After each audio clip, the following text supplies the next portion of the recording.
What is the most embarrassing situation you've been in? Went surfing in some fairly cold water, about 64 degrees or so for a couple of hours. When I finally got tired and decided to come in, I was sitting on the beach in my board shorts with my knees up, resting my elbows on top. People kept walking by and giggling and laughing in my general direction, but I couldn't figure out why. About 20 minutes of this pass as I'm sitting on the beach trying to warm in the sun, when I noticed a slight breeze down below. I figured it was a little chilly because of the board shorts, but as I reached down to make an adjustment to the junk, I discovered that I have a gaping tear in my board shorts. I had split them down the middle from the top of the Velcro zipper down to halfway up my ass. So, for the past 20 minutes or so, I've had my cold water shrivel completely hanging out with my legs split open and me popped up on the sand in perfect view. Joy. Your story contradicts your username. Sounds like you achieved complete freedom. This isn't bad like the others, but still pretty embarrassing for myself. I had just arrived in Sydney and it was my first day of work. I was running around the city and super excited to be in this brand new place. I was about to cross the big intersection, which was packed. Rush hour. I tripped on the sidewalk and fell forward. Instinctively, I grabbed onto the man walking in front of me. I grabbed onto his shirt, ripping it as I fell, and then grabbing onto his belt. The belt wasn't tight enough, so I managed to pull his boxers down with me. This bloke was in his mid-40s and angry as hell. So here I am, lying face down in the middle of the crosswalk, still holding onto this businessman's ripped shirts, pants, and boxers. All his junk was hanging out? It took me a few seconds to realize what had just happened. By this time, cars were honking, people were yelling, and we were holding up traffic. I managed to get up, help him put his pants up, and then ran as fast as I could. I sprinted into the closest 7-Eleven I could find and stayed there for a good hour. My first and only attempted layup was in the 8th grade. A clear path to the basket. I was running so fast I forgot to position myself to curve towards the basket. Panicked, I threw the ball at the backboard, which obviously just bounced the ball straight back towards midcourt, slammed straight into the retracted bleachers that were a good 5 feet back from the basket, and fell, spread eagle, on my back. I immediately started laughing at my mythical fail, and so was the rest of the class, which contained 3 past crushes and my current crush, with whom I was not friends yet. It took the teacher 5 minutes to get the game going again. I refused to participate in gym for 3 classes after that, before regaining a small sliver of my dignity. As it turns out, the next unit was wrestling, and I was pretty damn good at it, so I felt a little better. It figures, the gayest thing we did in the gym would be the one at which I excel. Haha, I always sucked at basketball and hated it so much. Then I became a silver medalist at the Canada Cup International Wrestling Tournament. I was in the marching band in high school. After a parade, I made the long walk across a park to my parents' car with my trombone. A school bus was riding alongside me slowly, due to traffic, and a kid yelled out from the bus, "Hey, dork." I resisted the urge to look. "Hey, dork, you dropped something." I kept walking, head down. "Dork, you dropped something." Suddenly, a woman comes running up behind me and says, "Excuse me, you dropped this," and hands me the slide of my trombone, which I didn't lock into place before walking across the park. I muttered a thanks, and here, "I was just trying to help you, dork." Had a go at the show of strength machine. Hit a lever with a mallet, dong the bell, and win a prize at the local village fete. Tried to hit the lever, particularly hard to impress local hottie. Missed lever entirely. Mallet carries on an arc trajectory at speed. Mallet travels between legs, forcing me to let go. Mallet hits the guide dog of a blind man behind me. I make tactical retreat. You missed the lever and the ground? When I was 6, I had a problem cleaning myself thoroughly after dropping a deuce. The fix was for me to come outside, bend over, spread 'em, and ask Mom, am I clean? Well, a month into the school year, I had to go drop a deuce at school. I raised my hand, asked permission, go to the bathroom. That was at the back of the classroom, shared between 2 classrooms. Then, penguin waddled out with my pants around my ankles, in the middle of some kind of class. Turn around, spread my cheeks and ask, am I clean? In a loud voice. Yeah, that story follows me to this day. When I was in the 4th grade, I watched a lot of DBZ because I thought it was awesome. Some guys were picking on me and my friend a lot. It happened for a long time. Anyway, one day I snapped. But instead of fighting them or doing anything physical, I tried to go Super Saiyan. I did the whole yelling and tried to power up. I even posed. I kept trying to do it, but it wasn't working. It still succeeded because those kids got out of there because they thought I was crazy. The 3rd grade teacher didn't let me use the restroom, so I shat in class. Everyone saw. The teacher let me go whenever I pleased from then on. I was at a Taekwondo Parents Appreciation event when I was a kid because I was taking Taekwondo lessons. Anyway, every student had to come on stage and say something nice. Being a terrible public speaker at 10 years old, I stuttered, then ended up crying in front of everyone. Yeah, pathetic. I tried to go Super Saiyan, I did the whole yelling and tried to power up, I even posed. This is the most awesome thing I will read all day. I caught myself on fire, messing with bottle rockets. I had to rip my burning clothes off while the neighbors watched and did nothing to help. It was a long walk of shame back to the house to get my wife to take me to the ER. Wife? I was hoping it was a juvenile mistake. I can be immature. I was working on a 5-man dry ice industrial cleaning crew. It's similar to sandblasting and pressure washing. The main difference is that the dry ice evaporates, leaving nothing behind. So it's cleaner and a bit more expensive. We were at a factory in Niagara Falls. Some sort of rubber or car tire manufacturer. I want to say Goodyear, but I honestly don't remember anymore. I'm spraying the ceiling, removing mold and some sort of deposit along a trough that chemicals run through. I step back on the scissor lift. My boot catches on hose. I trip and fall backwards, and the nozzle arcs right by the sprinkler for the fire suppression system. I stopped, stared at it for about 5 seconds, thinking everything was going to be all right. Then the glass bulb breaks and boom, fire alarms. These pipes fill with water once, then are left until they are set off. After sitting there for 40 plus years, the water was disgusting. Literally just black thing. The entire portion of the factory was covered in this black thing. Not to mention when a fire alarm goes off, the entire factory has to be shut down. And that wing evacuated. I don't know how much money they lost, but this happened around noon, and they were still shut down at 7 p.m. when we left for the day. If your most embarrassing moment of your life is having caused an accident, made worse because a factory didn't maintain its sprinkler system, you are incredibly lucky. If only we could swap. My wife and I lived in a small town, a few miles out a dead-end road, on several wooded acres and the wildlife that goes along with that. One night she came inside to tell me that once again our dog had encountered with a skunk. With prior experience, we knew what to do and both swung into action. She started opening canned tomato juice to scrub the smell away, and I gathered the bucket and brushes, and most important, stripped down to underwear so the rest of my clothes would not have to be destroyed. Outdoors, the dog was acting berserk from the olfactory overload. Seeing preparations being made for a doggy bath didn't help. She made a break for it, and I started running to catch her.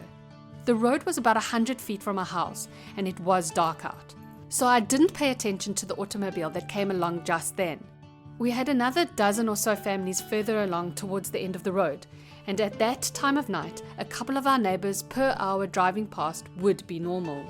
It wasn't a neighbor though. Somebody had made a wrong turn and chose my driveway to turn around and go back. Their headlights suddenly swept into my yard and illuminated a running man in his underwear chasing and catching a large hysterical dog. Whoever it was, they left pretty quickly. Tomatoes do nothing to remove the smell, just temporarily mask it. Baking soda mixed with hydrogen peroxide, however, works wonders. My blind date gave me an IQ test on the spot. When he found out that I had a good score, he said he won't be able to date me because I'm too smart for him and I will end up making his life miserable. Reddit, do you have any WTF date stories? I once went on a date with this girl. We started with a movie. After the movie finished, as we were pulling out of the parking lot, she saw her father leaving the same movie with a woman that wasn't her mother. After our first date, he gave me a verbal report card in the car. One of my negatives was that I took too small of bites. Apparently, my good table manners made him nervous. But one of my positives was that it seemed like I liked to be in the kitchen. About 2 hours after the date, he called me to tell me that he had looked through my entire Facebook and read all of my blog. He had decided that I was cooler than he'd thought on our date. So he called the girl he had plans with the next night and dumped her to hang out with me. Needless to say, there was no second date. Female, upon further inspection, I have decided that your specifications meet my expectations. Report tomorrow for dinner and I shall continue your evaluation. I went on a first date with this guy who seemed really sweet. We went out to a really classy dinner. The food was great. The atmosphere was fantastic. But at the end of the main course, he whipped out his phone and started showing me pictures he'd taken of himself naked. Like different angles, lighting, dynamic effects. I rode with him to the restaurant, so I had to sit next to him on the ride home and fight the urge to fling the door open and tuck and roll. I once had a blind date walk into the restaurant wearing a burqa niqab. She was not Muslim, but wanted us to have a conversation without me knowing what she looked like. Kind of a what the heck moment, or something out of a TV show. But I saw her point. I ended up disliking her based on her personality. Should have let her know that there's a thing called the internet where you can talk to people you will never see. Failing that, there's always a phone. Dated a girl for a couple of weeks. Went back to her place, started opening up to each other for the first time. Conversation was something like this.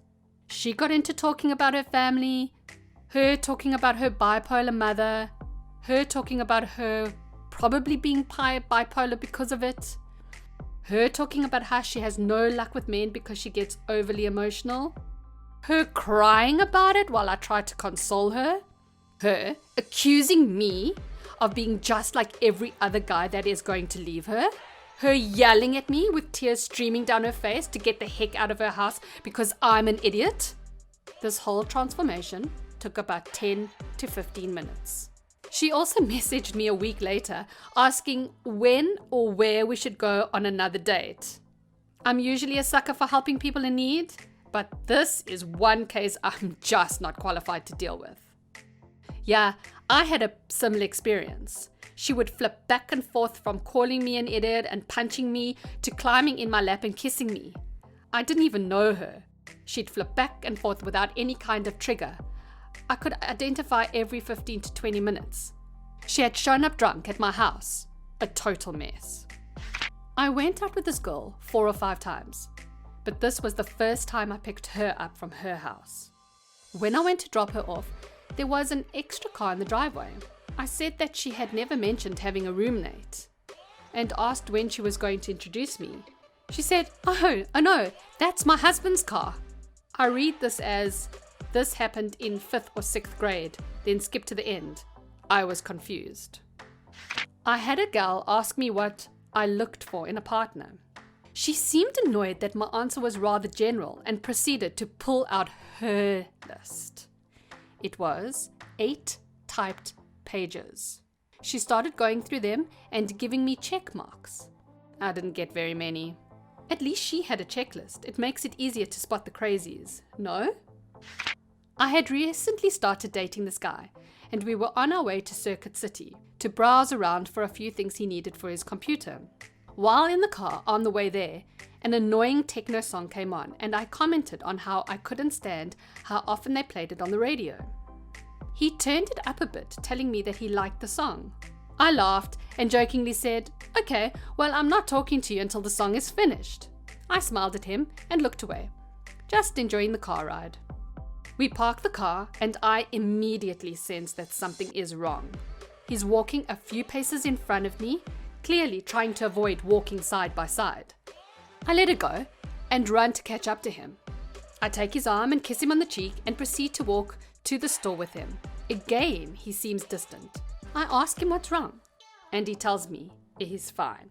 I let it go and decide to enjoy the shopping we were there to do. We're browsing through the store, and suddenly I realize that he's nowhere to be seen. It's around 7 p.m. at the time, and the store was pretty crowded. I figured he must have wandered off to another aisle, and I do the same. 15 minutes later, there's still no sign of him at all. I'm walking through the store, searching for him, and nothing. It's now 8 p.m. I call his cell phone, and it rings out. I walk out to the car, and it's empty. There are about 6 other stores in the complex, and I wasn't about to walk to each one searching for him. It's now 8:45, and I'm getting scared. The store closes at 9, so there aren't that many people there. Finally, the store is closing, and I walk out to the nearly empty parking lot. There he is, sitting in the car. I ran over with tears in my eyes, asking what happened. He looks at me calmly and says, "Now you know how it feels when the lines of communication have been cut." That is actually a really horrific story. Where was he the whole time, just watching you look for him?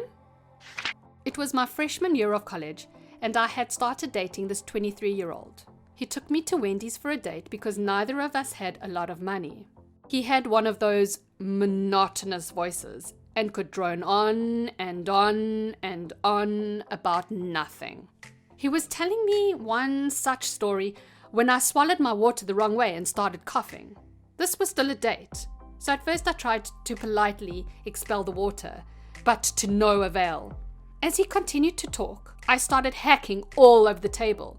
Tears were streaming down my face, water was dripping down my chin, and I was pounding my own back at a futile attempt to get the devil water out of my system. He kept talking. Trying to hold the water in at first was a bad idea. I could not stop coughing. I bent down under the table, hoping the angle would make it easier to cough up the liquid. Everybody in the whole restaurant was staring at me in silence, except for my date, of course. He was still telling his story. I finally finished hacking up my lungs and tried to listen to the rest of his story. I had no idea what he was talking about. He continued with his anecdote, unfazed by my wet, red face and smeared makeup. When he finally finished, I apologized for my coughing fit and explained that I had swallowed water the wrong way.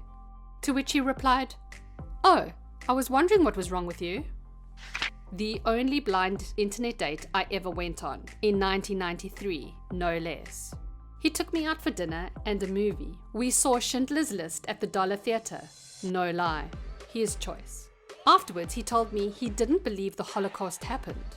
Dinner was at Burger King. My meal of chicken tenders and a small fry cost $4 at the time.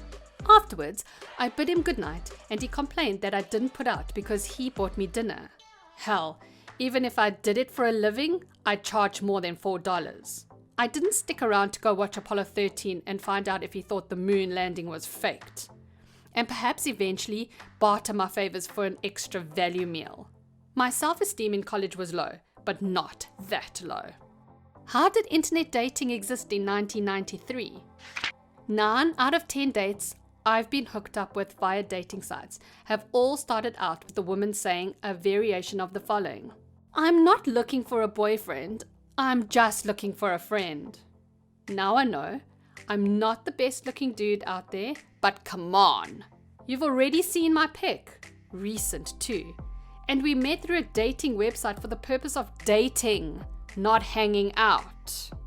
I liked this girl for a long time, but she lived with her boyfriend. When they finally broke up and she kicked him out of the house, I told her I'd really like to date her once she'd had some time to recover from the breakup. She said she'd love to. For the next month or so, she'd send me flirty texts, pics of her blowing me kisses, etc. But there was always some excuse for why we couldn't go back to her house. Finally, I found out from her friend that her boyfriend was still living there and they were still having fun. But they were technically broken up somehow. When I called her out and asked why she would respond that way she did when I was so explicit with my intentions, she said, "I thought you meant like go out on dates as friends." As an adult, when have you found it necessary to lie to your parents for the sake of your relationship? My mother is a bit of a helicopter mom, well-meaning but not above lying to me in an attempt to save me from getting my feelings hurt. She initially opened my acceptance letter to college, so she could get rid of it if it was a rejection. She then tried to claim they must have opened it at the border, but I called her out on it. The worst was when she called my college program coordinator to accuse them of setting me up for failure, then tried to hide it. It was a bit of a shock when I went for a meeting with the coordinator and it started with, "Your mom called." As a result, I lie by omission to my parents. Whenever there is something serious going on, I handle the problem, then tell them what happened. I can't really go to them for advice anymore because I just don't trust my mother. How much credit card debt I acquired when I was laid off from my job right after I bought my house? 2.5 years of living off basically credit cards was rough. Finally back to a point where there isn't a requirement and paying it off quickly. My mother would be devastated. I like baseball sometimes, but my dad could go to a game every single day, and I'm just not into it that much. He calls me up once every 2 weeks to go to a game, and I always say yes. I've cut glass, broken dates, called out of work, and feign an interest in something that I'm not extremely excited about, just so I can spend 3 hours sitting with my dad. We don't have anything in common outside of sports, and most things turn to arguments. But I'll always lie to him and pretend to be excited about a game, so we can have just one thing that's ours. That's actually really sweet. He wants to spend time with you. I have season tickets to baseball and hockey, and not once in 10 years has my father gone to a game with me. I'm pretty open with my parents, but my grandfather died believing I was gonna become a stepmom to a wonderful little girl and 2 crazy boys, by eventually marrying a man I was crazy about, who dumped me less than a week before Grandpa died, at home of prostate cancer that had spread to his liver and his lungs before it was found. X said we weren't spending enough time together because I'd spent the last week doing a full schedule of college classes and then commuting an hour to spend nights taking care of my dying grandfather at home because he refused treatment and pretty quickly reached the 24/7 care stage. I never told Grandpa because that time wasn't about me and he didn't need to be sad for me while he was dying. That's horrible, but I'm so glad for you that your ex showed his true colors before you got married. I knew my ex was never going to be a supportive person that I needed him to be. That was one of the reasons we divorced. My ex had to constantly lie to her overbearing mother about her whereabouts all the time and numerous other things. It honestly did get in the way of our relationship numerous times because of her constant stress and anxiety over her mother. She had a very abusive childhood, and one of her biggest fears is her mother not loving her if she disobeys her. So she puts on this ridiculous pedestal. I can only hope things get better for her in that department, as she also has the "you don't abandon your family" mentality ingrained into her. Ironic that her other biggest fear was me not loving her, but then she goes and pushes me away. Hi, I'm living your previous life currently. How did it come to an end with her? I love her dearly and want nothing but for her to find happiness, but I've had all I could deal with.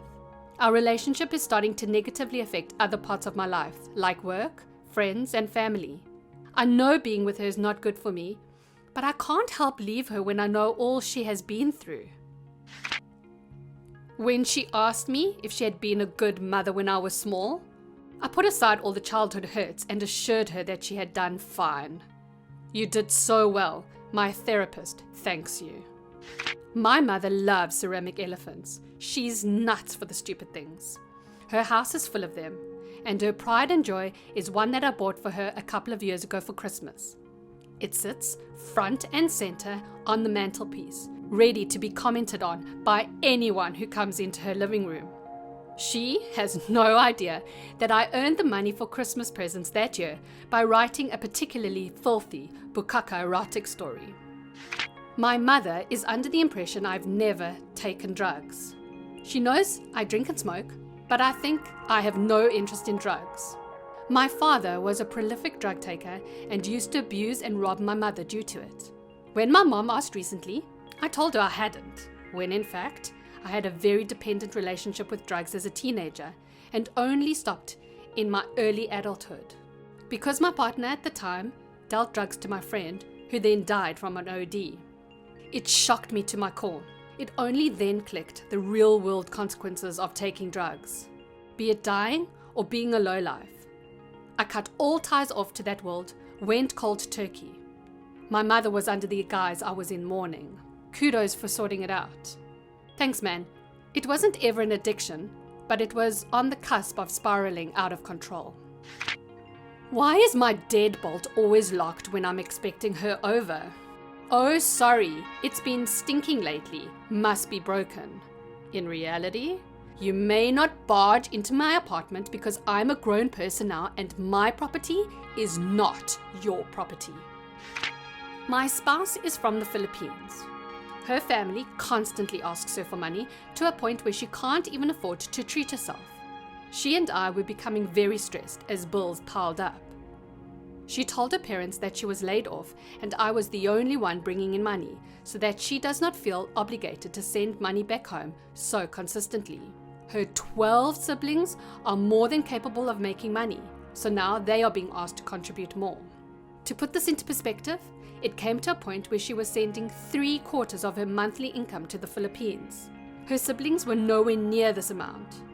She also brought some farmland for them so they can grow their own food and grow crops to sell. She plans to have a motel or hotel built for more consistent income for them. My stepmother is Filipino, so I get it. She has always sent money to her family in the old country, even though they were professionals and made decent incomes. Family is everything, and they think because she lives in Canada now, she is rich. To be honest, she does tell them that she's very successful. She isn't, but they definitely take advantage. How do you feel that the bulk of her income will be going to her family at the expense of the family that you and her have together? I can see this becoming a problem. When you decide to buy a house or have kids, or maybe your relationship doesn't find it to be a problem. My father is a retired Southern Baptist chaplain. He had his own church before getting back into the army. My mom is also from a thoroughly Baptist family. I'm somewhere between atheist and agnostic, but mostly just apathetic. My parents think I'm still Christian and that I just don't like churches. The truth would just hurt them.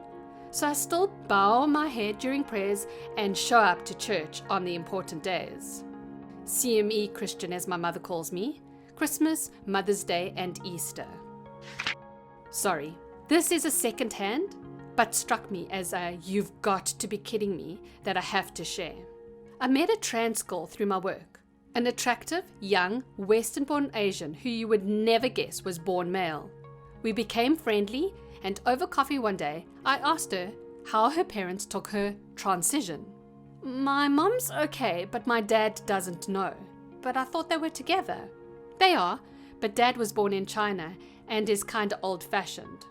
So it turned out, whenever she visited her dad, she'd wear a loose jacket and no bra, tuck her hair up under a ball cap, and lower her voice to a more masculine tone. Her dad was clueless. He'd talk to his son about his life and goings-on, and she'd just feed him a line of BS, because she wasn't about to share stories of working as a cocktail waitress and what she did with her boyfriend. Of course, dude. So my mom is such a controller. I lied to her about my relationship status, And when she found out, she literally flipped and demanded that I show her all the texts I sent and received from my girlfriend. I judged that to be a breach of my girlfriend's privacy, especially since she's an adult. So I refused to, which my mother dearest told me to get out of the house. Like literally pack your things and leave. So I did. My aunt, on the other hand, raised me when I was a baby, so she's like a second mother to me. So I never had the will to tell her I was homeless, because I knew she would worry. So I just lied about it, and I've lived in my car for a year, working and studying. Aunt found out in the end, but oh well. Well, when my aunt found out, she was pretty shocked and kinda heart-stricken, but my uncle is the more emotional one of the two, and he literally cried for like 2 days straight, and was pretty blue for the rest of the week. Anyways, they forced me to move into their place the very night they found out, since they lived like 20 minutes from where I was living. Ask Reddit. Women of Reddit, what innocent behaviors have you changed out of fear you might be mistaken for leading men on?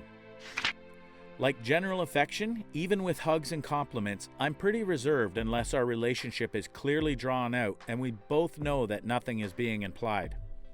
Came here to find this. It's sad that I was sure someone had already posted it. This was a serious adjustment for me. I'm naturally a fairly touchy-feely person when I'm comfortable with someone, or at least I used to be. Between several experiences where people got the wrong message and the fact that my significant other is really not the touchy-feely sort, I feel like I've gone too far the other way.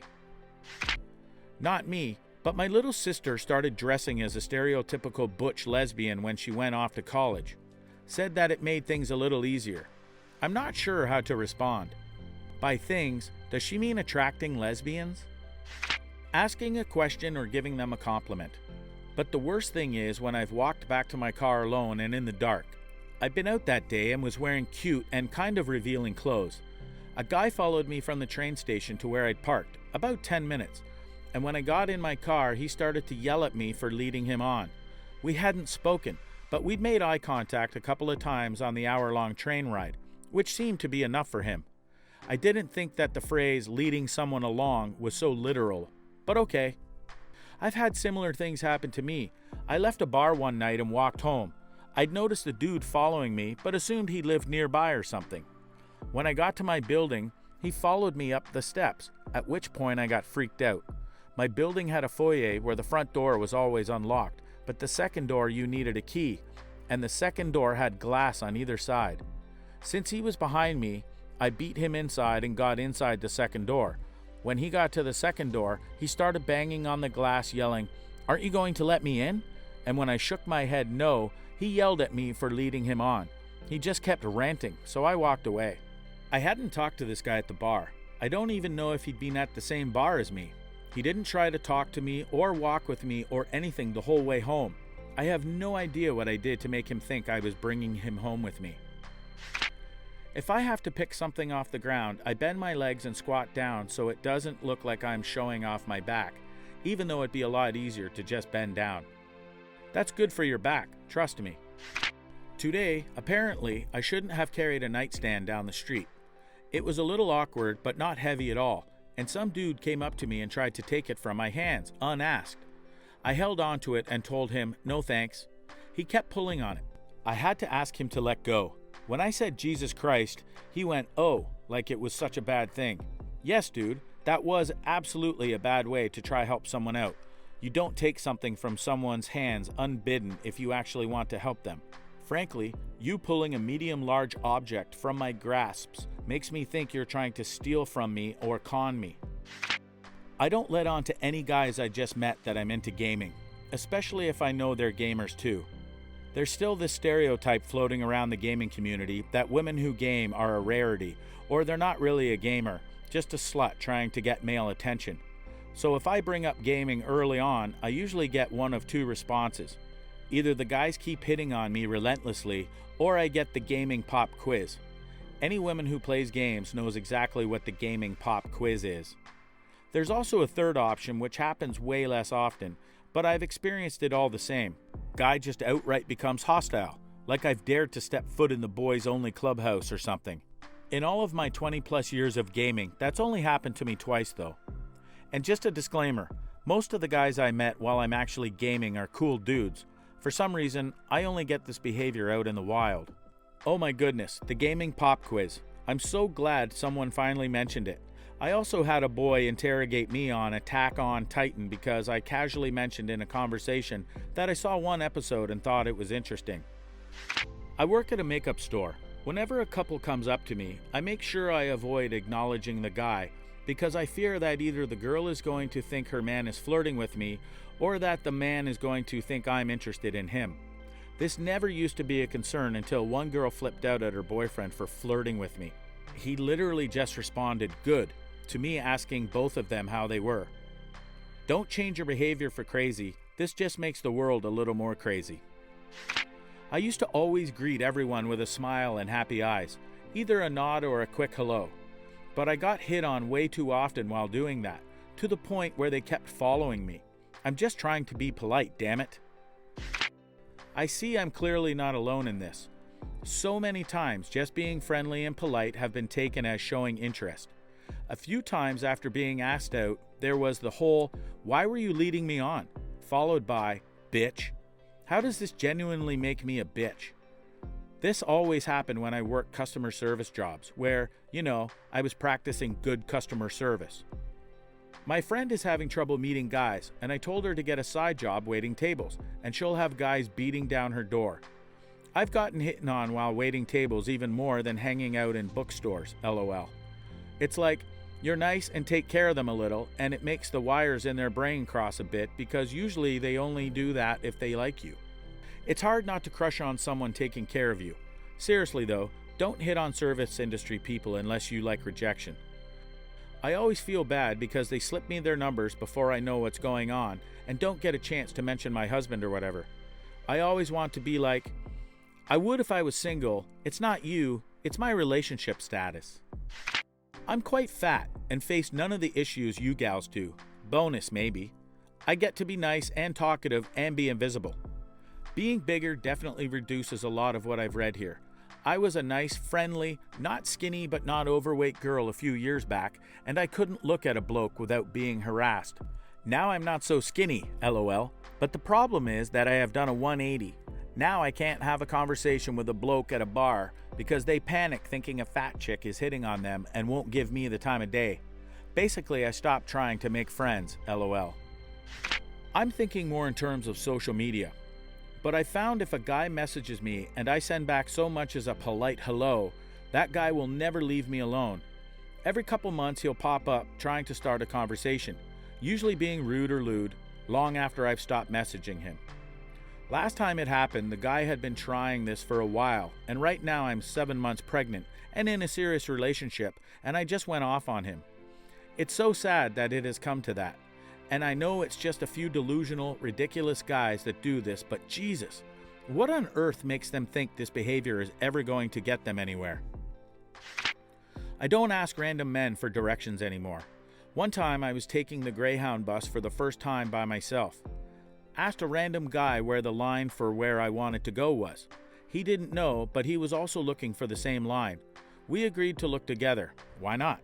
And ended up sitting next to each other and chatting. 2 hours into the 5-hour bus ride, he says he's tired and then falls asleep. Wraps his arm around me while he's asleep and then starts kissing my neck. I was so uneasy and scared at the moment because I didn't know how he'd react to me pushing him off, and I didn't want to make a scene. Also, the seats were all full, half with actual sleeping people, so switching wasn't really an option. I was leaning almost fully into the aisle to get away from him.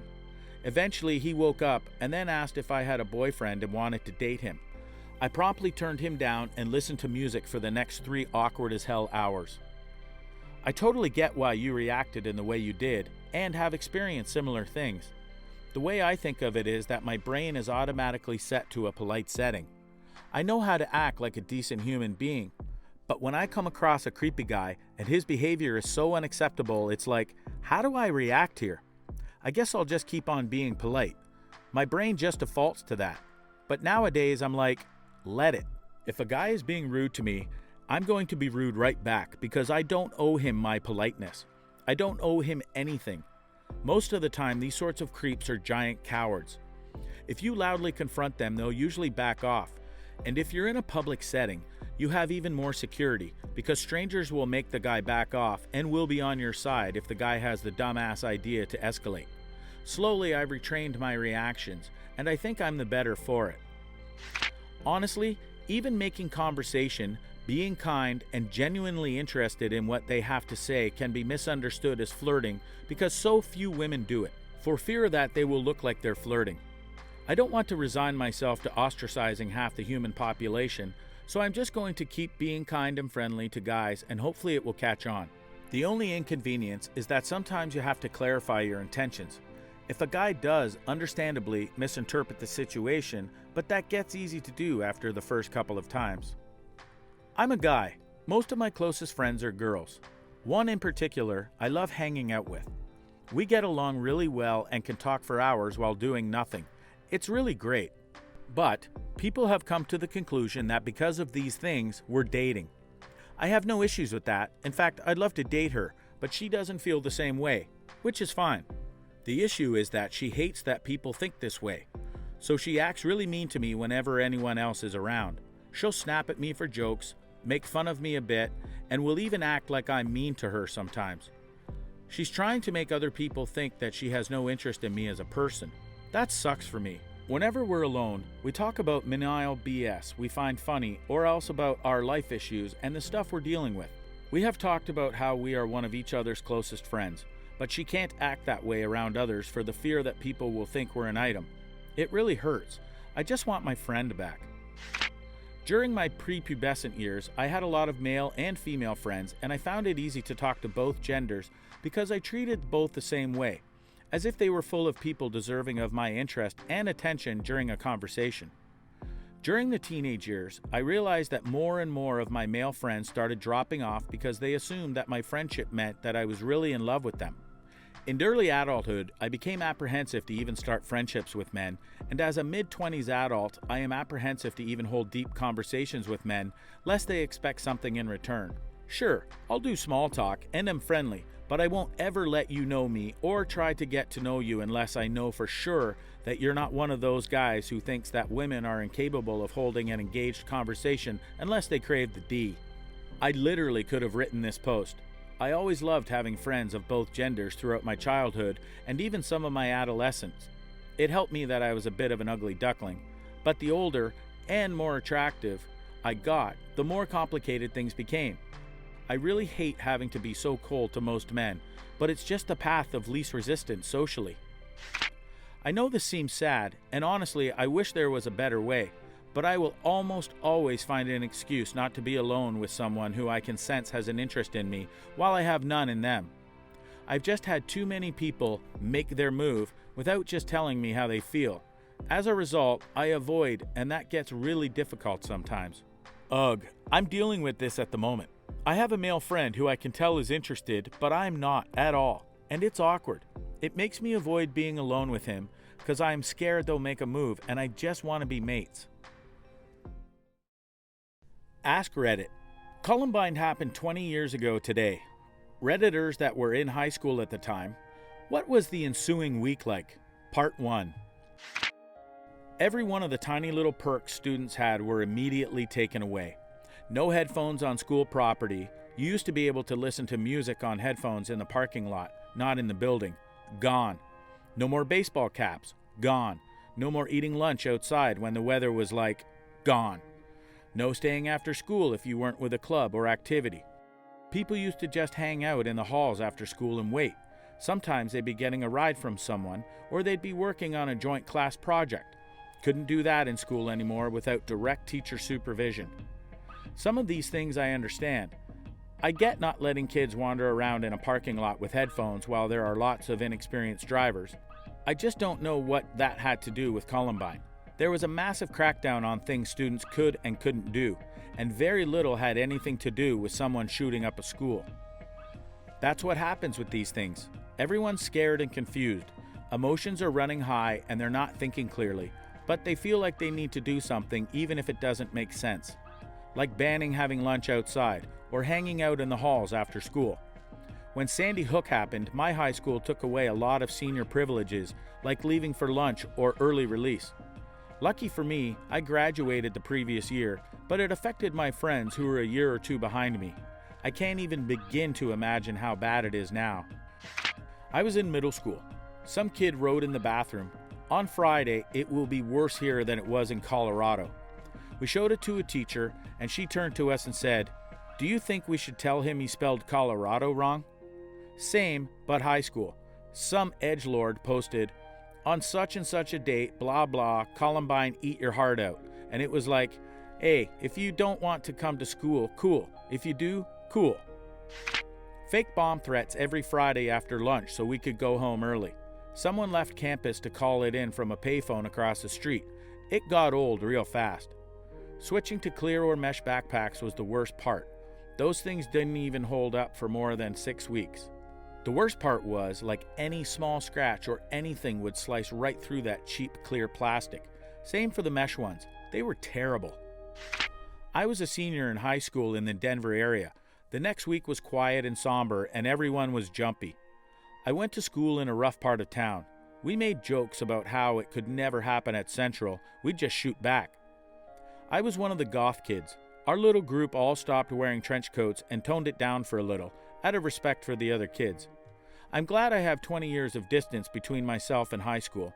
I still get an ache in the pit of my stomach when this day rolls around, though. As a third-generation Aurora kid, I kinda laughed a little about the "we just shoot back" part, LOL. I went to Eagle Crest that year, and I feel ya when you talk about the ache in your stomach on this anniversary. Everybody was just sad. There was no one saying, everything will be different from now on. It was just depressing that this awful thing happened at a school, not unlike your own. I don't really remember any real policy changes happening until the following year. Yeah, I remember the mood being somber. The couple of guys that wore trench coats, I believe, were asked not to wear them for a while, but I don't think it was a big deal. Was a trench coat kid, didn't hear about it till I got to school the next day, got strip searched. People were freaked out and wanted something to blame. All my friends' parents freaked out and wanted them to stay away from me. That's weird. You'd think you'd want to befriend the potential shooter so they didn't kill you. My best friend and I both wore trench coats and listened to heavy metal. School administrators asked us to stop, and we spent the rest of high school with everyone giving us awkward looks, waiting for us to shoot up the school. They also took the school keys away from a couple of kids who had them, which was a real pain in the ass. I was on stage crew, and it was fairly normal for us to be on the campus after hours, or even on the weekends working on the plays. I had been wearing a black trench coat for a while before it happened. I thought I was cool. I was not. Caught a 3-day suspension for literally no other reason. Principal said, just to be safe. I was a senior and taking a bunch of shop classes to just tread water as I was done. I wore mostly black and was into metal, but was just waiting to get into the army basically and was never a problem with anyone. I had one class, Digital Electronics 3, where we had to make the circuit boards and program it to make randomized bird noises. They gave us generic black cases and these little red buttons from the Radio Shack. Anyhow, the day before Columbine, my friends and I decided to make them look like bomb switches. So instead of drilling holes for the speaker to this contraption, we drilled "push for explosion" or whatever. Our teacher was fun, knew we were harmless, and laughed. So Columbine happens, and me and my nerd friends are sitting at the lunch table putting these things together before class because assignment was due, and this is what we did all year. And cops, administration. We were told to put the devices down and back away from the table. People came and inspected everything. Lunchroom cleared. Our parents were contacted. And nobody listened to anything we said. We were assigned this thing, given this by the school, all confiscated. Things got weird after that, and my mother actually got me a pack of white shirts. I switched my black ones out for them and didn't bring my electronics out of the classroom. Didn't have any more problems. Nothing I remember specifically that week, but it sucked to have campuses shut down. Prior to Columbine, people could come onto the campus freely. For example, I came back to my high school to visit after moving to a different city. I hung out with my friends and went to class with them. Wasn't a big deal. After Columbine, you had to sign in at the front office, declare why you were there, etc. People just started thinking about safety a little more. Honestly though, I wasn't really afraid of it happening at my school, though I run through scenarios in my head just in case. It was more seen as a tragedy rather than a trend. I'm from the UK. After Columbine, our British high school started doing entrance and exit checks and banning kids using areas unattended. Before that, it was just so relaxed. That's how big the Columbine incident was. When Columbine happened, there was a lot of talking about what made it happen: military school, poor mental health, etc. Being Canadian, it was more of a news story to learn from than something to fear, until within a few weeks there was news of attempted copycat incidents. That's when it stopped being talked about as something that happened and can't happen anywhere else. Unfortunately, in Alberta, it became something to fear after the Tabor School shooting on April 28, 1999. I was in middle school and we started having lockdown procedures as a result. Get down on the floor, away from doors and windows, and be quiet while teachers roam the halls, jiggling doorknobs and checking bathrooms, was a scary time that I still vividly remember. Everyone in our high school generally started being nicer to the kids that were considered outcasts. When it happened and hit the news, our school went into full lockdown. We had TVs in all the rooms and hallways, and it was being broadcast live. Teachers and officials were worried that there was a network of people in this trenchcoat mafia and were about to execute simultaneous attacks in other schools. After it ended and the shock of events started to subside, I noticed popular students were a bit more social with the more unpopular ones, even just a hi to acknowledge their existence. It didn't last forever, but it was nice for a while. The fact people acted nice to outcasts temporarily just to avoid being shot shows how hollow and selfish they are. I think there was a genuine attempt among students to be more inclusive though. I definitely remember a backlash against the way some groups were further ostracized after Columbine. The entire social hierarchy of American high school basically came under close scrutiny because of the shooting, and it really sunk in how marginalized some students were. There was a lot of talk about how if only Dylan and Eric had been treated better, maybe the tragedy could have been prevented. Maybe it was a misguided attempt, since the media had somewhat misrepresented who Dylan and Eric were, but that doesn't mean it wasn't well-intentioned and good-natured. At my school, it was no different than usual. People talked about it, of course, but not unlike we'd talk about any other newsworthy event. Back then, school shootings weren't as common, or at least not as much in the public conscience, so there wasn't any kind of extra security or even an assembly to talk about it or anything. I'd imagine some of the more outcast types of kids might have had a different experience though. I can't recall if we had any of the trench coat wearing types. Same here. Since it wasn't common, it was all kind of like, wow, that sucks, and that's insane that that happened, but it was seen as more of a one-off type of event. It was rumored some dumbass student threatened to bring a gun to school while in the homeroom the next morning. Otherwise, life continued. Campus wasn't locked down. Fears weren't heightened in the kids. We were half the country away from Columbine. There had been a school shooting or two that had made nationwide news at that point, but it wasn't an epidemic. During spring semester of the year before, kids were pulling fire alarms or calling in vague threats seemingly every other day. No one was scared. It was just an attempt to get out of class for a few hours. I watched a student casually walk over and pull the fire alarm one morning. There weren't cameras then, and I don't know if she was ever caught or if the administration really cared. The punishment for that type of thing was 10 days out of school suspension. All it meant was you automatically flunked the semester on attendance rules, and you could come back to school without any issues. During that time in 1999, we were reading Hamlet. Within a week or two of Columbine, we went over the part where Ophelia has Columbine flowers. The internets are giving it symbolism as unfaithfulness in a relationship. The notes in our version referred to it more bluntly as something like flower of sorrow. That stayed with me more than anything else about Hamlet. The day of, everyone was scared and quiet. The day after, they had an assembly to talk about it. The principal opened up the assembly by saying, "It's a tragedy that so many young people lost their lives to such senseless violence. It's an even bigger tragedy that those kids won't be here to help pay for my retirement." That was met by silence. The day after, they had an assembly so the principal could apologize. Was your principal Michael Scott? I was in 10th grade. I vaguely remember conversations about it in English class the next day, and rumors flying about anyone who wore excessive black or Marilyn Manson t-shirts. That was about it. Maybe it wasn't overly concerning because it happened so far from us, combined with that mentality of invincibility teenagers often have. Something like, that won't happen here. I remember Sandy Hook feeling like I was punched in the gut for 2 weeks after, though. I was a teacher and a parent at that point. After Sandy Hook, some kid was overheard talking to another student, saying he thought it'd be a funny prank to come to school in a trench coat with a gun. Christmas break happened, and suddenly he was showing up to class in a trench coat he'd never worn before and seemed to be inspecting security cameras. When he showed up in the coat again with a blank look on his face, the SRO stopped him and discovered he had multiple weapons, including a loaded gun on him. He was arrested, banned from coming to any schools in the district, and according to his journal, he was actually planning on shooting us all up. The school now has a fence with card keys and metal detectors.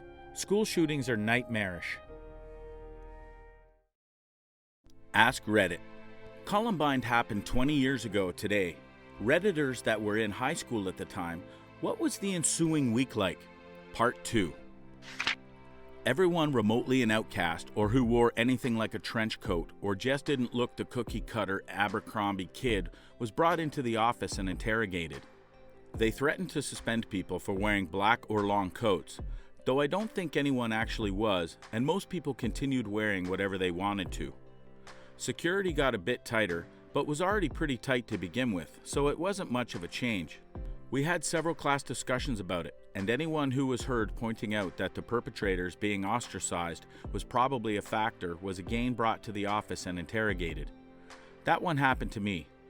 I'd made it clear there is absolutely no excuse for going on a shooting rampage, but wondered if a school culture of turning a blind eye toward bullying and a lack of mental health resources was a part of the context. Repeating this to the administrator interrogating me, he basically said, well, if they would just be normal, it wouldn't happen. Then I got a call home for rolling my eyes at him when he said that. What a horrible administrator. Normal. There are so many folks out there that should not be school admin, teachers, or principals. Eye roll. Someone called a shooting threat into my school. It was almost certainly fake, and the principal told all the parents, listen, if you're freaked out, your kids don't have to go to school. All my friends got the day off and played video games at my friend's house, and my parents said, no, this is BS. You're going to school. Sorry. Instead of addressing mental health, my school banned backpacks in response. It was ridiculous. Our school was pretty big, and going to your locker between each class wasn't always possible. One girl put her books in a box on a skateboard and pulled it with a rope. The next week we could use backpacks again. Our school had two options, mesh or clear backpacks. Mesh were deemed cool, but easily got wet. Clear were for the nerds, although it kept your things dry. School was a weird time. I used to wear a vintage navy bridge coat that had a bunch of sentimental value. It was comfortable and warm and kind of stylish, and perfect for the climate I grew up in. When I came into the school, I had no idea about the shootings, but the vice principal was waiting for me and gave me the option to give it to him for the rest of the day and not wear it again, or to keep it and face expulsion. When he told me about the shootings, I gave it up without a fight, and he told me to pick it up at the end of the day from the main office. End of the day came, and when I picked up my jacket, I discovered that somebody had shredded it with scissors. That day, and the days that immediately followed, taught me some valuable lessons about trusting other people. I was a junior at Columbine. The week after feels like numbness personified. The only thing I truly remember is the amount of media, the amount of intrusion into our pain, the waiting to hear the names and the realization that they were gone forever, the nightmares, the tearful reunions, the realizations that childhood was gone and life would never be the same. Feels like 1,000 years ago and yesterday all at the same time. The saddest thing though is that all the BS that each of you had to deal with after was fruitless. It didn't stop. It's hard to feel hopeful that anything will anymore.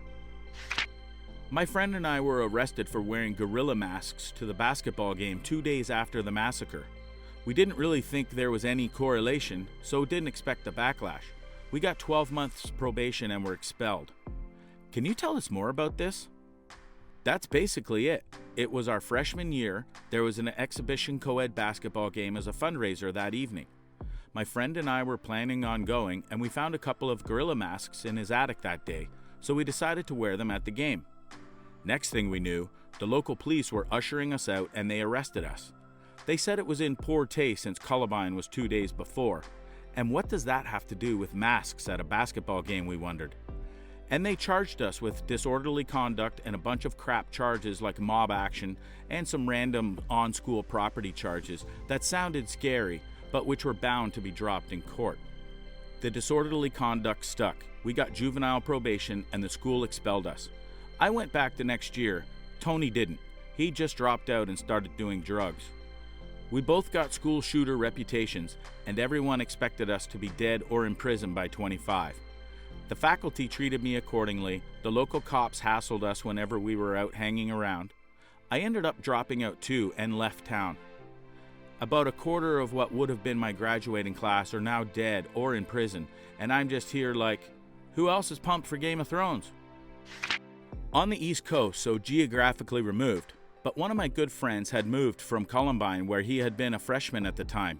Even though the whole thing to me was just a story on the news, he was devastated because he knew the people impacted. It was really tough seeing him watch it all unfold from across the country. I never asked him about specifics, but it was obvious that he had that dreaded mixture of relief that he was not there to be in danger and regret he was not there to be helpful. I was a sophomore in Colorado. We had a new girl in my American history class who had just transferred from Columbine. She was crying in class. The principal came to walk her to the office where her parents were. She knew several of the kids who died. That made it feel more personal. The whole country was hit by a wave of moral panic. False rumors were spread throughout the then nascent internet. I was living in Guam, and our high school conducted active shooter drills. I remember some of my friends' parents wanted them to stop playing violent video games because they feared it would turn them into killers. I never got the whole violent games bad thing. A kid at my school plays nothing but simulation games like Planet Coaster and The Sims, and is constantly ready to deck someone in the face. Meanwhile, my friend plays GTA and COD constantly, and he would never hurt a fly, unless the fly was actively looking to hurt him. We got called to the office a lot more afterwards for every little thing. Zero tolerance policies got started. Our group of friends was sort of outcasts, but did nothing wrong but drink together on the weekends, maybe smoke some weed if someone had some. Some harmless fun for some kids who had finally found friends, etc. But one of these friends decided to call us Brotherhood, his best friends ever. Makes a logo, nothing crazy, but starts writing it on everything, his notebooks, locker, etc. Then the Columbine happened, and all of us got called into the office over gang-related activities. What is this Brotherhood? What do you guys do? Are you a cult? Made it worse when I wouldn't tell them about what we do and laughed at them. No one did. This is serious stuff. Didn't you hear about Columbine? Basically, the faculty lost their damn minds over it. This is serious stuff. Didn't you hear about Columbine? I have to interrogate you like you're next when I have no clue what I'm doing. Big issues around students wearing Marilyn Manson t-shirts. I was on the student council, and I remember admin wanting us to ban the shirts. Seniors used to play assassins with super soakers, and that was banned, with the threat of detention or suspension. Classes did it anyway, but it was never near the school. I went to college with a girl who survived Columbine. She didn't talk about it, but I don't blame her, as it was still fresh in her mind, and it was like people labeled her a certain way because of the experience. Sometimes it's nice to be able to talk to someone about something other than your most notable thing, especially when it's a bad thing, as being defined by it can be pretty damaging. Being nothing more than the girl who survived Columbine must have been horrible for several years. We didn't hear about the extent of the shooting until I was at home. Couple of things stand out. 1. News stations were obsessed with tracing the shooter's steps through the school. Example, started in the cafeteria where they killed 3 students, then walked to the library and executed 7 more with assault rifles. They were also constantly showing helicopter video of the students running away from the school through a field while they were getting shot at. Pretty explicit and tired. 2. People were much more conscious of threats and took them more seriously. Before, we would jokingly say things like, "I'm going to kill you," and then have a laugh. Someone jokingly said that after Columbine, and our group of friends got serious and told him that you can't say that anymore. That just always stuck out to me as something that made me realize that the world was going to be different after that day. Wow, I forgot about that. You used to be able to say, "I'm going to kill you," as a figure of speech, and it was no big deal. I remember suddenly having to choose my words much more carefully after Columbine. Even 20 years later, I haven't lost those filters on my speech. It permanently altered how I talk and act. I was the goth kid. Well, still am. In high school, that ran in the social circles of the people that looked like they could do a school shooting. My locker got searched. So were the lockers of a lot of people I knew. I remember in history class, my teacher asked the class if they thought it's something that could happen here. High school was in New York City, so no. And people looked at my friends and me. I remember scoffing and saying something along the lines of, "I don't hate you guys enough to spend that much time plotting your murders." The rest of the school week was strange, but eventually settled down. I'd argue that was probably the best response you could give. I was a junior in high school. This was one of those rare loss of innocent type moments, like 9/11. A nothing will ever be the same moment. The security camera footage was like a cursed cultural artifact. As an adolescent boy, I wasn't very emotional or scared, but I finally knew what the word chilling meant. It was the most haunting image I had ever seen. When an adult teacher could muster anything to say, which wasn't often, we were encouraged to be better to each other. I don't know that anyone was. Looking back, something was supposed to change. Like, how could this ever be allowed to happen again? I don't know if anyone would have guessed that it would get worse, horrifically worse. They locked all the entrance doors but one and took everyone's pocket knives away. It was very annoying. I don't think anyone was afraid of a school shooting. This was in Nebraska, where half the students had a shotgun out in their truck in the parking lot. Times certainly have changed.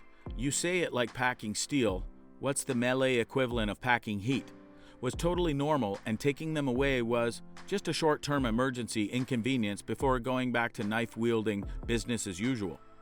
Bringing a knife to school nowadays would be an immediate expulsion, no questions asked. This will get buried, but here goes. I was a freshman. I was homesick from school that day, so I was watching the news live as it was happening. I remember not fully understanding what was going on, and then it hit me like a ton of bricks. When I went back to school, it was awful. I was one of the kids that was picked on mercilessly, and I had been in therapy for years already by then. Some kids knew, and the ones that did told the ones that didn't, so I ended up getting it from all angles. They kept asking if I was out that day because I had helped them plan it, or if I had been taking notes for what I was going to do when it was my turn. I was slowly losing my grip on reality because they were so horrible. My junior year, I attempted suicide. Shortly after I went back to school, I had to go to a hospital-mandated doctor appointment. It happened to be on the 2-year anniversary when someone had called in an anonymous threat to our school. I went to the appointment with my mom, and it all came out about how horrible everyone was. She didn't make me go back to school that day, and the next day she walked in and absolutely laid into the administration for not putting a stop to the endless bullying. Word got out that I had been hospitalized for an attempted suicide, and somehow everyone backed off. I was still miserable, but they left me alone after that. I was in 5th grade when it happened, and I remember they dismissed us early. My mom worked nearby, so she came and got me, and I hung out at her office for the rest of the day. Every 10 minutes, some adult would come in and ask me if I was okay and not to be scared. Honestly, them coming in to reassure me made me even more scared than I was at the time. Same with me, at the time of Sandy Hook. I was in middle school, and everyone was making such a big deal out of it that I was getting scared of going to school, thinking that I would be killed. Ask Reddit. Doctors, what's it like when you get sick? Do you go to the doctor or diagnose yourself? Part 1. I'm a dentist. I regularly tell my patients with TMJ issues how to alleviate their pain.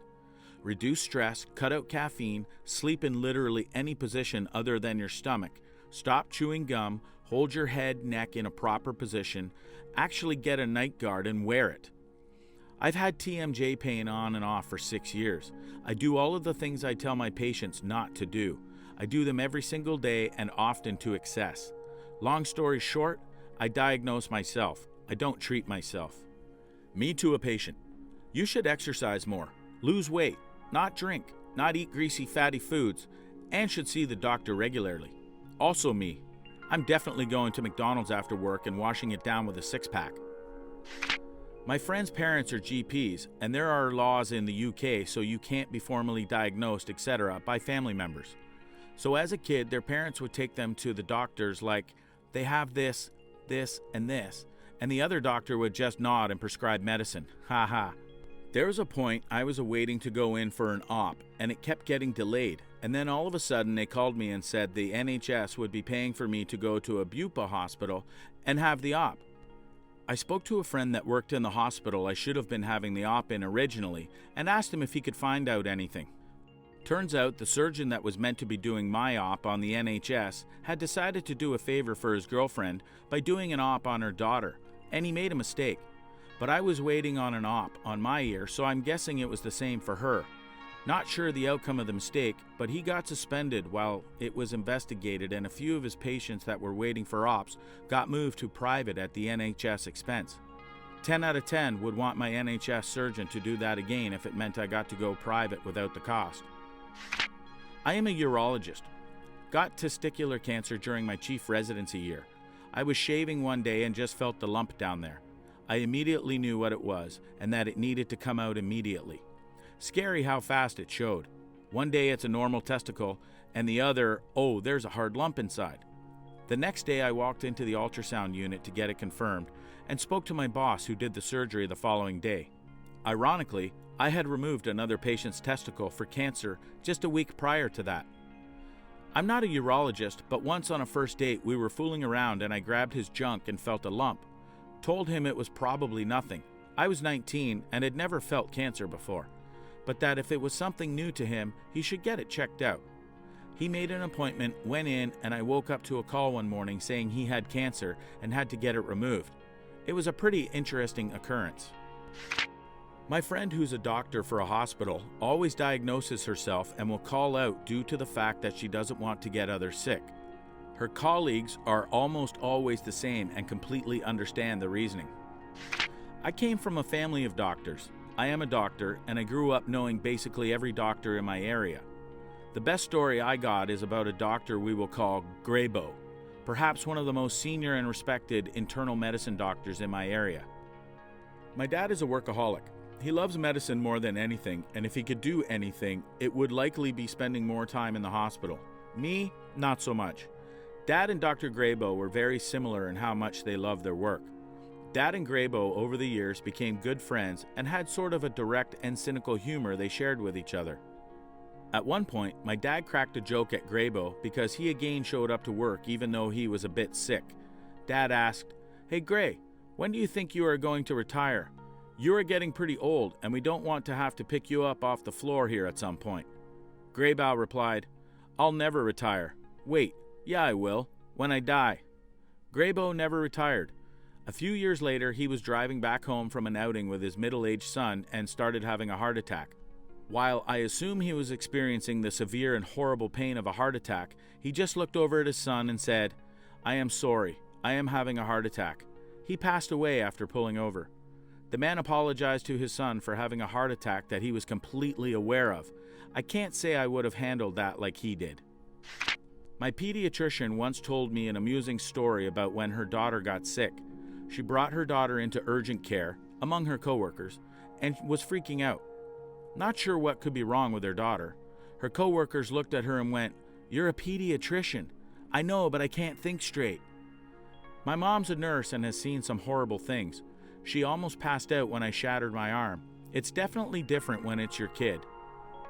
If anything, I'd want my medical team to be able to recognize when they're emotionally compromised and unable to make important decisions like diagnosis. I'm a veterinarian. When my own pet gets sick, I turn into a useless crying idiot. Luckily, I have good colleagues to turn to. I'm a vet tech. I was helping one of the doctors x-ray her rescue dog's chest due to a cough. I looked at the picture and pointed out she has a bullet in her side. She almost lost it right there. The saying, "doctors make the worst patients," is true for a reason. Most of the doctors I work with, myself included, wouldn't hesitate to diagnose ourselves, and have on many occasions. Obviously, this comes with some bias, but I like to think that I'm able to tell the difference between A, this isn't serious and I can deal, versus B, maybe it's time to get a real workup. On that note, I have a particular antidote. My attending, lead doctor while I'm in residency, recently had an emergency appendectomy. He has a history of kidney stones and assumed that acute lower right quadrant pain was another one. By the time he realized maybe this is a situation B, his appendix had become gangrenous. Same principle applies in other industries too. When a stubborn sysadmin calls a vendor for help and gets told that the problem is definitely X, he'll usually reply with, "There's no way it's X." We've all got an internal battle between the need for help and the need to not need help. This may vary according to your country, but if I get sick, I can diagnose myself in the sense that I can say, yep, this is probably X. I should do this and take that test, or take this or that drug, but I cannot self-prescribe anything. I need another doctor to prescribe it for me. No pharmacy can accept a prescription with the same name for the doctor and the patient, and no clinic can accept a request for an exam. The only exception is for use in an emergency. In that case, I can self-prescribe. Doctors in Australia can self-prescribe, but the ones I have talked to about it say they won't self-prescribe anything that would be questioned, so no opiates or things like that. Married to a doctor. When I'm sick, it's man flu. When she's sick, it's the apocalypse. I have to force her to stay home from work sometimes when she's sick, but I have patients. Yeah, patients that don't need you coughing on them and making them sick. I thought man flu was the apocalypse, LOL. Man flu with diarrhea is the apocalypse. It is not fun to have fever, a blocked nose, and being forced to spend half the day on the crapper. I don't really go to the doctor except for annual checkups, labs. I do, however, self-prescribe things like eczema cream and asthma inhalers. A lot of this is driven by being a young resident. Thus, A, not really the demographic likely to have serious health issues, and B, not really having the time to go see a doctor due to my work schedule. Many of my peers have self-diagnosed themselves with appendicitis, small bowel obstructions, pneumonia, etc., and then presented to the ED though. I've also done the same for a lot of my friends over the phone. ER doctor here. 3 of my co-residents had appendicitis last year, 2 while on shift. One did his own ultrasound and wrote his H&P for the surgery team. The other kept himself NPO after midnight during an overnight shift, but kept seeing patients with IV running. 0 post-op precautions were followed. My father is a doc. He had been having shortness of breath and chest tightness worsening over a few months. One day, after work was done and the clinic was closed, he hopped in the CT scanner and read his own CT scan. Massively enlarged lymph nodes all through his body, lymphoma. He's alive and well after diagnosing himself with cancer years ago. Good to hear. My mother has lymphoma and chemo didn't work, so now we are just hopelessly waiting for the end. Pharmacist here, and it seems several people have questioned if it is legal for doctors to write prescriptions for themselves. It is legal, at least in Illinois. It may not be in other states, but there are potentially ethical issues if it is for a controlled substance or for a type of medication that is outside their normal scope of practice. RI allows self-prescribing, but most pharmacists I know choose to fill only non-controls for self-prescribing. I haven't met anyone who does differently. My ex is a doctor, and this subject came up. He was terrified that he had some kind of low-symptom cancer like lymphoma or an autoimmune issue, but he didn't want to actually get it seen about. The idea of treatment was worse to him. The knowledge of exactly what was needed to find out apparently was not comforting. Not only that, but sometimes seeing all the steps that are involved in treatment can hit you up bad. Like, if you're experiencing symptoms but not a whole lot, that sounds far better than dealing with the realities of chemo and/or radiation that we see every day. I work in medicine too, though I'm not a doctor, and I totally get that feel. Doesn't hurt that my mom also had no symptoms of lymphoma, felt fine, found out, and then had to deal with 2 major brutal surgeries to get rid of it. I am a resident. I had a doctor's appointment and I let my attending know a week in advance. He chewed me out over email and CC'd my program director, saying that I obviously didn't take the rotation seriously. My PD was pissed. They had my back and told me to go to the appointment. The attending emailed me the next day with a forced apology. Good on your PD. That reaction is my nightmare. Wife is a surgeon. Some magic happens as soon as she's on call. No longer sick, 100% fine, then gets sick again after her shift. It has to do with some weird space-time vortex, I believe. I'm no doctor, but I feel tired, weak, and short of breath on weekends, only to be magically cured on Monday. Allergy to family, maybe. Not in the specific spirit of the question, but when I'm talking to my patients about code status, full code is CPR, ventilator if needed, versus DNR, DNI. And they ask me what I would do. I always tell them that doctors statistically opt for far fewer heroic end-of-life measures than non-medical folks. Like was said in the other comments, little stuff is no big deal, but it seems like as a group we're less aggressive in seeking care. I feel like this comes down to the fact that doctors often see exactly what heroic measures entails. That in the end, it's not a nice way to go. Even if you survive, it doesn't mean your quality of life is worth the debilitation you might now have. I survey my symptoms and list them, as if a patient were complaining about them to me. If I don't identify any immediate concerning red flags, I treat the symptoms myself, seeing a doc if I truly need ABX, steroids, etc., and reassess about 1 week later if not totally improved. I do have a lymph node, a few moles, and a weird lump I feel occasionally under my stomach under chronic scrutiny. When you work in medicine and go to the ER, you will have hell to pay if it's not for a legit reason. I would sooner suture myself if possible than go to an ER and let them see me bleed. Truth be told, sometimes I think about faking the right symptoms to my PCP to get a total body MRI, laugh my ass off. I totally understand this. I'm a coder and was having serious dizziness for a prolonged time and saw my PCP about it. Knowing the dizziness DX code wouldn't get an MRI paid, I told him I was having headaches as my primary DX. My MRI paid, and thankfully there were no tumors or anything. Also, I code for trauma docs, and the stuff they see in the ER could easily have been taken care of outside of a hospital. I have to be on my literal deathbed to end up at the ER. Ask Reddit. Doctors, what's it like when you get sick? Do you go to the doctor or diagnose yourself? Part 2. My family is full of doctors. My dad has gone to work with gastro and a bucket initially refused to go to the hospital when he thought he was having a heart attack. When he finally did go, he took his laptop and the nurses couldn't get him to stop working. He ignored all his own knowledge about letting a broken bone or torn muscle heal before doing physical work. Doctors do make the worst patients. My dad is a surgeon and a few years ago was diagnosed with chronic lymphatic leukemia and ordered to have an urgent splendectomy. His spleen was 8.5 pounds and pushing on his lungs.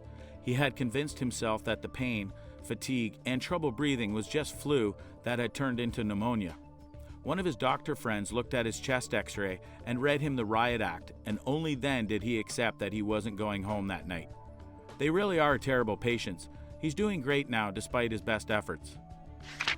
Okay, so my dad is a doctor, and one time when I was around 7, he fell out of a tree directly onto a rock while we were camping, and he had a giant scrape on his side. He told us he was okay and nothing was wrong, so we left as planned and canoed back to our car without incident, besides my mom constantly telling him to stop paddling because of his side, and him telling her everything was fine. He basically just said it was a scrape and nothing was wrong. About a week later, he was having trouble breathing, and he still wouldn't go to see a doctor because he self-diagnosed that he was okay, so mom had to force him to go to the hospital and get an x-ray. Turns out he had 2 broken ribs, so not only do doctors self-diagnose themselves, they're also pretty dumb when they're doing it. My dad's a doctor idiot, and he wrongly self-diagnoses himself all the time because he thinks he's immortal or something. In his defense, the treatment for non-displaced rib fractures is essentially nothing. As long as he had a normal oxygen saturation, he probably knew it wasn't anything too serious. Pneumothorax. Yeah, all it did, if I remember correctly, was he wasn't allowed to go to work and had to lie down. I don't think it affected him. One of the reasons we are advised, if any other doctor comes to you for help, you'd better give him priority, is that he try to treat himself for a while and he wouldn't come to you if it wasn't really serious. Doctor here. I will diagnose myself and write scripts, or as a partner for things like flu, tendinitis, etc. I will go to a derm friend every 6 to 12 months for a mole check. Other big things I'll ask friends I trust who are doctors. The major problem this question leads to, but may not ask, is, do you call in sick when you're a doctor? In 9 years of private practice, I haven't missed a day despite being sick. There was an article a few years ago that labeled it a presenteeism instead of an absenteeism. It's showing up when you shouldn't. Personally, I don't want to inconceive people who have missed work or waited on a result, and I don't want to dump on my partners. Lots of hand washing and apologies for staying far back during conversations. I'm the audiologist at an ENT office. There are 2 more audiologists that work at our subdivision hearing aid clinic. I do everything in my power to avoid calling out sick because I know that A, they hate covering the ENT schedule, and B, their patients will have to be rescheduled. Everyone is inconvenienced and we lose money. However, as an audiologist, if I'm sick that I can't talk, there's little point to me doing my job. I've called in sick 4 times in the past 2+ years. I had a horrible cold, 1 sick day that improved. I went on vacation, and when I came back it reared up again, another sick day. I also had strep throat earlier this year, so had to take 2 days for antibiotics to fully kick in. Since I picked them up in the afternoon, the throat pain waking me up from a dead sleep was a big clue for that one. Middle-aged doctor here. Most of the docs I worked with are obsessed with preventive care, so we try to keep the cardiovascular risk factors under control. We take our blood pressure drugs, our statins, and our metformin, if we need it. We're not perfect, especially me, but we tend to exercise and we watch what we eat. I know one doctor who still smokes, but he's a rarity, and he's practically a tourist attraction, like a 2-headed calf in a village museum or something. The observation is probably correct that when doctors have a symptom, we tend to downplay or ignore it, and I believe we tend to decline therapy. I have a couple of minor orthopedic ailments that my doctor has suggested I have fixed. I laugh. I've known a couple of docs who declined treatment for cancer. I did that for years. Turned out the period pain was severe endometriosis and hip pain from running hip dysplasia, and I needed a replacement. Learned not to do that the hard way. I was a resident, time poor, and thought, at this age, it can't be anything serious. Wife is a doctor in Canada. She works in a small practice with 5 doctors. One of them is her family physician that she will see with an official appointment, seeing as a patient and not a colleague. Everything is documented in the ERM software. If she gets sick, you power through the day and you see your patients. You can't just call in sick as you have 20 to 30 patients booked and no one to cover for you. You don't get time off or sick leave. She then comes home and does charting for a couple hours and dies in bed and does it all over again the next morning. Doctors cannot afford to be sick, financially or for their patients that will be pissed if you rebook their appointments last minute. I always hear in Canada that there is a shortage of doctors, not enough specialists. Why don't the Doctors' Council force the government to increase the number of medical seats at university? It costs a lot of money to train physicians in residency. They don't have the money, staff, resources to increase. Canada also needs to get physicians in rural areas, which is very hard. Everyone wants to work Vancouver, Toronto, big cities. Canada needs to give physicians, family doctors, benefits or pay more. Allow them to have a work-life balance. During my last year of medical school, I woke up in the middle of the night the day before an interview for residency with terrible stomach pain that had radiated to the right lower quadrant. I went to my roommate, also in med school at the time, and he did a physical exam and we both agreed I had appendicitis. Told the ED triage nurse and underwent an operation 6 hours later. Haha. Emergency doctor here. My specialty means I'm usually thinking in the worst case scenario, or what can't I miss when I'm seeing patients. I usually end up thinking along similar lines when it's myself as well. Things like, could I have a lower respiratory tract or do I have pneumonia? It's probably the former, and if it's the latter, I'll get worse and I can go see someone for antibiotics later on, or go to ED if I'm persistently tachycardic, tachyphonic, or febrile with rigors, etc. In the meantime, I'll feel sorry for myself and watch Netflix on the couch. I also think about what the actual management would be if I had the illness that I might be worried about in the first place. For example, I had a nasty fall onto my flex knee the other day and it was exquisitely tender. I was almost sure it was just a bad bruise, but I knew if I did have a fracture, it would probably be for conservative, non-operative management anyway, so I just limped around for a week or so. I agree. As an ex-Army medic and emergency medical technician, a friend of mine is enduring med school right now, and her husband has taken the opportunity to engage in some student-level nosophobia. I told her to say, when he woke up with a cough and complaining he couldn't breathe, that she'd been looking forward to practicing with a chest tube in the field. Emergency medicine. It's our job to keep you alive, not to make you feel any better about being alive. I have on many occasions used online resources to help decide if my symptom is worth seeing a specialist for or escalating. Not WebMD, obviously. Use UpToDate or PubMed. If it's something serious that I can't deal with myself, either with time or over-the-counter medication, I would definitely see my general physician, either for treatment or specialist referral. I basically just become a regular patient, but with an insider perspective on the system and some preformed opinions on my own diagnosis. Currently, I'm dealing with annoying palpitations. Got an ECG at work, which showed frequent ectopics.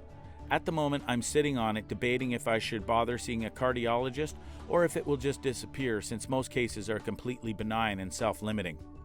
In terms of prescription, I would never prescribe myself new medication for acute illness. I only self-prescribe to renew old scripts that I can't be bothered getting. The worst thing is getting medical certificates for work, since I can't write them myself, and it's a huge waste of everyone's time just to get a piece of paper saying I have the flu. It depends on what you mean by get sick. I'm certainly not going to see another doctor if I have a cold, but if I have appendicitis or a lymphoma, I wouldn't have much choice, would I? If it's only a matter of a diagnosis or a simple treatment, then no, I won't bother a colleague. But if I need specialized treatment that I couldn't possibly provide to myself, then obviously. If you have an infection that you think is bacterial, not viral, like there's a lot between a cold and lymphoma. I run the lab at the hospital, so I can usually scam a rapid strep or flu test on myself. Last flu season, I spiked a fever with shaking chills at work. 20 minutes later, I was positive for flu B. The result was in the EMR, so I called my PCP, a colleague, and said I need Tamiflu. She saw the positive result and sent the script electronically to my pharmacy. I'm a nurse, and my parents were also. My dad traumatically lost half of his pinky finger when he got a wire caught under his bush hog on his day off. Being stubborn, he wouldn't go to the ER. He had a buddy x-ray it when he got to work that night and showed the results to the hospitalist when he made rounds. Hospitalist suggested he see his doctor for an ortho referral to remove the exposed bone fragment. My dad refused. Instead, he gathered every antibiotic he could find at his house and started his own course. As the skin healed, he would have me stand next to him over the kitchen sink pouring normal saline as he worked with the hemostats and worked the fragment out himself. It blew my mind. Not a doctor here, paramedic. We're even worse patients than doctors because we like to think we know what's going on and get no time off to actually be sick. Oftentimes we come to work sicker than most of the people we pick up in our ambulance. We self-diagnose, and if it doesn't require a prescription or surgeon, we make do with the duct tape and NSAIDs. If we do require actual medical intervention, we do all the things we hate when our patients do it to us. We'll tell them where to start IVs. We ask to see imaging and lab results. If there was a way for us to stay awake and assist in our own surgery, we'd do that too.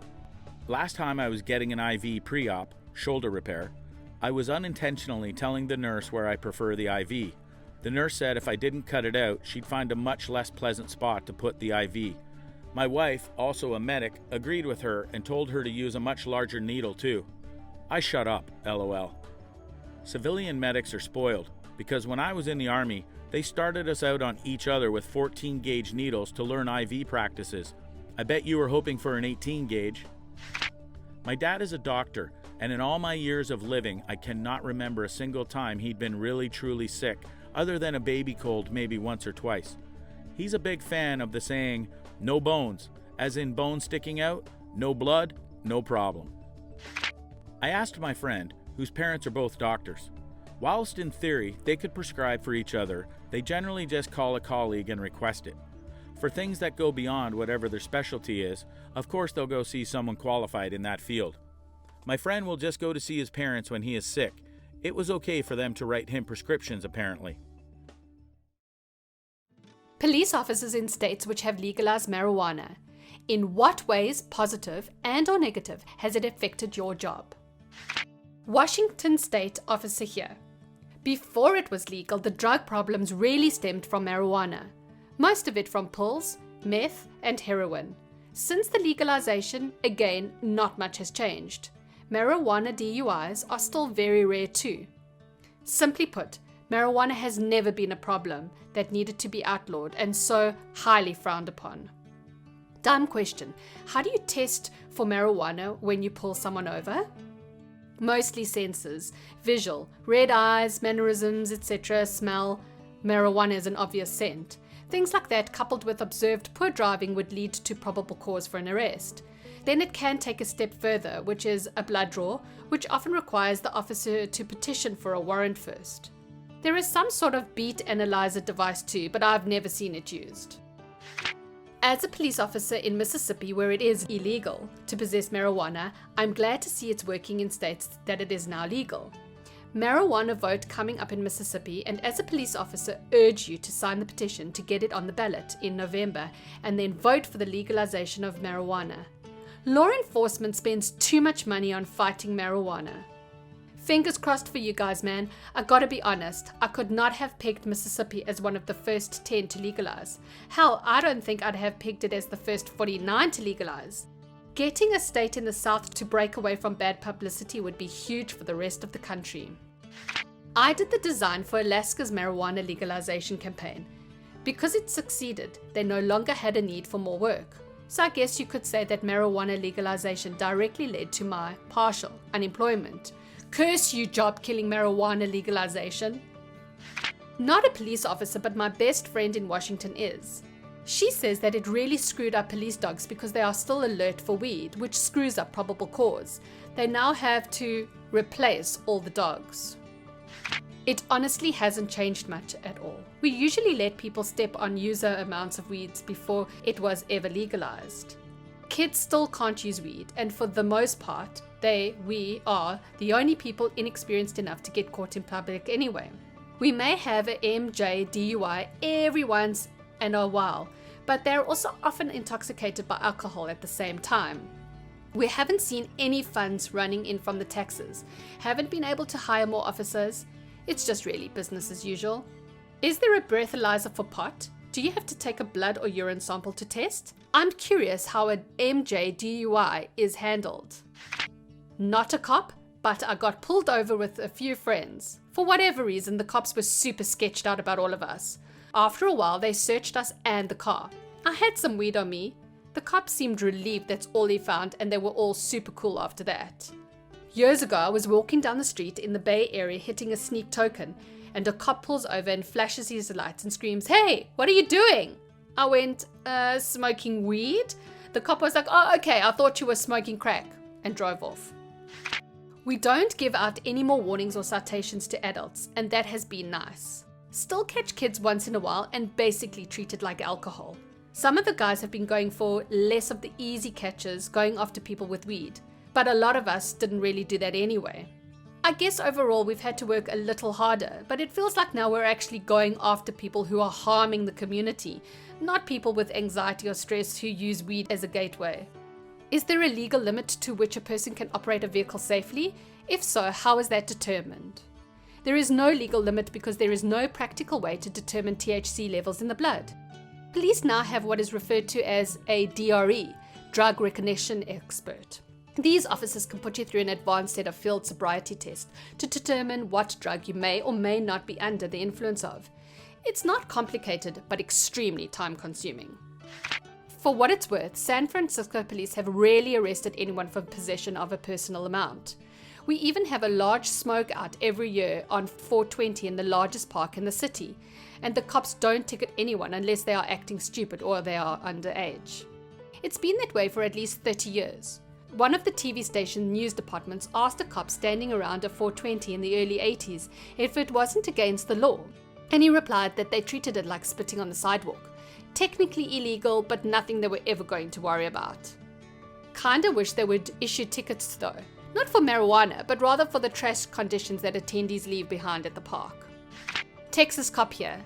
Legal weed here. You can forget it. Texas state legislators have a facade they have to keep up. I can admit that I'd rather deal with a person intoxicated on marijuana or opiates than alcohol any time of the week. That's something I don't understand. All the talk about my rights and freedom, but anti-marijuana, it just feels like cognitive dissonance. Do police officers get drug tested in legal states?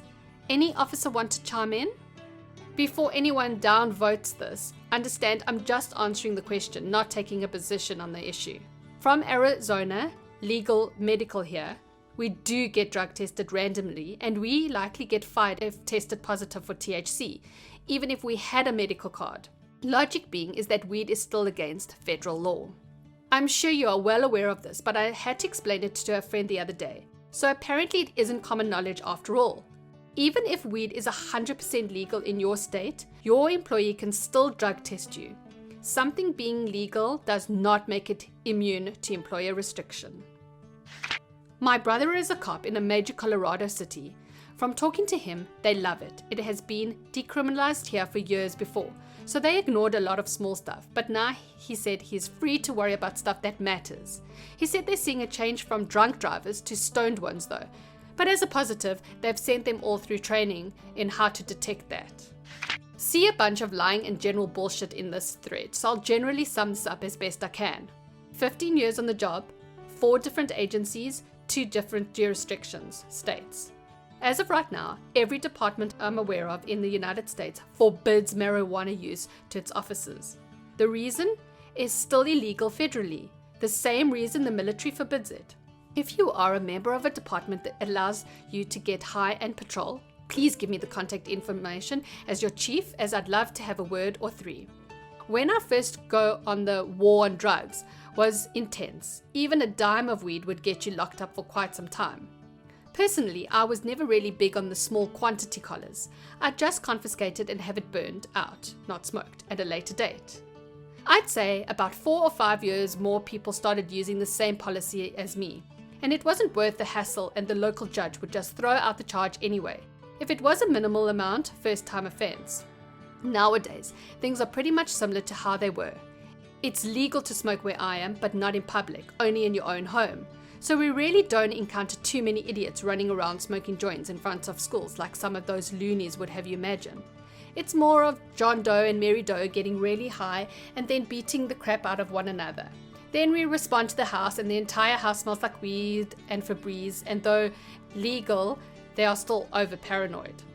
I wear a white shirt now and don't really run around and do traffic stops as much as I would like to.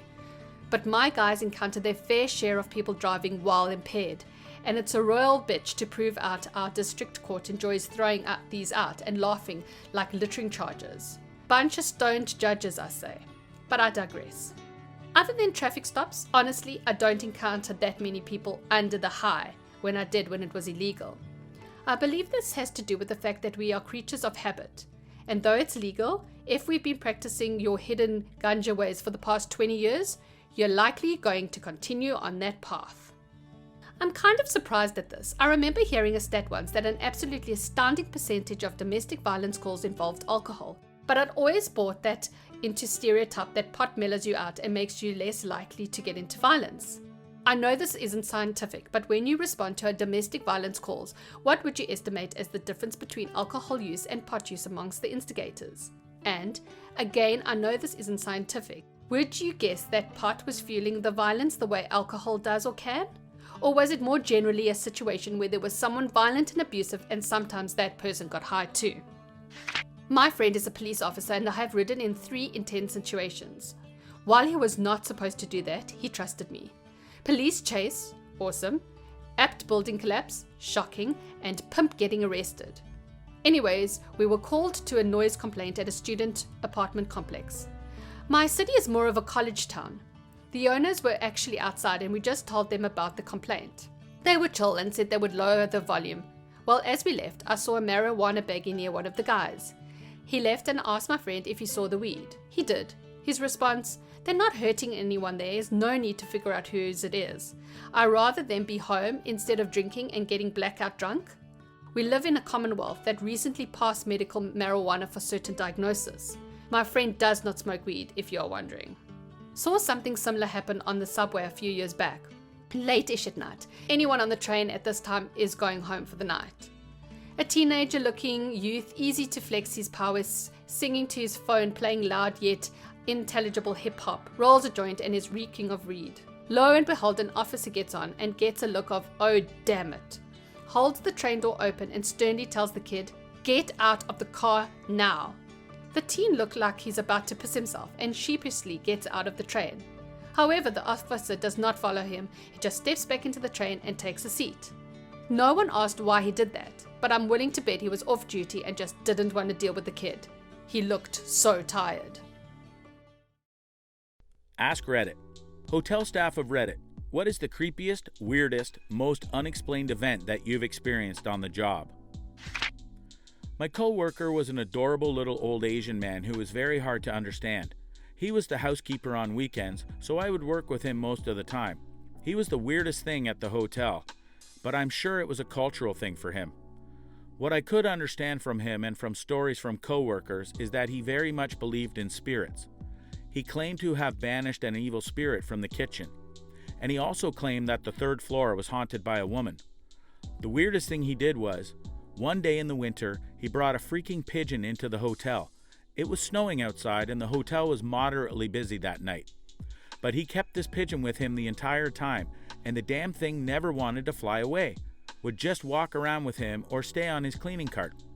The reason he kept it close is because he said it was a woman in its past life and she was cold and lonely. She took it in and cared for her, It lasted the weekend, then I think our general manager made him get rid of it or stop bringing it into the hotel. According to my co-workers, he brought it home. Haha, I'm laughing just thinking about it. I'm a setup manager at a hotel for big events. I was double checking all the rooms before I went home for the day, and I went into one of the event rooms and flicked on the lights. I tell you not, there was a grown naked man in the dark. He flinched when I turned the lights on, and it scared me. I sort of yelled, "What are you doing?" Turns out he was swimming and needed a place to change. Instead of just going to his room like a normal person would, he chose a dark event room. Poor guy, he just needed 90 seconds. I used to work in a small 20-room hotel built from an old mansion. So yeah, super creepy from the right perspective. I've heard old ghost stories, but never saw anything supernatural. Rather, the creepy stuff came from guests. One time, a lovely couple checked in. Although the guy was way older than the woman, they were friendly and enthusiastic. Later that night, about midnight, keep in mind that at that time, I am the hotel's only employee on staff. My switchboard tells me that their room had dialed 911. Since the guy was old, I was afraid he had a heart attack or something. I go to their room and knock on the door. It takes a while, but the door opens a bit. It is pitch black in their room, like they closed the curtains and turned on no lights. I can't see the guy at all, but I hear the man's voice, and it's a cackled whisper out of a horror movie. Yes? Me. Excuse me, sir. Is everything okay? I saw that you dialed 911. Him. Who are you? Me. I'm Nubosis, the guy who checked you in. You dialed 911. Is everything okay? Him. We don't, giggles creepily, have a phone. Me. Yes, you do, and you called 911 from it. Is everything okay? Him. Oh, we have, giggles. Meant to call 411, giggles. Sorry. He closed the door. I go back to my desk fearing something insane is going on. The next day, the two of them come downstairs, super happy, acting completely normal again. Thing was just weird. Now I'm pretty sure I have an explanation for the guy's behavior. Drugs. But damn if that wasn't creepy. I'd have probably turned on the lights. I once investigated a noise and found someone in serious danger, so now I'm paranoid that if I ever don't check something, I'll have let someone die. Okay, super creepy story time. I work at a mid-tier popular hotel in the south on the 3 to 11 p.m. shift. About a month and a half ago, I got a call from an elder man working at the Haynes Company trying to check on a reservation. Apparently the reservation didn't pop up in our system, so he then starts asking me if it's okay if guests who stay at the hotel can get packages shipped to them during their stay. Sure, whatever. We will sign for them too. He then slides in, "Oh, worst case scenario, you guys will end up with 300 pairs of stockings." That was it, or so I thought. Proceed to 2 weeks ago around 9 p.m. The phone rings and it's the Haynes man again, but this time he sounds a little off. Super soft voice with almost shallow breathing. He's checking in on the reservation again, which still isn't there. As I try to offer to make the reservation, he cuts me off to tell me that the package of stockings will be coming in. In then, even more shallow breathing, in the creepiest, softest voice asks, "Do you wear thigh highs?" I still can't shake the tone of the voice. I hung up so quick and locked the doors. Was this Hampton Inn by chance? I live in Alabama, and a few years ago we had someone on the same nature calling us, asking what sort of panties we were wearing, and he'd sound like he was definitely getting off. He started by asking the normal questions, rate, check-in, out times, etc. Then, he'd out of nowhere begin asking about thigh highs. I'd also immediately locked the doors. I worked the 3 to 11 shift. So scary. Oh man, so back in the mid-80s, I was stationed in Hawaii. I needed some extra cash, so I picked up a gig working security at a hotel. This particular hotel had a smaller hotel next to it that was owned by one of the major airlines. We basically provided check-in and check-out services for them, but I never really did much for them in terms of security other than chase off the occasional drunk guy trying to follow the flight attendants into the hotel. One night, I got a call asking me to come up to one of the higher floors of the hotel to try and quiet things down. These floors were typically where the pilot stayed and had bigger rooms and usually were the ones without much issue. The elevators opened to 2 buck-naked pilots chasing 5 naked flight attendants around the hall. The entire group were trashed and there were signs that there were probably some coke in one of the rooms. On seeing me, one of the pilots told me to get out of my clothes because they needed more cock if they were going to tame these wild women. I politely declined and told them that they were going to have to keep it down because we were getting complaints. The pilot saluted, herded the women into his room, and closed the door. Not sure what happened, but there weren't any more noise complaints. The weird part was for the next 3 months I had the job, I would routinely see the pilots and the flight attendants in question. All acted as if nothing happened, and I never had another complaint. I knew I should have been a pilot. Not a hotel staff, but a customer who likes to do funny pranks at hotels I stayed at for work. My favorite one was leaving up shrines for Jeff Goldblum, candles, pictures, and all, when I was checking out. After doing this at one hotel a few times, the next time I got called out for work and had a hotel booked, they must have recognized my name, because when I got to my room, there was a framed picture of Jeff Goldblum with candles around it. Now that's what I call good customer service. Good customer service, finds a way. At a hotel my girlfriend worked at, her manager got called with a report of water flooding into the halls. She went to check it out and no one answered, so she went into the room. There was a naked guy standing there bleeding all over the place. The bathrooms are to the left and there's a little corridor past them that leads to the rooms. He just sits on the ground, not saying anything, between the bathroom and the bedroom area. The whole room is dark, so the manager steps over the guy and goes over to the first bed. There's someone in the bed, and she asks what's happened, but no response. She goes to roll them over and realizes they have been pretty much decapitated. Neck cut to the bone. Look at the other bed, and there's another lady in that bed, neck cut to the bone as well. Now she's standing in the room, and the guy with the blood all over him is still sitting in between her and the door. She runs out, but notices before she leaves that there are like a bunch of pictures all over the wall with flowers stuck in the headboard, kind of like a shrine or something. Anyway, turns out they had a satanic suicide pact, and the guy drugged and killed the 2 women, then tried to kill himself and failed. He left the bathtub and sink running so someone would find them. I've had several weird and scary moments happen while working in a hotel in DC. From suicides in luxury suites to terrorist claims, working in the hospitality industry will definitely have you talking about something. One of the scariest things I've witnessed firsthand is having the fireplace in our lobby explode almost right in front of my face. It all started in the morning when the lobby began to smell a little bit like gas. Usually it's never a problem because the restaurant is next to the front lobby. But after several complaints, we decided to look for the source. Turns out the fireplace was causing the smell. It was a gas-starting fireplace. One of the new guys tried to adjust the temperature on it, and instead, the fireplace reacted unexpectedly and started a 3-foot flame. One of the bartenders tried to blow it out with the fire extinguisher, but turns out it was not the correct one to use, and it caused the fireplace to explode and create an even bigger flame. All I remember is falling to the ground because of the explosion and the sprinklers went off. The entire front lobby and restaurant were flooded. I thought I was going to be able to leave work, and they still made me stay the whole shift. Lesson learned from this incident: not all fire extinguishers are used for the same purpose. There's like 4 different kinds to stop a specific fire. Now, the creepiest request I ever got was from finding an escort for a gentleman and giving a room to a porn star. DC hotels for you. There are 5 different types of fire extinguishers: A, B, C, D, and K. A is for common combustibles, paper and wood and the like. B is for flammable liquids, gasoline and whatnot. C is for flammable gases, natural gas, propane, methane, butane. This is the type he should have used. D is for metals, magnesium mostly. K is for cooking fires. My guess is he tried to use the K extinguisher from the kitchen. It is generally a dry chemical, and when expelled, it mixes with the grease from the cooking fire and creates a foam layer on the surface of the cooking oil and extinguishes the fire. My guess is when he expelled it on this fire, it created a small cloud and caused a minor dust explosion.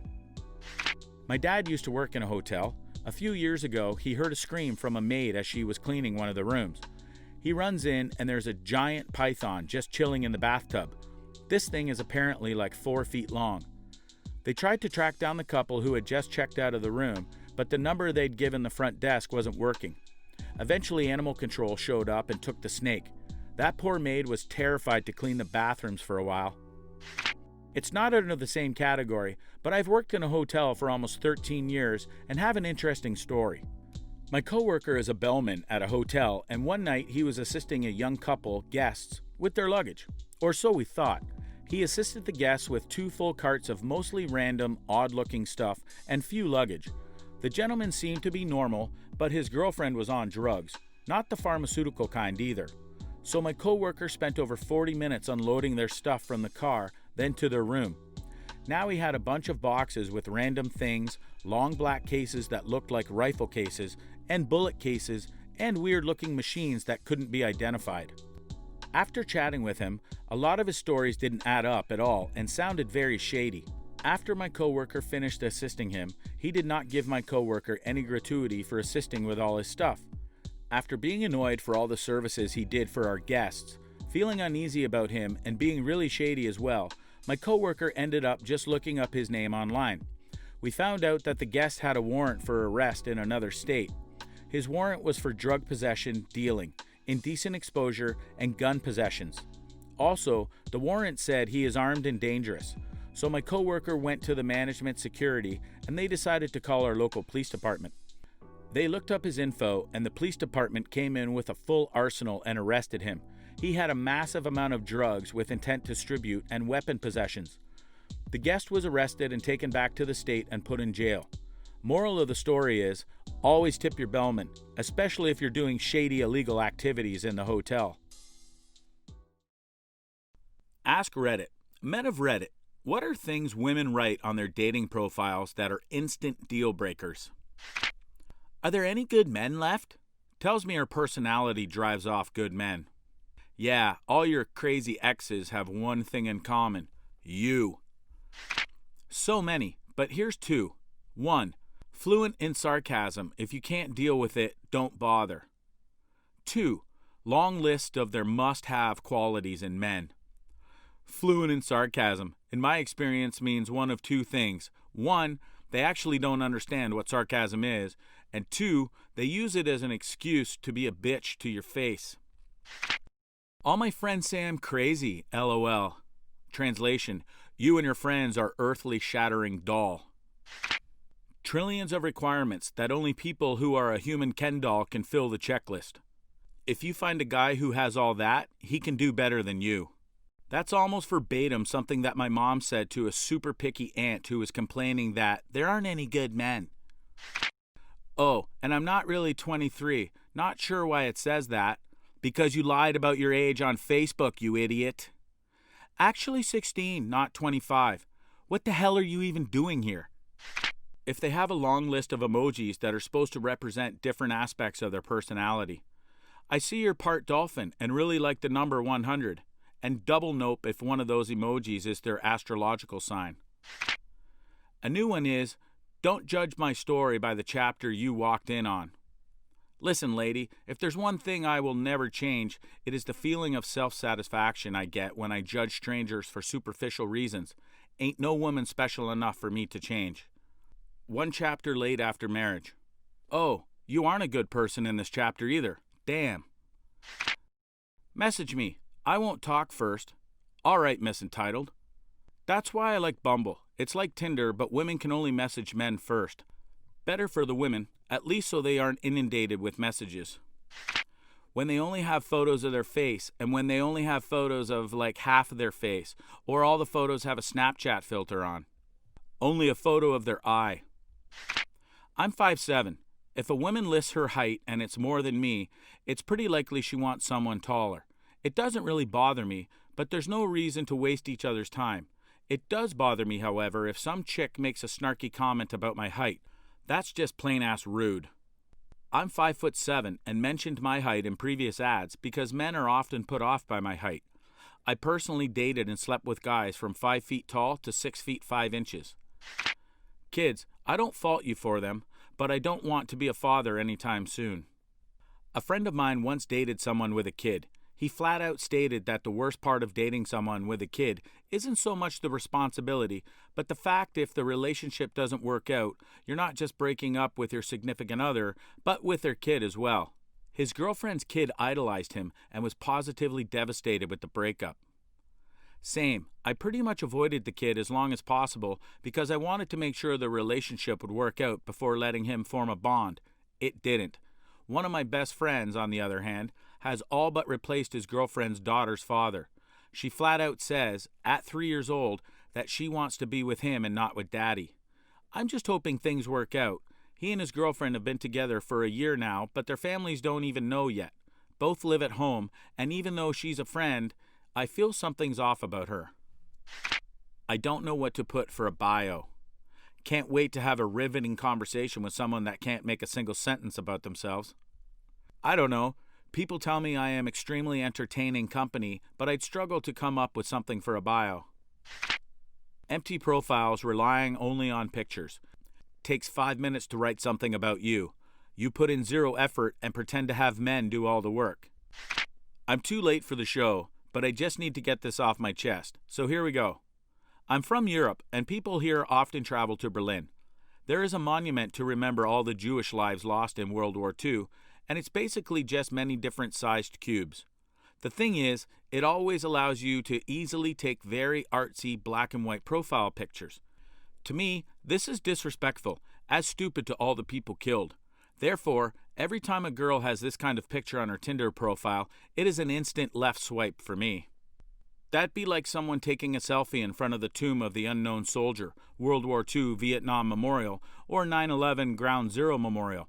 You don't disrespect the literal etchings of history, and you certainly don't do so for a dating profile picture.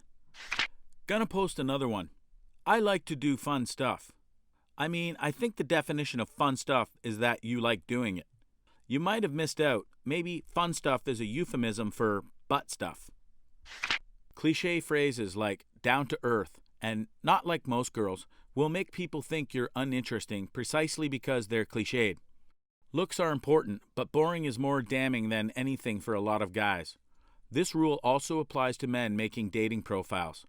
If you're writing something that is as exciting to read as light beer is to drink, then you're going to have a tough time. Of course, all this only applies if you're not hot. If you are, you'll always get hits, no matter what. This is code for, I have internalized misogyny and I'm unnecessarily competitive with other women. Any mention of how important either religion or horses are to her. My ex used to always talk about how when she was growing up they had horses and her parents owned a market, yet they were dirt poor. That's not how dirt poor works. My sister has had horses since she was little. She's recently turned her obsession into a successful business, but I've seen how much coin my dad has had to drop on that obsession over the past 30 years. I could find my dream girl, but if she's got a horse pick, I'm hopping right out of there. Don't want none of that. Profiles with a lot of complaints about the messages they receive. If you're sick of receiving just hey, maybe you should send the first message for a change and realize it's not easy. I notice a lot of women complain about this, but most have a really empty or shallow profile. It's kind of hard to strike up conversation about a shared interest or anything interesting when there's nothing substantial to go off. The result of which in super interesting messages like, hey, you must have a large sum of money in your 401k to date me. Lady, it's just a date, not a marriage. My 401k isn't any of your business. Oh, so many. Fluent in sarcasm. I see this all the time. They are definitely not fluent in sarcasm. I'm pretty certain they believe it to say something mean and add a LOL joke. Just looking for someone to go on adventures with. No, you aren't. You're trying and failing to come across as a free spirit. I don't believe your unoriginal statement. Can't handle me at my worst. We all know this one. It's a poor excuse to act like a raging bitch. I don't like drama or want to play games. You thrive on drama and do nothing but play mind games. Beer taco connoisseur, Netflix enthusiast, probably swiped right for your dog. Oh, you can go hit yourself. I've seen some combination of this on tons of profiles. Where is this trying to be original language, but actually coming from the I'm not like other girls hive mind? How do so many women stumble across these types of things to come off as cool, laid-back chick, aloof, etc.? These things are bizarre how common it is. Translation. I'm entitled, upper-middle-class white girl who thinks my infinity symbol tattoo and liking Star Wars makes me different, and I must mention these things constantly because I place an irrationally high value on being unique. If they call themselves a free spirit, in my own personal experience, women who call themselves that are either in and out of quick relationships or flings or sleep around a bit. I don't really find anything wrong with that personality, but it's not what I look for. From my personal experience, it's code for I like drugs and want someone to do drugs with. I'm just looking for a sugar daddy. Look, dear, even I have my standards, and being blatantly taken advantage of is beyond that line. At least she's upfront about it. It would be worse if you weren't warned and she's siphoning money from you. I smoke. I never know what they're referring to. Personally, I don't take the chance to date a smoker. As a former smoker, this really bothers me, especially on my transition off of nicotine. It's awesome we've got to the point where weed is fine, but cigs are not. You aren't changing your partner with cancer when you smoke weed around them. At least not at nearly the same rate. And dank is a savory smell, while ashy is just suffocating. If you look at the dating profiles of a lot of women in the U.S. South, one exceptionally cringy line you'll see is, I'm an ex looking for my redneck Romeo. That line always got an instant block from me. As a Southern gal, I'm saddened to see people put that, and your description is spot on. If you're looking for someone to get along with, it shouldn't matter what region he comes from. Also, Romeo was kind of a pedo. I don't know who's looking for that, but it ain't me. Height requirements. Everyone's a little shallow, but wearing on your sleeve is a deal breaker. I want a girl who's in shape, but I wouldn't say it on the profile. As a short dude, I understand why this is on girls' profiles. Most superficial things are pretty easy to just see from profile pics or from chatting with the person. It's very hard to know someone's height just from pictures of their face, or even from pics with other people. It's way more disappointing to me, personally, when I feel I make a connection with a girl only to have her respond with, "How tall are you?" after we have been pleasantly chatting for a while. If you aren't attracted to me, that's fine. Not everyone is. But I don't want to waste my time with it if it's not going to work anyway. Must be 6 feet or taller. I get it, everyone has their own body preferences. But if I wager I put on my profile, must have D-size breasts or larger, there would be a problem. Unoriginal and or cliche quotes. Believing being a total see you next Tuesday is a cute quirk to have, and same with mental illness. No, I don't want to be the Joker to your Harley Quinn. Because mental illness has become trendy, in my experience though, most people who go on about having one or more aren't actually suffering from it and have no real understanding of the illness they claim to have. Most common examples I see are OCD, anxiety, and depression. People going on and on about having OCD because they are such neat freaks and hate seeing things out of order, or having anxiety because they hate public speaking. Most people don't like those things. As for depression, just because you cried at a sad movie or because your best friend stopped talking to you doesn't make you clinically depressed. Spain and Portugal, or some other short list of countries. Are you from there? Is your family from there? Did you go there? Do you want to go there? A lot of the times, those are literally the only words in their bio. Gemini, loves science. Seeing these two things next to each other gave me a good laugh, but no date. Just here for the free dinner. Seriously? I get that there's a solid chance you're joking here, but why would you write that for your bio? But worse than all of that is nothing. No bio at all. What's that supposed to represent about your personality? As a woman, this entire thread is highly entertaining to me, but this one made me laugh the most. TBF, this is something I would write, ironically. Ask Reddit. Men of Reddit, how can we impress you on the first date? Have a decently educated opinion on something, and show enthusiasm when you're talking about it. It really doesn't matter what the subject is. Seeing that you're someone who doesn't just agree with everything I say and can think for themselves is a big turn on. It's also good to see that you're passionate about more than just looking good or being cool. Don't make us run the entire conversation. Huge turn off. IMO. I'm 16 and not a very social guy in general. Super shy, actually. I managed to have 4 dates somehow, and I always had to be the one who talks most of the time and come up with the subjects. I even had one in which I asked a girl stuff and she didn't want to answer. This happens even when going out with a girl I'm friends with and there's no interest. What a drag. Don't talk about your ex. Let's try starting a new relationship by talking about a broken one. That'll set the mood.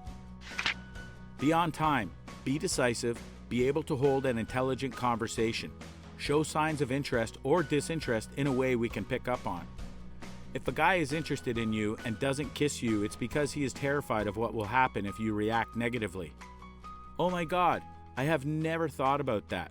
I went on several dates with this guy. He even sent me flowers after our first date because he knew I was having a bad day at work, but he never even tried to kiss me. I was like, okay, I guess he doesn't like me. Be straightforward. No matter how clear you think your signals are, it'll slip by us unless you give us a notarized legal document clearly indicating your intentions. Personally, I'm terrified of giving off signals unintentionally or being accused of leading someone on by being too polite or friendly. This always leads to far more awkwardness than I'm comfortable with, no matter how careful I try to be. Casually mentioning I already have a significant other doesn't always work even. It would be so much easier if signals were expected to be straightforward from the start. No more walking on eggshells on my end, no more blind guessing and unnecessary rejection on the other end. Win-win. Just be nice, I guess. Also, if you take the lead, so to speak, that really makes my day. It leaves no confusion and makes me feel wanted. Even if it's just a quick squeeze of the hand or a peck on the cheek, I'll feel like $1 million for at least the next few days. I think too many people taking it for granted. As for me, the ideal is a normal girl, not too serious about everything, smiling. But nothing gets me more attracted to a girl than when she's just nice to me. I don't mean if I say I rode a bike yesterday, she must say, "This is awesome, crazy, fantastic, oh my goodness." Just do some little stuff. Ask a question. Look deep in the eyes for a bit or say in a joking manner, "I allow you to walk me back." Anything. Touch my arm. That's all I need. Butterflies start flying. Confidence kicks in. Also, if you suddenly start wondering if that's a good time for a kiss, guess what? It's probably a good time for a kiss. Second person is probably wondering too. Be careful with that though. Nice trick is to go silent for a moment and get asked what I'm thinking about. I'm just wondering about some stuff. Should I do it? What is it? I can't say. Just tell me, do you think I should do it? If it's a yes or a maybe, go for a kiss. 80% of the time, it works every time. I'm sorry, but it varies a lot from man to man. Some guys are looking for fun, uncomplicated girls and would be impressed by a certain lightness of being, a spontaneity and sparkle. Others are looking to expand their horizons and would be impressed by unconventionally or sophistication. Yet, others are looking to settle down and would be impressed by a woman who seems to really have her together. Realistically, think about a guy you're looking to attract. Who is he? Why do you like him? What is he searching for in a lover, and why are you different from other girls in that particular regard? That's your answer. Well, honestly, In my experience, just this question is a good start and speaks volumes. It honestly feels like no matter what it starts as, I have a vagina, my part is done, now impress me. So don't behave like that, and we're already off to a fantastic start. It's extremely refreshing and inspires at least a bit of hope seeing this question. You just decided, like 90% of women in the online dating realm, nearly all of them mention something along the lines of, "It's your job to impress me." No. What if you just want to talk about something you mentioned in your profile and hold a general conversation with you? I need to impress you? I'm a human being you didn't even know existed who just contacted you over satellites and fiber optic cables using ones and zeros. That isn't impressive enough? Online dating is a bit different, as I feel like there's a massive delta between the number of men and women. There's a chance that when they say that they need you to stand out, they really mean it. Be yourself. Be weird. Don't hide your strange little things about you. We want to know the real you immediately, and if it's something we don't like, then you just saved us both a lot of wasted time. No point in hiding it until later on. Dude, I don't think that's great advice. If I just said whatever I wanted and acted as weird as I wanted to, I wouldn't have had many dates or friends. You have to learn your boundaries with people. You start off approachable and friendly, and then see what they'll be comfortable with you doing. If those kind of boundaries end up being too much, then you shouldn't do it. But it's not like you should only date people who are comfortable with you saying and doing whatever you want without any sort of filter. Like, just because I made a lot of Holocaust jokes with my friends doesn't mean that I should do that while I'm on a date with a Jewish girl for the sake of being transparent. I can restrain myself. Yeah, but being yourself is different from do and say everything you think all the time with no concern for whether or not that's acceptable. Be yourself means don't be afraid to talk about things that are important to you. Don't behave in a way that is contradictory to your principles. Don't laugh at jokes you don't find funny. Don't feign interest in things you don't care about. Nobody is saying to be the way you are with your very close friends instantly, but you need to put enough of your true personality out there for people to actually be interested in anything you have to say. Not everyone will care, but do you really want to date someone who doesn't? Be able to make a choice. If I ask what movie you would be interested in, be willing to say you want to see X movie, or at least that you don't want to see Y movie. Be able to say that either you do like the choice of food or you don't. Being able to communicate is huge. If you help with all those small things, it will make for less stress and ultimately a better date. Oh, my fiance and I are terrible about this, so I devised a system. I'll pick 3 options. He picks from those. If he doesn't want any of the options, then we switch. It's so much easier. I'm the same way, and I'm definitely stealing this idea. I'm not indecisive in general, but when it comes to picking date night activities, I suck. If there's something in particular that I really want to do or really want to avoid, I say so. But most of the time, I generally don't care where we go or what we do. I just want to spend time with the guy. Be yourself. It's disappointing later on in a relationship to find out that you are actually a completely different person.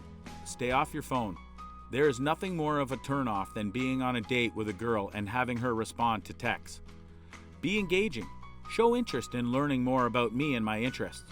Don't put all the pressure on me to keep a conversation going. Laugh.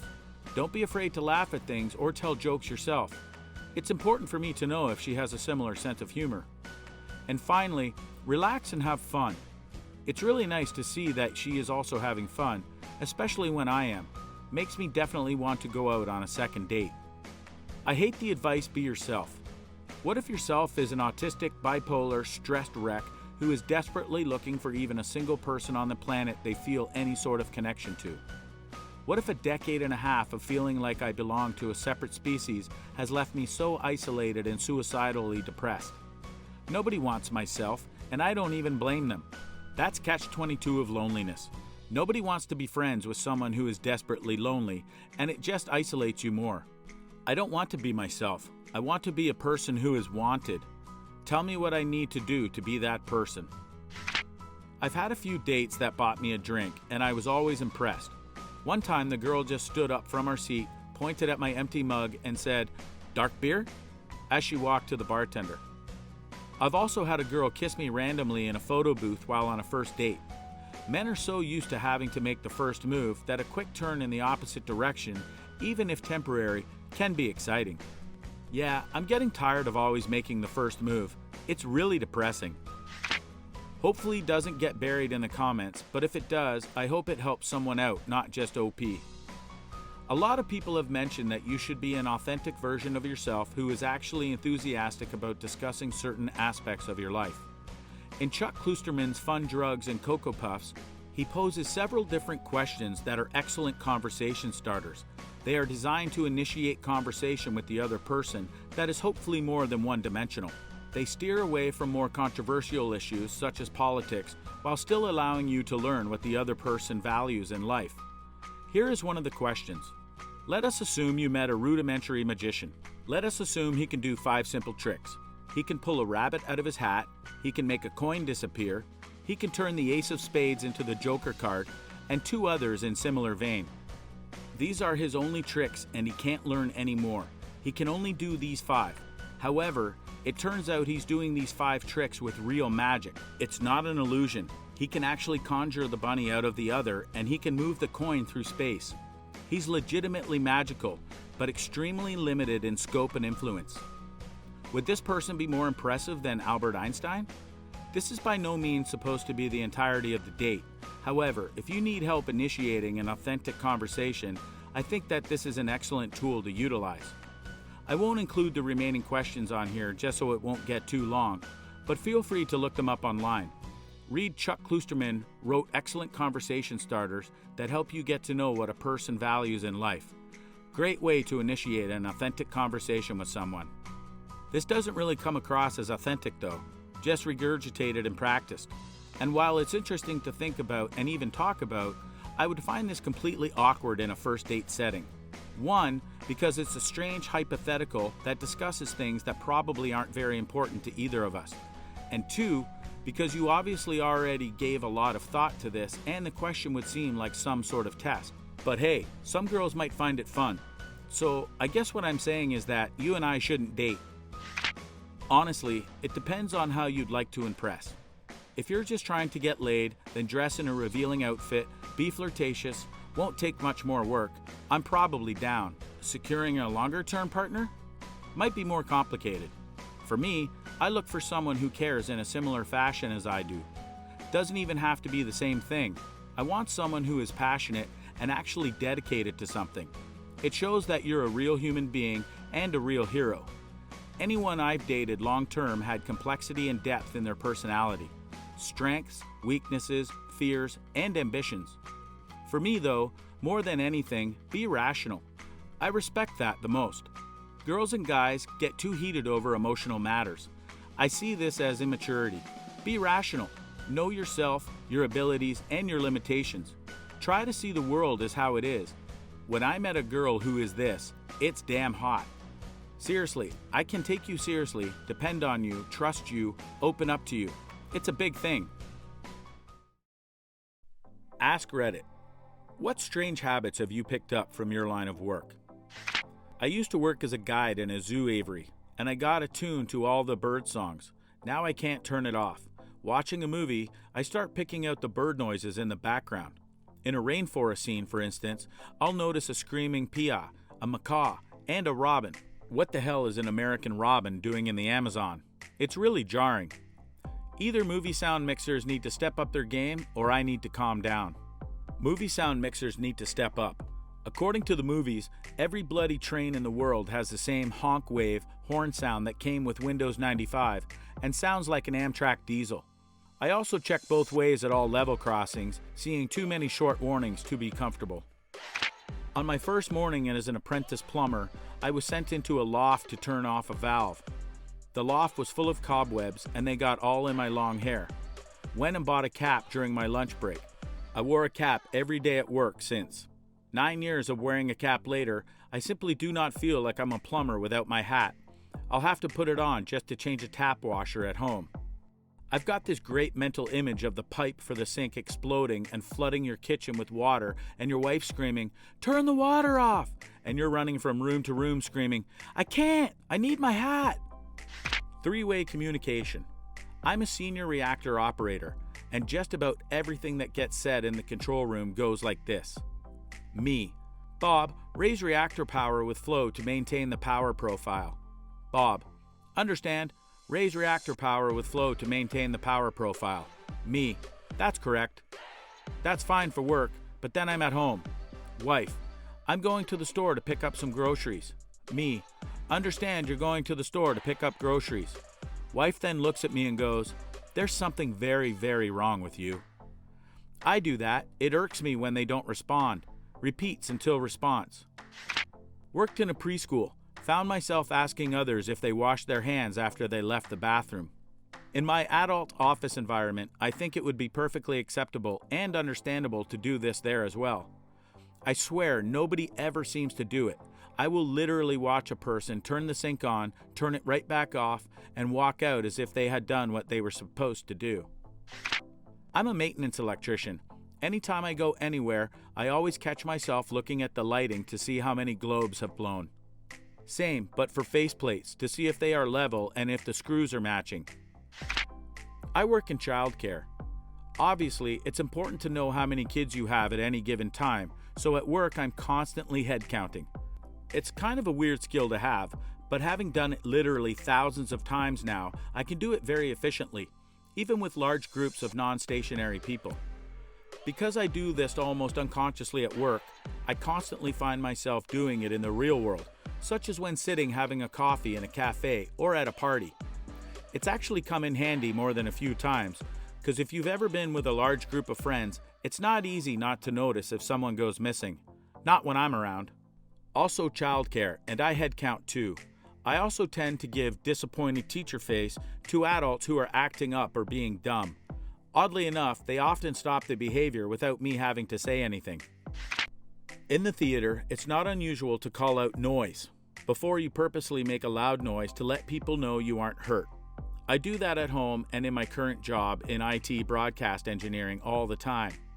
Another theater thing is to say thank you when someone gives a group of people a message, like 5 minutes to places, so sometimes I'll say thank you when people say things. Thank you, 5. I also no longer move my stuff in out of apartments. It's just become load in or out. At a party with a bunch of mostly ex-theater people on New Year's Eve, someone going to smoke said, back in 5, and almost the entire table responded, thank you, 5. It made me miss theater like crazy. Delivery driver here. I don't trust other drivers at all, ever, period. I don't make enough money to cover an accident. I see horrible drivers every day. If I see you coming a few blocks away with your turn signal on, and I could easily get ahead of you logically, I won't do it until you start your turn because you're a moron and that signal is accidental. I am the same. I assume every other driver is an idiot or actively out to get me. Restaurant manager. I have to stop myself from greeting, thanking people, walking into, leaving businesses that aren't my restaurant. Quite embarrassing on the rare occasion I don't catch myself. But I guess I just look super friendly. Or insane. LOL, I always feel like I have to say goodbye to my server. Used to work as a prison guard almost 20 years ago. To this day, my hearing focus is about 3 feet behind me when walking around, meaning you become hyper aware of anything going on behind your back. My husband works in corrections. He is the same, also has very good peripheral vision, and when we're out, he immediately checks for the quickest exit, and usually positions himself with his back to the wall. I don't think it will ever leave him. My manufacturing job is really safety conscious. Gotta wear gloves for everything.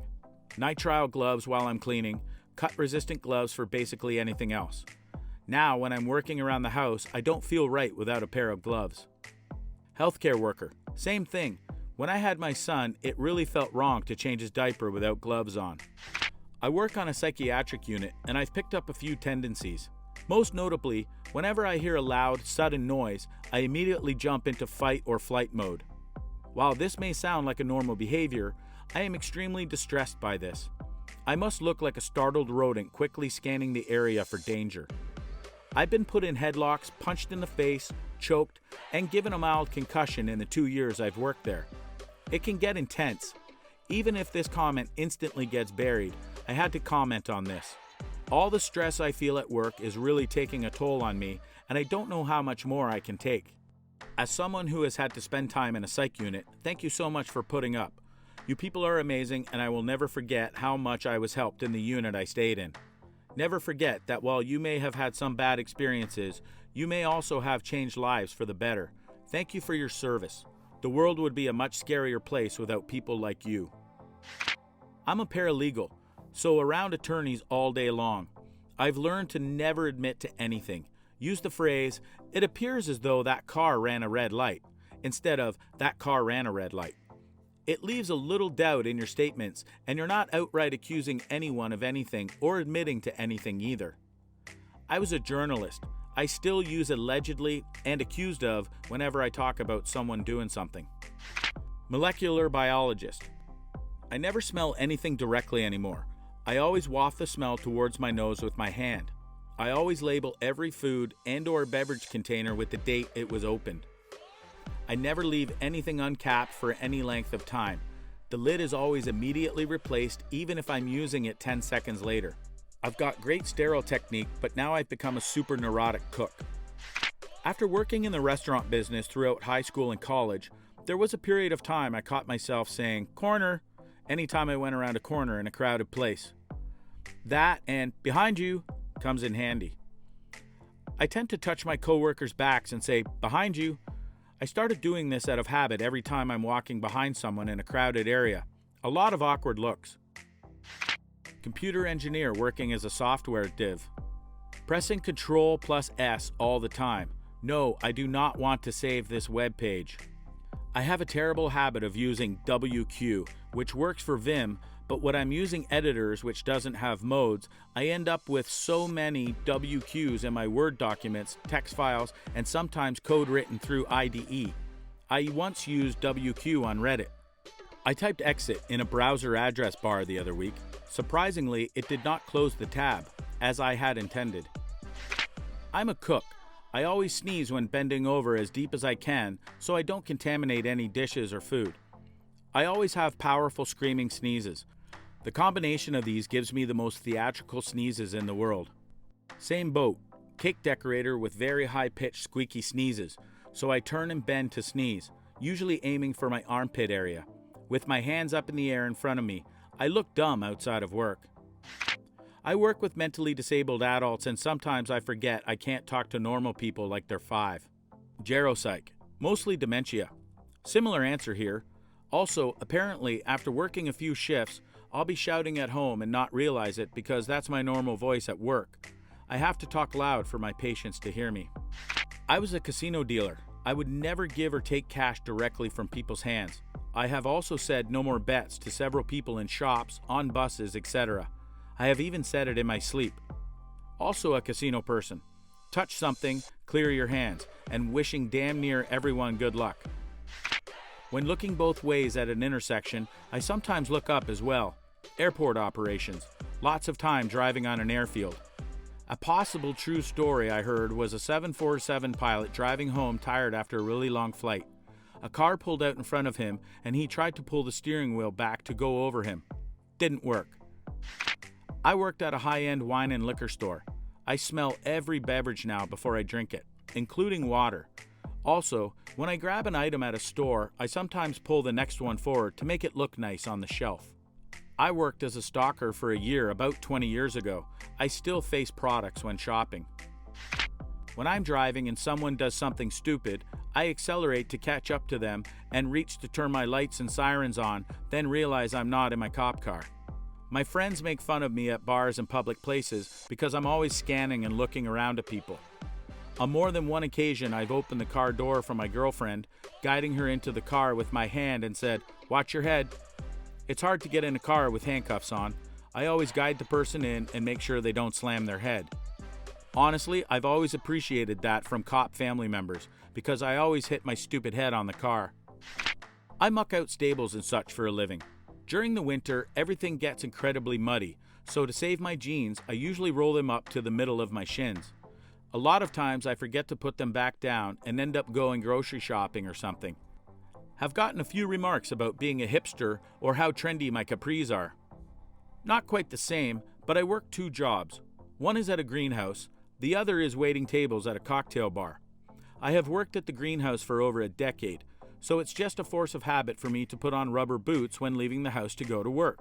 I now keep a spare pair of shoes at the bar because of all times I have shown up to work wearing rubber boots featuring a oh-so-trendy print of vegetables. They are also usually crusted with mud. I'm a martial arts instructor. Occasionally, when I'm not thinking, I bow and I walk in and out of buildings and sometimes to people when I meet or thank them. I'm sure I look freaky. Might look freaky, but if a stranger bowed to me out of nowhere, it would make my day. Clothing retail. Every time I shop, no mess. Nothing hits the floor and I fold any stacks I need to sift through. I try to make it look like I wasn't even there. Eye contact and smiling with people who get close to me, as if I'm about to check on their shopping experience. Then "Do you work here?" "No, sorry." I got this all the time in stores I used to work at. I'll carry myself like an employee and mindlessly face products while I'm looking for something, and people ask me for help all the time. Ask Reddit. What's the dumbest rule you had in school? No one was allowed to have or say the word Dr. Pepper because it was the password to a shared browser's account the administration found out about. Oh, that's hilarious though. We couldn't wear winter clothing in class. Coats, gloves, hats. Even with the heat on, it got cold in the winter inside the school, so we just had to freeze. They said it was because winter clothing were gang symbols. This was a farm town in Wisconsin. "I see you're wearing a hat. Which gang are you in?" "I'm in the not freezing my ass off gang." They also had the policy in our junior high. I remember that when we kids argued that there were no gangs in school, they told us, "There may not be now, but in high school it's a problem." So I was legitimately scared of the upcoming gang activity. In primary school, we weren't allowed to put our rubbish from our lunches in the bin. I distinctly remember being in an assembly where their head teacher said, "Your lunchbox is your bin." I mean, did she think the bins were for decoration? So stupid. Our teachers did this in elementary school, but it only applied to food waste, like apple core, sandwich crust, etc., because they didn't want the garbage to stink or gather flies. We were still allowed to throw out wrappers and things like that. When I was in high school, taking my second year of photography class, everyone was called into the auditorium for an assembly. It was to announce that cameras were no longer allowed to be used on campus due to privacy issues. This was about 2 weeks after the school had installed security cameras everywhere in the school. The boys weren't allowed to wear shorts at my middle school, but the girls could wear culottes, basically shorts with a fancy name.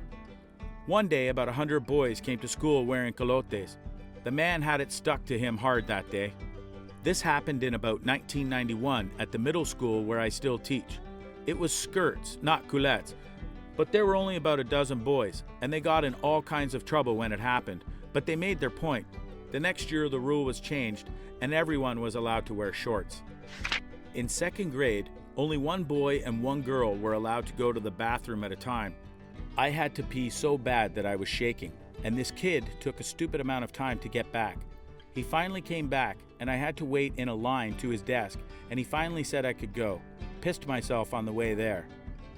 I'm going to make sure my kids know if they actually have to go to the bathroom and they're being denied, to just go. I'll take care of the rest. My middle school banned hugs. At least they banned front hugs. The rule was against chest-to-chest contact, regardless of context or gender. No chest bumps after a game. Several girls got in trouble for hugging their female friends goodbye after school. It was a strange place. No colored shoelaces. Apparently it was a sign of gang affiliation. No toe shoes. It looked too much like you were wearing only socks. No eating outside the cafeteria. This was to reduce litter in the hallways, but our school cafeteria could only fit 100-ish people, so everyone ignored it. They tried enforcing it by guarding the cafeteria doors so those buying lunch couldn't leave, but then people just stopped buying school lunch. No Simpsons anything. This was when it premiered, and there was this national scare that Bart was a bad influence. There were 2 popular Bart shirts that were banned. One said that, "I'm Bart Simpson, who the hell are you?" And another one that said, "Bart Simpson, underachiever and proud of it." This eventually evolved into banning all Simpson shirts, school supplies, stickers, etc., after some of the teachers started watching the show. A lady who lived across the street spearheaded this campaign in our town. Decades later, I met a showrunner from The Simpsons and told him about it. He told me teachers like that put his kids through college. In elementary school, we couldn't kick a ball at recess because the school was afraid we would kick the balls to the top of the building. The janitor would go to the top of our school once a week and just toss balls after ball down. Mark was our everything, and we were his disciples. Needing to wait 10 minutes before and after classes have started to use the bathroom.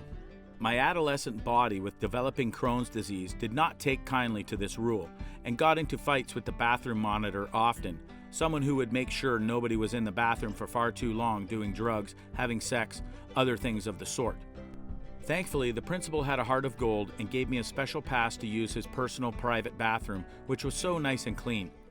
In a high school of 5,000 teenagers, being able to poop in peace at the rate you go with Crohn's disease made my life somewhat less stupid. Pun intended. As a longtime Crohn's afflicted person, that is such a sweet blessing. Your principal deserves a hug. In 3rd grade, we had to have playmates. It basically meant that we couldn't play with our friends on the breaks, recess. We had to play in a group. That group was filled with students from other classes too. Not fun.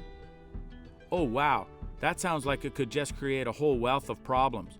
Was it one of those, this will stop bullying and kids be left out sort of things? No hats was basically the only dress code my school had. The dumbest thing was more so the reasoning behind it. It was put into effect after the Columbine because apparently different groups, jocks, nerds, goths, etc., wore different headgear to differentiate themselves. In Australian schools, it is compulsory to wear hats when in the playground, skin cancer prevention. Of course, in Australia, all schools have uniforms, so there is a common hat that everyone should be wearing. We weren't allowed to be indoors for more than 5 minutes at recess. This was in Canada, and indoor recess started when it was below minus 25 degrees Celsius. Instances of school-wide diarrhea really shot up during the winter. We didn't have school once because it was minus 9 Fahrenheit, minus 23 degrees Celsius. They didn't want students standing outside. I was in high school. I'm in an area where we don't normally go negative. I couldn't imagine having recess in that. Our school banned black socks. It was a public high school in a predominantly poor neighborhood, so the parents didn't give a response and bought whatever socks were cheapest, or didn't have the money to buy all brand new socks again. It got to a point where we'd have whole school assemblies on it and the teachers threatening to suspend kids from school for wearing black socks. Why black socks? I'm not really sure. Just bought the rule in suddenly one year along with a couple other uniform rules that were pretty stupid. But black socks was the worst, haha. No one could wear Joe's Crab Shack shirts.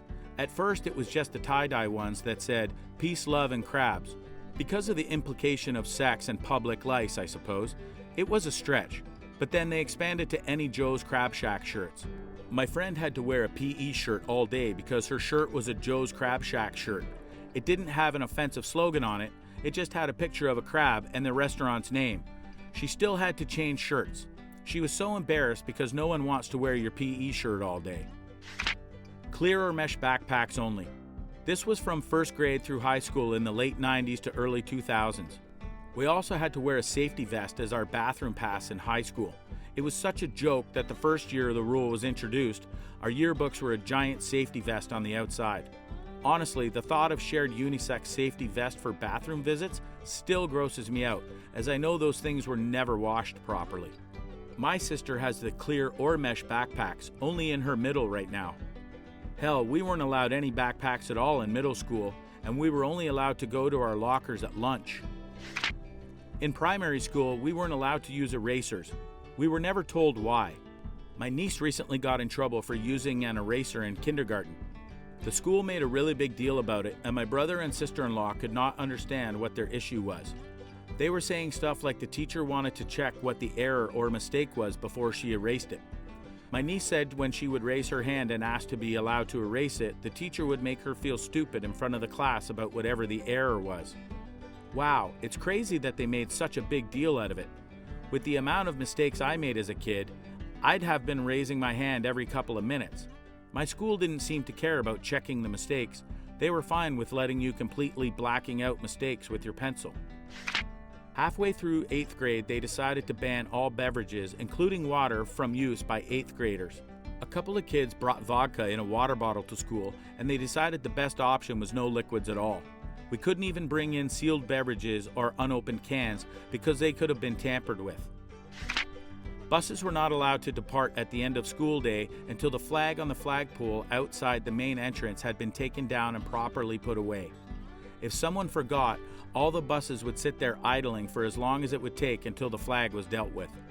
Imagine being a bus driver trying to keep a schedule and being like, "Sorry guys, the flag wasn't down and I couldn't leave the school," when they were late to their next route. Actual bus driver here. We would laugh our asses off, and my bosses, once done laughing, would call and have a talk with the school over such a stupid thing.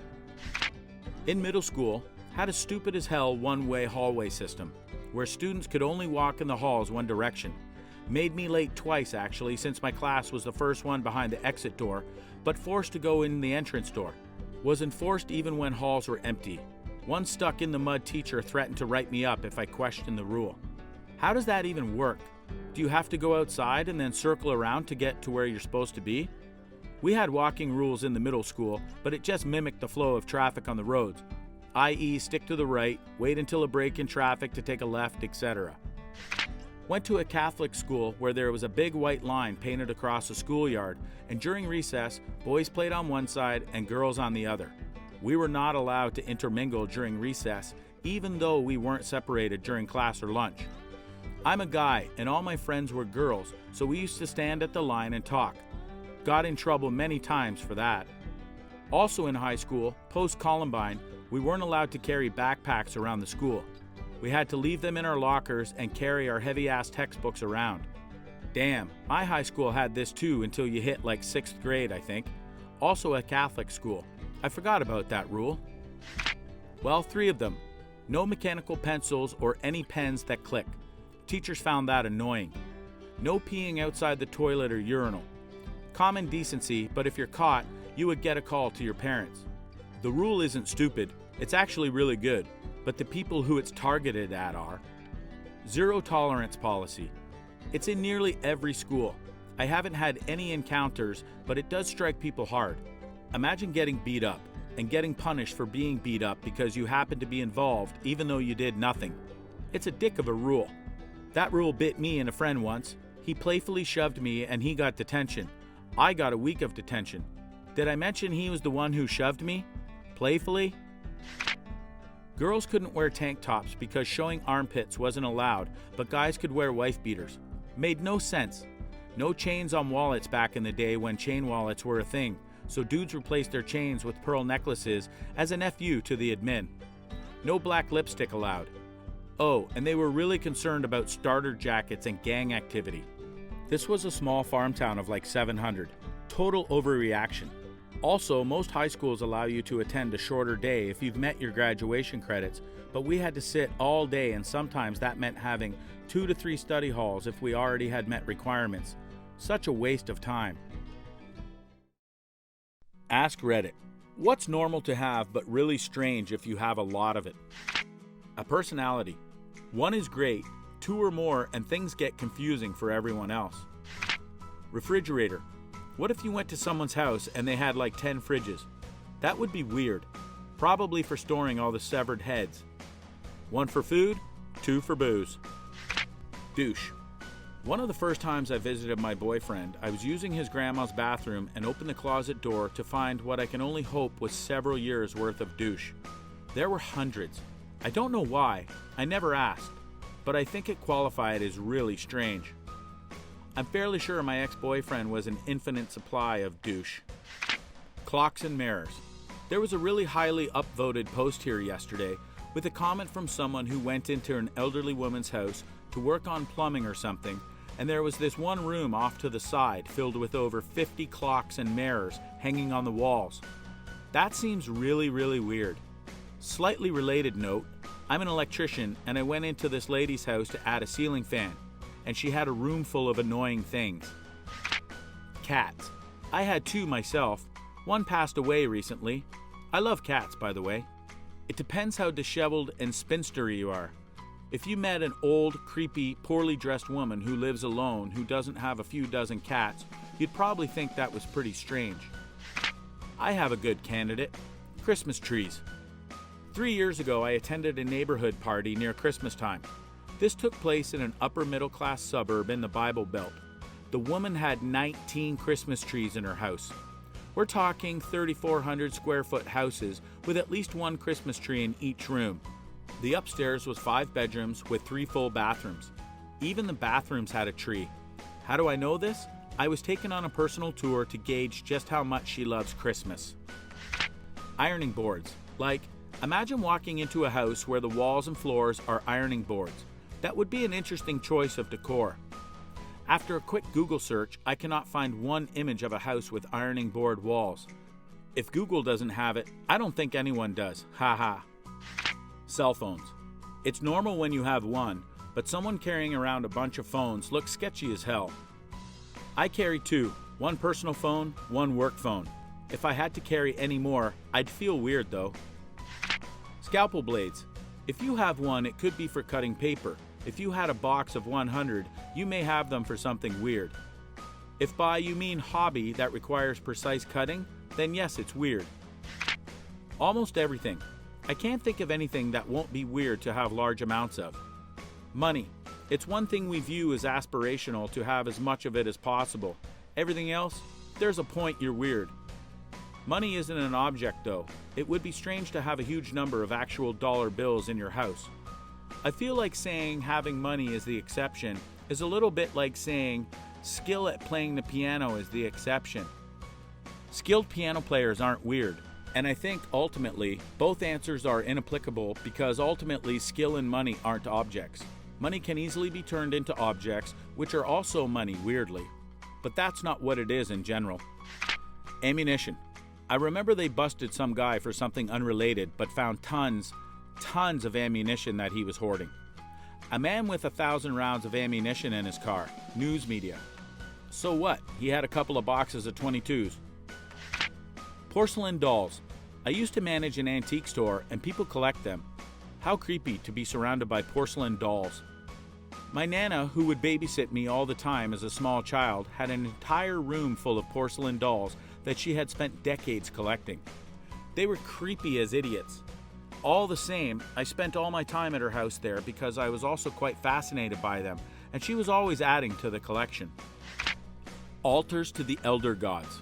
I mean, 1 is fine, 2 might even work, but anything above that, and you're really starting to look like you're actually trying to avoid being devoured by the Dread One when he arises once more to usher in the next era of existence. It's weird. The truly devout have the honor of being the first ones devoured. I don't think it's weird, and many others don't, but I guess lots of silly people would. Knives. Everyone has and uses a bunch of knives. You like pocket knives because you appreciate the craftsmanship put into them and the usefulness, and suddenly you're a weirdo. Most home electronic devices. Yes, I do need 5 stereo receivers and 12 computers. Spaghetti strainers. Normal to have one, not normal to have a house full of them, even if there are a few situations in which they could come in handy. I'm sure if you build it up enough, the payoff for having a bunch of spaghetti strainers in your house would be amazing. You'd have to also have your own army of killer whale strippers as well, though. Cleaning products. A cupboard full? Fine. A garage full? Terrorist. I'd like to buy 100 bottles of bleach, please. Covers beard with hand. Blood. A few pints in your body is expected. Any more hiding on your person gets people asking questions. Lubricant. I mean, 1 bottle can last a long while, but having multiple bottles is kind of weird. I swear they were on sale at a ridiculous discount. Hair. It's normal for people to have on their heads, arm hair, leg hair, etc. But if you have an excess of hair, beyond just hairy, that would be quite abnormal, and indicative of a condition, perhaps. Pretty much any appliance. Microwaves, toasters, refrigerators, stoves, ovens, washing machines, dishwashers, dryers, or furniture. Why the hell did you get 9 couches? Bleach. 1 bottle, maybe 2, is totally normal. Any more than that, and it looks like you've got some crime scenes to clean up. Bleach. Sure, everyone has a bottle under the sink, But if you have a 55-gallon drum, oh no, that's way too much.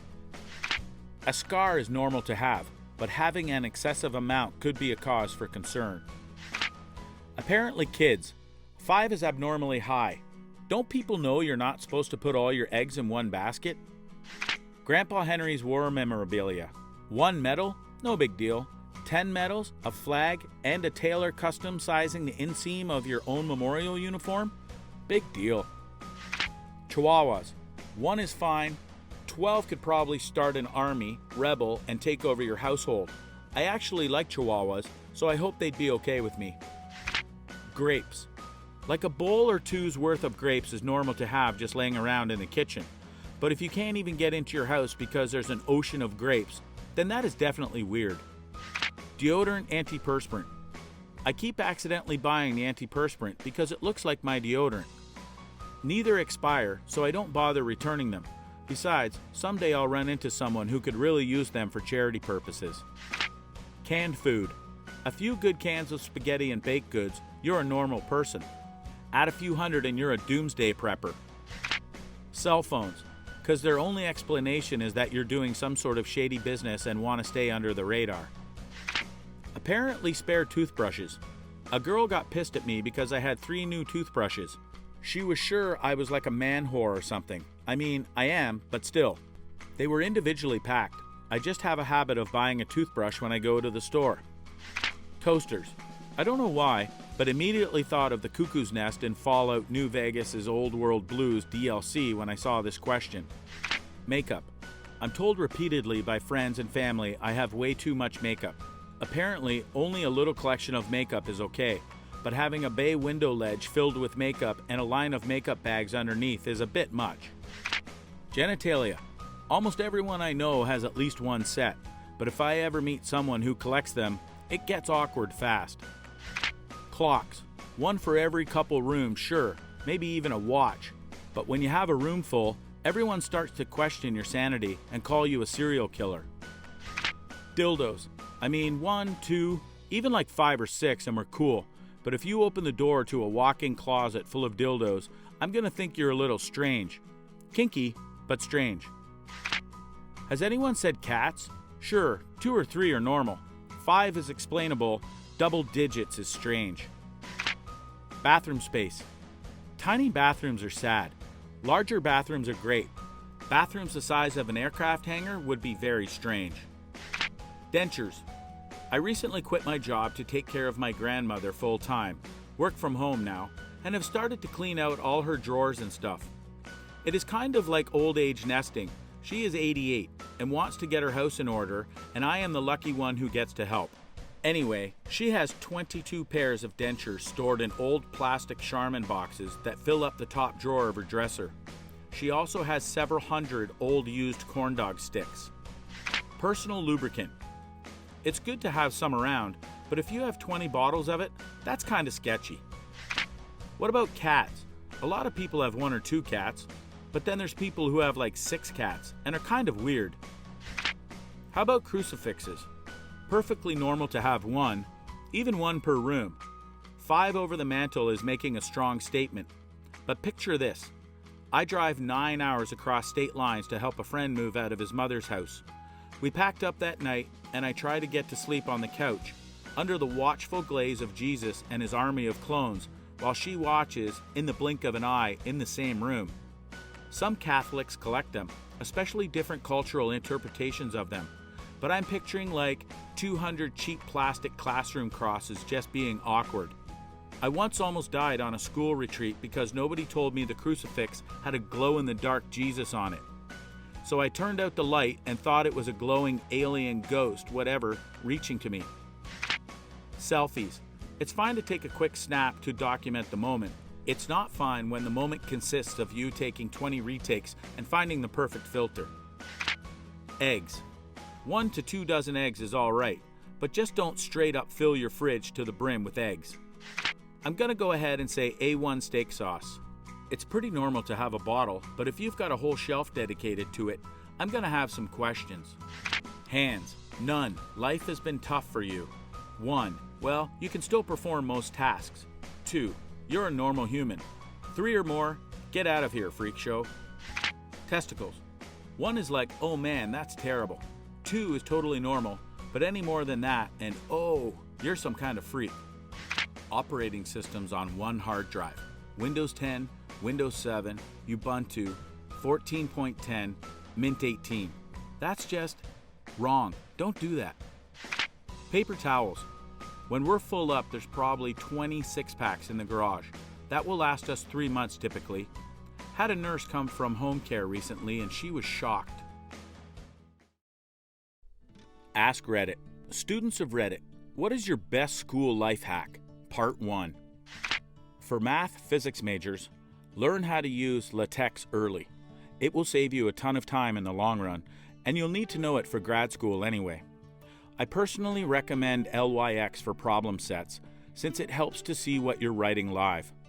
Also, learning how to use Mathematica really saved me countless times when I wasn't smart enough to do the math by hand. If you have lazy teachers, Google a direct quote from a worksheet or assignment, and you can sometimes find teaching resources and answers online. At my school, the teachers have their own website and can make different folders for resources. The teachers have the option of putting a link on their site so students can access it. So teachers can see all links and students can only see once the teacher put on the public site. I looked up one of the assignments from my AP environmental class and found a link to my teacher's answer folder for all homework. I really lucked out there because I had no clue what I was doing in that class. Find some time to get exercise in. All of that grab-and-go fast food catches up to you fast. I got fat as a potato in college and have since lost all that weight. I wish I made time to at least squeeze in a 30-minute workout every other day. To add to this, a workout doesn't need to be led by a pro trainer, an hour long at the gym once you get a membership or find a workout partner, etc. It can be enough just to walk around campus, the city, town for 30 minutes. Bonus points if you bring a podcast or audiobook with you. My classmate took up a strict 9 to 5 school schedule, right from the first semester. Every day he'd work 9 to 5. He was either in class, working on homework, or studying if he got everything done. At 5 p.m., he'd pack up his stuff and was done for the day. He had all his homework done way ahead of schedule and never had to pull all-nighters or waste weekends on homework. He was never stressed out or anything like that because he'd spent time studying when he wasn't slammed with homework. I could never imagine it because I'd rather procrastinate and start 3 hours before it was due, but it seemed like the best way to do it. This is by far the best advice that can be given to people entering college. Not only does it make everything so much easier, you are miles ahead of your peers when you get a job because you've practiced being productive and proactive. This is from someone who did the absolute opposite of this while in school. If you need to participate in group discussions but aren't sure about the material, ask intelligent questions instead of trying to answer what you don't get. It'll buy you time and you'll still be participating. See the professor, TA, during their office hours if you need extra help understanding something. No one comes to office hours and they're usually really happy to help. To add on to this, pay attention to how often other people are participating. If it's a high participation class, you'll probably want to contribute 3 to 4 times, even if you don't know what's going on. Snatch up the easiest gimme answers and ask a couple of good questions and you're set. If participation is low, your teacher, TA, will be thrilled anytime someone says anything at all. Just ask like one question during class and you'll be fine. I had plenty of college discussion-based classes where certain students literally never talked. At most, it would be once or twice in the entire semester, and only because they were directly addressed. For all my fellow commuters out there, meal prep. You will save so much money by making some rice and chicken at home instead of buying some food every day. I used to buy Subway twice a week as I was at school for a long time. I just started to do meal prep and I feel so much better about not spending that much money anymore. What meals do you prepare? I don't have access to a microwave and can't usually eat until around 2 in my 9 a.m. to 9 p.m. school schedule. Browse the textbook before the lecture, or at least skim the introduction and the section headings. It's a lot easier to remember information if you walk into the classroom with a little bit of context. See, I've always done that, but had the most trouble with professors who just assign readings and then do their own thing. If you don't know how to study or have a hard time getting yourself to do homework, get a friend to buddy with. My ADHD ass can't study to save my life, but if my friend is in the room concentrating on that thing, I feel like I don't want to be left out, and I'll buckle down so we're on the same page. If you can't manufacture effective function, peer pressure is fine too. I wouldn't have made it through post-grad without doing this. My study buddy found me, knew me for about 15 minutes before she said, "I know you're smart, but you obviously can't focus on this. I'll make you learn it if you teach it to me." My grades went from a C to an A, and we both made it out to good jobs. Get enough sleep. Seriously, I know it's hard. I know there's not enough hours in the day, but if you're going to cut anything, it shouldn't be sleep. Sleep more than you study more than you party, and party as much as you can. Do not leave things to be done just before the deadline. Do it ahead of time, if possible, so you avoid unnecessary stress. Helps me survive. Also, learn how to manage your time well. I hated it when teachers, professors actively prevented you from working at least a week ahead. Locked assignments are the bane of my existence. It's fairly silly, but it was indispensable to me in college, especially for my English minor. Paste your syllabi in a very visible location in your home and write down all of your major due dates on a whiteboard. There's a lot of things that go on in college, so it's really easy to forget sometimes what you have to read or what papers you have to do. Especially for non-math courses, your assignments will be due in spurts, and it's definitely not as easy to remember as a weekly problem set. So it's best to just have all your assignments easily visible. It pays dividends. All my college student friends out there, make sure to give yourself enough time to sleep every day. Get a little exercise when you can. It helps relieve stress and works to counter all the couple noodles you're likely chowing down on. Personal hygiene is huge. Shower every day, brush your teeth, wash your hands. It'll make you happier, and believe me when I say that people can absolutely tell when you don't do these things, regardless of how well you try to mask it with deodorant, gum. It may be tempting to relax first and wait to do projects, papers later before they are due, but if you do the opposite, you will find that there is way less stress involved. Meal prep is a great way to make sure you are eating well while saving as much time as possible during the week. Talk to your instructors. Get to know them. Their advice can be invaluable in knowing what they expect in classwork and homework, and after you graduate, you will want to ask them for letters of recommendation for jobs. If you don't have a relationship with them, they are less likely to give you one. Likewise, talk with your classmates. Lifelong friends are made in college, sometimes in the most unlikely circumstances, classes. I was a history major and met one of my best friends in a seminar class about genocide. We went out for ice cream and watched cartoons after each class to cheer ourselves up. And now 9 years later, we still meet up once a week for ice cream. Remember that no matter how stressed you get, how hopeless things may seem when the world seems to be putting you under as much pressure as possible, there are always people out there who care and who want to help you. Most colleges have student counselors who you can talk with for free and get things off your chest. The college where I work also has a Zen den, where you can go to relax, sit quietly in a beanbag chair or hammock, and just get away from things for a minute. Chances are yours may have similar resources for students. And finally, always remember, you are loved, you are enough, you are beautiful, you are worthy, you are irreplaceable. This surprised me. Dumb teenager me, for some reason, didn't like showering.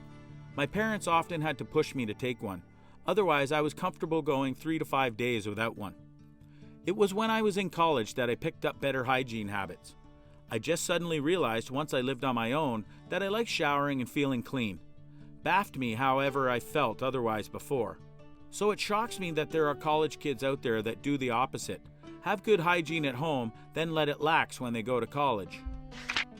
If you're nervous about presenting something or speaking out loud because you're forced to, just know that the majority of students around you feel the same way as you, if not worse. That always helped me get over the fear of talking out loud. Yeah, and adding to that, they are probably too worried about their own presentation to pay attention if you go early. Laminate your notes so that the tears just roll off.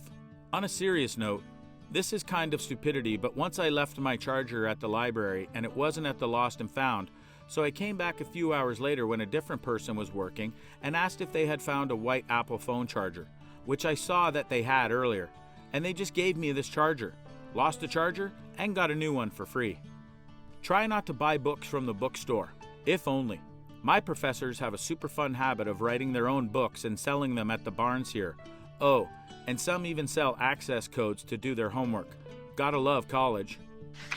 Teacher here, but I work with hundreds of students every day. Here's the 100% best school hack ever. Ask questions. If you're confused about something, ask. If you forget something, ask. If you need something explained again or in a different way, ask. Ask, ask, ask. Teachers choose the job they are in because they want to educate. We aren't doing it for the hours, the pay, the prestige, the summers off, or the joy of working with apathetic children and their angry parents. We stay in the career because we want to make the future generations better than those that came before. Most of the time, we can't help you if you don't let us know you need help. Ask, ask, ask, and ask some more. If the teacher doesn't want to help you, keep asking around until you find someone who will. Also, learn to ask good questions. Don't just say, "I don't get it," because that's not a question, and the teacher, or whomever you are asking, has nothing specific to go on. Instead, say, "What do you mean by these directions?" Or, "What am I supposed to do here?" That helps narrow down where your struggles are and lets the teacher zero in on how best to help you. Please, though, do so at the right time. My entire first year, there were 2 girls always sitting at the front and seemingly struggling with absolute basics, given the multitude of questions they asked. It held up the professor each time, and that time added up. Everyone should be able to follow along, but try to account for the fact that you're not at a personal lecture, so try to limit in-lecture questions a bit. Go to the same school and have the same teachers as your perfect brother and perfect sister. You will skate by and get special treatment and leave high school with a false sense of entitlement and ability. Is it true that legacy students have a higher chance of getting into the same college? Pretty much always yes.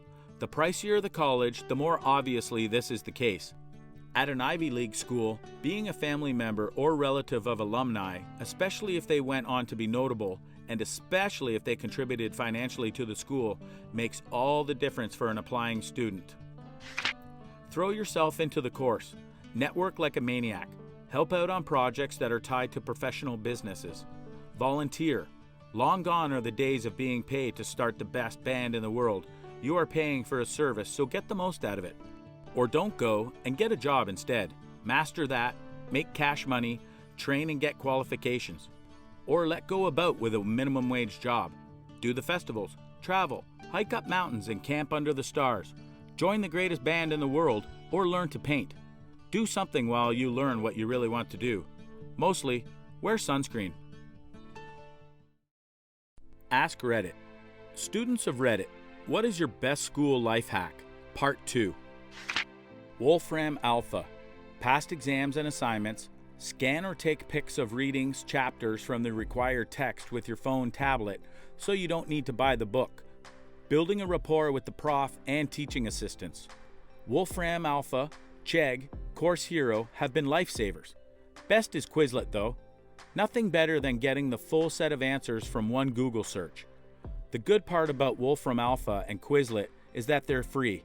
Some other commentator was mentioning Quillbot, which is also free too, so I think I'll be adding that as my go-to for essays at least. Former student, current teacher. Find a study group in every class and make regular appointments to meet. I'm terrible at doing homework, if left to my own devices, but in a group I'm far more productive. Additionally, they can help you understand the material you might have missed or didn't get the first time around. Corollary to this, make a friend in every class, possibly with an invitation to a study group. This will help encourage you to get to that class even if it's boring. You can still pass notes, text to each other in class, and 2 people will get more total information for sharing than 1 person. Know your peak smartness times and avoid classes at those times as much as you can, sometimes not possible. If you get sleepy in the early afternoon or find it harder to pay attention at those times, do not schedule a class at those times because you will skip them. If you have a rather long break between classes, don't go back home to your dorm room. Go sit in the back of a large lecture hall for an hour. I learned a lot of random things doing that in college, and I was much better about getting to that second class if I sat in a lecture hall in between. Take notes, even if you never look at them later. Take notes while you complete your readings. It'll help cement things in your brain to summarize and paraphrase the key points of the content. Start early. Scan what's coming up so you know approximately how much time the next reading, chapter, assignment will take, and plan your schedule accordingly.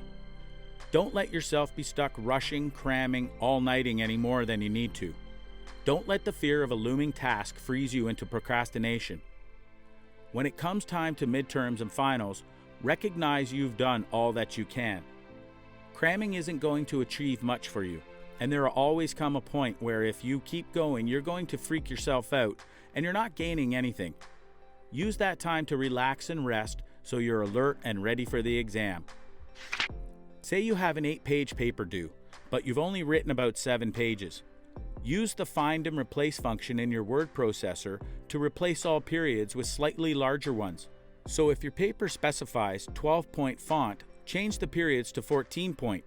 This will likely get you to your 8 pages and is very hard to detect in a hard copy. Pro tip: do not use this trick if your papers are submitted electronically. Your teacher can much more easily spot the change and then you're busted. This will only work for a few more years. The up-and-coming professors know this trick, and it is a lot easier to see them than most people realize. It's a dead giveaway unless you have a period on every line. Even then, 13 is safer than 14. Still can get you an extra 10% length. Get your hands on the test bank. Publishers release the textbook along with study guides and test banks to universities. 9.9 times, professors use multiple choice and even long answers directly from the test bank. It's probably not ethical, but it's definitely not illegal. My professors made 6 figures by copying and pasting their exams. If they can't take the time to write their own exams and test banks are easily accessible, then I don't feel very bad for getting 95% on my exam. I didn't quite understand this. How would you get the test banks? Either from past students, getting lucky online with Googling your questions, or paying $5 to $20 for it from a test bank site. I bought them multiple times, but a friend got her CC info stolen from a site, so be careful, and use PayPal. For all you introvert, socially anxious out there, go out of your comfort zone and get the phone number of at least one other classmate. The benefit of having someone you can ask questions about homework, exams, schedule, etc., as well as possibly do work together with is invaluable. I didn't miss a midterm I'd forgotten about because of this. Brah, if you're socially anxious, you can't just ask someone about stuff. At least that's how it is for me. We do have a group chat with nearly everyone from the class, and I get mini panic attacks even thinking about asking a question in there. The way it happened for me is on one of my CS courses, we were paired up for a group project each week, and I just got the phone number of my first partner, and we communicated about upcoming work for the rest of the quarter. I am anxious socially too, but that was forced interaction. Graduated a little bit ago, but I'm about to start my master's. 2 things above all that helped me transition from an average student to Dean's List was this. Make your schedule work for you. If you aren't a morning person, don't take those classes. 2. Become as friendly as possible with your professors. Have a big test coming up? Go hang out with your professor during their office hours. They literally are so excited to have company during that time, and they basically give you answers, tell you what you need to exactly expect on the test. I once had a professor read my entire thesis since I was done early, and they graded it on the spot, told me I would get a B-, said exactly what I need to improve on, and pointed me to the awesome sources I didn't even think of. Got an A+. Treat them as more than just your professor, and they will do the same. Can't tell you how many A's I've gotten just from going to office hours. Thank you. It'll suck having no free time between work and school, but I'll be happy once I'm done. Look after your mental health. Anxiety, depression starts in your teenage years and can become prominent when you are in college. Go see a counselor 2 or 3 times a year. Usually those services are free on campus. Learn what the signs are for anxiety and depression. Make sure to look after yourself so you can perform to the best of your ability. Even if your tests, exams don't allow cheat sheets, Make them anyway. The act of deciding what is important enough to go on and how to write it as concisely as possible is incredibly helpful revision. Use it for last-minute cramming, but for the love of glob, leave it in your bag. You are not as stealthy as you think you are. Find where to put your effort. You're taking genetics, where if you miss a class, you're screwed. You're also taking food and resource economics, a class where attendance doesn't count and all assignments are online and lectures are posted. I only showed up to econ on test days, managed an A. It gave me that extra time to allot more time to the classes that actually needed it. For history essays, and most English classes really, pick your quotes before you start drafting. Read your prompt. If you keep up with class, you'll quickly have an idea for a thesis. Pull quotes and edit your rough thesis to match your findings. Type in your quotes with formatted citations. Type your sub-thesis above each quote. Jot some notes below. Boom, it's an outline. I generally then like to just have a printout next to me with more notes scribbled on it as I went, and just copying and pasting the quote over when I needed it. It helps the writing have better flow, but you can also just keep fleshing out the outline until it's a full essay. Rather than trying to force the text information to fit in your initial thesis, do as science does and just develop a new thesis. The initial idea and readings are your thesis and research. Your paper is the results, and final thesis your conclusions based on those results. We just present them as conclusions, then results that back them up. A thesis with quotes to back it up. Also, treat your reader as slightly dim. You have to give them a trail of breadcrumbs to reach the same conclusion. That's why you have to write so much analysis and explanation after your quotes. Professor told me this one day. If it's 3 a.m. and you still haven't read your book before class at 9 a.m., read the table of contents, the introduction, and every first sentence of every paragraph. During class discussion, you won't be completely lost. Take your lecture notes and condense them as soon after the lecture as you can. You'll be going through the notes, committing them better to memory, and you'll be preparing your revision notes to make for a much easier time when you need to sit your exams. If you're that way inclined, you can turn a pretty penny selling them to desperate peers if you need. It takes discipline, but it's so worth it. Not every class requires the textbook, even if they say they do. Seriously, it might take a couple of classes to start getting the right feel for it, but you can start being able to immediately tell whether or not a class 100% requires the text. Usually you can get the text or required readings online or in some other form. I say this as an English major, admin. I assume that most STEM stuff probably isn't as freely published online. But yeah, seriously, don't buy the textbook unless it's absolutely fundamental that you have it. And never buy it from the school bookstore. And never rent it. You can always sell it online for a lower profit deficit than if you rented it. When you have a large amount of reading to do, read the first and last sentence of each paragraph, the intro and the conclusion of each section chapter. If the paragraph seems like it has a lot of important details, read the whole thing. This will save you a lot of time, and you will know the main arguments to speak or write about. I did this mainly in grad school when I had 500 plus pages per week to get through. I also worked full time. I graduated with a 3.8. It works. In high school, I was in journalism class. I used that to get free tickets to any concert I wanted. I just found out what company was putting on the show and emailed or faxed them saying I wanted to write an article about it. It worked every time. I went to 2 or 3 concerts a month.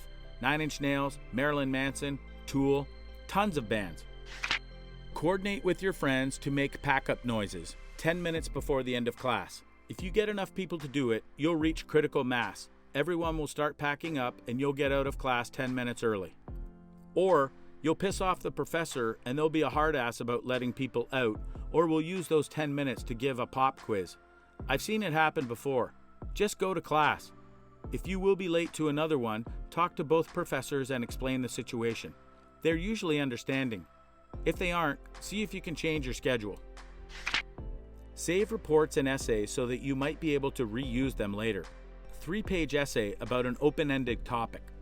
Just turn in the thing you wrote for last year's short fiction class. Be sure to proofread, check, and make sure it fits the current assignment and make some changes if needed. Won't work very often, but keep everything in case you have the opportunity. As an Asian, subcontinent, with relatively decent grades and all, just know that being good at a subject and getting good grades in exams can be two different things. Sometimes you gotta play the game and play the system, and need to learn exam techniques to get better marks. If your examiner follows a particular pattern when it comes to the questions, make sure you nail it down.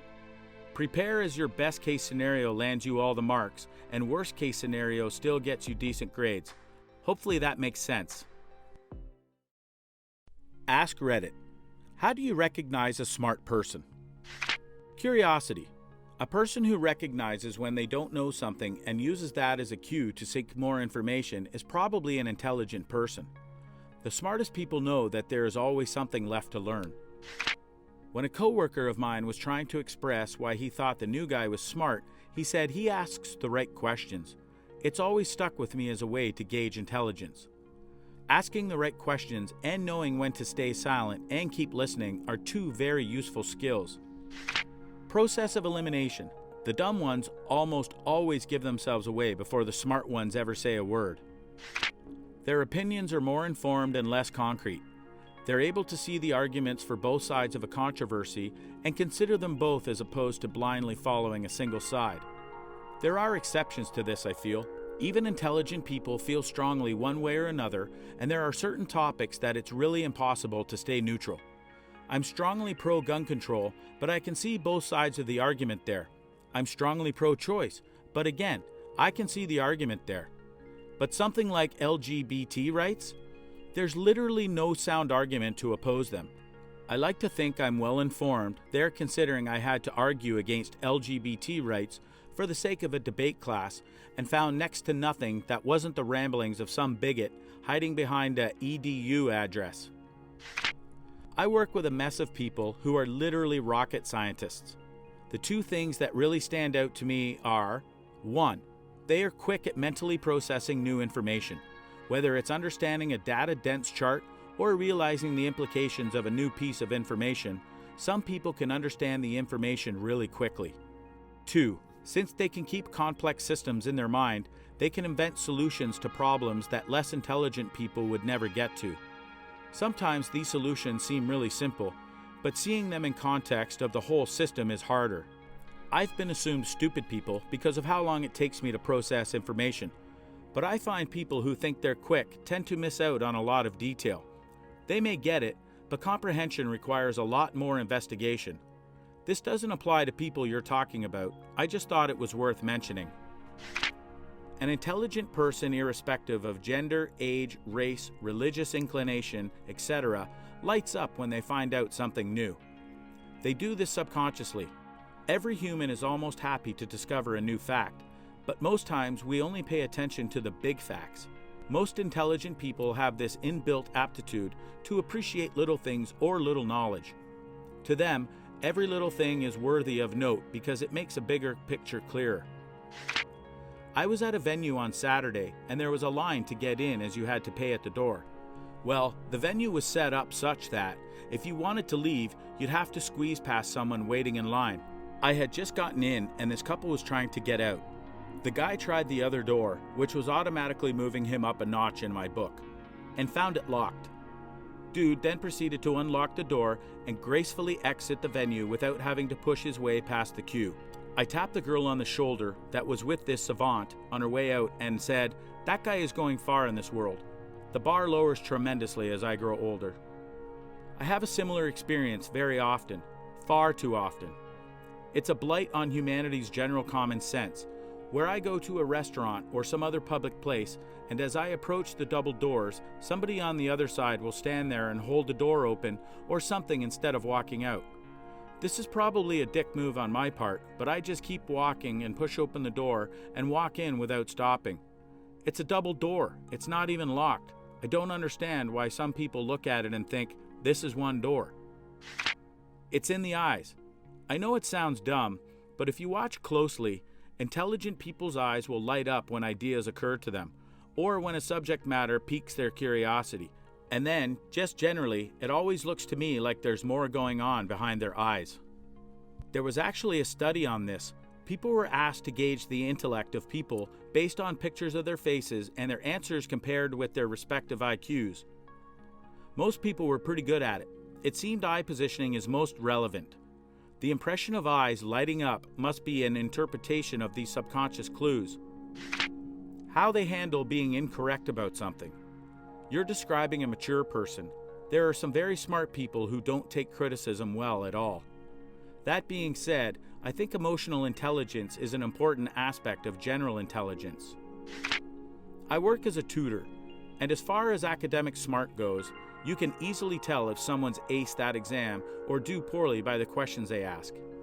Then they tell you there are no dumb questions, but there are. There is no such thing as a dumb question, only dumb people. I notice the little things they do or have set up to make their lives easier, and pay attention to how their outlook on the world. You can usually tell pretty easily if they are smart or not by looking at their facial expression and reactions to various things. Awareness. Whether it's being aware of their surroundings or aware of what is really being said in a conversation, detecting one's sarcasm, subtle jokes, reading between the lines, extrapolating, etc., or aware of themselves. They don't even necessarily have to be intelligent in the general sense. They just need to be doing more than blindly participating in life. The ability to stay silent at times, not giving away too much information about yourself. No need to brag all the time, and actually listen.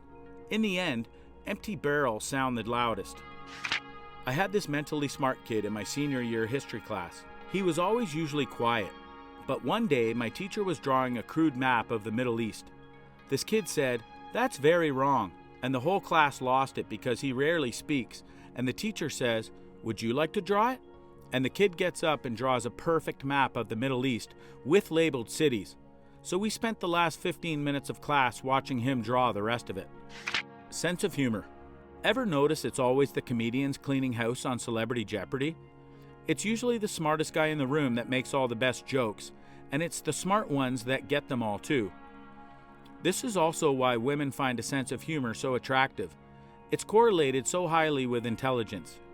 It's also fun to note that people who have no sense of humor, who always get offended by jokes and seek to restrict people's language, like today's PC police, but really, these people have always existed, consistently rank below average in verbal intelligence. It's one of the strongest personality trait correlations we've yet discovered, something like -0.4. Every bit as strong as a correlation as intelligence and good grades in college. The person thinks before they speak, and doesn't always need to have the last word in every discussion. A smart person is somebody who doesn't need to prove it by being a tryhard. They're confident in their ways and don't give a response if you disagree. Smart people are also always the ones who are never done learning. A smart person realizes that no matter how much they know, there is always more to be learned. A smart person realizes learning is a lifelong journey. Their ability to think creatively and originally across various subjects and endeavors. Also, their ability to remember things and agilely use that knowledge. People who are well-rounded and not trapped within a specific discipline. I don't agree with this. Generalists dilute their personal resources. I think generalism is an indicator of lack of focus. That's not smart. Specializations are more valuable. I think having the breadth of a generalist with at least one specialization indicates smartness. But people who are only their specializations are a bit limited IMO, as with generalists who aren't particularly good at anything. Then you have people who are straight up good at everything. The short answer is, be smarter than them. Intelligence is a relative thing. It isn't like there is a line in the proverbial sand that separates the intelligent from moronic. If you are smarter than the person in question, determining how intelligent they are is a simple task. If you are less intelligent than the person in question, it becomes nearly impossible if they aren't overt about it. The monkey doesn't realize just how much smarter we are than it because the frame of the reference isn't there, whereas determining a monkey's intelligence is as simple as administering a few tests. I don't know if that's as simple either. If we reverse your example, for us humans it's easy to say that we are more intelligent than both dogs and pigs, but it's not very easy to compare a dog to a pig. When they're far enough away from our own frame of reference, they become more or less interchangeable. By the way they write. By that I mean punctuation. how diversely they use expressions, and the like. I know a lot of great writers that aren't very intelligent overall, and I also know some really intelligent people that struggle with grammar. There's probably some sort of pattern, but you never really know. They tend not to talk about how smart they are all the time. There are exceptions, of course, but people who are socially self-aware and intelligent usually aren't the ones going around bragging about their IQ.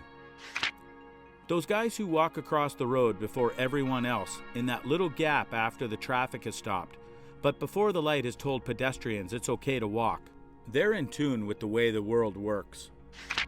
You see it with your own eyes that glisten with curiosity, a mind full of questions and the desire to learn more. The true genius of it is that it's not just he or she knows a lot, it's about being eternally curious. Smart people are generally patient, waiting until all the idiots are done yammering and posturing. Then, they slowly and simply point out the obvious that everyone knew was there all along. People who commonly use phrases like, "I don't know, I'd have to do some research," "I haven't seen enough to form a proper opinion," or similar. Knowing what you don't know is surely one of the clearest signs of intelligence.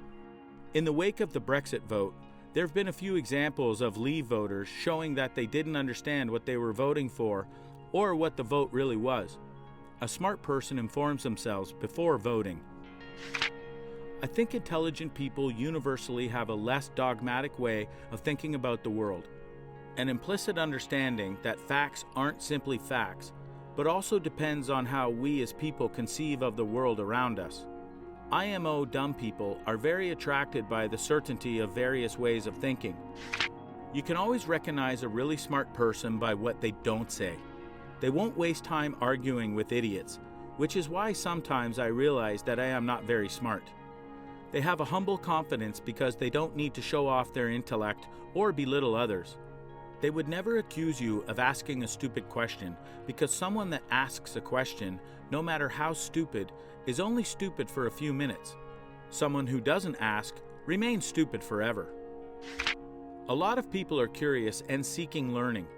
I agree this is a feature of a smart person in the sense of a person who knows a lot of information. But I believe, and I could be wrong, intelligence is more accurately the ability to understand and figure out things you don't know without looking them up. A truly intelligent person has the ability to easily understand and theorize how things work without having to necessarily be told. I'm probably stretching past smart person and into genius intellect, but I thought it would be good to bring up anyway. Ask Reddit. What's something dumb people do that smart people don't? Buy into multi-level marketing companies like detox teas, herbal companies, waist trainers, etc. Yeah, that thing is all dumb, but you should see these bad knives I sell. List their education on social media as a degree from the School of Hard Knocks. I know someone, relative of my significant other, who claims they graduated from college on their own Facebook page when they didn't even go to high school. It's so aggravating because my significant other is the first person in her family to go to college, not counting an aunt who went for one semester and failed out, and will be the first to graduate at the end of this year. She has busted her ass, fought with financial aid and student loans, and dealt with decision to change her major, which added an extra 1.5 years to her schooling. This family member of hers was homeschooled for high school and didn't actually finish it. Dumb people are always blissfully unaware of how dumb they really are. Patrick Starr. In fact, many dumb people think they're exceedingly smart. Dunning-Kruger effect, if I recall. Dumb people didn't understand how to play Jenga. Met a 20-something-year-old guy that didn't understand why he couldn't pull a block supporting the entire structure on one side. I was so amazed. Some people refrain from pulling out their wood in group settings. Share those stupid posts on Facebook. One like and Facebook will donate this poor suffering child. Type amen and share if you love Jesus. I had no idea how dumb some of the people I went to high school with were until the Facebook share thing started. I was working on electrical outlets the other day and I forgot my thing. I used to check if they're live across the room, so I unscrewed the outlet, pulled it out from the wall and tapped the brass screw with my driver and looked for the spark. Smart people don't do that. LOL, across the room, so far sometimes. Not using protection, and they end up with 3 kids by the age of 20 with 3 different dads, all of whom aren't in their children's lives. Not changing a smoke detector's batteries and instead just tuning it out. I had to take batteries out of my carbon monoxide detector because the constant beeping was giving me a headache. Post their entire life on social media. Nobody cares, and there is just a chance some employer person of authority can judge you on it at a later time. That's my fear, and why I distance myself from old accounts. Some things even I wouldn't bring up again. Not NSA specifically, but just people looking for leverage. Show up to the hospital with no idea the names and dosages of their daily medications. I take a white pill, it's oval shaped, and a blue pill for my heart. Couple hours later, oh, insulin. Yeah, I take insulin. I don't think that counted as a medication though. What kind? How much? Well, hell if I know. Definitely agreed. Or, do you have any health issues? No. But then proceeds to rattle off high blood pressure, cholesterol, allergy and heart meds, insulin, etc. Dumb people think their opinions mean something. Smart people know they are a dime a dozen. Literally anyone can have them. Smart people have their hypothesis. Base your opinion of an entire group of people based on one interaction with a person from said group, or base it from what you see on TV. They're shocked or even offended when anyone, smart or dumb, deviates from a norm they follow. I don't get it. It's like they can't learn that some people live their lives differently. Cashing out in Shinjuku. Sorry man, I actually haven't heard of that show, so I don't know who that actress is. I really don't watch TV. Sounds like a cool show though. My standard line for this situation? Basic bro I work with, he only has 1 pair of shoes. They're Sperry's. What? Broham's eyes narrow. He's overcome with emotion, simultaneously confused, mortified, and suspicious. The fact that I don't know the actress was pretty shocking. But I don't even know the show, and that concept has temporarily broken his brain. And then there's the concept that some people out there don't watch TV. That is just too much. It's a violation of his culture. So, after a noticeable pause while all of this is being processed, the bro raises an eyebrow and asks me in a deeply judgmental tone of voice, "You don't even watch TV? Then what do you do instead?" The thing is, he doesn't actually care what I do instead. He wasn't interested in learning more about my hobbies and interests. He's demanding an explanation and won't ask me any further questions after I answer. That's how this situation plays out every single time. Forsake you dumb, surely I'm not the first person you've met who does things differently than you. Payday loans.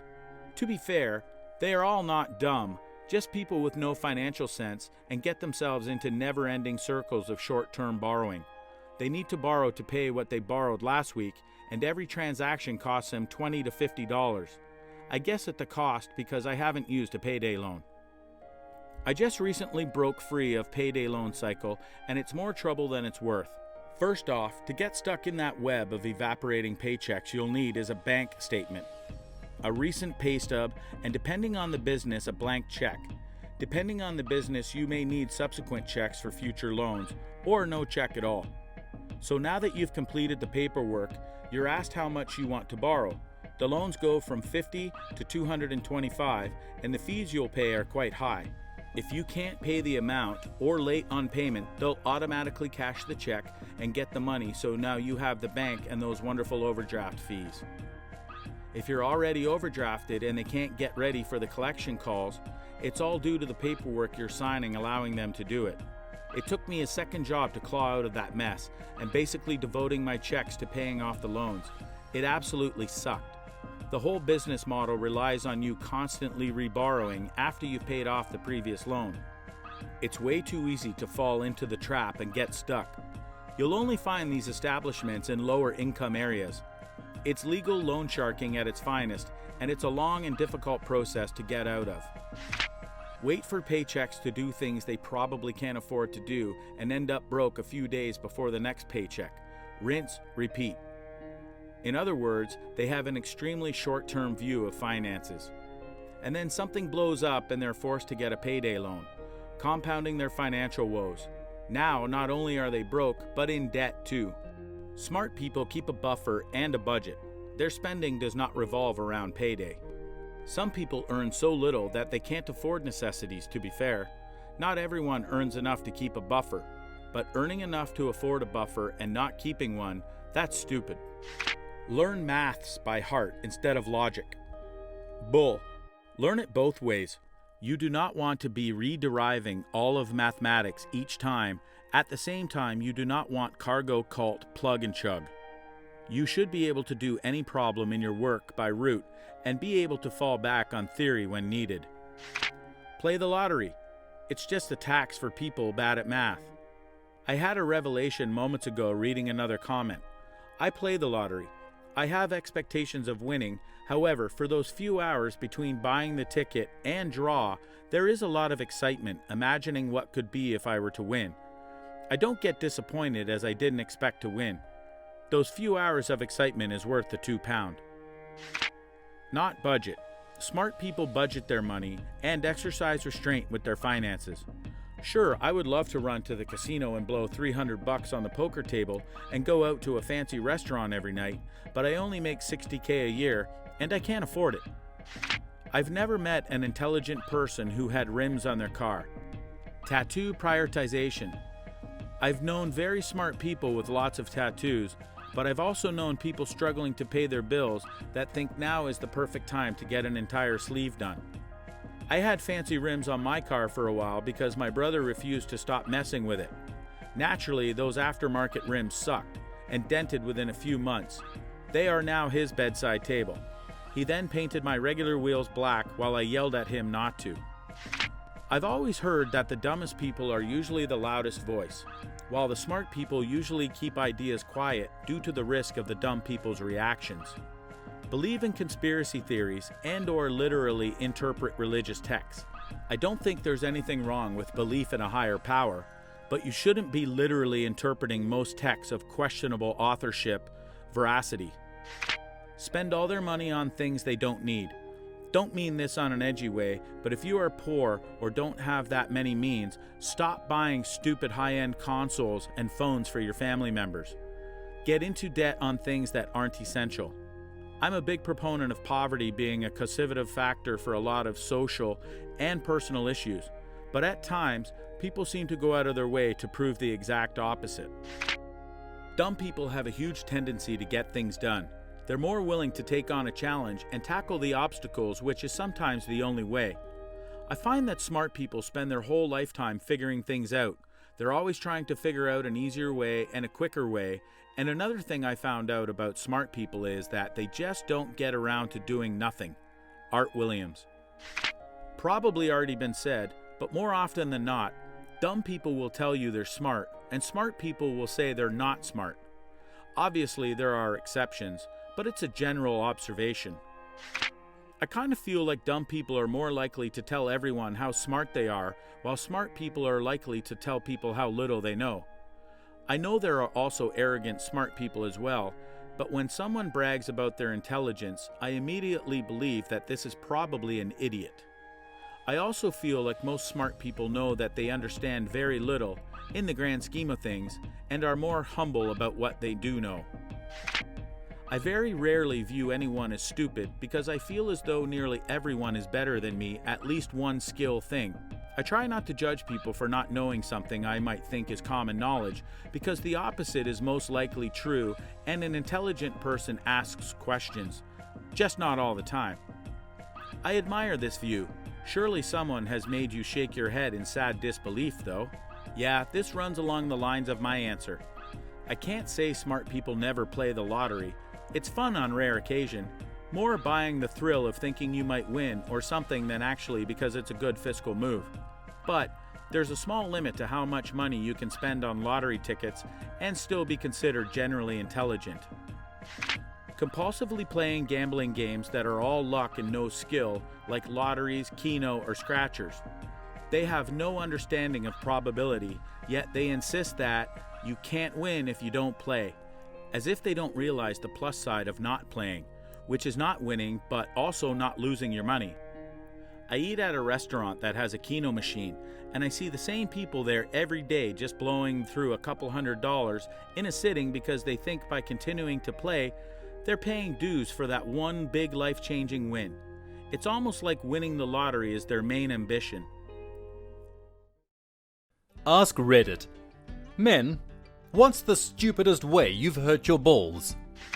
I tried to walk on top of a wooden fence. There was this one time I tried to get up in an explosive way so I would open the door and get back to my online game, and I managed to kick myself super hard in the balls. I crawled to the door, opened it, and just laid there in agony. I can imagine that feeling of lying on the floor in agony. For others, someone kicked them in their balls.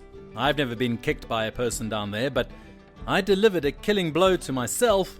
I was literally gasping for air. The pain is unimaginable. Super tight compression underwear. Had to pee. Pull open the waistband to release the kraken. Waistband slips off thumb. Unholy elastic energy gets released directly into testicle. Proceed to pee, but with teary eyes. This has happened to me before. Makes me feel dumb. I tried to swat a fly in my leg. Don't ask me how, but I missed and nailed the twins.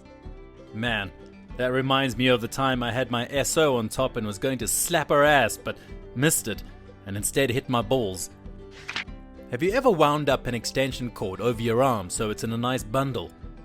If you've got a cord with a heavy-duty end, it can come in swinging like a wrecking ball, and if that last little bit is just the right length, it can definitely wreck some balls. In and of itself, I wouldn't call that stupid. But doing it again 90 seconds later with the second cord, yeah, not my brightest moment. I've done this being exhausted after working in the yard too many times. Come on, wind up. I'm ready to be done with this. I went horse riding on my honeymoon. So much pain, there was no other riding. I'm pretty sure this is why women are way more into horses. Cutting jalapenos for a corn salsa. Touched the boys afterwards. Immediately they started feeling warm, and the pain slowly started increasing. First, I tried washing them with water, then I tried showering and shampooing them. Finally, in a move of desperation, I filled up a cereal bowl of milk and dipped my balls in it. Instant relief. I waddled back up to my room, leaving a trail of milk behind me. My goodness, I was the only person home. Next time, use apple cider vinegar. It works way better than anything else. I was swinging my niece by her arms, and her legs were limp, dangling. So on one of the swings, I swung her hard enough that her heel hit me in the nuts. My niece is insisting, "Again! Again!" Meanwhile, I'm standing there forgetting to breathe, holding my breath, telling her with a little grunt in my voice, "Not right now. Tio," uncle in Spanish, "is tired." Tio is tired. I laughed out loud at this. Love it. Thanks for sharing. I smashed my balls between two dumbbells I was using at the gym doing deadlifts. Held the dumbbells in a different position than usual, elbow or shoulder issues, so every time I did a rep, the dumbbells tapped each other. One set I wasn't careful and I smashed my balls. This happened pre-pandemic, and I finally got around to getting this checked out. Cut chilies, scratched balls, then cupped balls as an instinctive reaction to searing agony, making it much worse. Had a friend do this, swearing, screamed, and his wife asked what's wrong. Told her, and she came in with a cup of yogurt. He said, "I'm burning, not hungry." She said, "Yeah, stick your balls in it." While working in a garage and using two floor jacks to jack the front end of a Ford F-150 up, I had the LF jacked up, and while I was jacking up the RF, the other jack slipped out from under the control arm and the handle racked me in the nuts from behind. Terrible. What did you do to piss off the entirety of hell? I was riding my big sister's bike to annoy her. She told me to get off and I refused, so she grabbed the luggage cub and it stopped completely, and I slid down on the pole and knocked one of my testicles into my body and had to get surgery to get it down again. That's what you get for being a brat. When I was 13, I taped my balls to my thighs with packaging tape after a girl said she could see what I was packing through my jeans. I'm never doing that again. Be proud of what you're packing. Don't hide it. I once had a truck without power steering. Quickly cranking the wheel, my hand slipped and smacked myself right in the twins. I lost control of the truck and ended up driving up and damaging a nicely landscaped embankment. Or I was putting on a belt with a large belt buckle. I was in a hurry, so I got through the first belt loop and gave it a mighty yank, and the buckle came up and busted my berries. Men, slow down and save your balls. My dog is a lovable coward. When I answer the door, she hides behind me. If she knows the visiting people, or once she decides they probably won't eat her, she walks forward between my legs while wagging her tail furiously. She's nailed me hard in the balls like 10 times at a minimum. Super fun, mid-conversation, buying some Girl Scout cookies. I saw kids climb up a metal pole using their arm strength. Young and stupid me thought this is accomplished by charging toward the pole as fast as possible and just jumping on it with all your might. Wham! Some girls walked by and saw me grabbing my crotch with both hands, rolling on the ground, crying my eyes out. I think they giggled. Just talking about this brings back the epic physical and emotional destruction I endured. I did the exact same thing. Mine bled and were bruised for a week. I was mad at an inside itch on my leg, so I went to punch it, missed and punched my balls at full force. Curious, did you still itch afterwards? Or did the blinding pain make it stop? Because if it's the latter, technically you were successful. Shot myself point blank range in the testicle with a toy revolver that shot rubber bullets.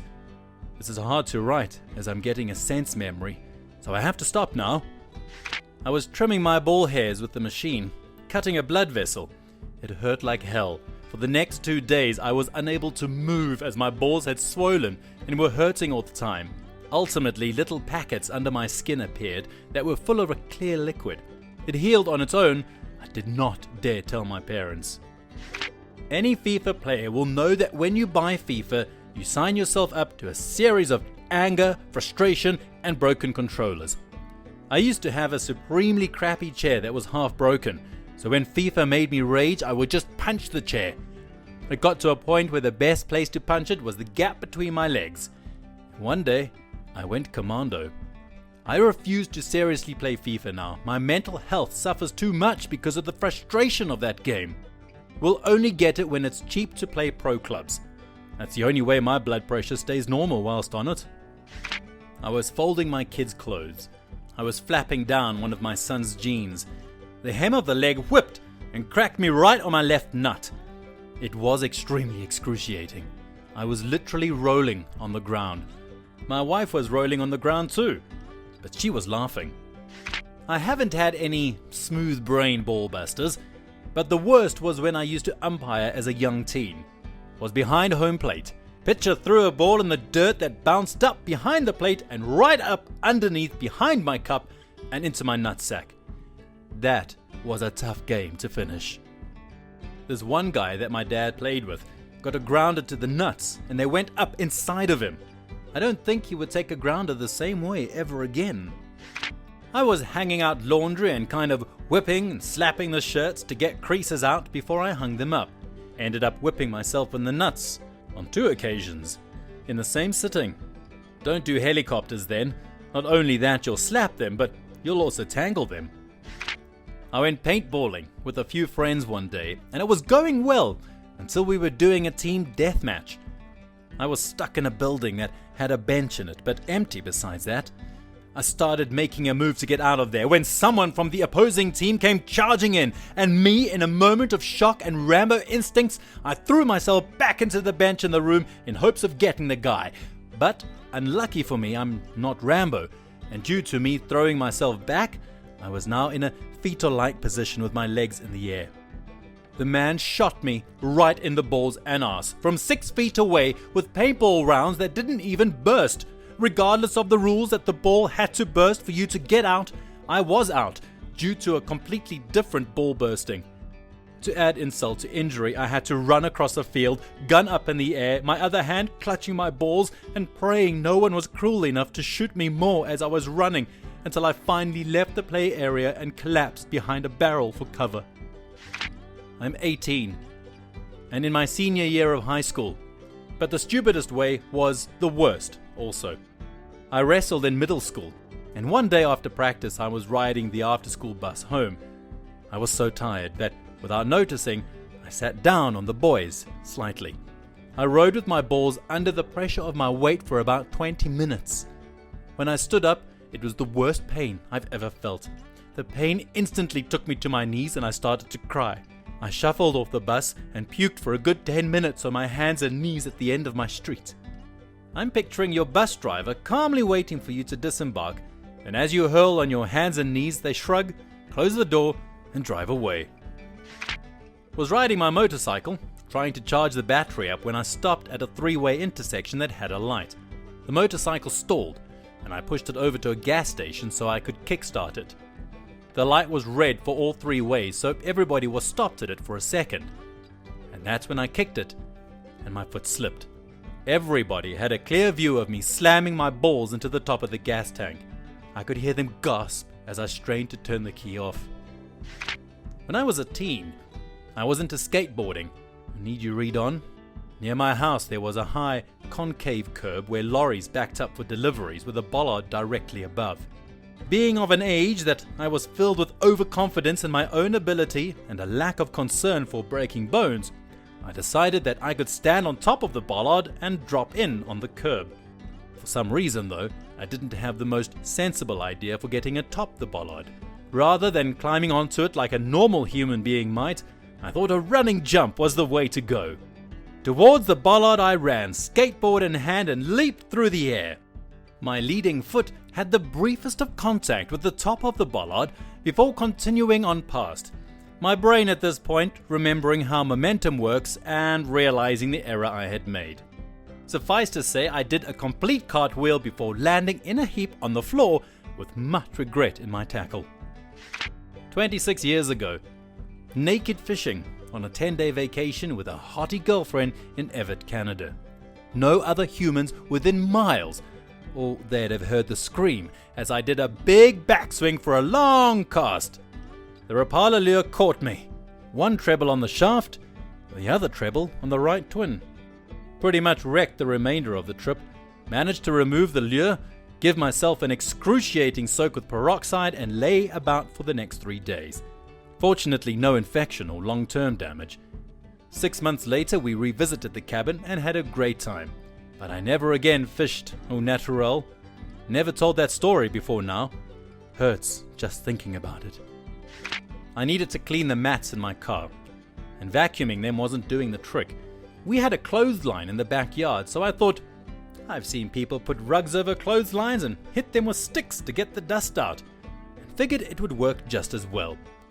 I hung that bad boy over the clothesline and started hitting it with a nice solid and knobby stick I found on the ground. I was hacking away. Left, right, wax on, wax off. Dust was flying all over. I was coughing up a storm. I decided to go in for some vertical strikes to even out the cleaning process, and after the first one, the mat began to slide off the clothesline.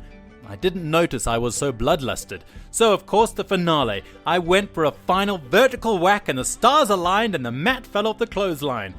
I missed it and smashed my nuts wicked hard with a knobby stick. That was definitely, simultaneously, the most pain and shame I have ever felt in one go. 0 out of 10, do not recommend it.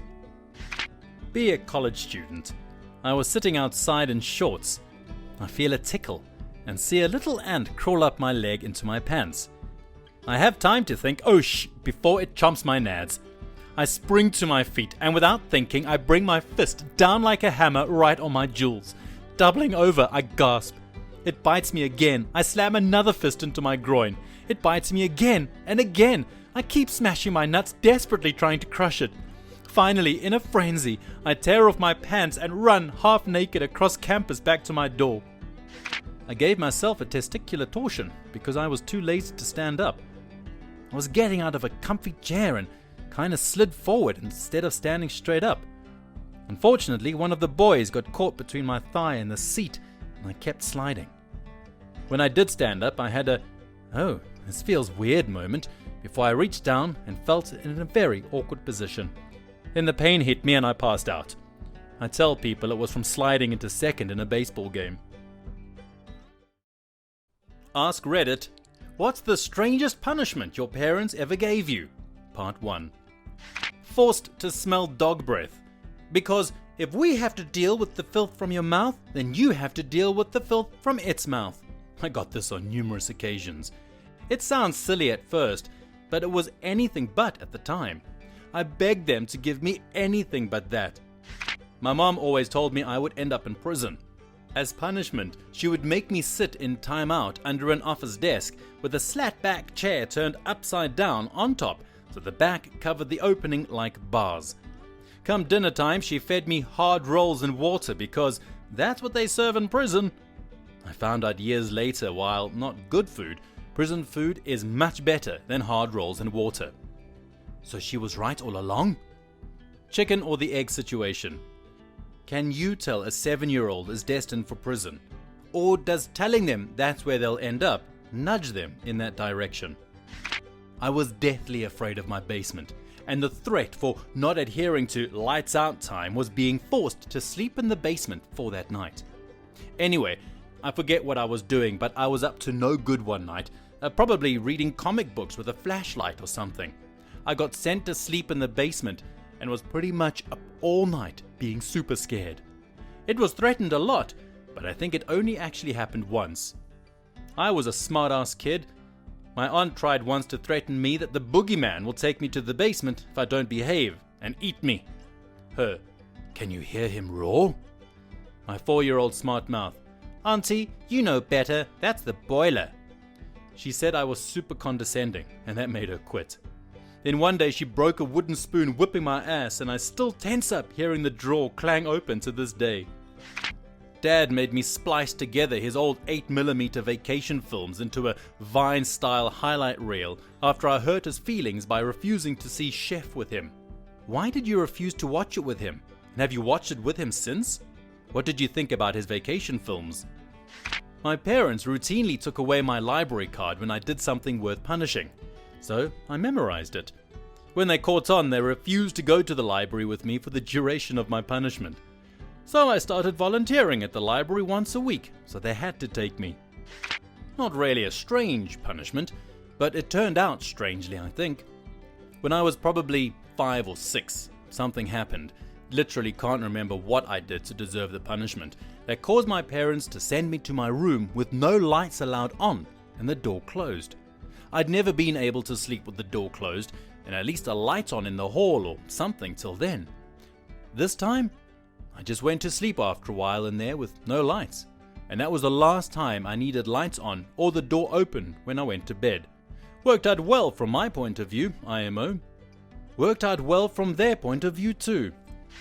When I was 10, Mom would take my NES games for a week. When I was 13, Mom would take my SNES games for a week. When I was 16, Mom would take my blank floppy disks for a week. I didn't explain the mistake to her until I moved out. I would have written Nintendos on the floppy disks, so she continued to believe those were the actual game cartridges. I got a bad grade on a math test in elementary school. As my dad dropped me off for the day, I quickly told him he needed to sign something at the test. He was so furious that even though I was already late for school, he drove the 2 miles back home, spanked me, and made me walk to school. I was so late. I understand that parents want their kids to do well in school, but getting angry like that over a bad grade is so dumb, and rather counterproductive. My parents would yell at me if I wasn't on the honor roll and say things that just made me feel like crap. Instead of going to them for help when I was struggling in school, I talked as little about school with them as possible. If I cursed, my mom would make me go into the bathroom and say every curse I knew while looking in the mirror so I could see how ugly I made myself look while cursing. Well, I learned that if I wanted to curse with impunity, all I had to do was say ass and get sent to the bathroom where I could say any curse I could think of punishment-free for as long as I wanted. Lol. Accidentally taught you venting or coping skills. Neat. If I misbehaved in a car, My mom would lower the window and say that a bird would fly in if I'd continued to misbehave. Were you afraid of birds? Or just the thought of getting a bird smacked into your face at terminal velocity? For some reason, my parents allowed my brother and I to have a very basic bow and arrow which we were allowed to shoot at a cardboard box in the backyard. I, being very young and very dumb, crawled into the box while my brother was firing. Parents were not pleased, and to demonstrate how dangerous what I had done was, they made me lay on the couch for the whole day and pretend I was in a hospital bed. I mean, if you were an active kid and weren't allowed to move or play with toys, boring TV and bland food, I can see that as a punishment. It's still weird though. Me and my sister were fighting. I tried to steal some of her chili fries and she stabbed me with a fork. Dad took us out back and tied us up face to face with a rope. Told us when you figure out how to work together, you'll be able to get out. I would get grounded to the front porch because when I was grounded in my room, I would entertain myself with literally anything, even lint from the carpet. So my dad finally had enough and made me sit on the front porch, and I wasn't allowed to talk to anyone except to say that I'm grounded and can't talk. Random stranger walks by. "Hi, I'm grounded. My dad said I can't talk to you." When I was 16, I got caught shoplifting a CD. Thankfully, they didn't press charges, but my father confiscated every possession I owned short of the essentials: mattress, blankets, clothes, and ironically, a $200 police scanner, still in the box, and he didn't know about. And that's how I got into listening to police scanners. Mum found out I ditched mass at school, Catholic school, so she made me go to all 7 masses offered by my church that weekend. Total time over the weekend spent in church was like 10 hours. I had the gospel and the homily memorized. Withheld dinner, and I was only allowed to have bread and butter. My mother is a terrible cook, so I was super okay with this. My stepsister was denied dinner once because my dad decided the whole family was going to share this giant nacho plate, and that was our only option for dinner. My stepsister and I were close, so later I made and smuggled her a PB&J sandwich. Later that evening, everyone but her, stepsister, was violently ill from the nachos. My parents said I was playing too much Skyrim when it came out, so they took the router with them to work every day. Good thing you don't need the internet to play an offline single-player game. LMAO, my parents definitely did not understand technology, and they'd do stuff like this, but even less effective. Like, they'd turn the screen off and assume that meant the entire machine was shut down and everything was lost. Or like, everything was plugged into a power strip, so they'd take the power strip away, but all the plugs and outlets were still right there. So one time my mom kept holding the off button down, but I was sitting there on the screen with the mouse and keyboard, and a window would pop up asking whether I actually wanted to turn the computer off. So I just kept clicking on, leaving the computer on. She could not for the life of her understand why it didn't work. My parents made me join my school's cross-country team because I quit the football team. They also made me join the basketball team and the debate team. I think they had like 3 ideas for punishment and just did all of them. They just wanted you out the house. Was grounded so much in my life. I would say 3/5 of my first 16 years were grounded. Neighbor convinced my mom to take me to family counseling. When I sat down with him, he asked what my main complaint with them was. I said all of the grounding.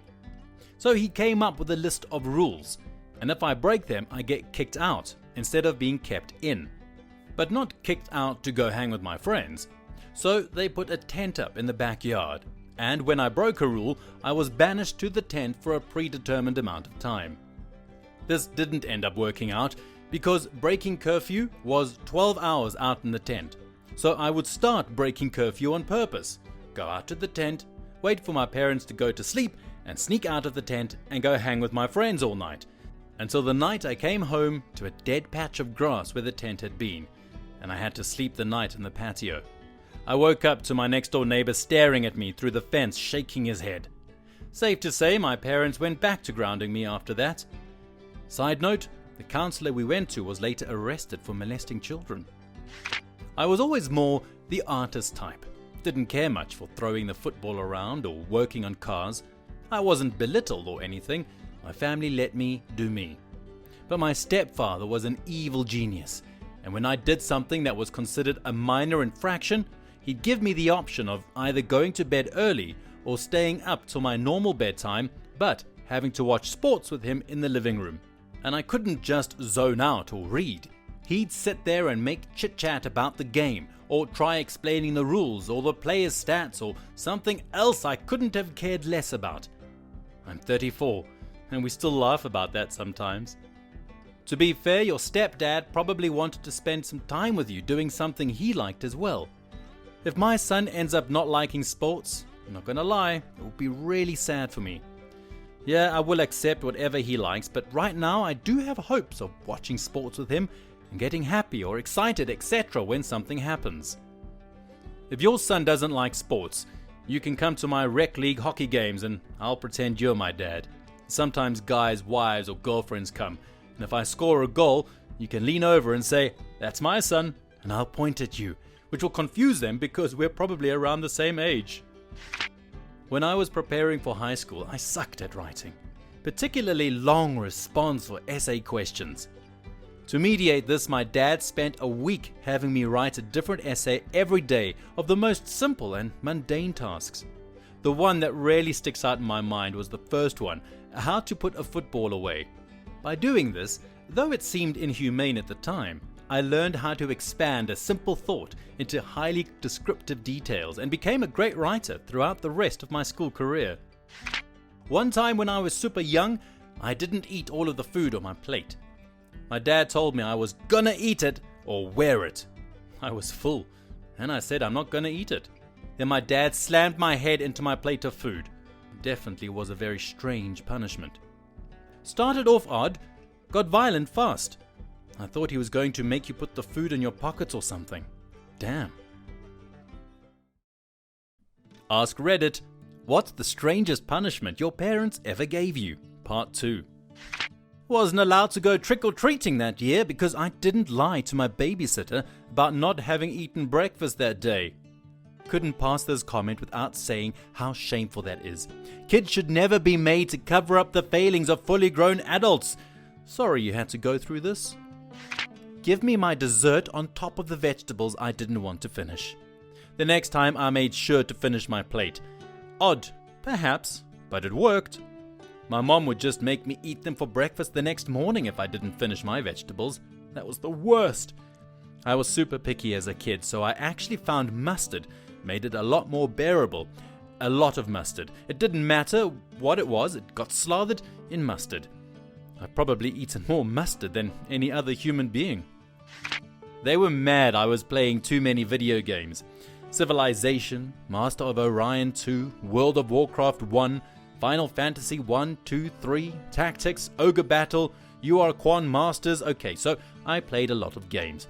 So they made me go out with my friends more. Now, keep in mind I did have friends and was social and would go out once or twice a week with them, but any video games were bad. So my parents forced me to go hang out in my buddy's garage where they just drank and smoked up at 13 years old. A couple of them ended up getting into some serious drugs around 16, and my parents still were forcing me to go hang out with them because their parents were good people that will sort him out. Well, they never did.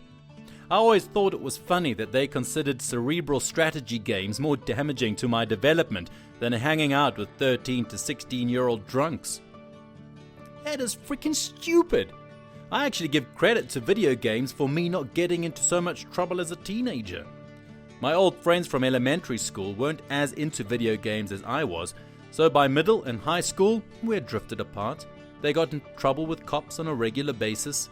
World of Warcraft, which was mainly what I played at the time, only kept me from sometimes not getting my homework done.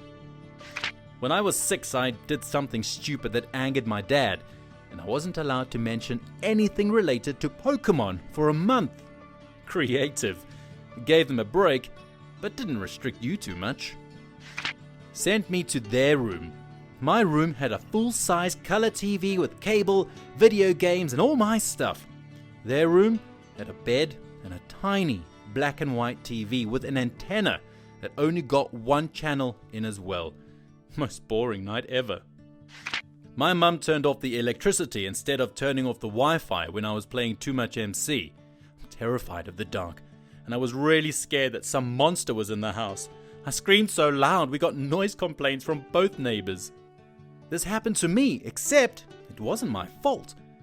So when I was about 10, I lived in LA with my dad and his girlfriend. Thing is, my dad had, and still has, a weed business in way North Cali, so about a 9-hour drive. So about 5 months of every year, he was up there. Well, turns out my dad's girlfriend was cheating. Surprise, surprise! No thing, Dad, you aren't there half the time and left her to take care of your kids. My dad still stayed up there during the breakup, while she was taking care of us very half-ass and was rarely home. After a month or two, she eventually only showed up to cook microwave meals and would leave right after that. It got so bad where sometimes she wouldn't show up for the day. Eventually she turned off the power. No reason, the bills were paid, she manually turned it off. So we were without supervision, power, and someone to cook for us. I was the oldest, so I eventually had to start cooking for everyone. But yeah, we had no power for a while. At that point, I called my grandma, who lived 3 hours away. We ended up living with her for a few months. When I was 5, my dad had this threat he would always use that went like, putting us under the stream or something. I can't put it right in English words. I didn't understand what that meant until one night I just couldn't fall asleep. So I was there, lying in bed, and when he came to check up on us, I shared a room with my 2 sisters, and saw me awake, he decided it was my fault and he had to punish me. So he dragged me to the bathroom and put my head under the running cold water tap until my hair was soaked and sent me to bed like that. A while later, when he had presumably fallen asleep, my mom came, having heard the entire thing happen because I was obviously shouting at him to stop, and dried my hair, cursing him up and down. To this day, I still don't understand what his logic was, and he laughs about it when I mention it. He always had it out for me during those years for some reason. And if you're wondering why my mom didn't stop him, my guess would be during that time, housewives just didn't really go against their husbands for whatever reason. I don't hold it against her though. Made me eat biscuits and gravy. I absolutely hated that food as a kid. My obese stepfather hated it. So often the punishment was having those for dinner. I often just didn't eat, which was fine by him. He got my portion. Oof, I was also punished with being served foods I didn't like. It was head cheese for my family. I was the only one who couldn't stomach it. Difference being that my parents made me finish, and if I vomited, they beat me for wasting food. And this isn't some story from the old ages, this happened 20 years ago in a Western first world country. My dad made me take apart a Super Cub aircraft engine and put it back together. My dad then got in the plane and flew to Boston. This was after I mashed up badly. He wanted to make a point, that my actions had consequences, and that if I did something like that again, someone I loved could die. Dad didn't check the engine before he flew out. He looked me dead in the eye and said, "I trust you. Every time you have to do something like this, my life is in your hands. Your mother and I trust you. Put the faith we have in you to work. You aren't a stupid kid. Act like it." That moment so terrified me for a second, but I knew I'd done the job right. Not really a punishment, more of a life lesson, my dad's style. Out of the hundreds of comments I've read, this is hands down the most profoundly interesting response. It should be all the way at the top to be lamented on by the masses. Your dad sounds like an amazing dude, and I hope the lessons he has imparted on you have not been overlooked. When I was ages 6 to 10, a typical punishment consisted of being made to wear a diaper and then treated like a baby for the rest of the day. Several times I was sent to school wearing the diaper, and if anyone came over while this punishment was going on, I had to show them what I was wearing underneath my pants. My apologies for your parents' form of punishment. This doesn't work, and it is shame-based. I hope you have recovered. Was 14 years old. First time getting wasted. Like, really wasted. Had a half-a-litre bottle of 80% alcohol. No memory of that night. Apparently 2 of my friends had carried me home and talked to my father, who had only asked whether I had anything besides alcohol. Next morning, my parents made me breakfast in bed. No penalty, just a weirdly nice conversation about what went wrong. At the end, my father just said, "I'm not going to tell you not to drink. I know that doesn't work. All I want you to do is make better decisions in life than I did," and left the room. Later that day we went shopping and they bought me a new snowboard. Weird. Seems like they tried reverse psychology to make you feel bad. My parents had an advertisement agency. They would also do pre-print work. I don't know the English term for it, but they would do photo editing and magazine editing, yearbooks for high schools and such. I was in 5th grade. I found out that they were doing the color and photo editing for a Turkish porno magazine called Chiquita, and took it to school and monetized it. NBA collector cards, countless chocolate bars, Magic the Gathering cards, soccer cards were my main currency. I was the king amongst men. Then a CUNT tried to get his cards back and threatened me to tell the headmaster. I tore one of his cards and said, "If you tell them, I will mess the others too." He told me they didn't see my bluff. I cut the cards just in spite. My punishment was to start working for my parents' company after school for 2 hours every day. I learned Photoshop, Corel, scanning old school photo films, learning the printing machine and such. I got good, so they made me work until 7th grade, until they divorced and sold the company. Their divorce was the best thing that happened. Honestly, it sounds like you learned some valuable skills. We had 4 cats, mostly because I wanted them. But I often would forget to clean their litter boxes because it grossed me out. Especially when one of the cats wasn't feeling well, I couldn't stand the stench. So I often just kept putting it off until someone else did.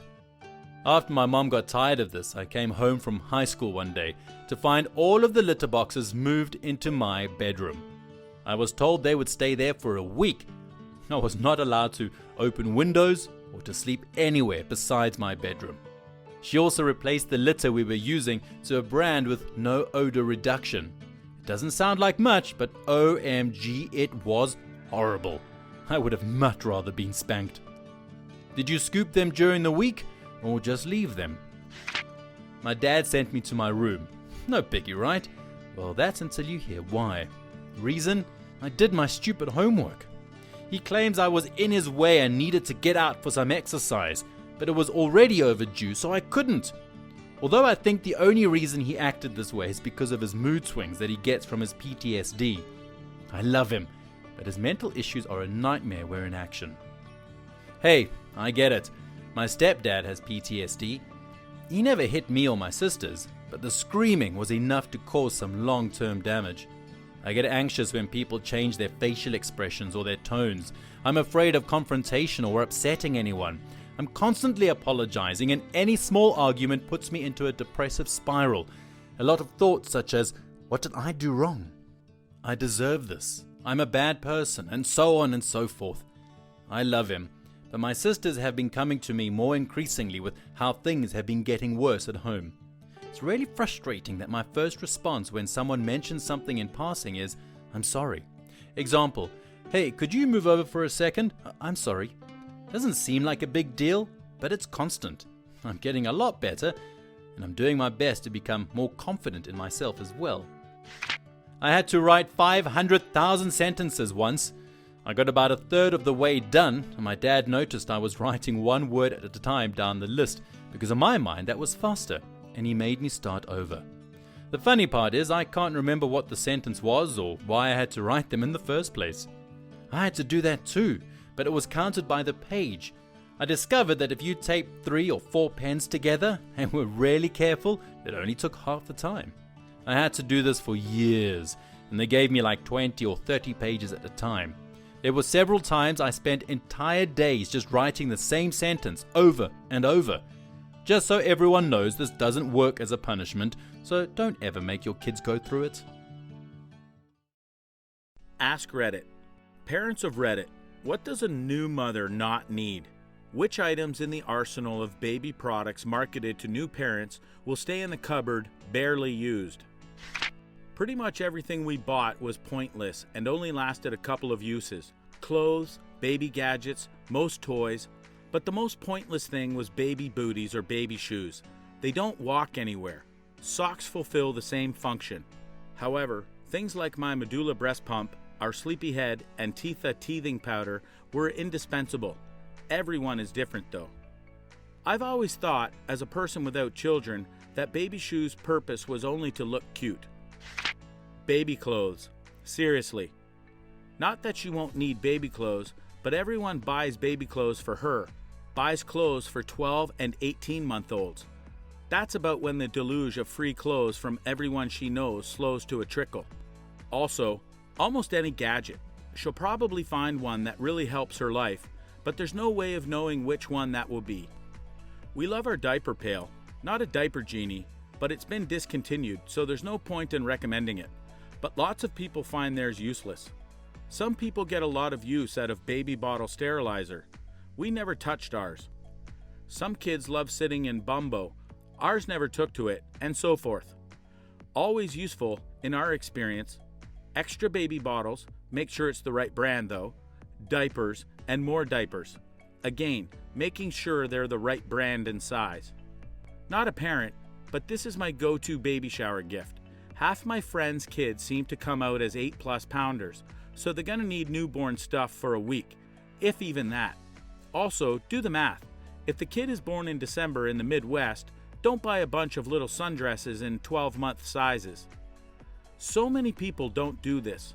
Friends of mine just had a baby shower and got a bunch of winter clothing for 6-month-olds. The baby was born in late December. Do the math, people. Edit. Babies come in all sizes and at different rates of growth, and all different preferences for comfort.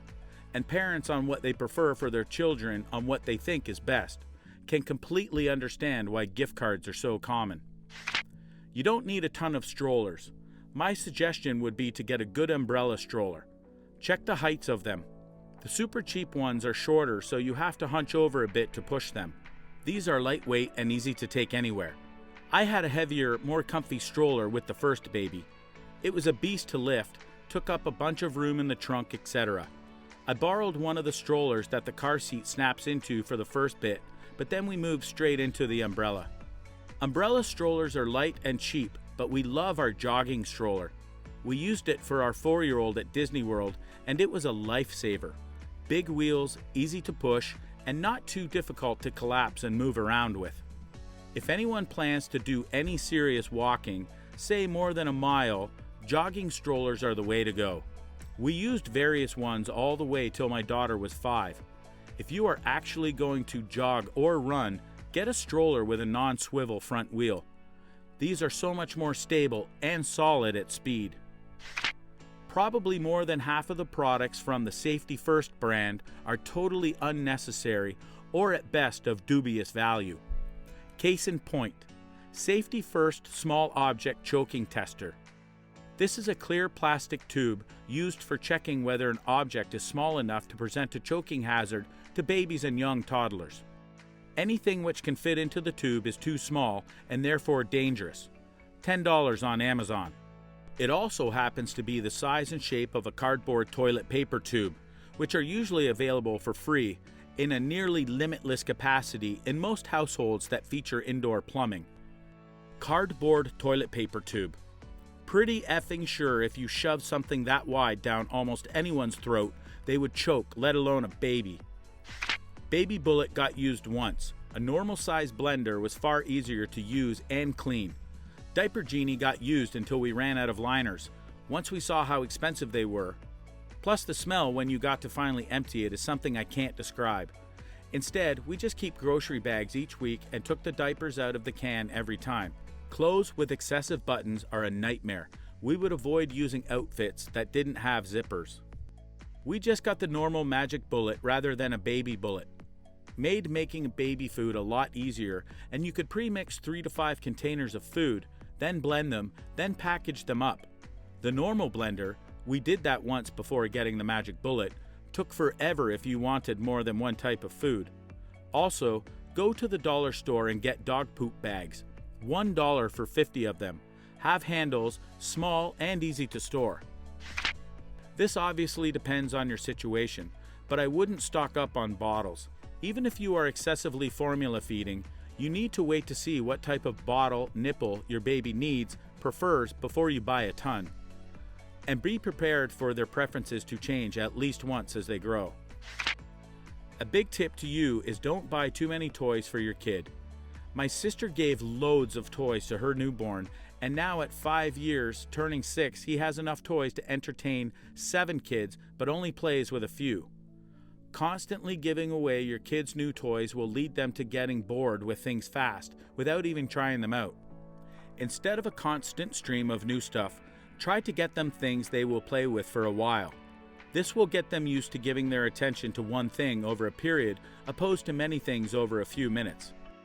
My cousin had a hidden toy safe that she kept 3/4 of her kids' toys in. Every week, all the toys that were out got put away, and 1/4 of the total stash came out. Every week, her daughter was stoked to get a whole new set of toys. Seemed like genius to me. In regards to the diapers, if the kid has a blowout, poop gets inside the diaper, move up to the next size. It may seem ridiculous to have an 8-month-old in 5s, but it is worth not having to deal with a bunch of stupid clothes all the time. Pro tip, put an extra set of clothes in a Ziploc baggie. That way, when the little one kills a set of clothes, you have a new set and a place to put the first dirty set. Oh my gosh, this! Get diapers that actually fit your child, not whatever size he ought to be wearing. I had a child in my class who was a pretty chunky little guy, but his parents wouldn't get him diapers or pants that were big enough. I begged them to get bigger diapers. The ones he wore to school literally rubbed welts on his legs. It wasn't until I told them I would report them for knowingly harming their child that they got a clue. My wife bought a little bonnet to strap around the kid's head when we shampoo his hair so he doesn't get water in his face when we rinse him. We used it exactly twice. The co-sleeper, little bassinet that attaches to the side of your bed, also didn't get used because the little guy figured out that if he just cried in there, he'd get to come into the big bed and cuddle with mom. We used ours to store diapers and wipes. We also haven't bought him clothes or toys since he was born because grandparents and aunts love buying that stuff for him. No one buys the practical stuff. Co-sleeper was useless for my first and vital for my second. Darn kids and their individual personalities. Those tiny, decorative bibs, go for the more utilitarian, generously sized ones. I also think towels and washcloths geared towards babies are a waste. Just use nice stuff in your own stash. Folding that tiny, hooded crap is a pain in the ass and just creates another pile of clutter. Adding to your bibs comment, ideally they cover the entire front of the kid when worn. Even better are the plastic ones where the bottom folds into a little catch tray. That way you don't have to pick the food up off the floor constantly. And they rinse off easily. I just wanted to add in that if you're going to get onesies, get the ones with zippers, not snaps. It really sucks when you're changing a diaper blowout at 3 a.m. to have to line up every snap properly. The zipper ones were far superior. My husband said the same thing about zippered sleepers, but I always preferred the snaps. I liked that I could just unsnap a baby girl's legs for diaper changes instead of exposing her belly to the cold air and risking her getting extra pissed off. It's all down to personal preference, I guess. Honestly, by far the best piece of advice I wish we had been given before our first kids were born is to shop at a consignment sales. For babies, there is hardly anything that you need to buy brand new. And when they're infants, consigned stuff is often literally or practically brand new since babies just lay there and do nothing. That said, some things not to buy that I remember. Wipes warmer, decorative hanging diaper holder, lots of toys. Finland's baby box is a pretty solid model for what you actually need. I wouldn't buy anything other than that stuff until you find out you actually need it. Look for consignment and yard sales. I got a ton of really cute baby and toddler clothes this way. It's to each their own after reading this thread. We used the diaper genie all the time. We also only changed him on his changing table when at home, so there's that. We used the baby wash tub with a reclining insert. Once he got old enough, we tossed the insert and just used the tub. He got a little bigger and we moved it into the tub. Saved water since we didn't fill the entire bathtub. It made life easier. Ours had a detachable base that he used as a step stool for teeth brushing and going to the bathroom. We got a bottle sterilizer we never used and ended up returning it. Wife breastfed and pumped, so the amount of bottles was less than our friends that used formula. Wipe warmer was never used and returned. Clothes. Even after telling everyone to not buy baby clothes, they did. Most times the kid was in a plain onesie. When he was new, it was the little shirts we got from the hospital. Seriously, we didn't take him out much until he was 6 months old, so it didn't matter what he wore. Things we discovered. Have fun finding the diaper that works with your kid's body. Huggies equal stupidity everywhere. 7th generation diapers bought from Woot worked great. Also, kidswoot.com was awesome when our boy was new. Our son loved to be swaddled, but would wiggle all over. The sleepers that have Velcro work great. He stayed in them and could wiggle. He liked the sleep sacks as well. Second-hand kid stores. Want to spend $22 on a sleep sack? At the second-hand store, they were $3 or $4 each. Also, the kid grew so fast we could drop $40 to $60 and get a season's worth of clothes for him during a sale there. Yes, whenever our son sizes out of his clothes, we take them all to the second-hand store and get store credit and use that towards purchasing him clothes in his size. I'm going to buck the advice and say that if the parents have spare smartphones, iPads, tablets, one they can leave in the kid's room, then they don't need a baby monitor. We got a hand-me-down from a family, and between the batteries being shot and the receiver humming constantly, we found a phone app that worked wonders. We settled on Dormy, but I'm sure there's others. You install it on a monitoring device and set it in the baby's room. You can get fancy if you like and point it at the crib. It has a camera function too, but it did a very good job of ignoring random noise while still catching whenever our son started crying. You can even configure it a bit if you'd like, so that it beeps, buzzes, or just starts playing whenever it triggers. The best part was I could listen to the monitor on my way into work, useless as it may be. It worked well enough the few times we were traveling as well. I'd throw my phone into the room where he was sleeping, set up as the monitor, and we used my wife's phone as the receiver. Ask Reddit. When did you realize the good old days have passed? When I realized it's been over 2 years since my entire group of friends all sat down and had a night to hang out together. We've all drifted apart compared to how close we were, and except for 2 friends, don't talk nearly as much. Good old days have been long gone. It happens. Doesn't mean you can't make good days with new people.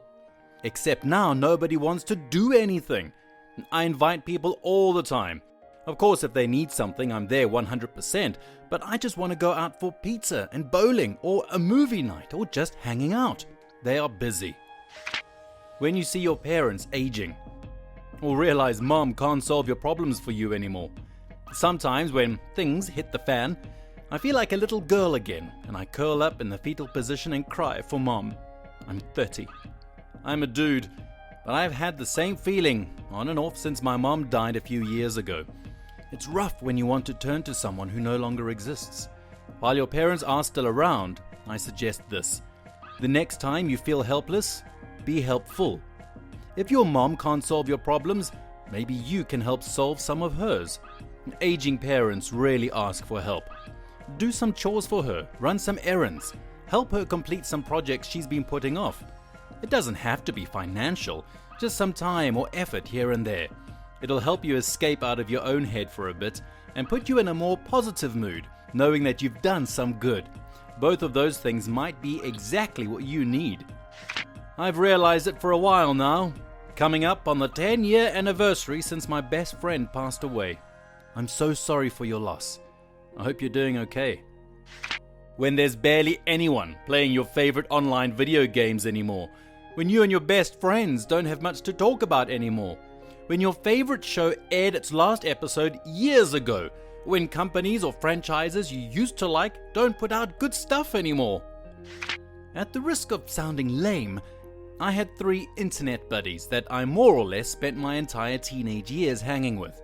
We all met in a text-based roleplay board that is now non-existent. There was a pretty big network of us from that site. but the four of us were always tight. MSN and later Skype, chats that would last 6+ hours a day. We would involve each other in various RPs. We played D&D over chat. My favorite tradition was movie night. We would all pirate the same film and then sync our viewings of it, hanging out to chat while we watched together. We shared our ridiculous teenage dramas and talked about our plans for the future, played video games occasionally. I think for a while we were each other's only support. We fought occasionally, always ended up friends again. This went on for years and it was wonderful. But then one day, I realized it had been months since any of us really talked. No one had time.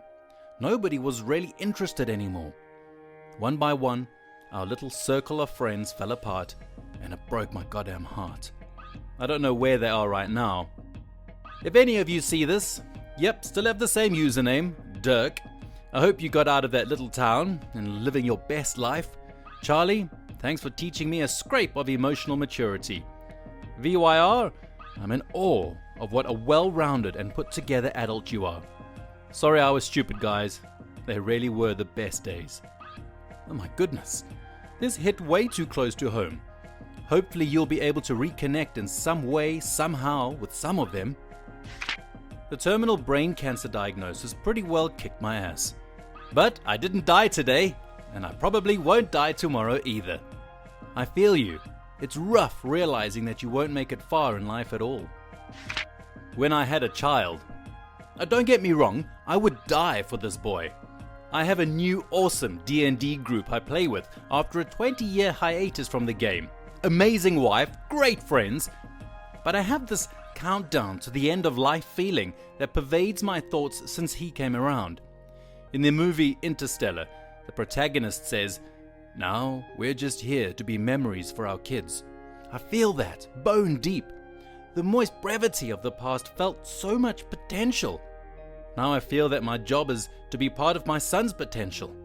It's humbling and scary. The moist brevity of the past line made me think moist brevity was a real word.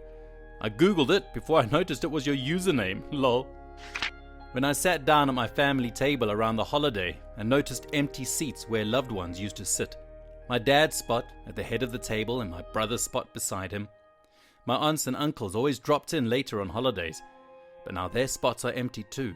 My best friend normally ate with us since his folks were split up. Now all their seats are empty. I have plenty of good days ahead of me, but it's hard to not be sad that they're all gone. I feel this. This Thanksgiving was my first year with literally no family to celebrate with.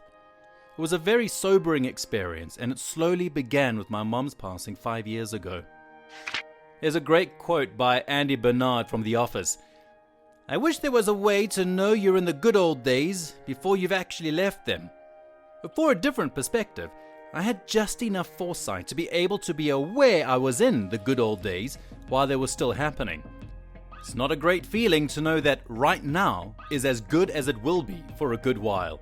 It made me anxious about doing as much as I could with the time that I had too. When I stopped having motivation for the things that I used to love and enjoy, such as gaming or watching movies more often, I don't really do either much anymore, and it's saddening. I simply do not have the motivation for them, and I seem incapable of finding such motivation again.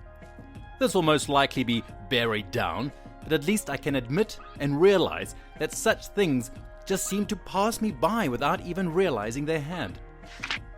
When meeting old school friends I was inseparable from, only to spend most of the time in awkward silence because you have almost nothing in common anymore. I don't think it's necessarily sad, but it does make me long for the past. Nostalgia always colors memories a nice rosé. When all my friends had kids, and now all we talk about is their kids, and all we do is kid-friendly stuff, and even when I ask them to have a girls' evening, sometimes they ask to bring a +1, aka the older kid, for some fun mom-kid time, like, can we please not? I am the only one in my long-time friend group from high school without a child or children. I have basically removed myself from most get-togethers at this point. It's not that I hate kids at all. I really enjoy children. I've simply elected to not have them at this time, possibly never. The conversations always end up 100% revolving around kids. I don't mind it for the first hour or two catching up on how the kiddos are doing, but after that it is too much. Next subject, please.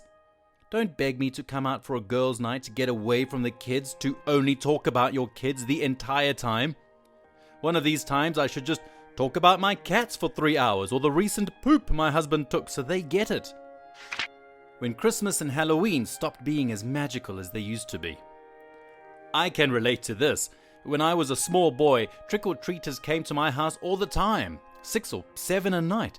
It was a small village. My house isn't necessarily easy to walk up to. People had to enter through the back, which was pitch black. I went on trick-or-treat adventures with my older sister, younger brother and sister. When I walked around the village, I saw about 5 other kid groups walking too, with Halloween decorations on almost every house. Hell, there was even a house where a man would scream as loud as possible and jump out between 2 bins. Now that's the spirit of Halloween. But on my last Halloween trick-or-treat adventure, I noticed that I was walking with 2 other groups instead of the regular 5. Plus, my big sister no longer joined us for Halloween anymore. To add icing to the thing, more and more houses stopped decorating for Halloween, and the streets became more and more barren. At home, we only had 2 trick-or-treat groups knocking on our door. A year after, when I didn't bother trick-or-treating, only 1 group knocked on our door, and that was only family friends who took our route. Seeing how Christmas adverts are airing earlier and earlier, I've lost my Halloween spirit, and now there's no need to watch for trick-or-treaters anymore. Christmas is worse than Halloween, just by the way, especially how I'm always concerned about my mum's spending habits. When my grandma's house was sold, she got dementia and passed this June in 2019. I'm still living a happy life, but I got to make sure my mind doesn't wander too far. I don't like thinking about it. Her death almost made me tear up. What's worse is that she once said that she wanted to reach 100. She could have become a great grandmother, but she passed 30 years before 100. She also would have reached her next birthday had she lived just 1 more week. I know you are still happy, but sometimes you gotta tear up again. I feel it. For me, the good old days are at different times. I think I'm living in the form of the good old day right now. I won't realize it until this period of my life or my circumstances change. A favorite quote of mine: that's the thing about the present. We only appreciate it when it's in the past. Live stoically, people. Live stoically. The good old days can be now, but I won't realize it till later. I was 11. My mom told the man she's been with for 11 years that she's been having an affair. I was playing in their closet during this time and came out after she left to see the man I called Dad weep. Later she told me he wasn't my biological father. As someone that has a better relationship with my stepfather than my bio dad, don't overvalue a biological connection. I won't say it's meaningless, but kind of close to it. If this other guy raised you, treated you well, and sacrificed for you, that's all that matters. I struggled in many ways in college, but I found a group of friends who I love more than anyone in the world. We would go out to the bars constantly together. We had one last bar night before they moved across the country, and I knew that was the end of an era. There was stuff I liked about college, but I already knew it was over before my last semester ended. I lost touch with everyone, and I didn't walk for graduation. Actually, I think I graduated in winter and just basically left. I didn't learn a whole lot either. What a waste. I could have done community college and saved money. When my older siblings moved out of home about 6 or 7 years ago, it just hasn't been the same since. I know they had to move on with their lives, but I miss having them around. I get so lonely when it's just me and Mom. Dad is either at work or can't be bothered to engage with family most of the time. Men of Reddit, what are some things your SO does that makes your heart melt? My favorite thing in the world is to watch a movie on a Friday evening with a few decent beers, knowing full well that she will fall asleep with her head on my lap about 5 minutes in. Occasionally, she'll wake up, ask a weirdly specific question about the movie, and then doze off again. I do this. It's because I don't want my husband to know I'm asleep, because then he'll stop the movie and we'll go to bed even though he's not tired. I also am really good at pretending I'm awake in the morning when he wakes me up.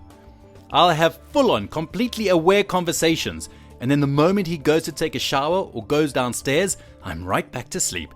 I don't mean to, but I usually end up staying up way later than him, and all my brain can do is plot ways to stay in bed. I did a half marathon a few weeks back, didn't train enough, and I'm fairly overweight. Told my wife that I'll be happy to hit 16 kilometers. She appeared at the 10-kilometer mark with our 8-week-old daughter, and then at 12-kilometer mark, 14, 16, and 18. Each time I felt like giving up, I remembered she could be around the corner and didn't want to let her down. It felt amazing. I mean, she's running faster than you while holding a baby? That's got to be demoralizing. One of the early nights we were sleeping together, and I was spooning her. I rolled over, and she rolled over with me, and I was Little Spoon. That was the moment I knew. Oh man, Little Spoon is the best! My wife will do that some mornings and do gentle little humping movements. A, yeah, fair enough, I know I do that. B, you know what? It feels kinda nice.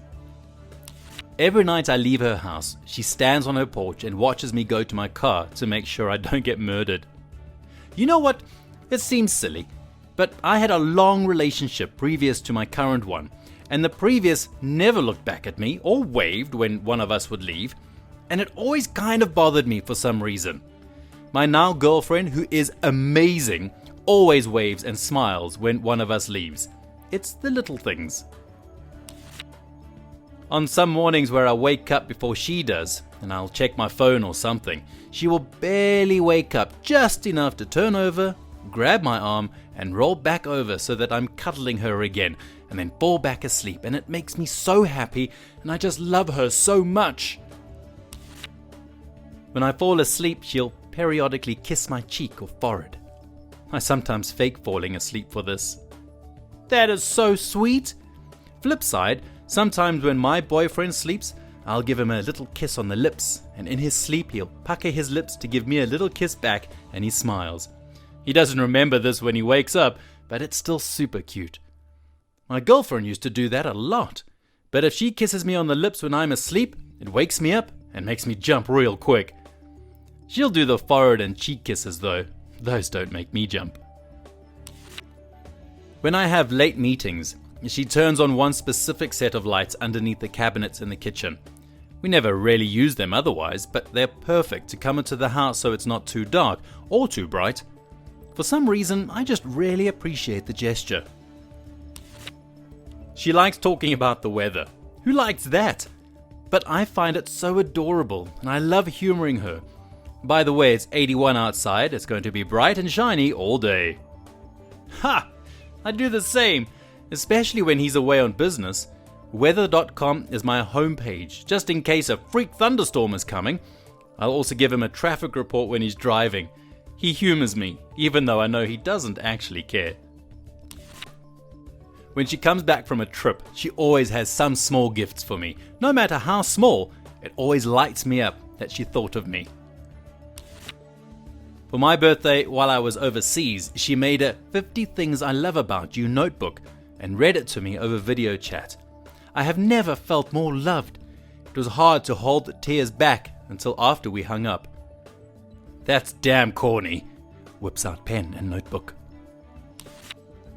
Occasionally, whenever I've got my mind on something or am busying myself with some task, she'll stand in front of me as if it's purely coincidental and then move to remain in my way until my attention shifts back to her. It always makes me laugh and reminds me that she is totally willing to derail my train of thought so that I'll pay attention to her. I know this sounds incredibly needy, but it's all in the context of her knowing when I'm stressed and need a laugh break. That's so sweet. You gotta love a girl willing to make you smile. She hasn't realized yet that most of the stuff that we watch are comedies, stand-ups, or have comedy elements, because every time she laughs hard out loud, it's the best sound in this entire world. I'm never going to tell her either, so that way it'll always be genuine when she does that. I have a really loud laugh, and it's easy for me to get breathless laughing. I hope someone likes my laugh too, like you love your wife's. She works early, so she's usually asleep much earlier than me. While I'm up, laying next to her, playing Xbox or something, she always has to have an arm or leg or something wrapped around me, and occasionally pulls me in and will jokingly say something like, "Stop trying to leave me." Seems like something pretty small, but I absolutely live for it. 1. I'm a lot taller than my wife, so what she does is come up to me, hugs me around my waist, and rests her chin on my chest, looking up at me with big brown eyes, and I am powerless. She does this knowing I know it's the power manipulative move. I fall for it every time. It's been 16 years, and that thing still works as well as the first day. 2. She cannot fall asleep unless she is lying on my chest, and it's gotten to the point that when I or she travels, I struggle to fall asleep because she is not snuggled up against me with her head on my chest. Sometimes she drools. Don't let on I told anyone. And 3. We will just be around each other, at home, out and about, whatever, but every so often, with no prompting, she will just look at me and go, "I love you." I could probably go on for hours. She is so adorable. This made me smile so wide. Consider my heart melted. Every now and then we'll be laying in bed, and out of the blue she'll ask me if I know this song, and she looks me in the eye and starts humming. It sounds the same every time. Pause, pause, long pause, no words, no melody. But she looks me in the eye, trying so hard to get me to figure out what song it is. So she makes me keep guessing. We have known each other since we were 10 years old, and I have not once been able to guess what song she is thinking of. It does remind me that I still have the same crush on her as I did the first day I met her, and told her I was going to marry her one day. I love you, Dottie. This is really cute. It sounds like something that had come from a movie. Several come to mind, but my corny dad jokes make my wife laugh so hard. Talking about hot dog toppings, a friend said he likes his hot dogs naked. I said that's cool, but he should put some clothes on next time. Low-hanging fruit if you ask me, but she lost her control. I just watch her laugh and it fills my heart with joy. So my SO cries very easily. A sad comic about a dog dying, and then asking Death if he was a good boy, only to be told he was the best boy. She cries. Those sad for just a penny a day commercials, she cries without a doubt.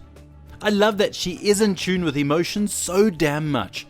But the thing that melts my heart the most is that when these cries start, she'll look up and tilt her head back and go, "Ah, no, I'm gonna cry," as her eyes well up with tears, and it's ridiculously adorable. I have no clue why. For some reason, she thinks I'm hilarious. I'll be telling her a simple story and she'll be tearing up, holding to her sides, I suspect even peeing a little. I like how she laughs too, a hearty laugh that echoes through the house. You probably have a very expressive voice. Like the funniest my husband ever said was, "Wife, is shampoo is for your hair?" It's lame, but it had me down for days because of the silly voice he used. So my guess would be that you create a great atmosphere by putting a lot of emotion and enthusiasm in your voice. She cares for our kids. She was told that she would never have kids, and she couldn't shake that idea. She met me after 2 failed marriages. We didn't think it would go far, but here we are, about to celebrate our 6th anniversary with 2 boys. She really takes parenting seriously, and for that, I go from dad to sitting on the couch with a tub of ice cream watching The Notebook mode real fast. I'm proud of her, and I love our boys. How physically affectionate she is with me. She's just a very touchy-feely person. Cuddling up on me is default. Even like, say the other day, monthly finances meeting at the kitchen table, papers and calculators and computers. When she left the room to put the child that fell asleep on her on the couch, her hand brushed over my neck and shoulders. Coming back, there was more contact, simple things like that. The other thing is seeing her be a good mother. I can't put that one into words so much, but That's a big heart melter. It just is. Another is seeing her sincerity in serving me, which is, of course, reciprocal, or one tries to be, offering me things, massage, food and drink, bath, etc., bringing me whatever, helping me with things like my job, making herself available to me. She's trying hard to be a good wife, and I see it. I try to serve her as best as I can too, in similar ways. Amen. Little things like grabbing my hand when walking, or stroking the back of my head while sitting next to each other, or just turning and kissing me for no real reason, makes me feel so incredibly good. Being in such a relationship sounds beautiful. I'm sure you already do this, but letting her know how much you appreciate such things should be a heart melter for her too, yes? I don't know why I'm compelled to wish you a long life to enjoy a happy marriage, but I am, and I will. So I sincerely wish you all the best with your wonderful wife, and hope that you'll have many memories to share with her and your kids. Turn sentimentality tab off. My SO is quite a bit smaller than me, 6'3" and 5'3", and she loves being picked up and carried around. She can pretty much climb right up to me without me even helping her. Once she gets herself up there and I put my arms around her to support her, she always makes this really adorable sigh of contentment and hugs me back really tightly. She's so adorable. I love her. I love my wife's compassion for animals. The other day we were driving from the lake when we spotted a turtle in the middle of the road. My wife made me pull over the car so we could take it back to the water and it wouldn't get hit. Are you sure it was a turtle, not a tortoise? Yes. My wife loves reptiles and knows a lot about identifying them. It was a painted turtle, and we put it by the water's edge, and it took off into the water gracefully. Parents of Reddit, what was your worst parenting mistake? Put my son, who was about 8 months old at the time, onto our changing table that is about waist high, and turn around to grab more diapers. Terrible decision. Caught him rolling off the table out of the corner of my eye, but it was too late. He fell 3 feet, landed directly on his face, and did a full scorpion. He's never cried so hard in his life before or after. I held him and just started crying because I felt so guilty hurting him like that. You didn't hurt him. It was an accident that could happen to any one of us. A 3-year-old woke up in the middle of the night and came to tell me she had a bad dream. I walked her back to her room and talked to her about her dream. She said she was dreaming there were bugs crawling on the walls and in her bed. I told her that it was just a dream and the bugs only existed in her head. She didn't go back to sleep for a long time after being told she had bugs in her head. I am a pediatrician and always joke about looking for things in kids' ears when examining them. Dinosaurs, potatoes, etc. One time when I was early in training, I said bugs. Never again. That poor kid was super freaked out that there were bugs in her ear. Yeah, my kid has had a bug removed from her ear by the ENT. It was not a pleasant experience, but it only cost me $7 since the deductibles were met. After my daughter spent all her money on a skateboard, I relayed to her what I was afraid that one of the times she fell off her board, she'd get hit by a car. In less than 2 days, she didn't try anymore. I don't know if she had a scare or just didn't want me to worry, but I feel like I took one of the most physical hobbies she could have had away from her by projecting my own fear. She doesn't gravitate toward physical activity much now as a young adult. It's so hard to know what effects you'll have on your kids. All you can do is your best. And hey, who knows? Maybe she would have been creamed by a dump truck if you hadn't said it. Neither of my parents have read it, but they have told me this has been their biggest mistake with me of all time. I was a kid about 14, and I was riding my bike in the front yard. Anyway, I end up falling over onto the ground on my bike while standing up and not moving. Long story short, it feels like I've just been drop-kicked in my balls. So I head inside and lay on the couch in pain for a while. I asked my parents to take me to the hospital and they refused. Told me I was just being a baby and that the pain would go away. About an hour and a half later and many tears, they finally agreed to take me in. Turns out I had given myself a testicular torsion, and the lack of blood to that area of my body meant I was going into emergency surgery. I lost a testicle the same day, less than 10 minutes later. Never forgave them for it. Similar scenario, except it was a dislocated finger, and my parents waited 2 weeks to take me in. It healed at an almost 45-degree angle. My biological egg donor then had the idea to take me in when I couldn't hold the damn fork correctly. The doctor scheduled me for an emergency surgery that night because I would have lost half of my finger if they didn't. I still haven't forgiven them for that, among other things. My worst parenting mistake involved a trip to the ER. It was about 8 years ago in December. It was my wife's birthday, but we weren't going anywhere because a huge snowstorm had hit our area. No problem though, I would do all the shoveling. Can't have her shoveling on her birthday. My son, then about 7 or 8, came out with me to help shovel. We're doing a good job and clearing off the snow when it happened. As I was bringing my shovel up, my son bent down to pick up more snow. I hit his head with the corner of my shovel, the very sharp corner. He shrieked and held his eye. I suddenly worried that I had put my son's eye out. Well, I didn't.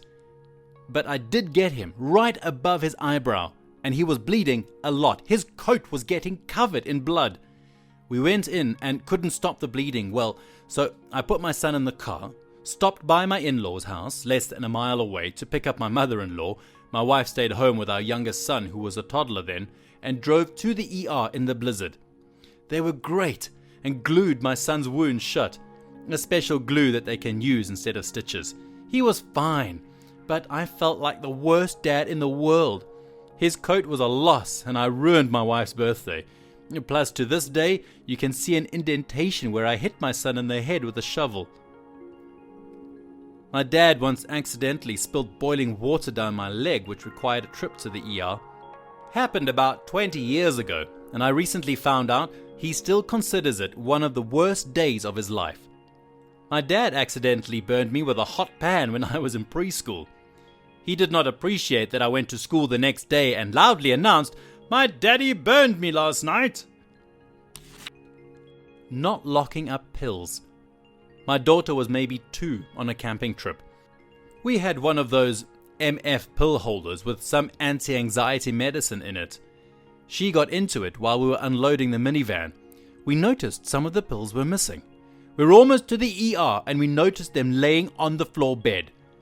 Kids will find anything unless a parent asks them. Oh man, one time my wife and I took our son on a trip to the harbour since he was now old enough to go with us on these trips. After a fun-filled day, we were driving back home and my wife glanced in the back seat and went, "Where's our son?" I guess we were not used to having a third person with us when we went out, so that's a story of how we almost forgot our child. Something like this happened to me, except I was the child. Once when my mom was picking me up from school, she was in a rush to get home. So I tossed my bag in the front seat, and just as I was about to hop in the back, she drove off. She was about halfway to my house when she realized her mistake and came back to the school to pick me back up.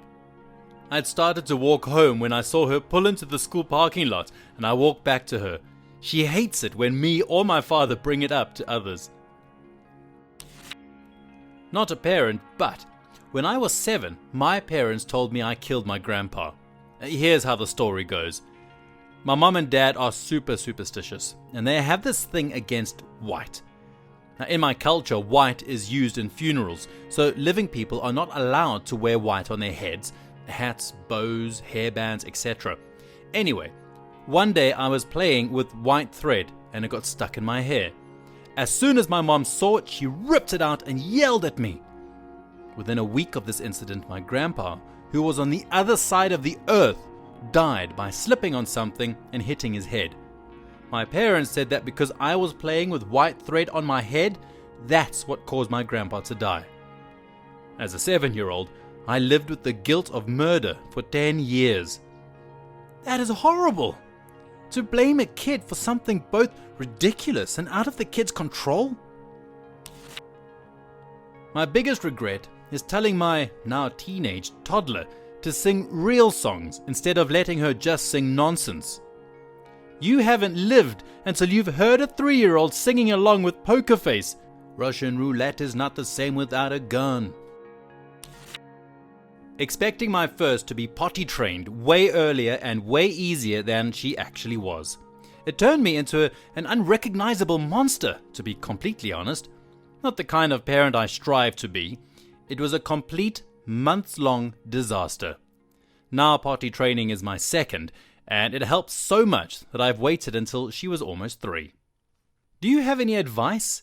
Ours is 4 months from being 3, and she needs to be potty trained by 4 for preschool. I'm trying not to push it, and I ask her every day if she wants to sit on the potty, and the answer is almost always no.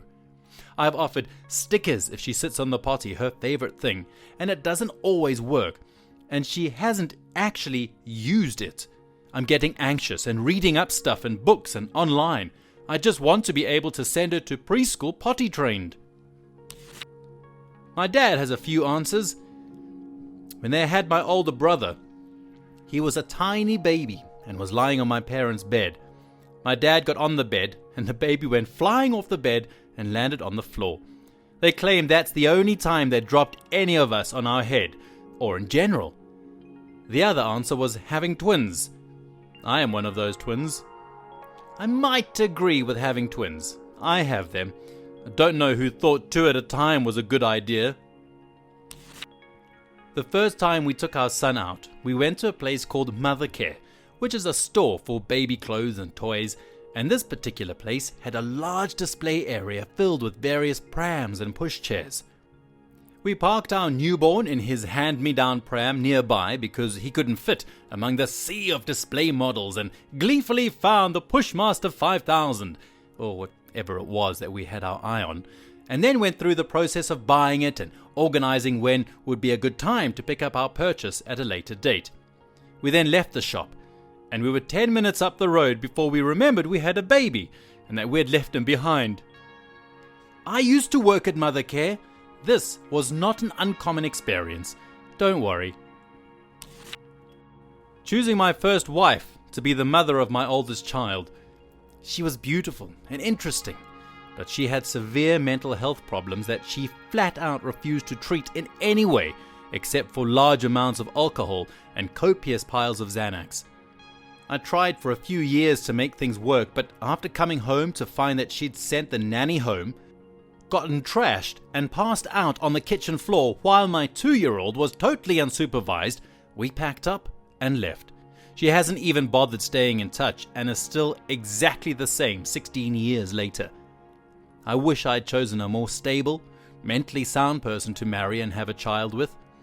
It's caused my daughter a lot of anxiety and worry. You did the right thing. Hopefully things will get better for your daughter when she gets older. But also I hope your life was much better in the years after leaving. I have 2 kids. One is almost 2, and the other was born at the start of February. A few days ago, I put the older child in bed while my fiancé put the new baby to sleep. She then went to take a shower while I was watching TV, mostly screwing around online with the TV making a noise in the background. A few minutes later, I heard a baby crying and assumed it was the TV. Then noticed a baby crying didn't fit with what was happening on TV. As I was wondering where the sound was coming from, I noticed it was too young sounding to be our 2-year-old. So I thought maybe the TV was on in the other room and ignored it for a couple of more minutes. And I finally remembered that we have 2 kids now. For a few minutes I completely forgot one of my children existed. Women, what do you find most confusing about men? Part 1. Why men rarely ask for further detail. Husband and friend make plans to have a game night, starting at 5 p.m. at friend's place. That's all the info covered. Should we bring any games? Is it at dinner time? Are we eating there? Are we meant to bring food? How many people are we feeding? Who's going to be there? Nothing. He knows nothing. If we were required to do more, we'd have received that information. If all we get is a time and place, we know all we need to do is show up fully clothed, unless otherwise specified. I know my GF is mind baffled by this, but when she is pissed and having a terrible day, she wants me to distract her and talk to her and be there for her. When I'm mad and or upset, I like to be alone and distracted. I don't want to talk about it because it reminds me of the issue and I can't move on from it. I just want to play basketball or video games. I want to be left alone. I'll use my wife's shampoo sometimes just because the smell reminds me of her, and that makes me happy. That was the most wholesome thing I've ever read. What's always confused me about my fiancé is how he doesn't know anything about his family or friends. I asked him why his parents moved to our city we lived in now. It's a small town, so I'm always curious how people end up here. And he's like, I don't know. So I went and asked his mom what brought them here. And she went into this whole thing about how when they got out of the Navy, Mike, the fiancé dad, got an opportunity to be a partner in a company down here. Our fiancé sat there, slack-jawed, and said, I just thought Dad worked for that company. I didn't know he was part owner. We have had several of these types of moments in the past 6 years we've been today. It just amazes me he doesn't think to ask such basic questions. My fiancé is kind of the same way. I like to make his birthday special because his parents have forgotten his birthday several times, but he does special stuff for me all the time. My wife asked me why I don't understand her instructions half the time. I think it's because I can't read the context she has in mind. She: can you put the yellow thing in that thing over there? Me: find a yellow thing and put it in a box which her finger was pointing at. She: what the F are you doing? It's the other yellow thing and you're putting it in the wrong place. Me: dazed and confused, trying to figure out what the other yellow thing is and where to put it to try again with a different object. She: facepalm. No, you're doing it wrong. Why are you so stupid? Takes another yellow object. Me: oh, you meant that yellow towel. Why didn't you say so from the beginning? She: I showed you 1,000,000 times before. You're useless. Ignore mode and sigh. I just wanted to make her happy and follow instructions. My wife does the same thing to me. It's really bad with clothes because I'm pretty sure she's just bad with colors. I love her, I love her, I love her. Her: hey, pass me that black shirt. Me: I'm surrounded by like 3 grey shirts and a solid black shirt. Here. Passes her the solid black shirt. No, that black shirt. Points to the grey shirt with the black stripe on the arm and a black graphic on the front. I'm confused. How little they know about their friends. My husband was friends with the guy for years and didn't know how old he was. Man talking golf to friends. I was on the 3rd hole, my second shot. My ball was in the second cut, about 6 feet from that big oak tree and about 3 feet from that big root that looks like a skinny chick's ass. I used my 3-wood and hit the perfect shot, landing just 2 feet from the pin. Wife: can you pick up your 3rd child from school today? Man: what school does he go to? How they absolutely refuse to ask for help. Back when we had no smartphones, we were trying to find my friend's street, and this guy I was with preferred to walk aimlessly for 30 minutes before I had enough and dared to ask someone for directions. Pretty much the first rule of the standard male mindset is that we're native problem solvers. Present a challenge and it becomes a project. A man is not lost. He just hasn't solved the puzzle of how to get to his destination yet. If you come to us with a sob story looking for a sympathetic ear, please make sure you tell us that early on. Otherwise you'll hear, have you tried X? Maybe Y would help with that. When you really just want, damn that sucks, let me give you a foot rub. Apparently men go into mental neutral and not think about anything. If this is true, how does that even work? Also, hands in pants when watching TV or relaxing. Don't get it. It's less nothing and more like a daydream you don't remember, or things that don't matter. How much gas is in the car? When was the last time I got gas? Which gas station did I go to? Did I go inside and get a soda? Oh yeah, it's the Coke sitting next to me. They were out of Pepsi. I like Pepsi better than Coke. I wonder what it was like to have Coca-Cola with cocaine in it. That reminds me, I'm supposed to meet up with that dude online for GTA. I wonder what the next console will be. Maybe I should switch to playing on the computer. I hate my computer at work, it's so slow. The guy on the freeway was really slow. Took forever to get to the gas station. Do I need an oil change? Did we buy groceries? I could use a sandwich, but dinner isn't far off. I'll just stay hungry for now. Oh, look, Coke. Her, what are you thinking about? Looks up at the TV, realizes I've missed 5 minutes, and now I have to figure things out from context. Nothing. The only time my hand sits in my waistband is because it's uncomfortable against my skin for some reason. Usually I've been sitting down with a belt buckle pushed against my stomach far too long, and it's nice to make some room. Almost never has anything to do with my junk. I don't think I've ever left it there very long. Why are guys so apprehensive about receiving gifts? Buddy, I found a cool pair of socks that looks like a shark is eating your foot, and I paid next to nothing for it. Why do you have to act like you now have to pay for my college tuition? Can I not just gift guys things for fun? When you guys wear skinny jeans, where the F does your dick go? Like, not sexually, but as a concerned person. Does that get tucked in or something? Wouldn't that hurt when you take off your jeans at the end of the day? Depends on the guy. Most guys just have it kind of scrunched up on one side, but it's difficult to tell since skinny jeans have a surprising amount of crotch space.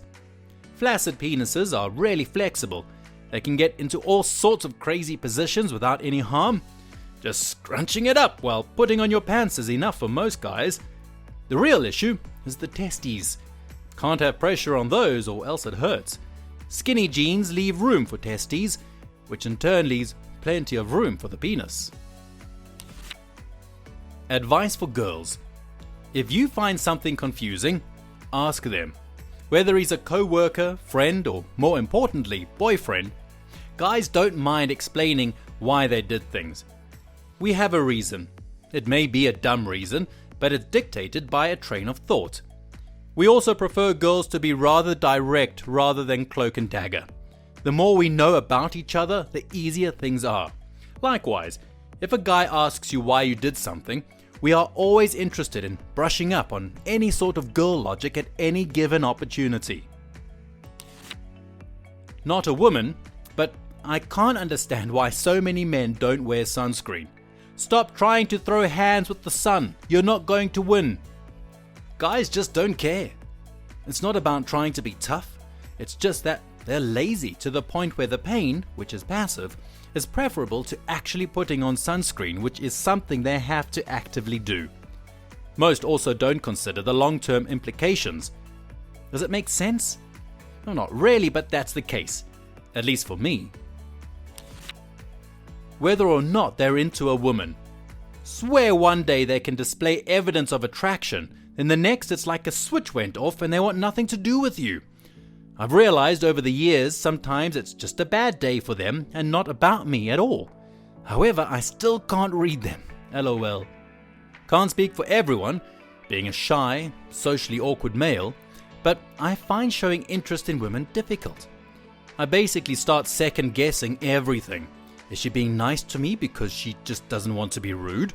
She talks but only when I initiate conversation, so am I just pestering her, etc.? I don't consider myself handsome, nor do I think my outward personality is particularly engaging, so I guess that attractive women aren't interested in me. I mean, I have a younger sister, and now that she is older, I see the amount of men who message her as friends who she doesn't exactly like but isn't rude to. I guess I never want to be in that position, so the second a reply is disinterested or too short or whatever, that seed of doubt starts and you back off, hoping that the woman offers a sign that you should continue. So yeah, society is confusing, haha. Why they hide the fact that they are obsessed with hugs and other platonic forms of physical affection. Hugs are nice, but guys get them way less often than girls do. We want hugs too. I think the most accurate reason would be fear, At a young age, you're afraid that hugging your cute friend might end really awkwardly and damage your friendship, so you avoid it. Then, as you get older, it's seen as more romantic, and now you're worried that hugging your cute friend will either A. turn any woman who was into you away because they think the two of you are dating, or B. you are dating someone else, and now they're absolutely livid that you hugged your female cousin on her birthday. How dare you! So as much as we enjoy it, it's always a risk to go for it, and oftentimes it just isn't worth it. Plus, asking for a hug can come off really poorly and even be kinda creepy, which is typically not how guys want to be viewed. Why does it take you so long to poop? Do you not have enough fiber in your diet? Are man poops unfathomably large to a woman and just take so much effort to pass? Maybe you're just sitting there playing on your phone. Most men I've met spend at least half an hour each time pooping. If a woman spent half an hour on the toilet, you'd be worried she passed out in there or something. That guys can go from fighting and beating each other up to suddenly being back to friends. How are you guys really friends? Is it just taking frustration out on each other? What is it and how? Two things. One is yes, usually it's just pent-up frustration or anger, and once it's dealt with, things go back to normal. Two, it's very, very easy for guys to become and remain friends. If we share just one common interest, we'll get along just fine. Women, what do you find most confusing about men? Part 2. Why are they only into me when I'm completely indifferent to them and are 0% into me when I actually like them?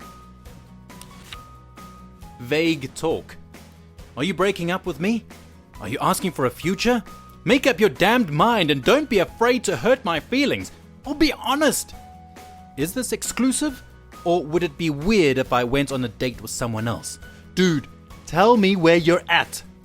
Honestly, I feel like you have no idea if you're single or in a committed relationship. And you're definitely single. Based on my dating experience and my guy friends, I feel like guys don't typically wear lip chaps or lip balms when they're single. Why wouldn't you want nice, non-chapped lips on a regular basis? Same thing with skincare or moisturizer. I know a lot of guys have moisturizer at home, but why not use it regularly? I'm confused by single guys walking around with dry lips and dry skin. I don't like creamy, oily stuff anywhere on me, to be honest. It's like the fat on your hands when you just ate a burger. Yeah, I don't want that feeling. I don't understand how guys can get so comfortable with each other. I'm in my late 20s and I still see that women are catty towards each other. Guys are genuinely nice to each other. How does that happen? Why so many of you don't wash your hands after taking a piss? Like, I know the entire ordeal has to take longer than 3.8 seconds, Kevin. It would of course be better to wash your hands, but then again, if you shower in the morning, would touching your penis with your hands not make your penis dirty instead of the other way around? Why are so many of you so into cars? I just don't get it. You don't need to go 0 to 100 in 3 seconds when you live in the suburbs. Actually, no one who isn't a race driver needs to go that fast. Also, kinda odd how you can be in the middle of a conversation and get distracted like, yeah, work was okay, and I had this really big OMG, look, a Lamborghini presentation, but I think it went okay. It's a huge metal box that travels faster than we are biologically capable, and it's powered by explosions. How can you not enjoy cars? I will never understand my husband's lack of deductive reasoning with his own body. For example, he always complains he's tired in the middle of the day. He never eats breakfast, so I'll make him a smoothie as I'm making mine in the morning. He drinks it without complaint. That night, hey husband, how did you feel today? Were you tired? No, I had so much energy. It was awesome. Next morning, hey husband, here's your smoothie and a small lunch, sandwich, so you're not tired. I don't eat rabbit food. That night, How was your day? Awful. I was so tired and drained. Eats nothing but mashed potatoes and fried chicken. Make a chart for like a month. Note when he took the smoothie and how he responded. Unless, are you actually saying, so you're not tired? If so, maybe see if that's the part of the accepting factor. Adding the qualifier may turn him off it. It could make it seem like there's a goal or manipulation, something you want from him, at least subconsciously, just theorizing about a stranger. To explain it, we tend to be task-orientated and compartmentalize tasks. Unless we have the data or a reason to step back and compare tasks from different categories, we usually just try to complete the task. A guy I had a thing with once told me he needed to end things because he started liking me too much. Not ready for a relationship, I guess, but damn, it's not like I was suggesting marriage, let alone dating. I think he was expressing more worry than assurance. The idea that he was so into you that he was afraid of what might happen between you two to ruin it. Essentially, he didn't want to get hurt. How roughly 60% of their memory seems reserved for movie quotes, childhood TV shows and theme songs. How do you remember all that? But still can't find things once you've gone into a drawer or purse. It's a mystery, lol. Why confrontation for them is so damn hard sometimes. I was friends with a guy for years and we played video games nearly every night. Nothing had changed and he would just not answer me. I did not spam him and gave him space for a month. Asked if he was okay, went on to play games with other people and never responded to me. Like, just say it. Why is that so hard? Also, I'm not targeting all men, so don't get confused. From the vicinity of where I live and my experiences, I have had this with more guys than girls. Never said women don't do it. I know some that do it as well. I had gotten physically sick around the same time, and we had about a month off since I had no vision.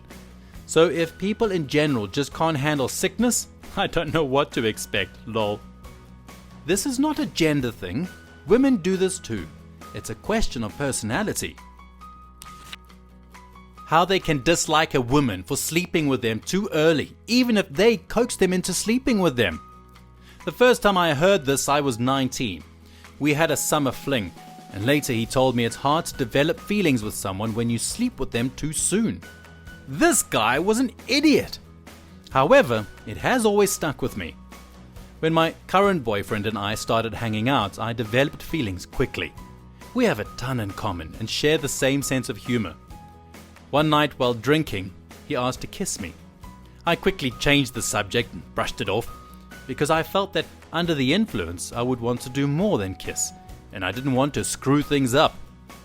He told me later down the road that he was glad I said no because it could have led further, and he would have been disappointed if we had sex so soon after meeting.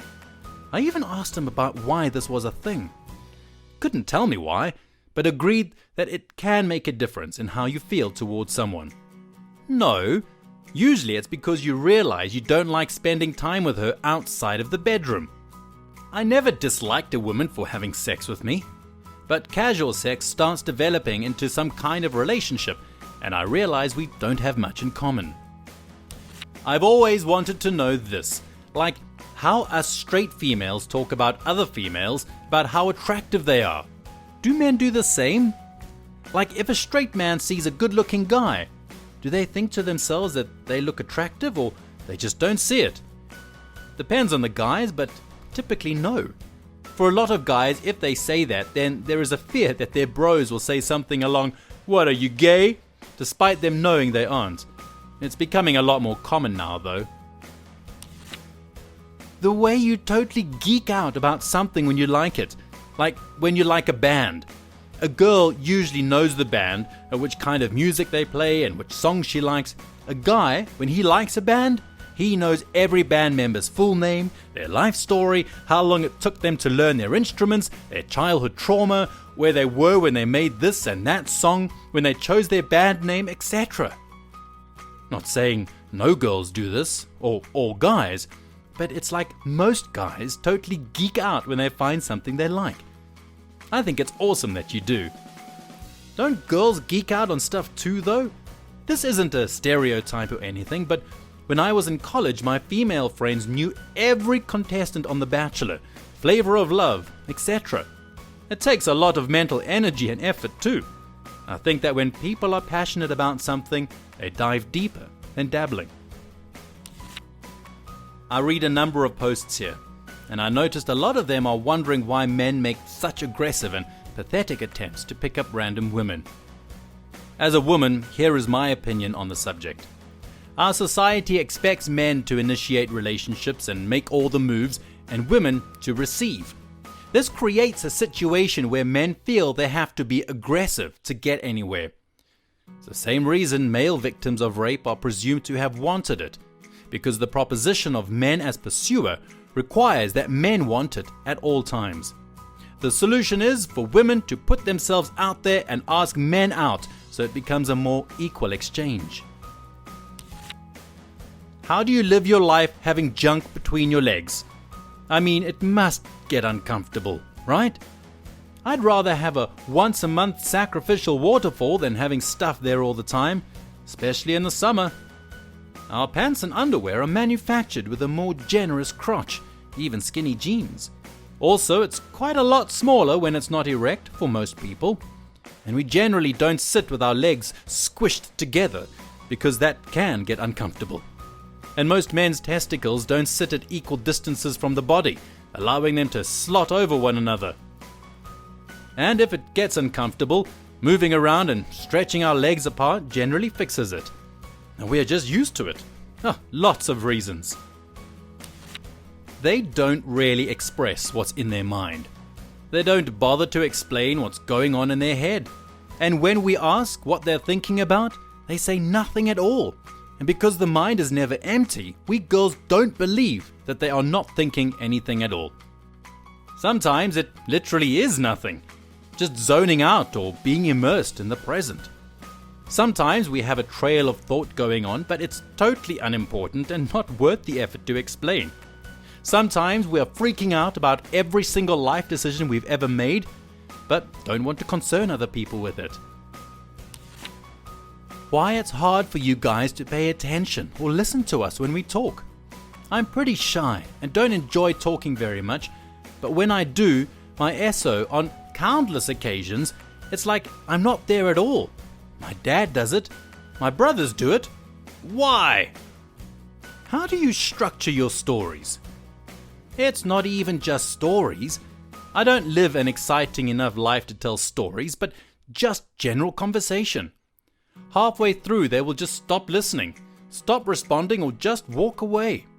I bring it up with my SO and he apologizes profusely and mostly doesn't even realize he does it. For the life of me, I don't understand how guys process raw post-breakup emotion without the emotional support offered by friends or family or journaling. How do you heal properly? We don't heal properly. We're just taught from a young age that showing emotions isn't what guys do. So we just shrug it off the best we can and move on. This is a good question, and I'll tell you my own personal experience with this. Women feel intense emotions immediately post-breakup, but get over it rather quickly. Men don't feel much, if anything, really immediately after the breakup. Our pain comes on dull and slow over time, each day worse than the last, and it takes us a long time to finally get over it, if we ever even do. Not all men, of course, but my boyfriend has this. I will ask him, "How are you feeling?" And he will answer, "I don't know." You don't know? How do you not know how you're feeling? I just don't understand how you cannot know how you feel. I mean, occasionally I'm hit with a feeling I can't describe, but on a day-to-day basis? Lol. Yes, I know how I feel. Teachers of Reddit, what differences do you see in students who have young parents versus students who have older parents? None. Parent involvement is the big factor. If I email a parent, will they answer? Will they uphold consequences at home for behavior at school? Will they work with me? to find solutions that work for their child. Those are where I see the differences. And in my experience, older parents are just as likely as younger parents to do those things. I did not expect for this comment to garner this much attention at all, but thank you for all your comments and questions, Edit and Silver. I wrote this purely speaking from my own experience as a teacher. I want to fully acknowledge that there are teachers out there, and you as a parent might be doing all the right things and still have a bad experience. That's kind of my point though. Your impact as a parent can be so much more lasting than a crap teacher. Do your best to collaborate with the teacher and the administration. Let your kid know that you see them working hard and that you're proud of them. Set realistic goals for your kids and reward them for meeting them to help them feel successful. I'm a parent too, and from experiencing both sides of this equation, I feel like the best I can do for my daughter is to give her the tools to be independent, confident, and navigate all the weirdness of life, and to be present and engaged enough that she knows I'll always have her back if she needs me. If your kids feel seen, cared for, and challenged, you're doing what you're supposed to do. As a teacher, agree, it's not the age, it's the involvement. I would say there is more correlation between which child is in my class. Oldest, only, middle, youngest. I teach kindergarten. Parents that are going through their first kid entering my class, kindergarten, have no idea what to expect and are pretty neurotic about very trivial and age-appropriate things. Parents who have a second child going through the school system are always, "This isn't what it was like with my firstborn." And then there are the youngest ones. Parents are like, "Yeah, I figured. No, I'll just send money for you to take care of anything your class needs. Do I need to worry about..." Good, I won't. Parents of only children are the wild cards. There's a joke here. If the firstborn eats dirt, the parents drive straight to the ER. If the secondborn eats dirt, they call the GP. If the thirdborn eats dirt, they ask, "So do you need dinner?" Well, if I'm being honest, there's not a lot of differences. Each person is different, so I can't just categorize them. I have one student who was moved to an advanced class by his older mother. Worst decision ever made by that mom, but she wanted to brag that her kid was taking advanced classes. Unfortunately, she doesn't really care that her son is struggling. It's really all about parent involvement. I've had a lot of moms talk to me about their kids' grades and how they're doing, but I've also had a lot of moms like the one I mentioned above. Any way to move the kid back down without, flat out failing him out of the class? Or is he now forced to sink, fail, or swim, keep struggling? I'm adjusting the lesson to his level, but TBH, he's failing. It's kind of like putting a first grader in a fifth grader's class. It's hard to teach a kid if they can't even read the words you're teaching them. I have a kid in my class who has siblings that are all over 30. He's 10. I can see a big difference there. They treat him like doting grandparents, not parents. They are great and I love him, but it's much different than the others. Grandparents' Day is out of the question. They take him out of school very often for fun trips. They let him set his own bedtime and let him decide if an assignment is worth doing or not. They're lucky he's so smart and sweet, because that could be a disaster. Oh, it will be a disaster. That kid will never learn discipline and it will hurt him later on. As an older parent, it's strange when your kids' teachers are so young. My son's first grade teacher is almost 20 years younger than me. I guess you spend so long looking at teachers as older authority figures. It's weird for teachers too. At 41, I'm finally now the same age as most of my students' parents. I feel like they take me more seriously now. The age of the parent doesn't make a difference. It's the involvement of the parent that does. There's a post floating around about parents doing a reaction video over their kid's report card. More likely the parents in their late 20s or early 30s are posting, and versus the older ones. There isn't a difference. I've seen great parents who are young and terrible older parents. As noted before, parents' involvement and engagement makes all the difference. If parents read with their children, encourage them, and actually have conversations with them, you notice a wider vocabulary, great literacy skills, and more confidence. The difference after summer holidays is massive.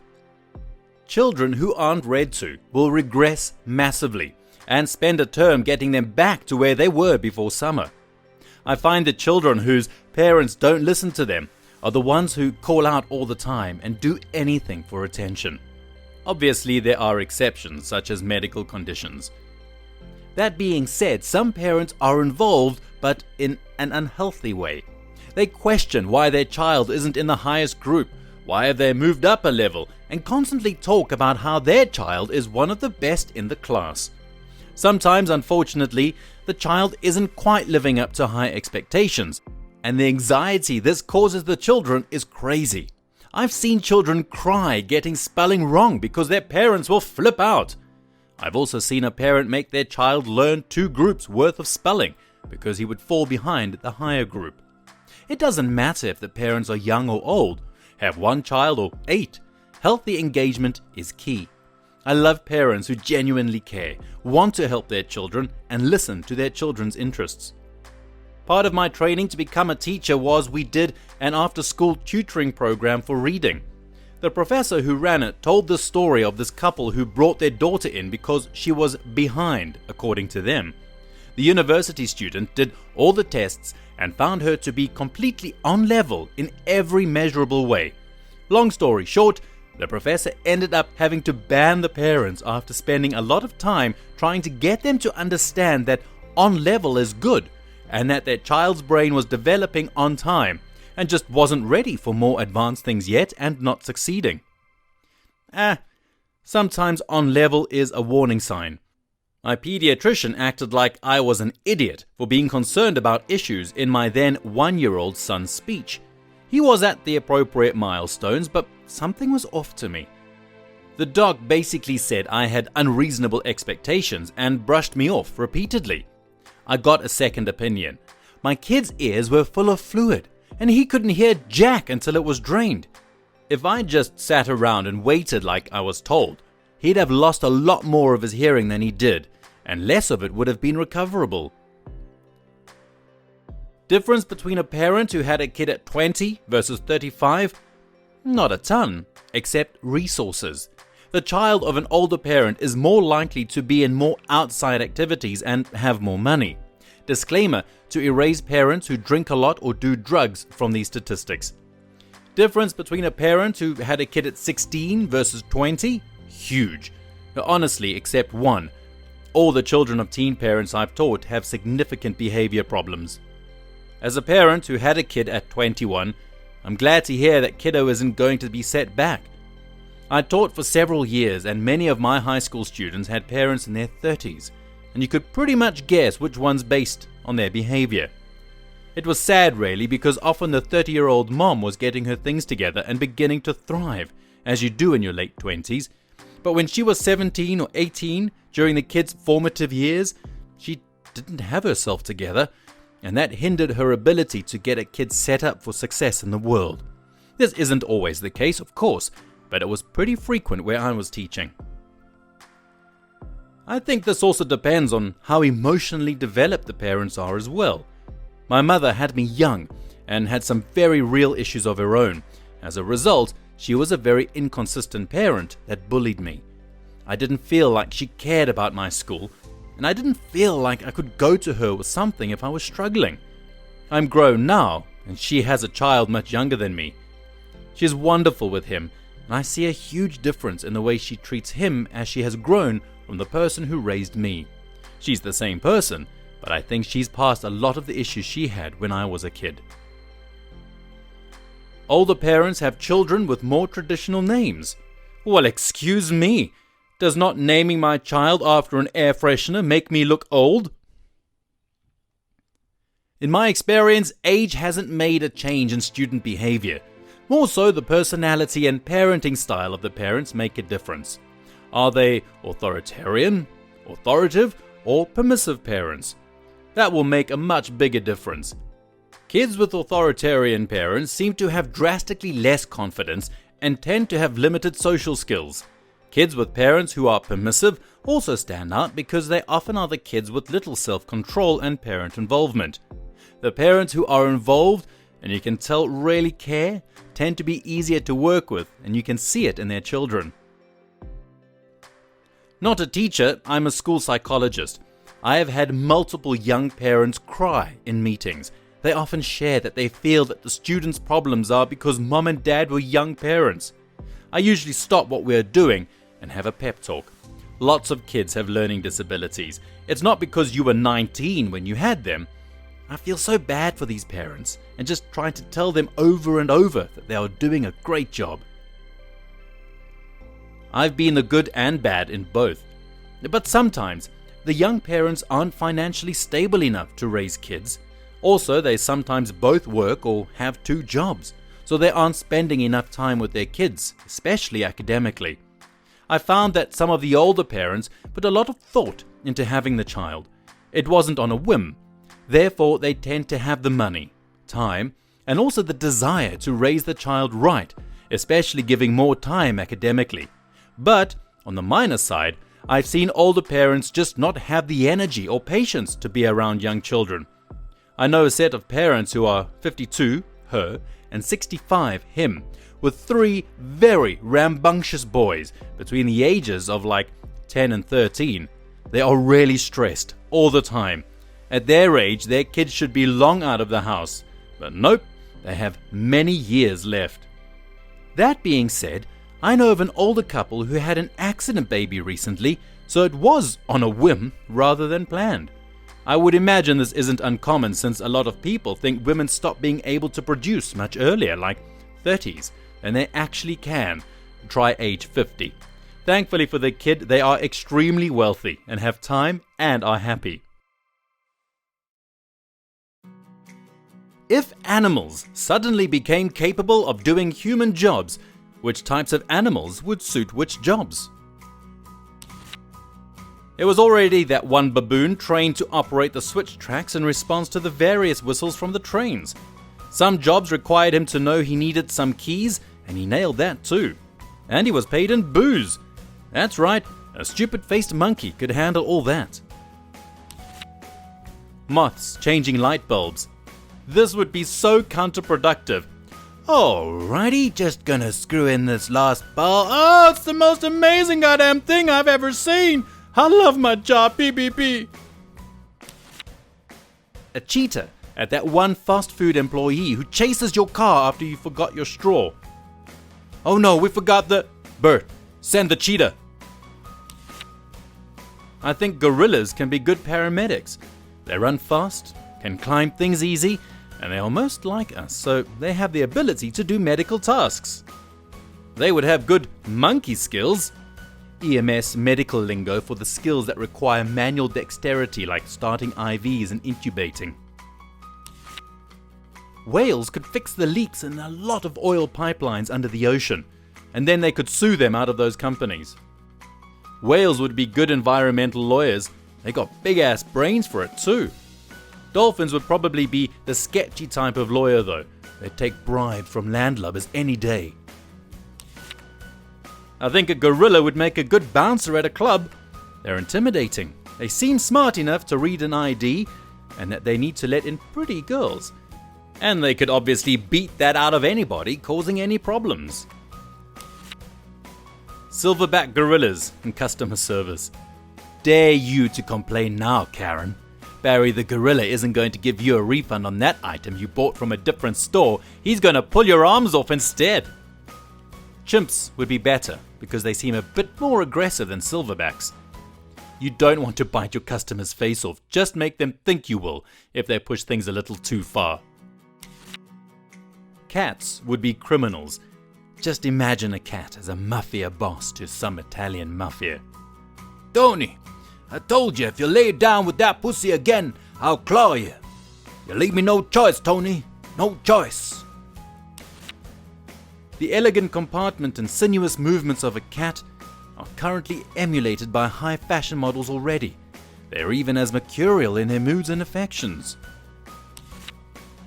Considering the ruckus that my corgi causes every time I try to leave the house, corgis would make good prison guards as well as their usual herding jobs.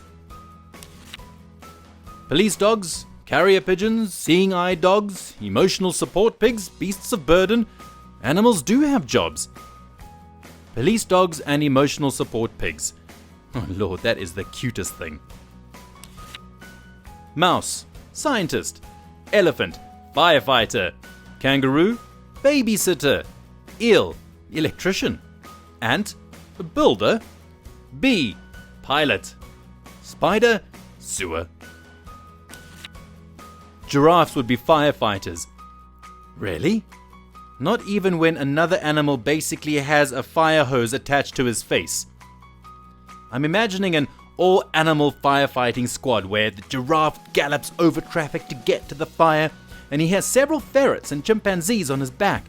The ferrets then scramble through the burning building and fallen support beams to locate trapped citizens, and the chimps use their super strength to clear the way and rescue them via giraffe neck ladder.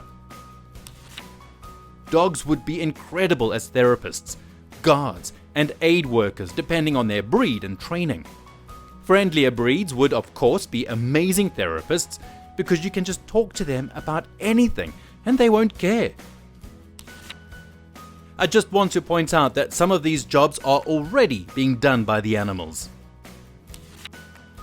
Monkeys would be ace building constructors. Minimum scaffolding needed.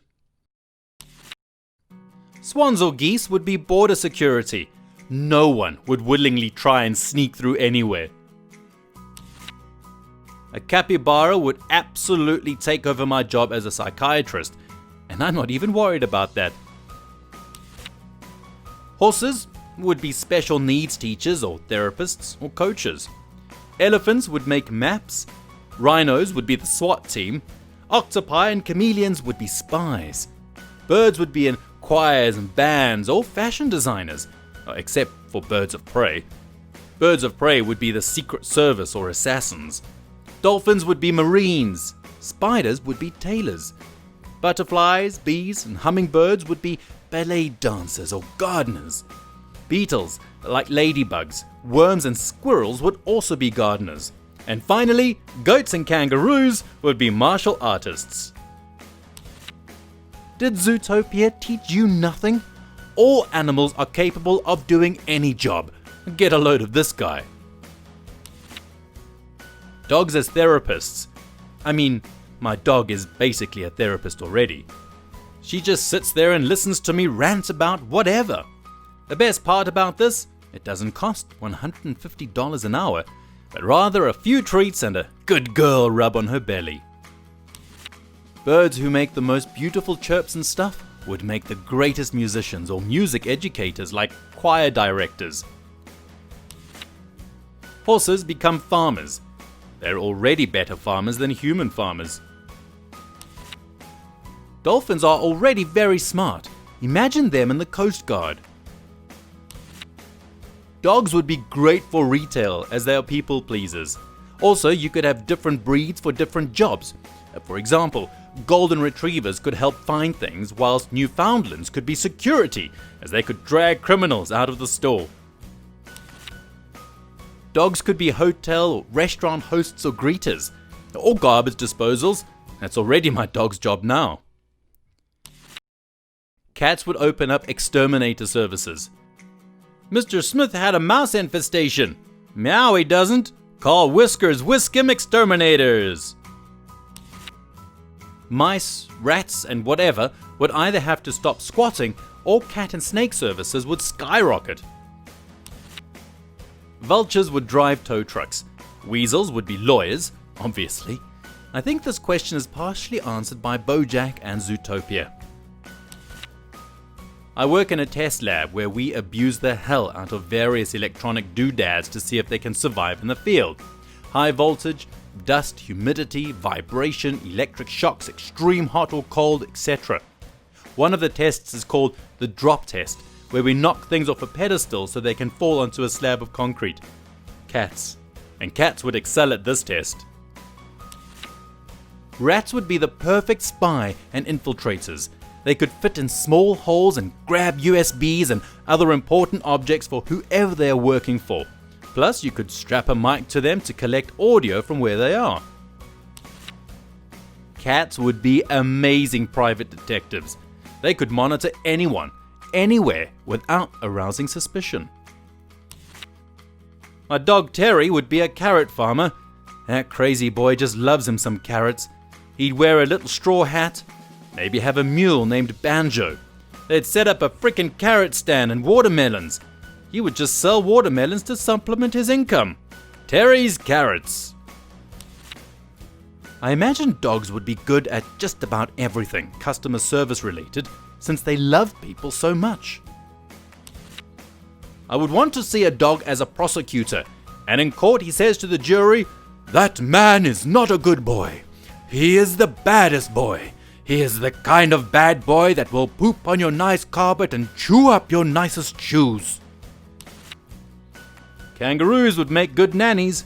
Monkeys would make good butlers. Gorillas would make fantastic firefighters. Sharks could start cleaning plastic out of the ocean. We could just pay mosquitoes to stop being a huge threat to people, like North Korea in the 90s. And I have to imagine the dung beetles could go clean out the White House. Wolves would be great bounty hunters. Rabbits would be code makers. Pigs would work in garbage disposal. Chameleons would work in interior design. I also don't know what kind of jobs ferrets would do, but I'll be damned if they didn't walk around wearing a little suit and tie and holding a briefcase. Probably not answering your question, but I'm just imagining a bunch of raccoons destroying things, stealing things, going through garbage cans and throwing things out from me. Dogs as emotional support. You're laughing, but you can actually pay someone, in Japan I think, just to be here. Nothing sexual, just being a presence to help you boost your morale or something. So basically dogs have good bodies. Cats manning the customer complaints window. Not the cute cats, those cats that will claw Karen's eyes out. I can just see a penguin becoming a hotel receptionist, or a giraffe as a fast food worker. Lions are soccer players and tigers play basketball. Oh, and pigs in politics. Wombats as excavators, pack rats as pickers, squirrels as tightrope walkers, quokkas as greeters or receptionists, pikas as florists, capybaras as spa techs, praying mantises as preachers, penguins as maîtres d', basset hounds as funeral directors. Some animals are already doing human jobs. Horses are or were used as transportation. Canine units and the police are used to sniff out drugs and bombs and to chase criminals faster than any human can. And in many Asian countries, oxen is used to plow the ground for rice farming. You know that asshole manager that lounges around in his office all day, comes out periodically to either fake or demand shows of attention, then retreats and wants nothing to do with any of you? Yeah, that'd be a shoo-in job for cats. First things first, anything with a ween of human size or larger could probably end up a porn star. Pandas would probably own nice little Chinese-inspired cafes. Cats, especially in Japan, would be restaurant hosts. Dogs would do what they keep doing, provide therapy, help people with disabilities, be narcs, or barks. Cats could be your annoying roommate that eats all your food and leaves a mess everywhere. The only food of theirs they let you eat is leftover McDonald's fries once in a while. Dogs are comedians. Cats are therapists because they just stare right through you thinking, who's this dumbass? I assume that pigs would start a revolution, leading them to completely taking over, using the rest of the animals to their advantage. Elephant as a security guard. Imagine the kind of chair the elephant would need to sleep on during the job. Peacocks as fashion designers, snakes as used car salesmen, Canadian geese as pilots, giraffes working as window cleaners, foxes as lawyers, pigs as food critics, spiders as typists or recorders in court. owls as psychiatrists, seals as Navy SEALs, skunks working in the perfume department at shopping centres. That's all I got. People who have jobs where you go inside homes, what's the worst thing you've seen? Heating company person here. We went into a home to install a new furnace, but turns out he needed a new heat run put into the upstairs bathroom. I should also mention that the dude has been without running water, electric and gas for about 2 years. Guess what we found piled up all over the bathroom floor? I honestly don't know how he was living there, but we called some people to get him the help he needed. Used to clean up apartments after people had moved out or been evicted. One apartment was Section 8, and the tenant who was receiving Section 8 got cut off because she broke a bunch of the Section 8 rules. Apparently, the last 6 months of her living there, she had actually moved out and turned off services, but still let her kids live there. Late teens to early 20s, I think. So the kids who lived there trashed the place. When I got there, the floor was covered by 2 feet of trash, clothes, broken furniture. Food had been left to rot all over, and the place was filled with bugs and fleas, and it smelled like a garbage dump. The worst, though, was the bathroom. The water hadn't been on in a good long while, but they kept doing in the toilet until it filled up. Then, when that had gotten full, they shat in the bathtub and into 5-gallon buckets that they had left around the house. All in all, it was about 200 pounds of human S in the tub. I had to pack it up in 1-pound bags, bag that bag, and then put no more than 5 bags in a sealable pail and take it to a special waste treatment site. Second to that was the 5+ bedroom party house that a bunch of professional snowboarders had lived in for a year or 2. They got evicted for not paying rent or something like that, and they had trashed the place before they left. The worst thing in that place was that there was a gap, and maybe 3/4 of an inch, between a bathroom vanity and a piece of glass for the shower enclosure. Someone, or maybe all of them, decided that they were going to store their used condoms there. At least 100 were stuck in there. It was gross, moldy, and eventually we had to rip out the vanity because that was the only way to ensure that it was clean. I lived well over a year in a place with little running water. It was inconvenient filling up a bucket on the way home to flush with, sure, but I would never have just gone with S in the tub. Also, I imagined you with a garden trowel and a triple beam balance meticulously weighing each bag of S, getting tear weight on the empty bags, etc. You made my evening. The bathroom floor was covered in feces and urine, floor stained brown, and I had to clean it on my hands and knees. I'm going to quit this job this week. I worked cleaning houses for a while, and legally your employer cannot ask you to clean bodily fluids without protective equipment. I worked for a while cleaning offices, and one of our clients was a doctor. Our employer just gave us gloves and spick and span. There was a puddle of blood the size of my hand in one of the rooms, and when I called him to ask what to do, since I wasn't doing it without PPE, he told me to put on a glove and wipe it up. That was pretty much the last straw. I did remodels for a while. The worst one was a legitimate hoarder. That house was disgusting. She had to clear a path for us to get to the bathroom with our tools so we could work. Lots of cats too. The house smelled very strongly of cat pee. I'll never forget when I went to the back looking for the water hose. There was a pool filled with disgusting algae-covered water and a dead cat floating in it. I was very happy when that job was over. At least her bathroom looked great. I used to clean carpets. We went to a double-wide trailer once and had about 20 cats inside, plus 3 dogs. I didn't see a single litter box. And by the time we were done, the slate grey carpet was almost white again. The ammonia smell inside made me puke, but the old couple that lived there acted like nothing was wrong. I used to work for a carpet cleaning company. I've had some interesting stories, but this one always takes the cake. We had this program where we hired special needs people part-time. So we hired this new guy, Bob. Bob's a rather large fella, not the fastest thinker, but really nice to work with. Bob and I showed up to clean a couple rooms in this couple's mansion. It was immaculate. two gay men in their 40s. Never mind the paintings of half-naked dudes all over the walls. So part of our job is to move furniture to clean under them. I had Bob help move the bed, and this giant 2-foot leopard print veiny dick rolls out like a dead possum. Bob stares. No word spoken.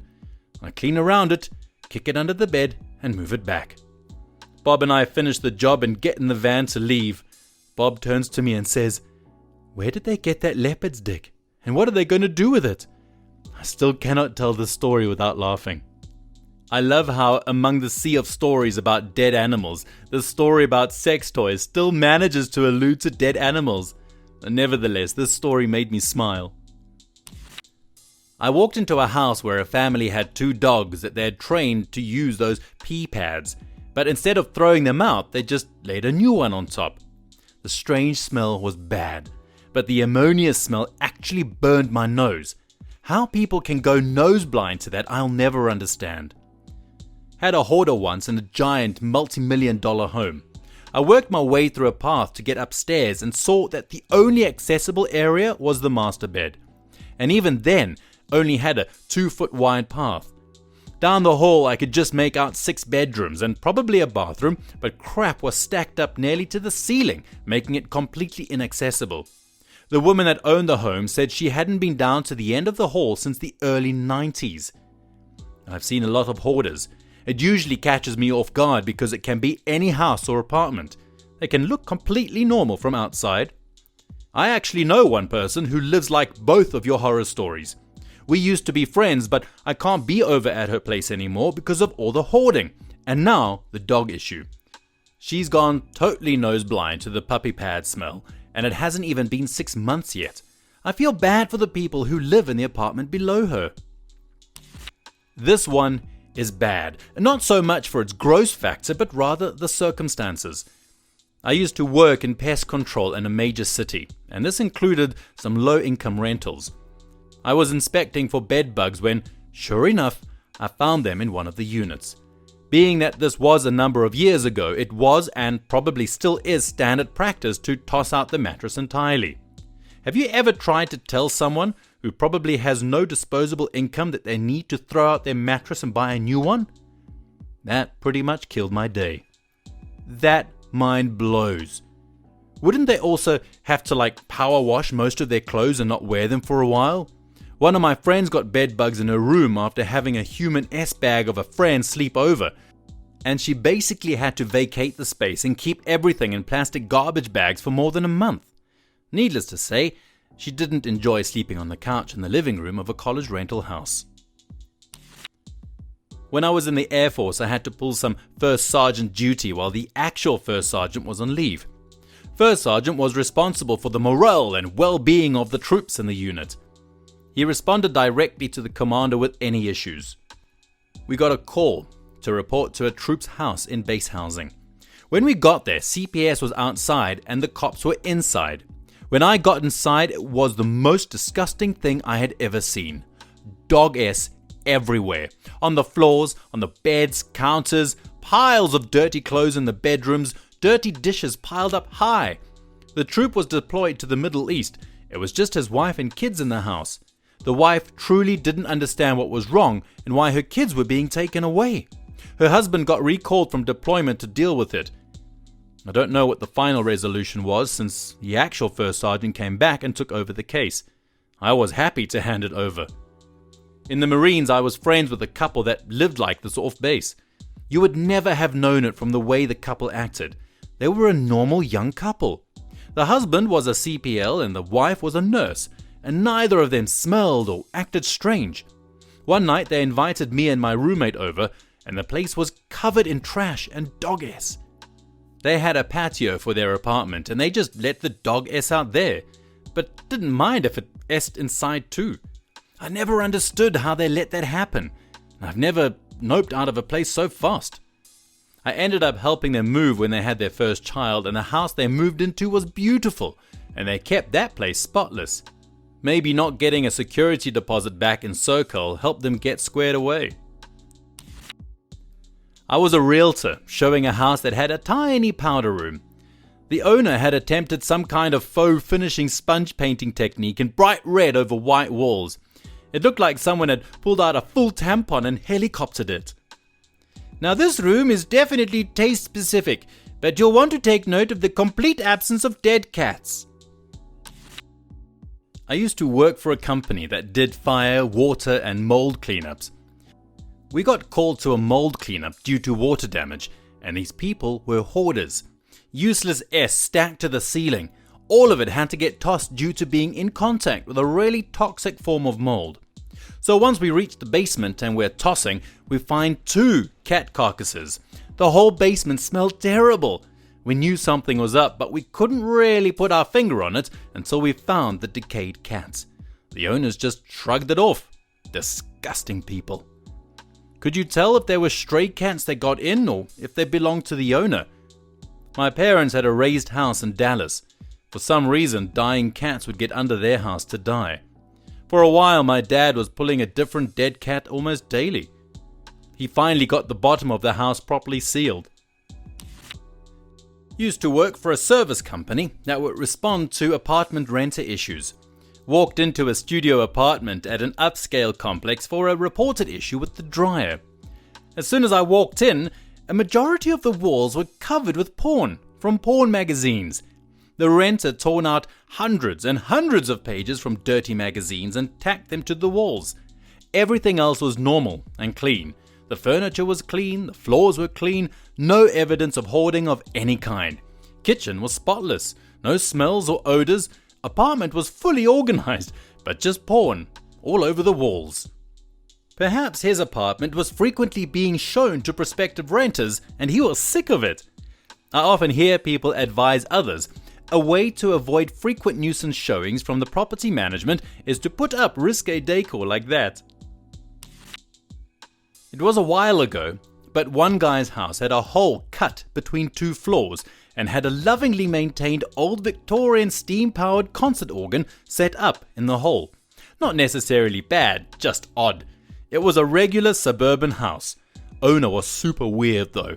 The rest of the house was filled with garbage and smelled like cat pee. Oh man, that sounds awesome until you get to the last sentence. Men of Reddit, at what point in your life did you realize what being a man really meant? When my wife was diagnosed with terminal cancer, I had to carry her, manage the house and bills and pets, and ensure that she would die well instead of in pain and terror. I did this while fighting my in-laws and my own father every step of the way because they either couldn't handle the situation, my in-laws, or thought they knew better than me what needed to be done, my father. I backed them all down, handled what needed to be done, and held my wife in my arms and sang to her as she died in peace and comfort. That was when I realized what being a man truly meant to me. Also, that was when everyone around me also truly understood I was my own man, including my father, and respected me for it. Respect, bro, really. The eyes watering over here. When my father with Alzheimer's was walking down the street, he got lost. I put my hand on his shoulders and said, "Come on home, Dad." This is when it hit me that the parent becomes the child, and I needed to now be the man of the family. My dad has dementia. On my last visit, he asked one of my kids, "Who is your father?" while I was standing next to him. This hit me right in the feels.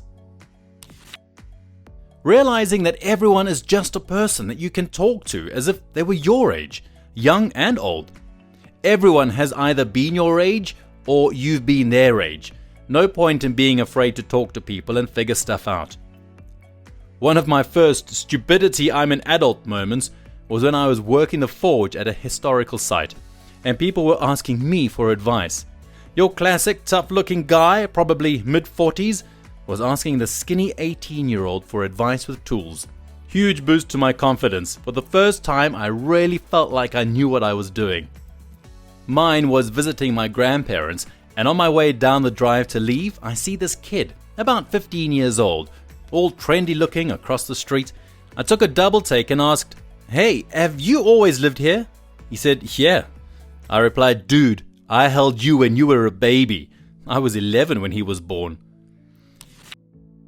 After my ex lost the kids to Children's Aid a year after our breakup, I flew back home, started my life over for the second time in a year, went to court for my angels to come home, and after a year and a half of court dates, finally had them come home with me. Now I work my ass off to make them happy, which in turn makes me happy. Been 2 years since, and although my social life is almost non-existent, I have 4 sarcastic kids that annoy me more than any group of friends ever could. Parents like you make me so happy. My husband said it was when we got married, and when he heard a strange noise in the middle of the night, and he was the one who had to go discover what was causing it, not his dad. This was similar to my moment. It happened for me when I realized that if someone comes into my house, I am the only one between them and my family. Oddly enough, after I realized this, I started to sleep a lot less, and I became a much lighter sleeper. When I was 25 and realized that my best friend and girlfriend Rachel could pretty much never do anything to disappoint me, ever. She was killed 3,000 miles away 1 year later in a violent motorcycle accident. Happiness is rare, but at least I found it once. I am so sorry for your loss. Never thought I'd give gold. Hats off to you, my friend. You touched my heart. Sorry for your loss. When my father died, and my mother, who has rapidly progressed Alzheimer's, needed support emotionally, physically, and financially because my older sister is not reliable and steals valuables and finances from my mother. I finally learned what it was like to be selfless, and I did, and still do, everything I can to support and take care of her. I stopped pussyfooting around, got my strength together, and put together an application for the IBEW union so I can start making some legitimate money to help keep her in a very good assisted living facility. Signed power of attorney documents and other necessary things so I can take care of bills, real estate, and properties under her name, and essentially fill the role of guardian. No matter what I'm doing, I call her up multiple times a day and visit her every other day. Yep, those all sounded like a lot of adult words. When I dated this one girl for a while and realized that, hey, this could be it, and started making real life decisions like, what do I do when I get out of the Navy? How will I support us and such? We broke up, but that was the moment. Mine was similar. The breakup helped in a way too, made me figure out how to stand up for myself and what I actually want for when it does happen. At 14, I was invited to a huge party, one where the girl I had a crush on was going to be. That afternoon, my dad had a seizure and no one else was around.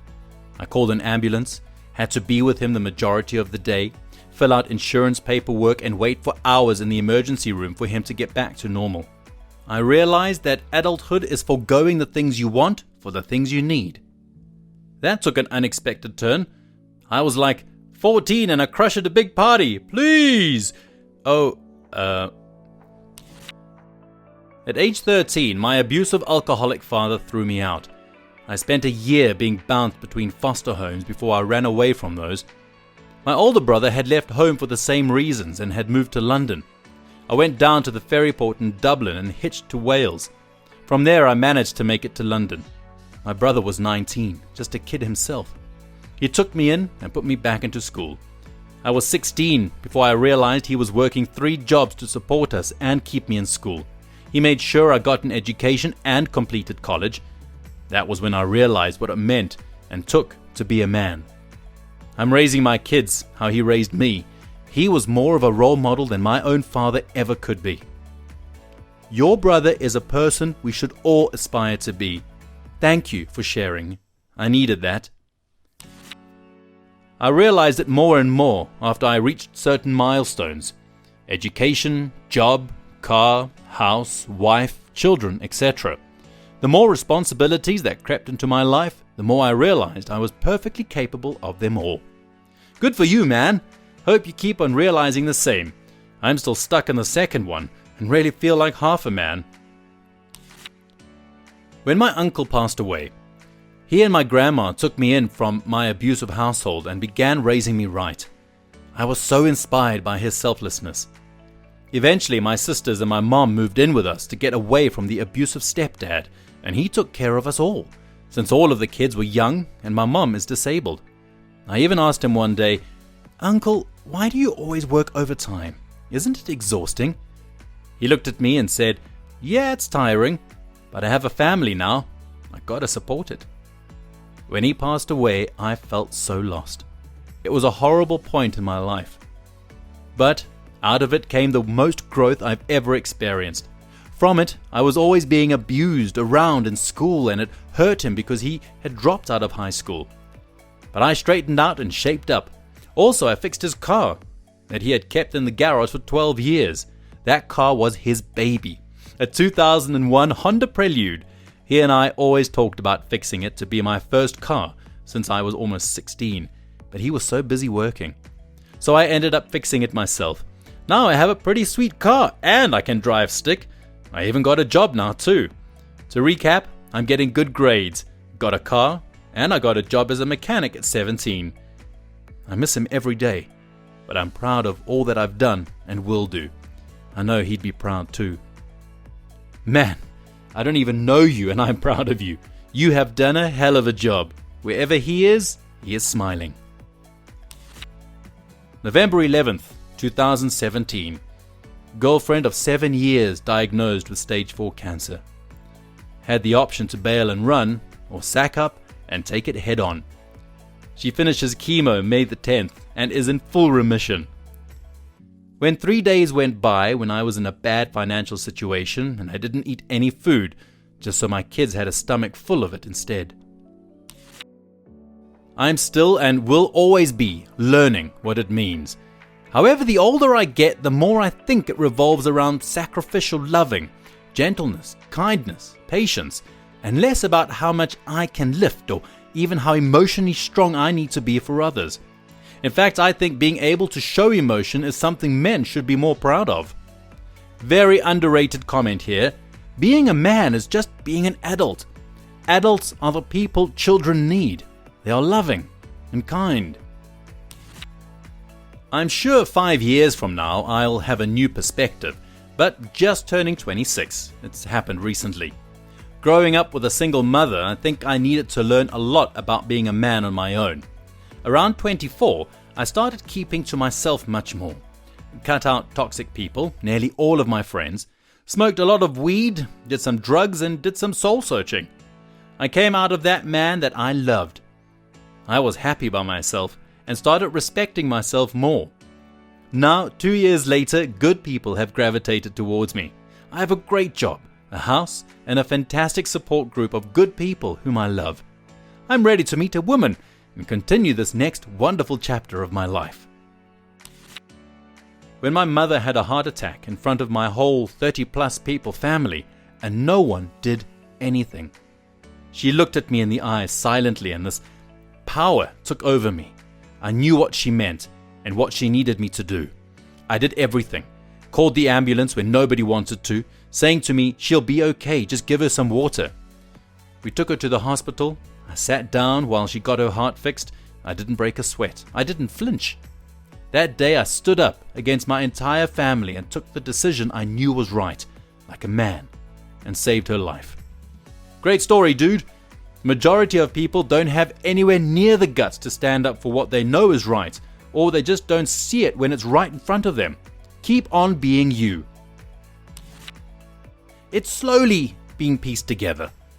One piece would be when I was a child and watched my dad confront people who were preying on people weaker than them, while everyone else stood and watched, afraid to cause a bigger scene. Also watching him go outside to fix the heat or water lines for us in winter and not complain. I grew up around a lot of coal miners too.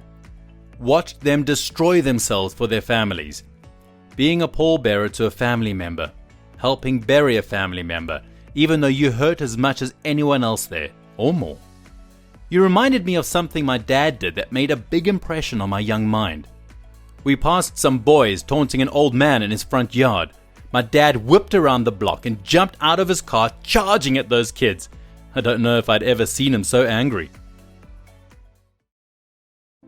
Ask Reddit. April Fools is next month. What are some semi-elaborate, funny, cheap pranks that you can pull on your family and SO? I like to tell people it's my birthday, and they always say, haha, yeah right, good one. And then I cry inside a little, because April 1 really is my birthday. Haha, yeah right, good one. Replace their Purell with lube. Watch them rub their hands together forever. The lube washes off harmlessly. The shame never will. If you're evil, do it the other way around.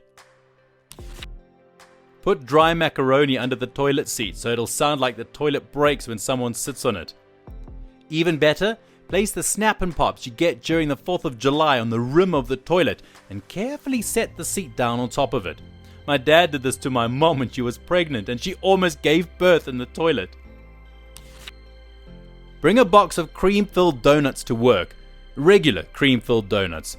Put a note on the box that says, Happy April 1st! Watch everyone get paranoid about what you didn't actually do to the donuts. I like that. Low in effort, very clever, and no harm done. Unless you count obesity. Take off the lid to the shower drain. Shove in a plastic bag with some chocolate milk powder mix in it. Secure the bag with the drain cover and cut off any excess bits of plastic. Wait for sounds of disgust as brown water starts coming up from the drain while they're showering.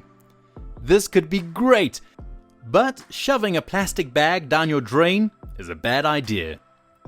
Here's what I've got planned. Got the IT guy to give me a broken keyboard. I'm going to take a bunch of chia seeds, plaster them underneath the keys and spend a few days watering it, and then switch it for my co-worker's keyboard that morning. A co-worker did this to the rest of us a few years ago. Removed the cover on a mouse and put in this little PCB thing with a rubber dome actuator that played the Dixie horn when pressed under the right mouse button. He pranked one of us with the mouse. Then he threw it in the pile of replacement mice to go out to some non-IT users. 3 months later I got the call, "My mouse is playing some song." So what I did to my brother last year is this. I put a sign that says gullible on the ceiling. Take a picture of it and take the sign down. Our conversation went like this. Me. It says gullible on the ceiling. Brother. No it doesn't. I'm not an idiot. Me. Fine. If you won't look then I'll take a picture of it for you. Pretend to take a picture and show them the picture you took earlier. Brother. I guess it really does. Looks up. I love screwing with him. You can also leave the picture there and just take out his lungs while he's looking up. I did this one last year. I work at a restaurant. We have these spray bottles with a light pink solution we use to clean tables and such. I went and grabbed a brand new one and filled it with watered down pink lemonade. I would clean near my co-workers while chatting with them and nonchalantly unscrew the top spray trigger piece and just start downing it like I was dying of thirst. The look of horror on some of their faces was priceless. There was another waiter in the restaurant where I used to work who half emptied the bucket of soapy water and rags we used for wiping down tables and topped it off with Sprite. He didn't try to drink it, but since no one noticed right away, after a while every table in the place was ever so slightly sticky. I did this a few times at my last job and it was hilarious. If a co-worker walks away from their computer and leaves it unlocked, go into the mouse settings and change the primary cursor icon to the loading icon so it always looks like the computer is thinking.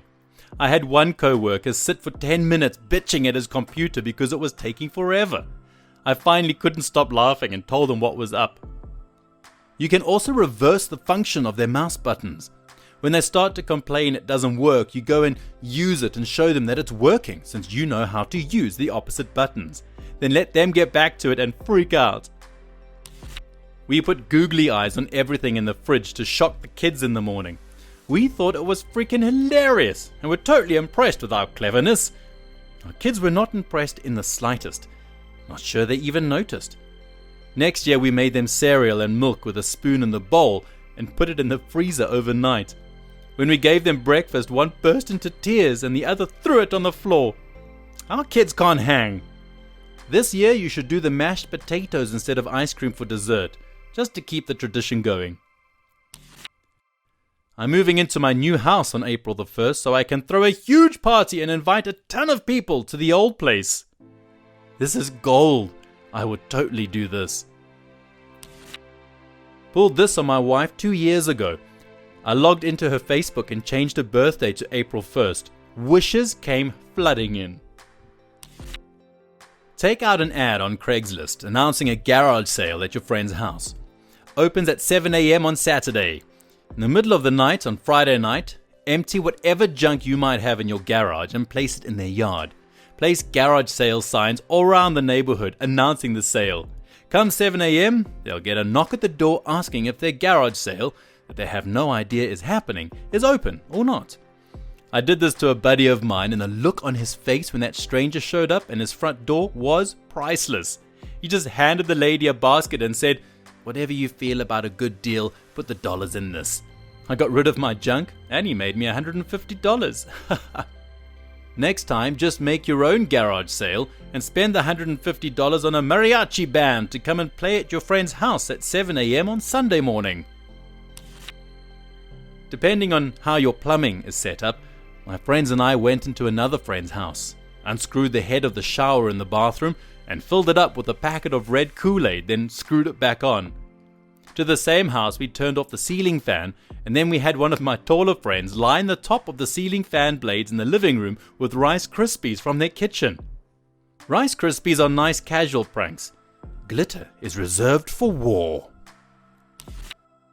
Leave a note for a family member, roommate, or co-worker to call back Mr. Lion with a number for the local zoo. This would go great with the one for leaving a note on someone's car saying, "Sorry for the damage. Please call me Rory Lion at number..." Checks for damage, finds none. Calls, gets a zoo. Oh damn it, what's happening? Put notes on people's cars telling them sorry about the damage. They will spend forever looking for it. Tape a balloon to the back right tire. The driver, unlikely to notice since they're getting in on the opposite corner of the car, they'll hear a loud pop when they pull out and immediately think they blew a tire.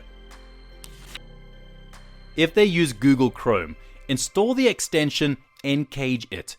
It changes every image, including Google logo, thumbnails, etc., into randomly generated pics or GIFs of Nicolas Cage.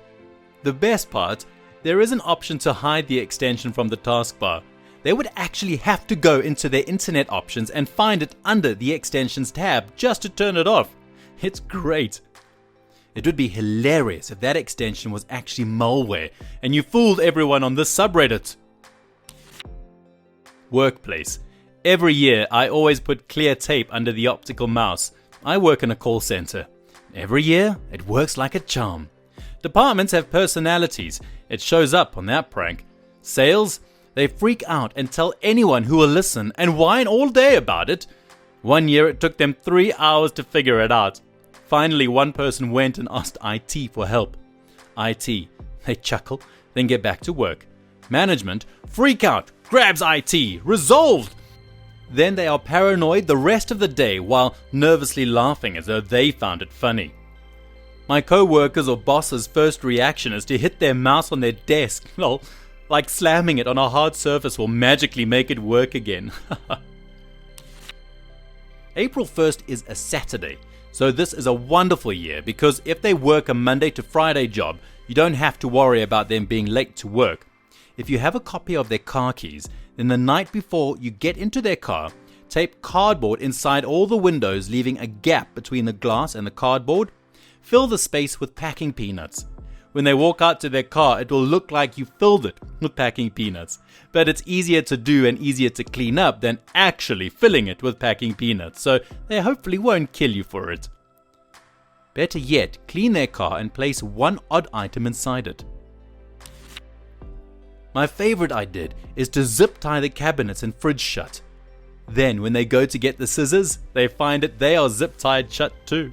Make sure to have an extra pair. I forgot to do that last year and had to buy another one. You can cut zip ties with a knife or use a lighter. It works surprisingly well. Just try to pull the zip tie and put the flame right under it. It takes 2 to 3 seconds. Try to get your friends or family members' phones. change your name entry in their phone to their network name. Then send them a text containing a sudden bill change or an unexpectedly high bill for that month. I've done this for a couple of years on the run now to different people. Works every time. Make sure you delete your previous text messages from their phone as well. Step 1. Find a business that replaces car windshields.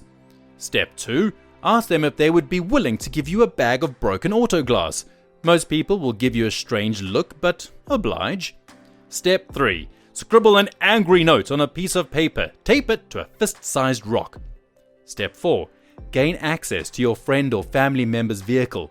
Roll the window down, scatter the broken auto glass you acquired, and place the rock with attached note. Step 5. Make sure the other windows are rolled up and the doors are locked when you leave the scene of the crime. Step 6. Enjoy the panic that ensues. I did this to my stepbrother a few years ago. A few days later, he was on his way to the insurance office to see if they'd cover it when it started to rain. He instinctively tried to roll up his window, and to his surprise, the intact window rolled up just fine.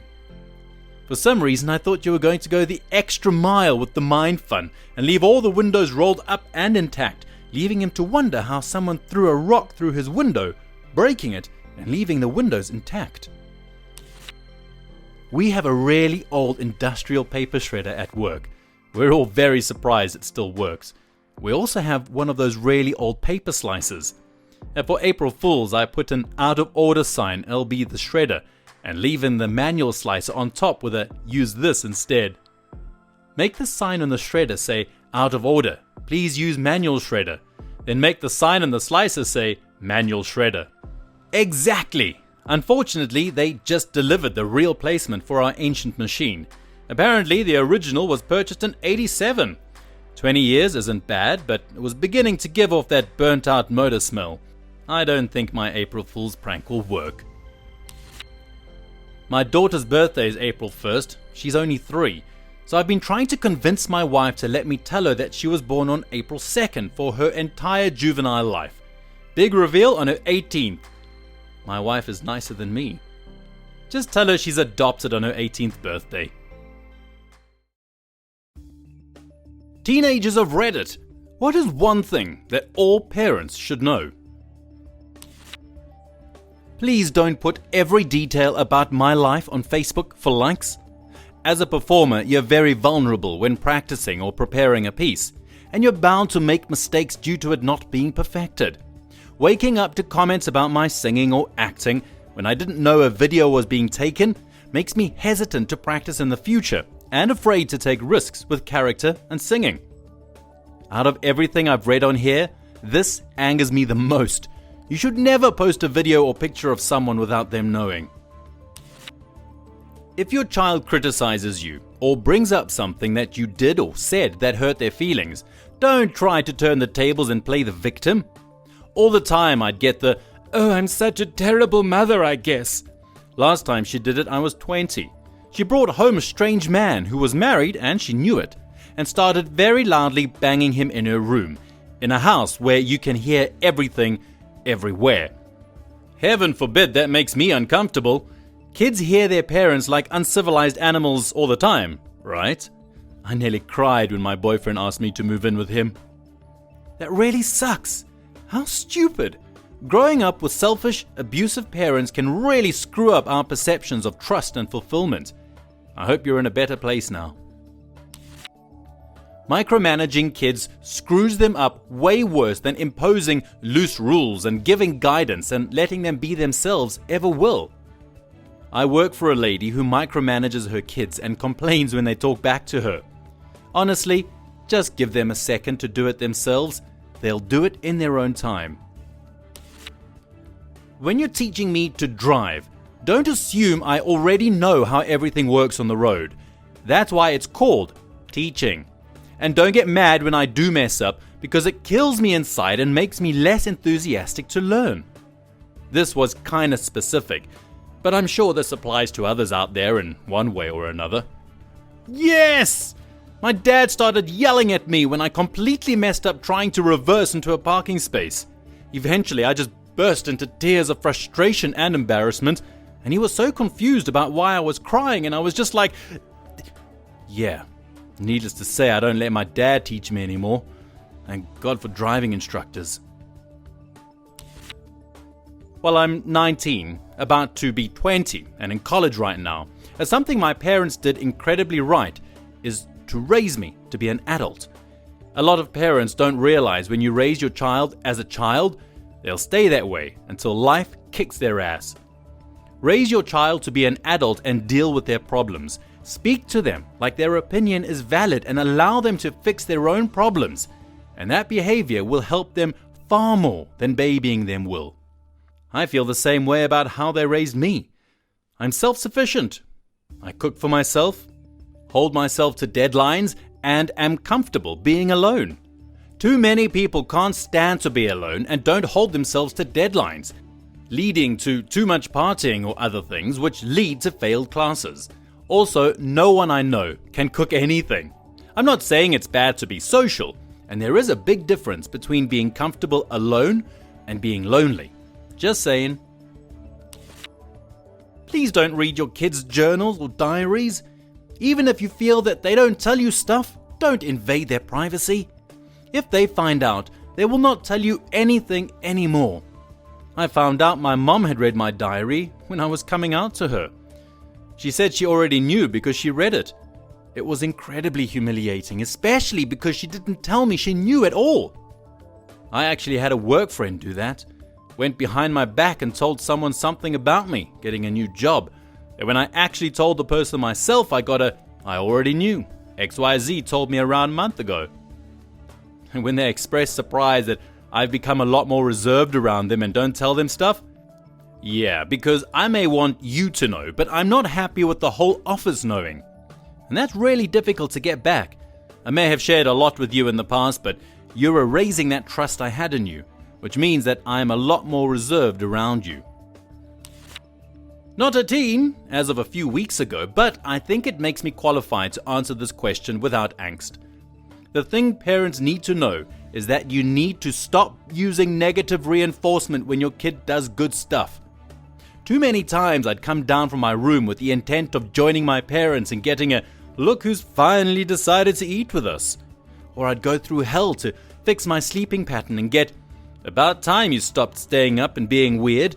Or I'd get decent grades and get "see what happens when you actually study."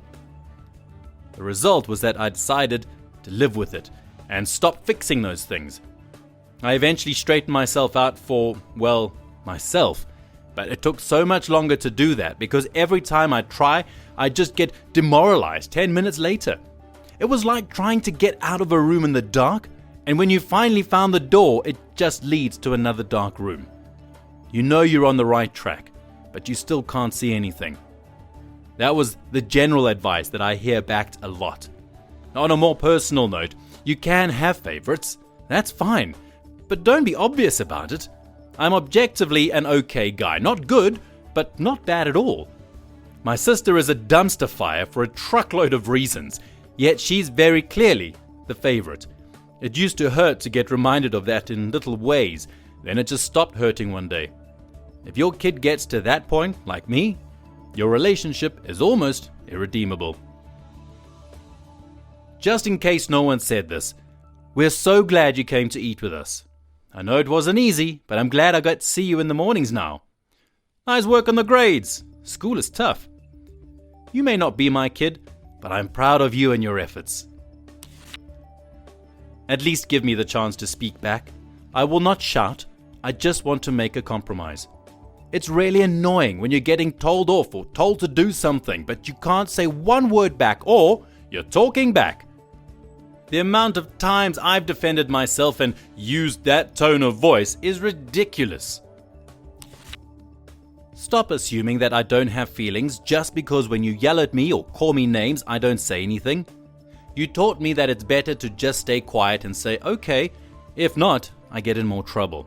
Just stop assuming that you know what's going on in my head. I'm a teenager too, and I have no idea if what I'm putting up with is actual verbal abuse, or if I'm just complaining and everyone has to go through this. I've learned long ago that trying to speak back is never a good idea, even if you're reasonable. Once they have made a decision, Literally anything I say won't change their opinion. Please don't comment on eating habits or weight all the time. I understand if there's obviously a huge problem. My mom used to comment every time I ate something. Apple? You're eating again? Having a sandwich? Boy, you must be hungry today. Coffee and a scone? Yeah, she eats all the time. Every time I start going to the gym, start losing weight, don't forget to eat. She didn't realize she was doing it, I don't think, but that can be really damaging. That moment when your parents complain that you only eat apples as fruits? I love a lot of fruit, but I hate bananas. Yet they only buy apples and bananas because obviously having two sorts of fruit is extremely varied and only one sort of fruit is bad. Somehow.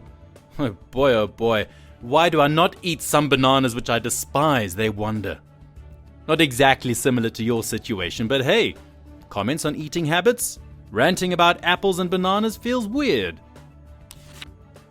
The internet isn't ruining our social skills. The fact that I can't leave the house because my parents fear I'll be kidnapped is why I don't have social skills. This used to happen to me all the time. They'd comment about how I never leave the house. Then when I ask to go somewhere, their answer is maybe, no, or no. So glad I don't have to deal with that anymore.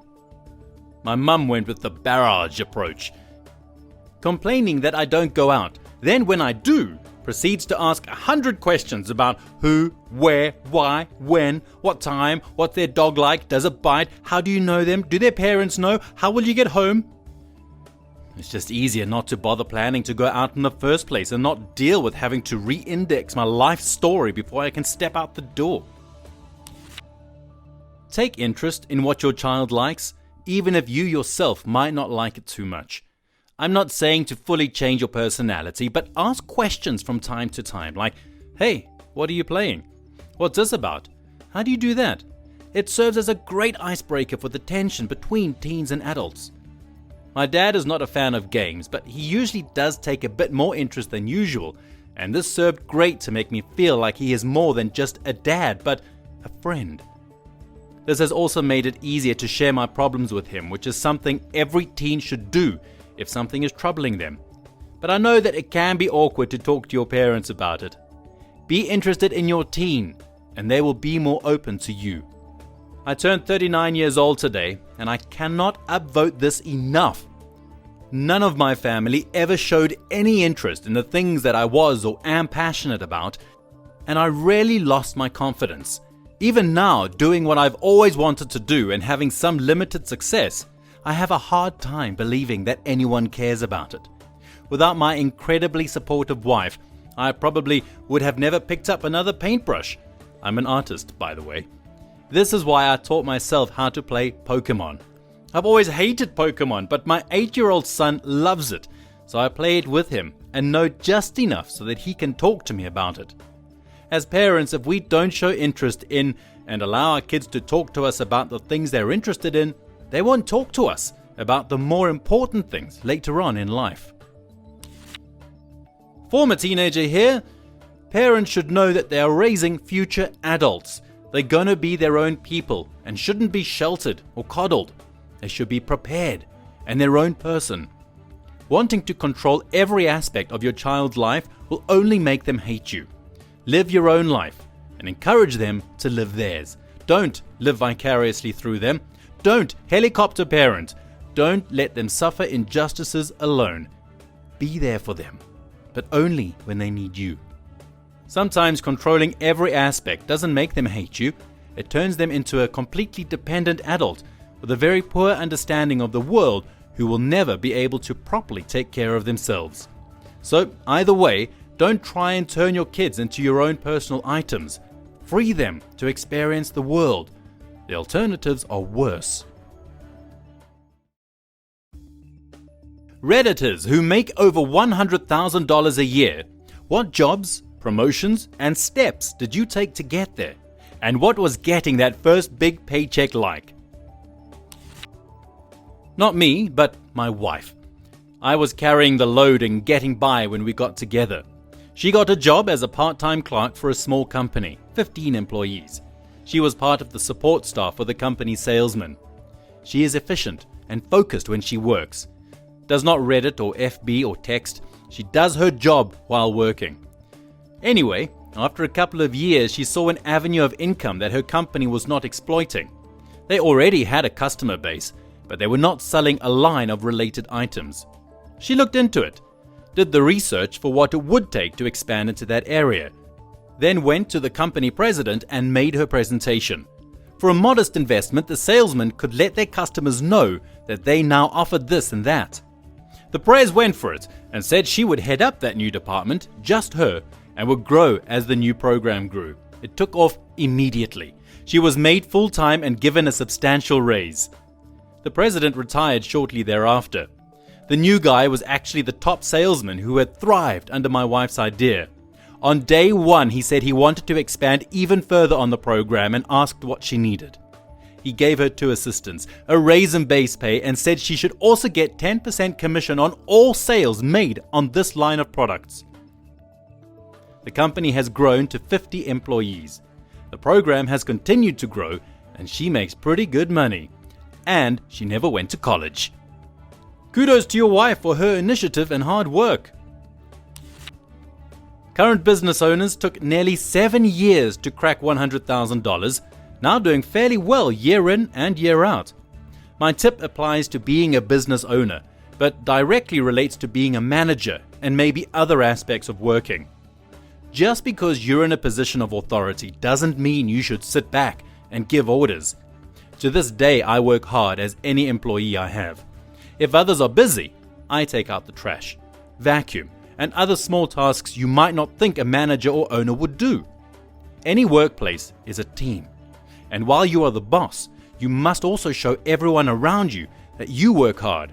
And as a result, they work harder for you. It's better to be a leader and go into battle alongside your troops than be a king and sit back and shout orders. That's my grandpa's style. He's 85, owns a gas station and a 5-story building that he rents out. What does he do every day? Wakes up at the crack of dawn, heads to work, do some management stuff, then we go around and say hello to his employees, mop the floors, take out the garbage, might cover people on the cash register, etc. So down to earth. Yet his employees treat him with respect and hard work. He lives well, but not beyond his means, and definitely doesn't live a rich people life. I moved to the Bay Area and went from 40,000 to 100,000. Still poor. Yep, got my BS. Came to the Bay Area, made that almost immediately. Still getting priced out of my IBR apartment. I'll probably clear 90,000 this year, my first calendar year out of college, and I'm fairly certain one of my roommates will clear 100,000 easily. My third roommate, who lives in the living room, I'm not sure about. But the fact that I'm living in a 2-bedroom apartment without a living room is ridiculous.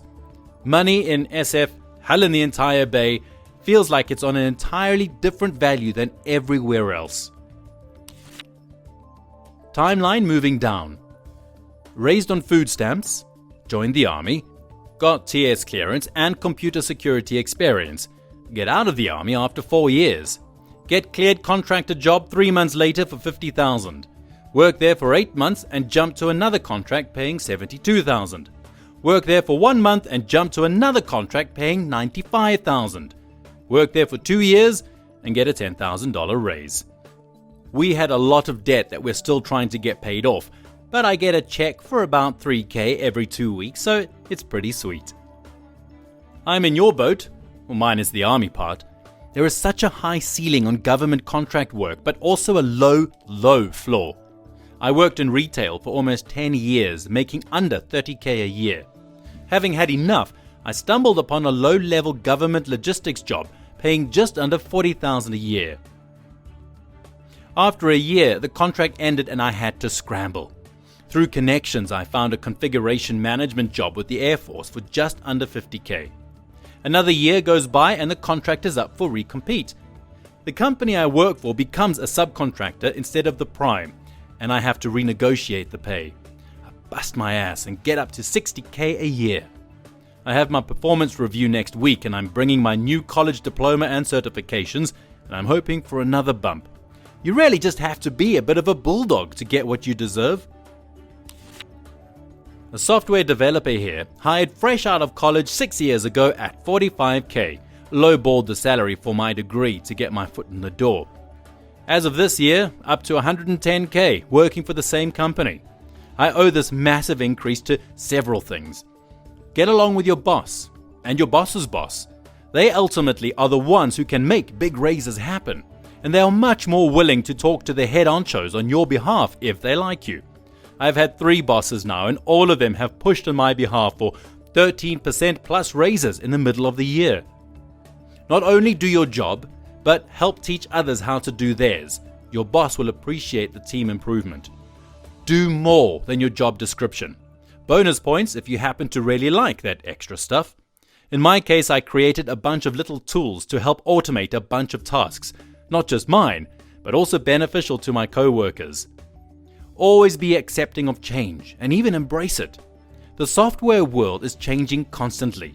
Those who can adapt quickly will climb the ladder much faster than someone set in their ways. And a little luck. Do you think accepting that low salary was a good idea? I hear conflicting opinions on accepting low salaries, and I find it's easy to get stuck at that low pay. Also, I think a lot of people are exceptional workers but never get recognition or promotions. Do you think your relationships with your bosses were the key to getting those raises? Do you think there's something in particular about your personality that makes you promotable? Or is it just hard work and skill? I imagine that you've known people who are hardworking and skilled but who haven't had your luck. Is there anything different about their personalities? Well, I run a business. The first year was a bunch of grinding. Now I hardly work at all since the bulk of it is outsourced. What advice would you give to a person that wanted to start a business and build it to that point one day? Work your ass off from the get-go, and don't be fazed by lack of immediate results, that is profit, because there is no shortcut to success. Do not compete on prices, keep track of every transaction, and reinvest a portion of your profits to scale your business, that is outsourcing. Got a liberal arts degree from a public university at age 20. Realized that teaching history probably isn't very lucrative. Leveraged my skills on standardized testing to get into a top 5 law school. Busted my ass there for 3 years in law school, graduated in the top third of my class, and landed a job paying $160,000 a year at age 24. Big law market went a little crazy and gave everyone raises on July 1st, so now I make $180,000 a year. Honestly, it's all a bit surreal. I have a lot of student loans, so I'm putting a lot of money towards those and will have them paid off in 2.5 years. I still mostly live like a college student, so the big paycheck just feels like numbers to me. It all goes in the bank, investments, loans. I'm thinking about pursuing law, but was wondering how the workload is. Do you feel like your whole life is committed to working? I was making about 40k after undergrad working as an entry-level data center technician. Went to grad school and focused on project management and got a consulting job at a big firm making 60k after my master's. Over 4 years I got a promotion and then a couple of new jobs, currently at 120k and in talks for a new position at my current client. The most important requirement was good communication skills, both written and spoken, and being the kind of person that can bridge the gap between executives and project teams. If you can fill that gap without pissing anyone off, it's a huge win. And beyond that, just being the kind of person with whom people want to work. Positive, energetic, friendly, but professional. The first big paycheck felt good, but taxes take a bigger bite from each raise. Now I'm fine with that, happy to pay my share. But a jump from 60 to 120k definitely doesn't double your net income. I feel a little embarrassed about my income. It's very nice, but a lot more than my friends in non-profits or other industries that arguably add a lot more value to society. I'm interested in project management as well. I'm working towards my architecture degree and have interned several times at different places and have determined project management is where both my passion and talents lie. If I stay at an architecture firm, it could take me 10 to 15 years before I can become a project manager, which is why I'm looking into grad school or switching careers. But I don't know which is the best route exactly. Or if I should think about becoming a licensed architect first. I don't want to, but my parents are pressuring me to stay in the industry, even though project management makes me happier and pays better. Do you have any advice on what type of grad degree, MBA, etc., or training experience is good for this transition? My degree is in computer engineering. I started in IT during the peak of the dot-com bubble. After 6 years of doing this, 2 different companies, I worked my way up to a position where I covered several locations spread out over 3 or 4 cities and was considered a manager, even though I was a one-man department by then. My next move was into consulting, specifically implementing and teaching a niche software product used by big multinational companies. Sounds impressive, but basically more grunt work. At this point, I was traveling on the company dime and keeping my airline miles and hotel points. During 6 years of this, I gradually kept up on and passed the 100k mark. And then I quit. What did you start doing after you quit? I hiked the Appalachian Trail and wrote a book about it. Selling pretty well. So now I hike, I write, and work with various programs that teach people how to enjoy the wilderness without destroying it or themselves in the process. I'm a long way away from making 6 figures again, but now I spend the majority of my time doing what I love rather than waiting for it. I work in staffing and will be making 6 figures this year. It's only my 3rd year with the company. 4 years ago, I was on food stamps. The reality is, simply to find something difficult that you're good at, realize that there's a future there, grind it out until an opportunity arises. Don't quit and seize it. That said, money comes quick if you're able to single-handedly generate organic revenue for a company. But what do you do? I'm confused and interested. Hey there, I work for Robert Half and manage 2 of our LOBs. Divorce lawyers of Reddit, what is the most insane, evil, funny, or dumb way a spouse has tried to screw the other? Part 1. IANAL, but work in the court system. Once, a case that came in was a couple divorcing on mutual terms. The husband had 1 child with her, and the wife had a child from the previous marriage. He agreed to pay child support for both children. I guess he really cared about this other, enough to support her, even though it isn't his obligation. Judge signs the order, they go to set up the child support account, and it gets kicked back, saying you can't have 2 accounts for 1 child. Turns out she's been collecting child support from the biological father the entire time and never told him. She basically tried to milk 2 fathers for 1 child, and the other attorney knew about it. Here in Canada, a kid can legally have up to 4 individuals responsible for paying his or her child support. There was a court case a few years ago where a lady tried to change that law and have the number upped to 5.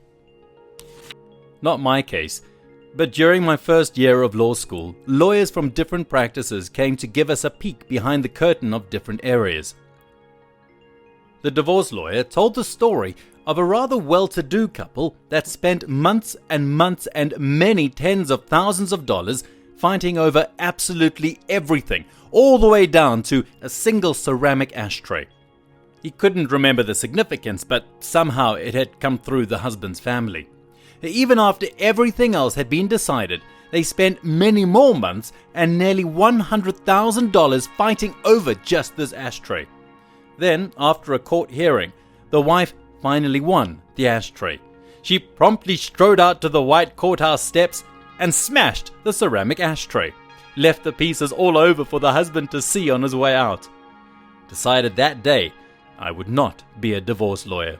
Spent $100,000 to win an ashtray, only to smash it in spite.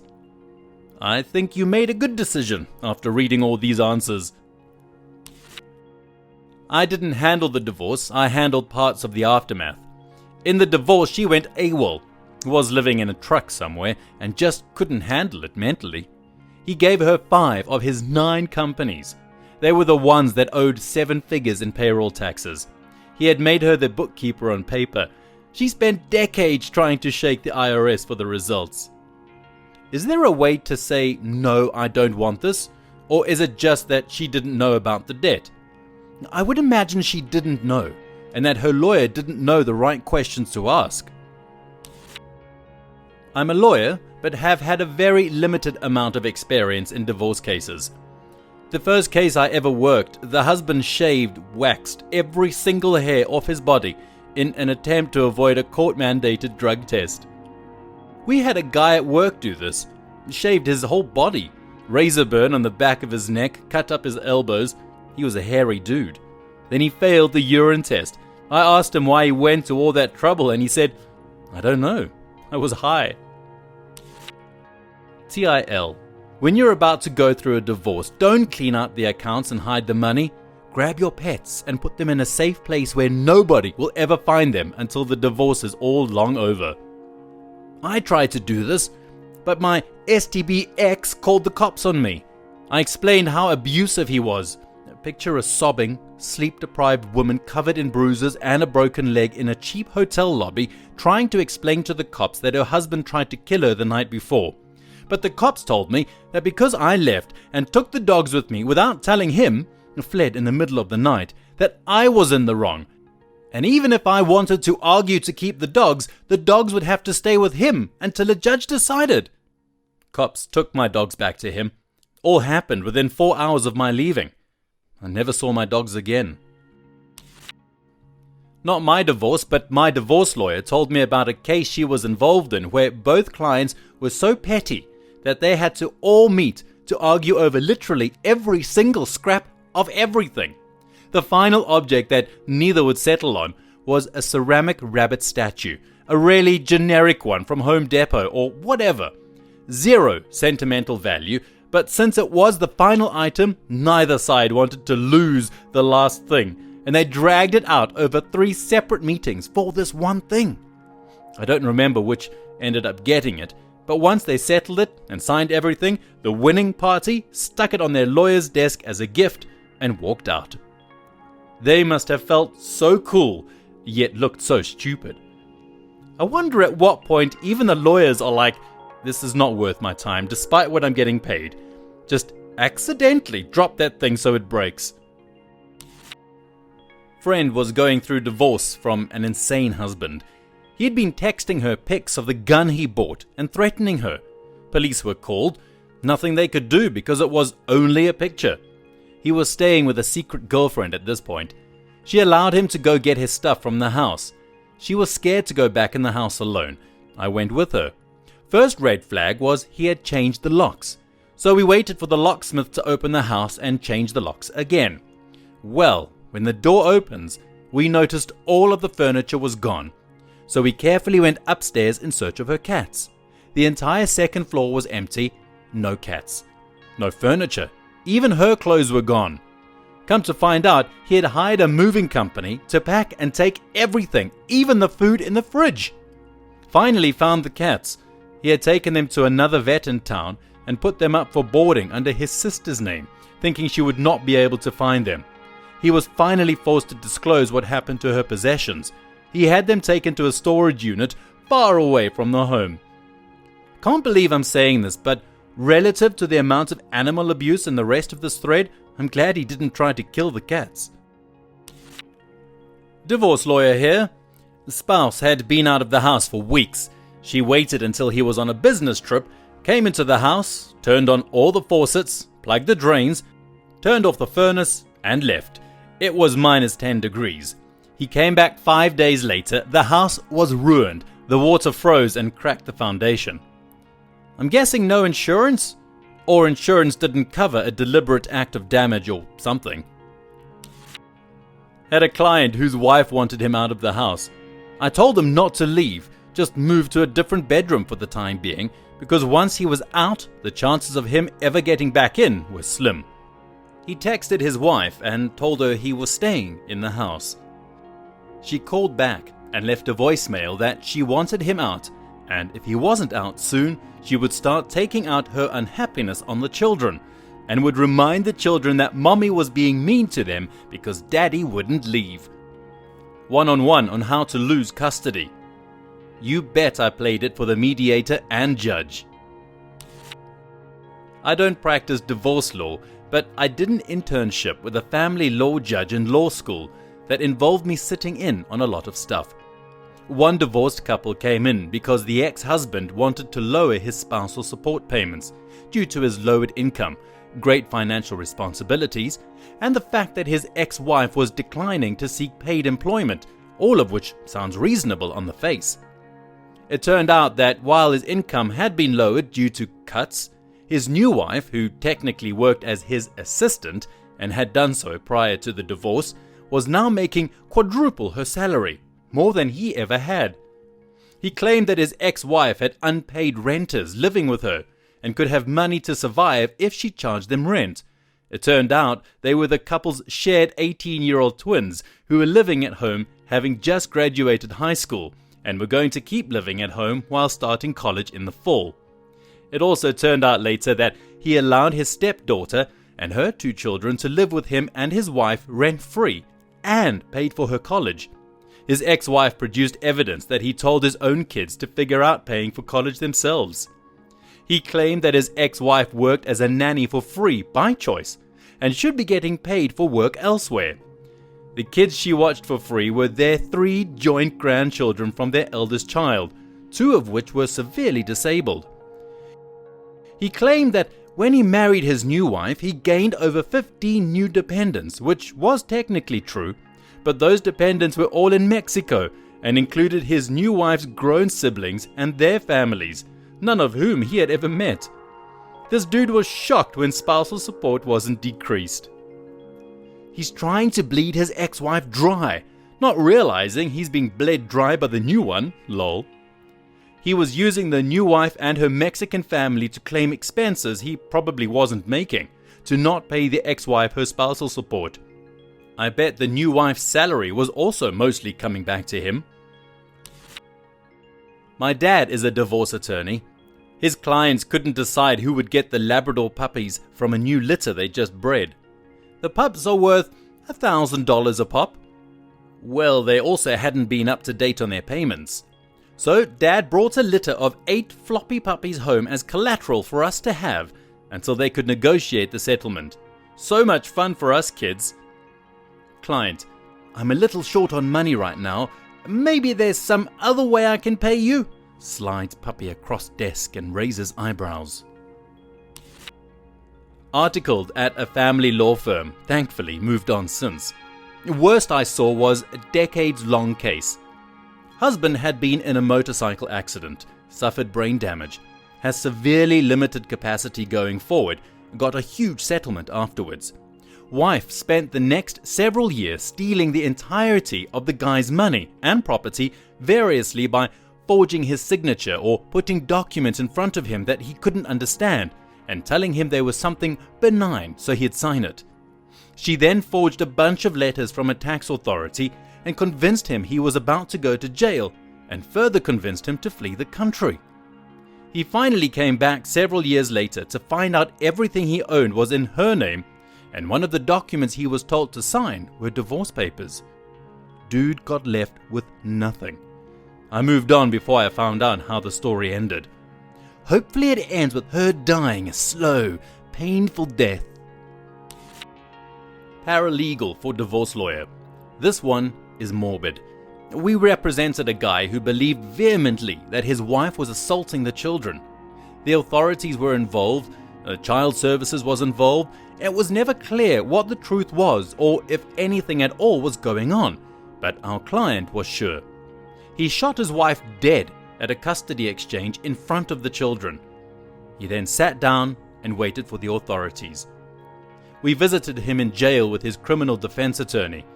As we were leaving, he told me, "Well, I guess the divorce is over now," and he laughed. This was the first time I had ever been speechless. Divorce lawyers of Reddit, what is the most insane, evil, funny, or dumb way a spouse has tried to screw the other? Part 2. Husband and wife divorce after the husband finds out his wife is sexting other guys. He goes into a deep depression. They didn't have much. Lots of debt, and 2 dogs. One was a dog he had had since before the marriage. He got her. The other dog was only about 3 years old and was brought to keep the older 7-year-old dog company while they worked. Wife demanded that since he got his dog, that she got the other. He is depressed and just wants to move on, so he agrees. She gets the dog and has it put down the next day. She didn't want the dog, she just wanted to hurt him. How stupid of a person do you have to be to involve something as innocent as a dog in your petty fight that you are yourself responsible for? How do you justify something like that? I'm mad at him for finding out I cheated on him. She is an all-round stupid person. She knew how much she smashed up his life. When he died suddenly at 45 from liver failure, he replaced her with a bottle, and it didn't take long. She showed up at his funeral even though his parents expressly told her not to. She literally sat in the back and fanned herself the whole time. This one hits close to home because it happened between my parents. We had a family friend who was a lawyer, and my parents agreed that he would be the lawyer for both of them as a mediator. So, as the assets were being divided, my dad got absolutely slammed. She was going to get the house, cars, half his retirement, and an insane amount of alimony, to the tune of like $2,500 a month for the rest of her life. My dad has a good job as a municipal employee, but that was probably 70%-ish of his paycheck. Turns out that my mom and the family friend actually conspired to rip my dad off and make it seem like that's what a divorce settlement looks like, and she was going to kick back more money under the table after the dust had settled. Dad just didn't know how these things worked, so after some convincing, he finally went out and got his own lawyer. He got a very fair divorce settlement after that. Mom still to this day can't understand why we don't talk to her much. Former divorce lawyer. Not so much insane, but unfortunately common. Accusing former spouses of molesting their children and domestic violence to retain full custody and get a restraining order to force the spouse out of the marital home. This sets the new status quo for custody, which judges are reluctant to disrupt considerably down the road.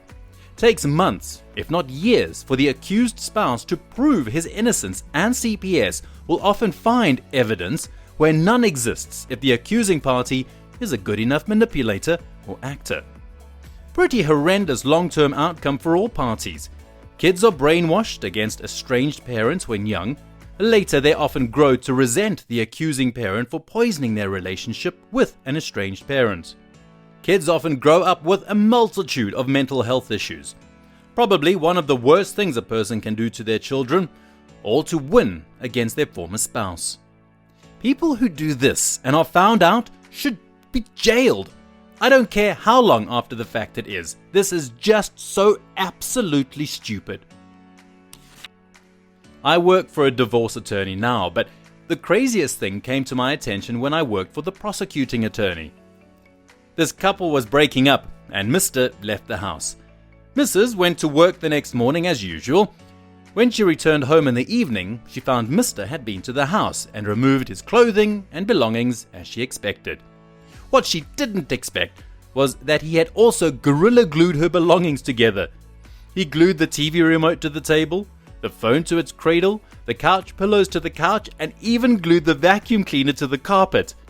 She called the police and reported this as property damage.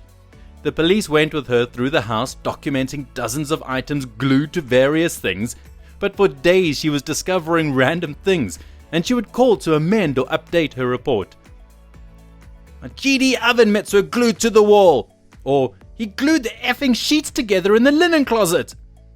I've seen people do and say really awful things to each other, but that was diabolical. Wow, that's creative. Smart of her to call the police though. Documenting this upfront helps. I can't stop laughing at the absurdity of it all. Just imagining she kept finding random things glued together for weeks afterwards. It's hilariously evil. Not my story, but one I read here a couple of years ago.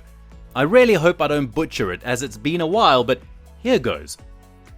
There was a super wealthy guy that was a top exec at a Fortune 500 company who was getting a divorce, and it was rather nasty. This guy was pretty much set for life.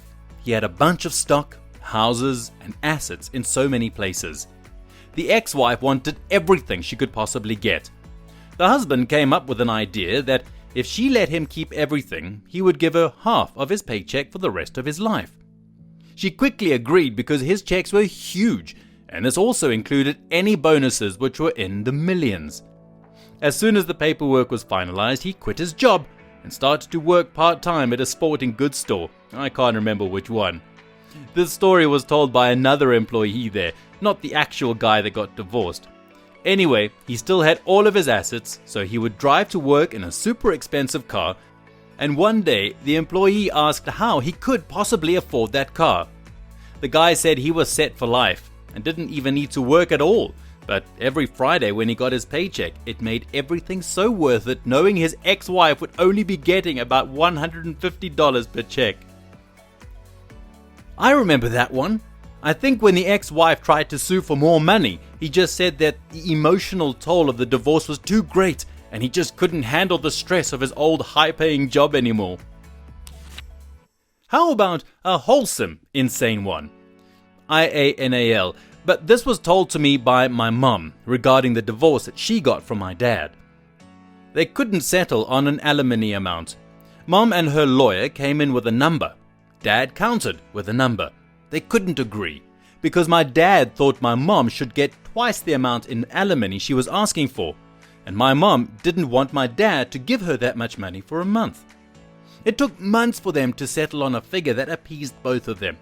Even then, my mom puts aside the extra above what she wanted in case my dad ever has a financial emergency, and my dad puts aside the extra she didn't want in case my mom ever has a financial emergency. The funny thing is, they don't know the other is putting the money aside for the other. My mom told me about her emergency stash, and my dad told my brother about his emergency stash. Bro and I discussed it while talking about what nut jobs our parents are. Okay, I'm leaving this thread while the warmth from this post is making me feel better after reading about all the crazy people. Totally feeling the same here. I was just about to leave reading the comment section, and this was the final one. A great one to finish on. Love that story. Not a lawyer, but my partner has a mate who was going through a messy divorce. He registered as a gambling addict and went to some Gambling Anonymous or whatever it's called and proceeded to go to the casino every day, taking wads of cash with him, pretending to gamble it all away, while he was secretly squirreling it all away. That way, when it came to the divorce and he was questioned where all his money went, he could prove that he lost it all through his gambling addiction and never had to pay her a penny. Did he manage to then hide the fact that he had enormous wads of cash he shouldn't have for presumably years afterwards? Or did he do something like open up a car wash or laundromat and claim all the money came from there? Although he'd then have to pay taxes on it, but still. Have a friend who went through a nasty divorce and his ex was vengeful as hell, despite him having done nothing wrong like cheating or lying, etc. Basically, he got laid off from a good job, and the loss of status embarrassed her, especially as he took to being a stay-at-home dad and their kids adored him. Never mind, she had an MBA and a six-figure job herself. She would buy expensive things on credit cards to show high expenses, then return it for cash or store credit so that the refund didn't go back on the card, so that she could try to get more support. To just get a job, he took one at Home Depot. He'd been an engineer at a tech company.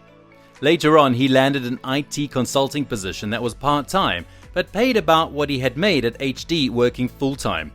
She petitioned the courts to try and force him to have a full-time job, basically wanting to force him to spend 30 more hours to earn the same. Part of his custody granted him dinner one night per week with the kids, that is 5 to 7 p.m. He asked for it to be school pickup to 7 p.m. instead, and she refused, that even though from 3 to 5 they were at home with a nanny who had to be paid for that time while mom was at work. Isn't that really an unusually small amount of time? Why did he get such a bad deal? Not a divorce lawyer, but About 15 years ago, I handled 2 insurance claims for a man in his 40s or 50s who was getting divorced from his wife, who was in her mid-20s. First, she filed a claim on his auto policy. He was wealthy, but had to have a high-risk auto policy due to many speeding tickets. She was not on his policy, saying that he had crashed into her car on purpose. The claim was denied because there is no coverage for intentional acts. A couple of weeks later, she filed a claim on his homeowner's policy, saying that he stole her engagement ring, which was specifically insured at a high amount like $10,000 plus. Again, she is not the policyholder, and the ring wasn't stolen. He just had possession of it, so there was no claim to be made. I wonder whatever happened with that guy. A friend's ex-wife and he settled their divorce with her getting the house, a hefty chunk of retirement, all the gifted jewelry, and his Harley she had gifted him for his birthday. A few weeks later, a robbery occurred, and the only thing that was stolen was the jewelry that he had gifted her, which was intended for their daughter. She tried to file an insurance claim on the jewelry, but forgot to get appraisals and add as riders, so the max insurance paid was $1,500 for over $20,000 of jewelry. Suspicion is she staged it, but is now stuck with stolen jewelry she can't legally sell, nor wear, nor give to the daughter without tipping the dad off to the scam. My husband's male cousin is going through a nasty divorce at the moment. In the latest bout of crazy, before the lockdown, the nearly ex-wife accused him of raping her and had him arrested outside the school while he was picking up their son. The charges were dropped after he proved his whereabouts when the alleged rape took place, and her story kept changing. The divorce is still ongoing, and she's likely to lose custody. We're waiting for her to accuse him of abusing their son. Why do the proceedings just continue as usual when one party has already proven they'll lie to torpedo the other party like that? No idea, sorry. I think the judge takes it into consideration when they decide who gets custody. Reddit. What have your pets done that is worryingly smart? I have a 3-month-old pup who got dirt in her eye one day. The eye kept tearing up and she held it partially shut for a few hours. During that time, I felt really bad for her and handed out a lot of treats. Since then, when I'm eating, she begs by winking that eye with a tiny whimper. Her wink is non-stop. If she's called by someone else in the home, she looks at them with perfect eyes. I get the broken eye. Once she gets the goods, fully working eyes. My cats did something similar. My husband and he were playing, and somehow he managed to twist his foot. For a month after, every time he walked past a room my husband was in, he'd start limping. He made sure my husband saw it every time. Once he was safely past the door, he would resume walking completely sound. My birds steal batteries out of electronics. Remotes, beer trimmers, fire alarms, you name it. They don't do anything with the batteries, just take them out and then laugh at me and dance when I find them. Conures are mean, but I love them. The pet store I used to work at had a blue and gold macaw. We swept the store a few times a day, and every time, as soon as you were done with the area around his cage, he'd throw food out of his bowl onto the floor and then laugh at you. We had a Dachshund growing up, and he could tell when my mom was going to have a seizure. He would start circling her over and over, barking. Ironically, he ended up with epilepsy himself, but it didn't shorten his lifespan. They helped each other out. He lived 17 and a half years. I miss that dog. Our Dachshund had seizures too, where he couldn't walk, would cramp and vomit a little. He didn't have it often though. He lived for about 15 years. Every day, when my brother and I pull into the driveway from school, we can see our dog on my brother's bed in the window above the garage, where he knows he isn't allowed to be. When we walk into the house, he is lying behind the living room couch and picks his head up and looks at us like he's been sleeping there all day. My dog used to do something similar. She loved sleeping on my mom's bed, but she also knew that my mom didn't like her up there. She was also aware that the only person who cared was my mom. I'd come home from school and she'd be chilling on my mom's bed, not batting an eye.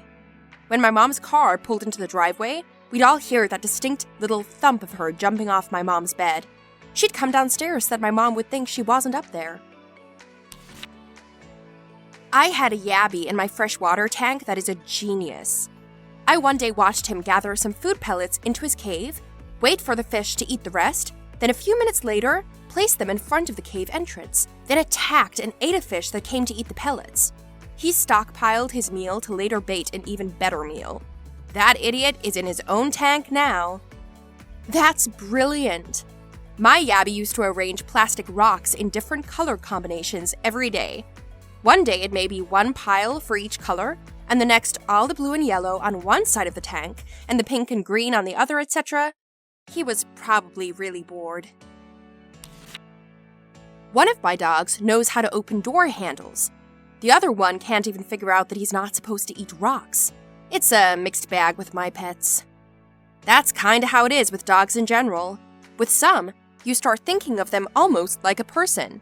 Others, you look into their eyes and just think, there's not a whole lot going on, is there?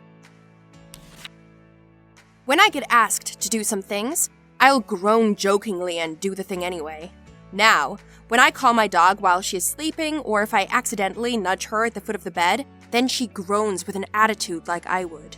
Kind of adorable, kind of freaky. My dog does this too. I swear, he has such an attitude. My cats teamed up and got the tub of butter off the kitchen worktop, took it outside, removed the lid, and had an all-you-can-eat butter party. A friend's cat figured out how to get the cover off the butter container so he could lick it. The funny part is, he learned how to put it back on, so my friend and his wife would uncover it and find huge dents in the middle of the stick. It took them months to figure out what was going on, and now they have to buy locking butter dishes. They figured out that if they want the toy or bone the other has, to go to the front door and bark like a stranger is walking up to the house. When the other dog shows up to assist in barking, run like hell to get the toy. It's not just clever, but dishonest in the worst kind of way. Just wait till they start using it to steal your spot on the couch. Growing up, I had a yard that was surrounded by a fence, except at the entrance where the cars came in at the front. My dog knew she wasn't allowed to go outside the yard, so when we'd call her and she was out gallivanting, she would go to the neighbor's yard in the back, hop the fence, and come back over, then strut around the backside to the front like, "Hey, I've been here the whole time." I only found out because one day I was walking around the house calling for her and caught her. Sneaky. This is similar to my dog. Before, I wouldn't allow him on one of the couches, a rocking lazy boy style one, but he loved it. At night, he would sleep in it, but if he heard me coming downstairs, he'd quickly jump off, run over to his bed, and try to time it so it looked like he was coming from his bed as I walked down the last set of steps. Brilliant plan, except I could still see the chair rocking. I had a cat that learned how to open the fridge, and then my dog started begging my cat for food, and then the cat started getting into the fridge just to feed the dog. I patiently await the day where my pets decide to overthrow me and have me fixed. I'm not fighting it. That'll only make it worse in the long run. That's hilarious. It reminds me of a cat and dog I had a long time ago.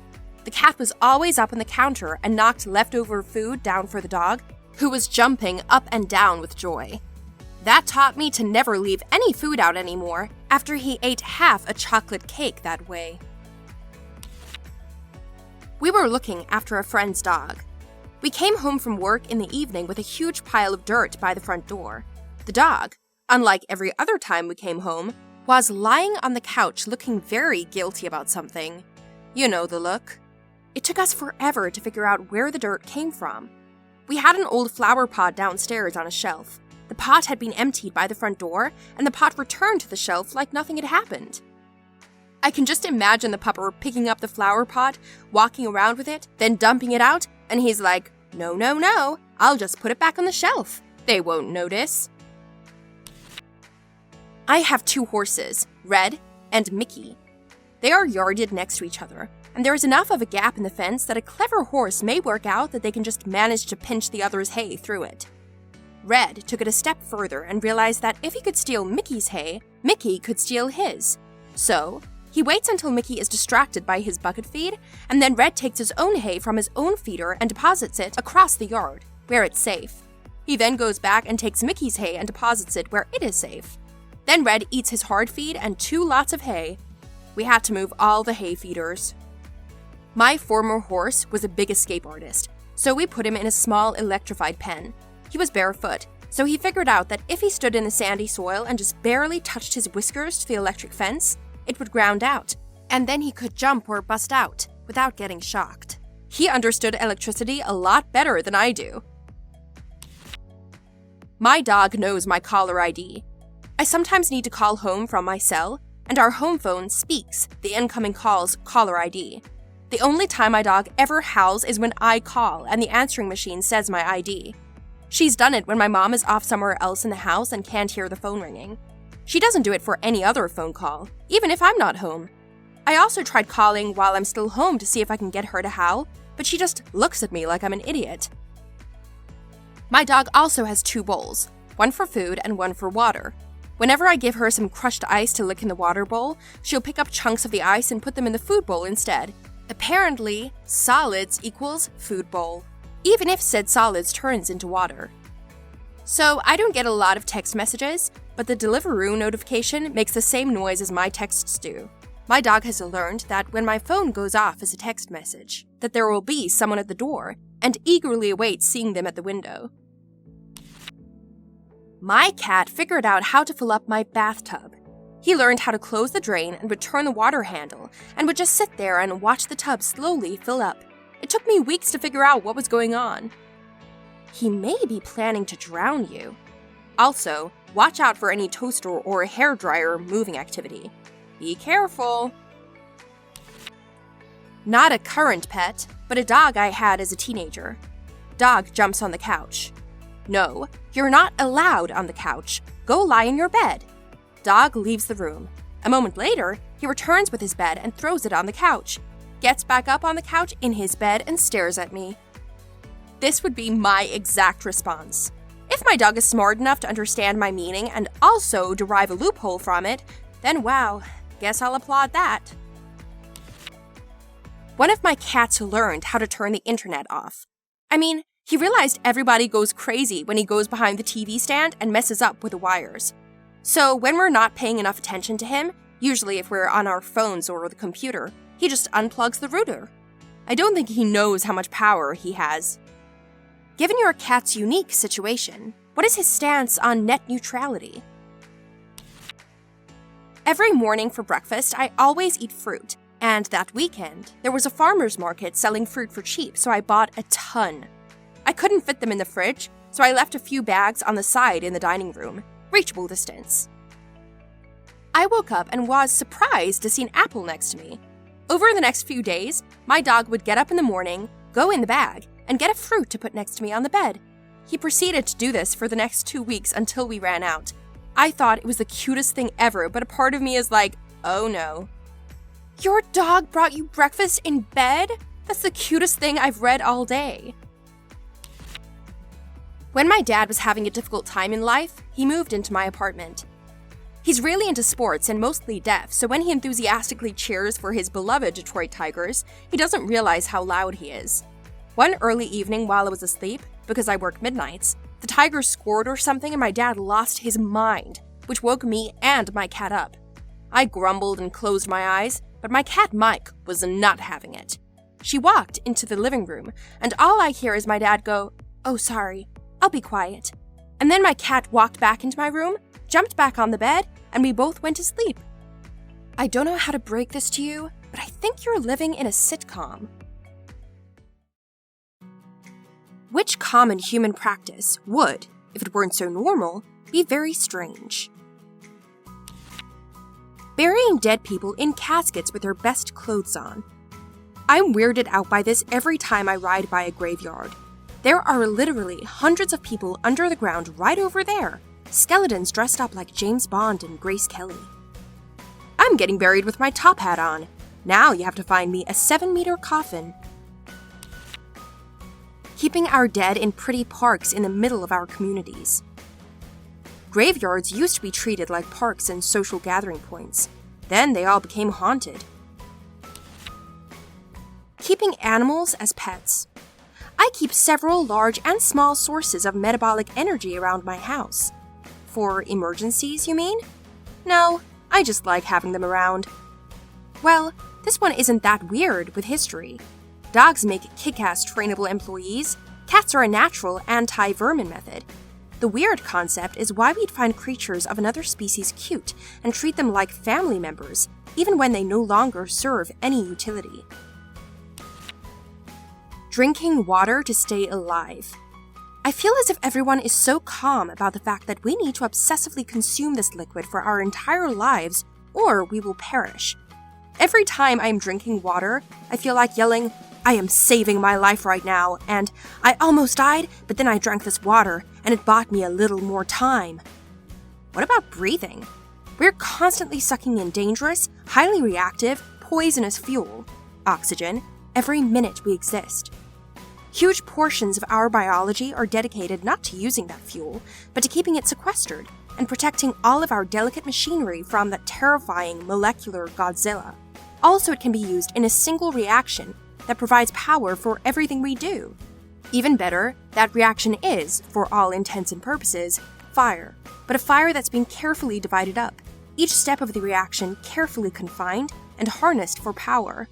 That is up until that last step, where those two electrons get pulled, screaming, off of that last electron acceptor transporter onto the oxygen atom, along with a couple forlorn, wandering protons, to generate water. The whole process is crazy awesome, and yet strangely absurd.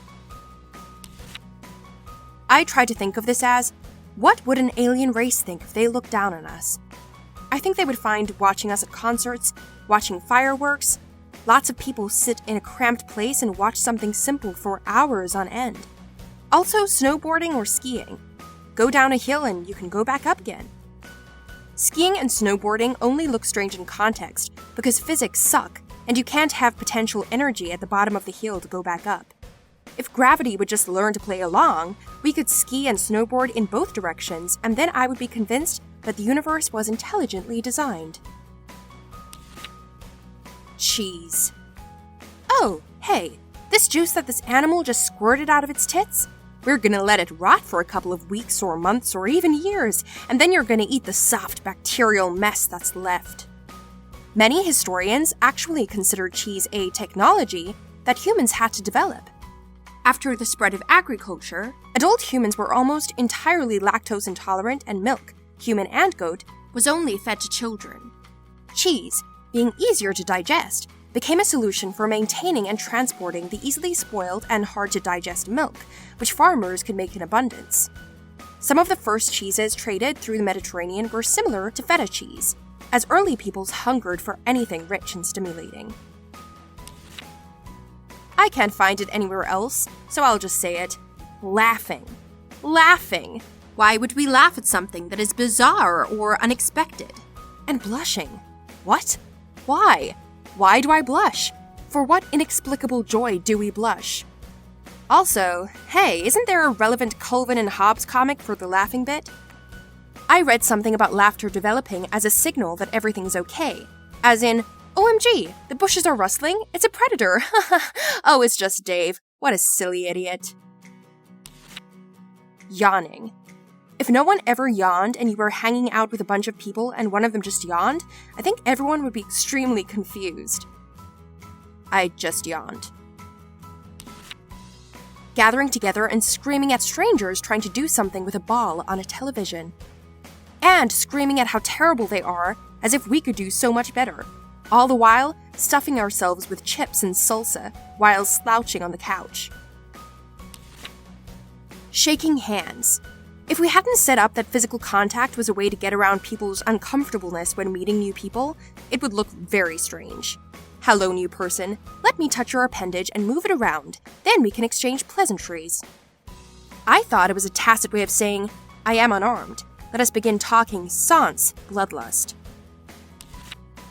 Sleeping. Definitely sleeping. Hey, Bob, what were you just doing there? Oh, that. I fell unconscious, had vivid hallucinations, and then had severe amnesia about the whole experience. That's weird. No, I do it every night and lose a third of my life to it.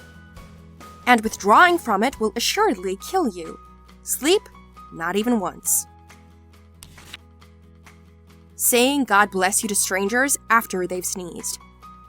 My assumption is that it began in the medieval, perhaps earlier times, when we obviously didn't have as great science. So when someone sneezed, these people didn't know the cause, and assumed your body was trying to get a spirit or demon to leave your body.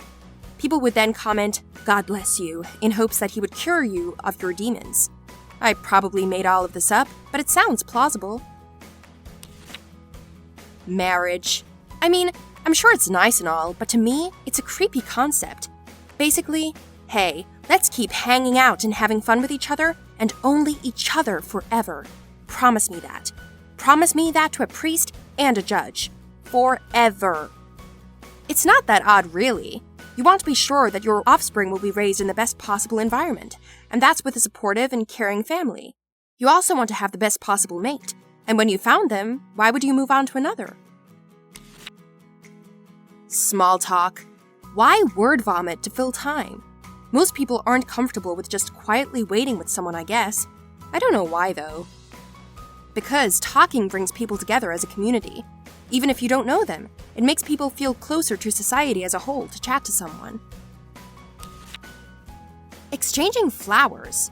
We give people amputated plant genitals because we enjoy the way they look and smell, and then we decorate our houses with them until they dry up. We even put them in water to keep them juicy for longer. Delightfully barbaric. And loofahs. If I told someone that I was going to wash my body with the bones of their children, I'd be put on a list. Tragically, the loofah plant, lacking both appendages and the capacity for language, are incapable of making lists. Plants, man. We do some weird things with plants. I find it odd and frankly quite ridiculous that professional athletes get paid millions and millions of dollars to essentially work out, stay healthy, and play children's games. And then, on top of that, there's a whole subgroup of people that get rich off of talking about people playing children's games all day. I meant that I find it odd that millions of people glorify sports as much as they do. Obviously, if people pay money, then the money is going somewhere. The paper trail isn't the part that's hard to understand there, wise ass. Why is all of the money going to the players? Why can't pro athletes make $500K a year instead of $30 million a year? Why does someone with a criminal record get to make $10 million a year to toss a goddamn ball, when we could supply a whole third world city with clean water for a year with the earnings from overpriced beverages, food, merch, etc.? I can't be the only person that finds this absurd. Is it really that hard to understand, or am I just going to get nitpicked again? Also, the sheer devotion to sports. Sport fans can be absolutely crazy, painting themselves the same colors as their team, who are in reality a bunch of people they will never meet or interact with, and getting into brawls with people from opposing teams like they personally did them a great injustice for simply barracking for a different group of people in different colors, playing a children's game. There is so much glory attached to being a professional sports player. In reality, you smash your body up and have terrible arthritis in most joints at 30. Driving. You mean you propel yourself around in a massive hunk of plastic and steel, and one little mistake could cost your life and or the lives of many others? And you say it's your main form of transportation? No, it's fine. We'll paint a line to separate you from the people driving directly at you by a few inches. Many substances we consume on a regular basis would have likely been outlawed immediately were they invented now. Chocolate, caffeine, alcohol. I doubt any of those would be seen in any more positive light than most other drugs were they to be introduced only now. Just out of interest, why do you think chocolate would be banned? Cocoa, or more specifically theobromine, is a stimulant. Humans are fairly okay with it, though eating chocolate has a very noticeable effect. Increased heart rate, increase in brain activity. Most animals handle it far worse. Theobromine has a very low toxicity threshold for dogs and cats, and is easily fatal for dogs. Horses are far more susceptible to the stimulating effects. Chocolate is actually a banned substance in horse racing due to this. Chocolate is not a heavy stimulant, but would never make it through testing. Lifting weights is another weird one. Not just casual lifting, but making it a huge part of your life. I've been lifting pretty religiously for a few years now, but every once in a while I stop and take a look at what I'm doing. I pay $50 a month to go into a big room with heavy objects and lifts them up and puts them down repeatedly, day after day, so my muscles show through my skin. Then I go home and eat protein like an idiot, so I can do it all again tomorrow. Damn. Single men of Reddit, what made you definitely not want a second date with a woman you went out with? Part 1. We went to her place, and her pets and plants were all dead. I saw goldfish floating upside down in a fish tank. And she had a dead hamster in a cage on her dining room table. She said, "Oh, that happens a lot." And all I'm imagining is hamster after hamster starving to death right in front of her. The word sociopath floated into my mind. I made some excuses to leave and she went a bit nutty at that point, which concerned me quite a bit, but at least I already figured her head was seriously spun. I'll be reusing your description of her department in my D&D games. I once went to a movie as a first date with a girl. Her idea? Bad idea. She got there late and the movie had already started. She then wanted to talk during the movie, in the middle of the crowded theatre. I didn't shush her or anything, but everything was a one-word answer trying to end the conversation. She got up halfway through and said I was obviously not interested in her. She was right. Lol. Reminds me of this date I went on where the guy kept asking me if I was okay because you're being so quiet. Yeah, we're at a movie theatre. You'd have to get rid of your cat. I get rid of you first. And that was the end of that. I actually had 2 women tell me I'd have to get rid of my cat pretty much immediately. You idiot. A cat is a life commitment. I actually had the flip side of that. I mentioned the cat, she oohed and ahed over a couple of pics. Asked to meet the cat. No problem. She meets the cat and loves him for a bit. Then looks up at me with shining eyes and says, in all innocence, I have a kitten too. You'll need to come over and meet my pussy. She turned beet red right after the words came out. We had a good laugh and dated a few months after that with an amicable parting. So, I'm not proud of this one, but I'll share. Years ago, when I was still single, I met someone online. We chatted a bit, she seemed cool enough, and we decided to meet up for a burger at a place I knew downtown. Seemed like a kind of a low-key thing. I get to the bar a few minutes earlier and order a beer, and finish it. Then 45 minutes later, she rolls in. Okay, cool. We all have jobs and have dealt with traffic and whatever. It happens. But no excuse, just a shrug and a, that's how it goes sometimes. She sat down. We began chit-chatting. She asked about my work, and I assumed it was regular nervous small talk.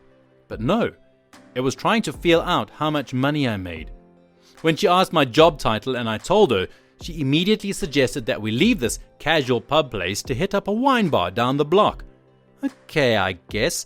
It's a little more upscale than I had in mind, but okay. We walk there, get seated, and then come to the menus. She ordered herself dinner, some kind of seafood thing that cost an insane amount of money. And a bottle of wine, not a glass, mind you, a $250 bottle of wine. I had already ordered a drink from the bar for myself and got the impression that this was not wine to share. She kept talking about how much her job sucked and how little it paid, and how no one at her work was fun to hang out with. Like the only conversation she had was bashing work and co-workers, with a few mildly racist undertones. The whole time she was texting friends to meet up that evening. I was invited, of course, to party with them all night, and I assume bankroll their fun.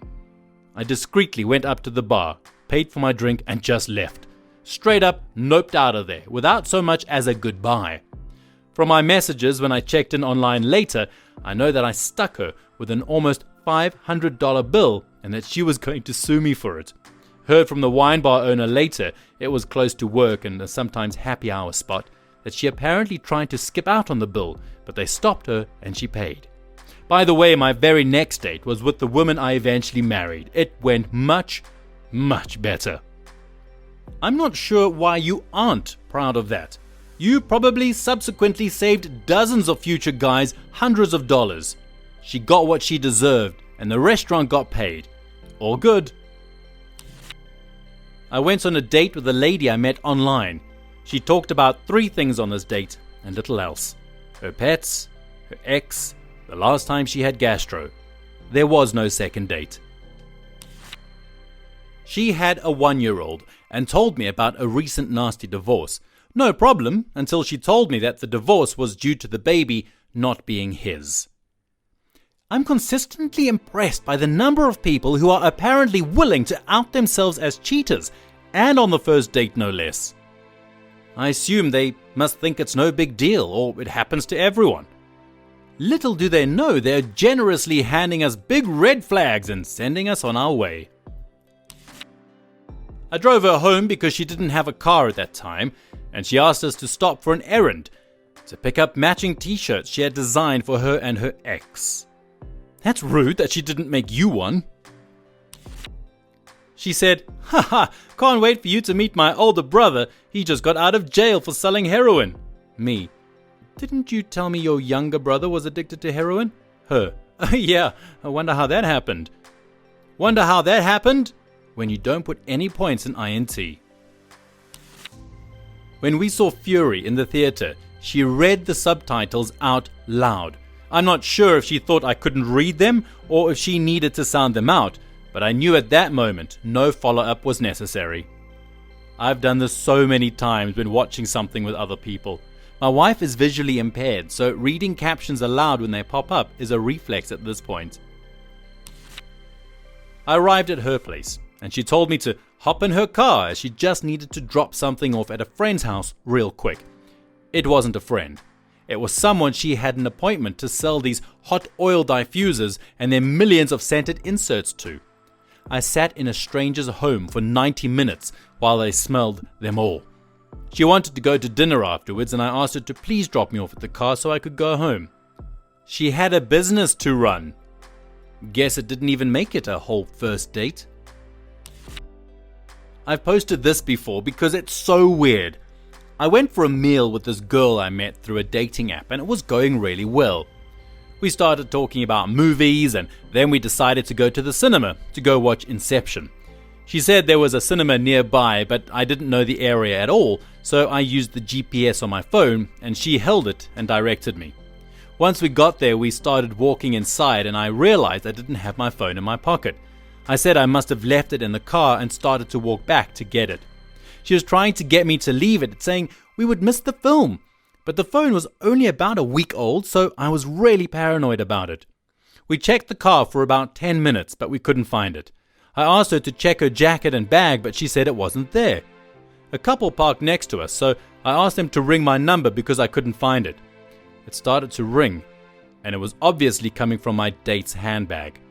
She took it out and said she must have missed it. I thanked the couple and locked my car, and as I turned back around, she was walking the other way. I ran to catch up and asked what was going on, but she was very dismissive and was barely talking.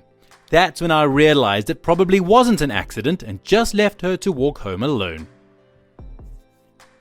Had a date one time when I made a spontaneous move to see David Sedaris when he was speaking in a nearby town because I knew he was one of her favorite people. We have less than an hour before it's scheduled to start, so I start driving and hand her my credit card so she can order tickets while we're on our way there. We arrive at the venue and I drop her off at the entrance and find a parking spot because it's raining heavily. She goes to the box office with my card to pick up the tickets. I follow behind about 5 minutes later because of the rain and full parking lot. I could not get my card back from her the entire time we were walking to our seats. I asked and she would say, "In a minute," while walking ahead of me. Only until I stepped in front of her and asked her directly for my card did she hand it over. It was the weirdest thing.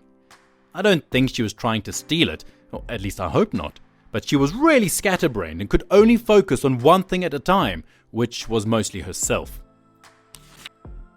She asked if I had any love interests still in existence. When I said no, she didn't believe me. She told me she wanted to travel the world and see old friends who were guys, and thought that I, as a lawyer, should work and pay for her travels. She was insane. She also offered to have fun in her car in the first 5 minutes of the meeting. No second date for you. Teeth as black as the night. She didn't have any diseases or syndromes, but simply no time to brush her teeth. For the record, her photos didn't show her teeth. I have a good friend who has to see teeth in a profile pic on a dating site, or it's a no-go. Now I know why. Met her at a hospital. I was an ER patient for a hand wound. She was a phlebotomist. Asked her out to a movie and then dinner. Had a really excellent talk about comics and movies. We were getting to know each other and flirting. It was clearly a date. At the end, when I told her I'd like to do it again, she said her fiancé probably wouldn't be cool with it a second time. At the hospital where I work, it's a fireable offense for any employee to accept a date with a current patient. I obviously have no idea where you live nor the hospital where you were treated, but it is possible that the phlebotomist realized she could lose her job if someone saw her out with you, freaked out and made up the story about her fiancé to easily get out of another date. Of course, it could just as easily be any sort of other reasons too. The wife and I went to a new restaurant fairly far away after my shift, and I saw one of the nurses that I work closely with, and we went over to say hello. The nurse looked like she had seen a ghost, and she immediately said, "Doctor, can we talk for a second?" I said, "Sure." She took me aside and said that she accepted a date with one of her patients from earlier in the day, and she was afraid that she would run in with co-workers, hence why she chose a place far away from the hospital. She asked me not to report her. I said that what she does on her personal time is none of my business, and my lips are sealed. But be careful, as not everyone sees things the same as I do. I didn't work again till Sunday, and during my shift the nurse told me that even though the guy seemed nice enough, she made up a story to get out of another date as she didn't like feeling like she had to sneak around just to go on a date. The nurse just got married a few weeks ago to her college sweetheart, who moved back into the area after working in Germany for a bunch of years.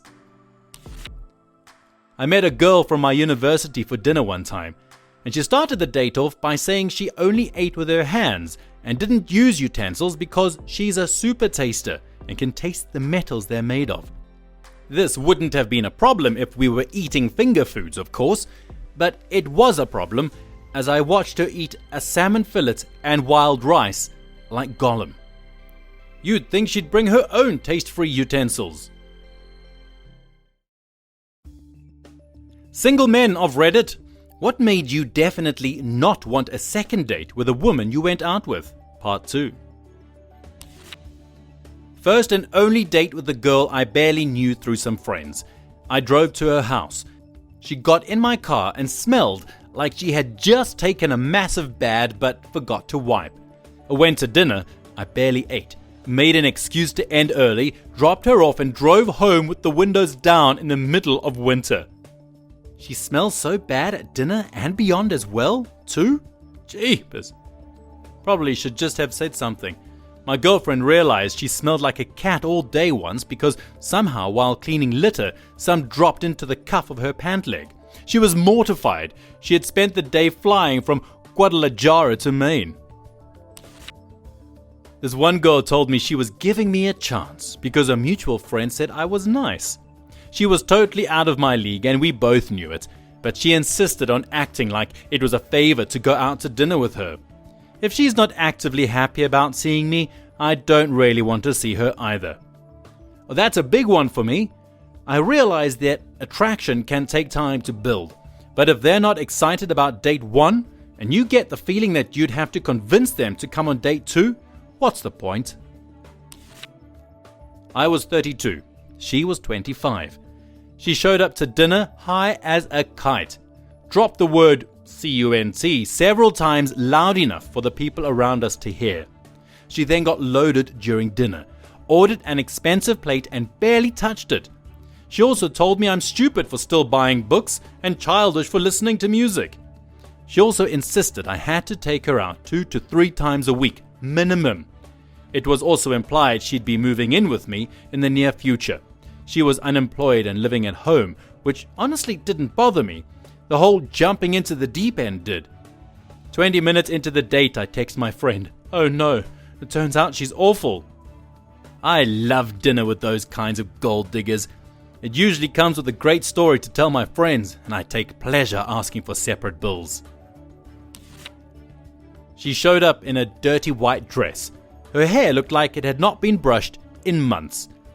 During dinner, she told me that she still lived at home, never wanted to get a job, and that she stole her dad's car while he was asleep to meet me at the restaurant. Then when she found out that I was divorced, she said, "You didn't work hard enough to save your marriage." I put down the chopsticks, went and paid and said, "Nice meeting you," and left. I would have done the same if I were in your shoes. That was an inconsiderate thing to say. Went out for coffee. She brought a bottle of vodka and kept topping up her cup. I politely asked her what the deal was, and she said she liked to party. When it was time to go, she fell over and started screaming that I had to help her up. I did, told her to wait right there, and left. We meet up for a coffee and mid-afternoon sweet treat. All was going fairly well. Not great chemistry, but she seemed fairly interesting. Then she asked me what I thought was a great first date, maybe second in hindsight question. If you knew you were going to go to jail at some point in your future, what do you think it would be for? I thought for a while and said something like insider trading. What about you? I followed up. Without missing a beat, she said murder. Then named the person and reason for their murder. Then suggested if I ever saw their name on the news for being killed, I should just tell the police it was her. I thought, or hoped she was joking, but I don't think so. Finished my coffee, said thanks, and left. And she's the one who brought it up. Yeah, imagine forgetting to bring home ice cream when she's pregnant. You better be quick on your feet. On a lunch date with a very attractive woman who I shared a couple classes with, she mentioned that she was in the process of getting a divorce. She seemed to want to talk about it, so I indulged. When I asked why things were ending, she said, "He's been cheating on me." Well, that's heavy. How did you find out? Internet history. Pauses, leans in and whispers, "He looks at porn." Oh, I know, I smiled. Is porn cheating? It's mental cheating, and my pastor says that's the worst kind. I tried to start dating after I found out my husband was cheating, actually cheating, and we were separated on our way to a divorce. Trust me, your date wouldn't have gone much better had the husband really been cheating. After a few early experiences with messing things up with perfectly ordinary guys, I realized that I really did need time. An FWB helped out with the intimate side of things, and it took me close to 3 years to feel like I wanted a real relationship again. 2 weeks ago, 3.5 years on from my marriage ending, a long-time friend asked me out.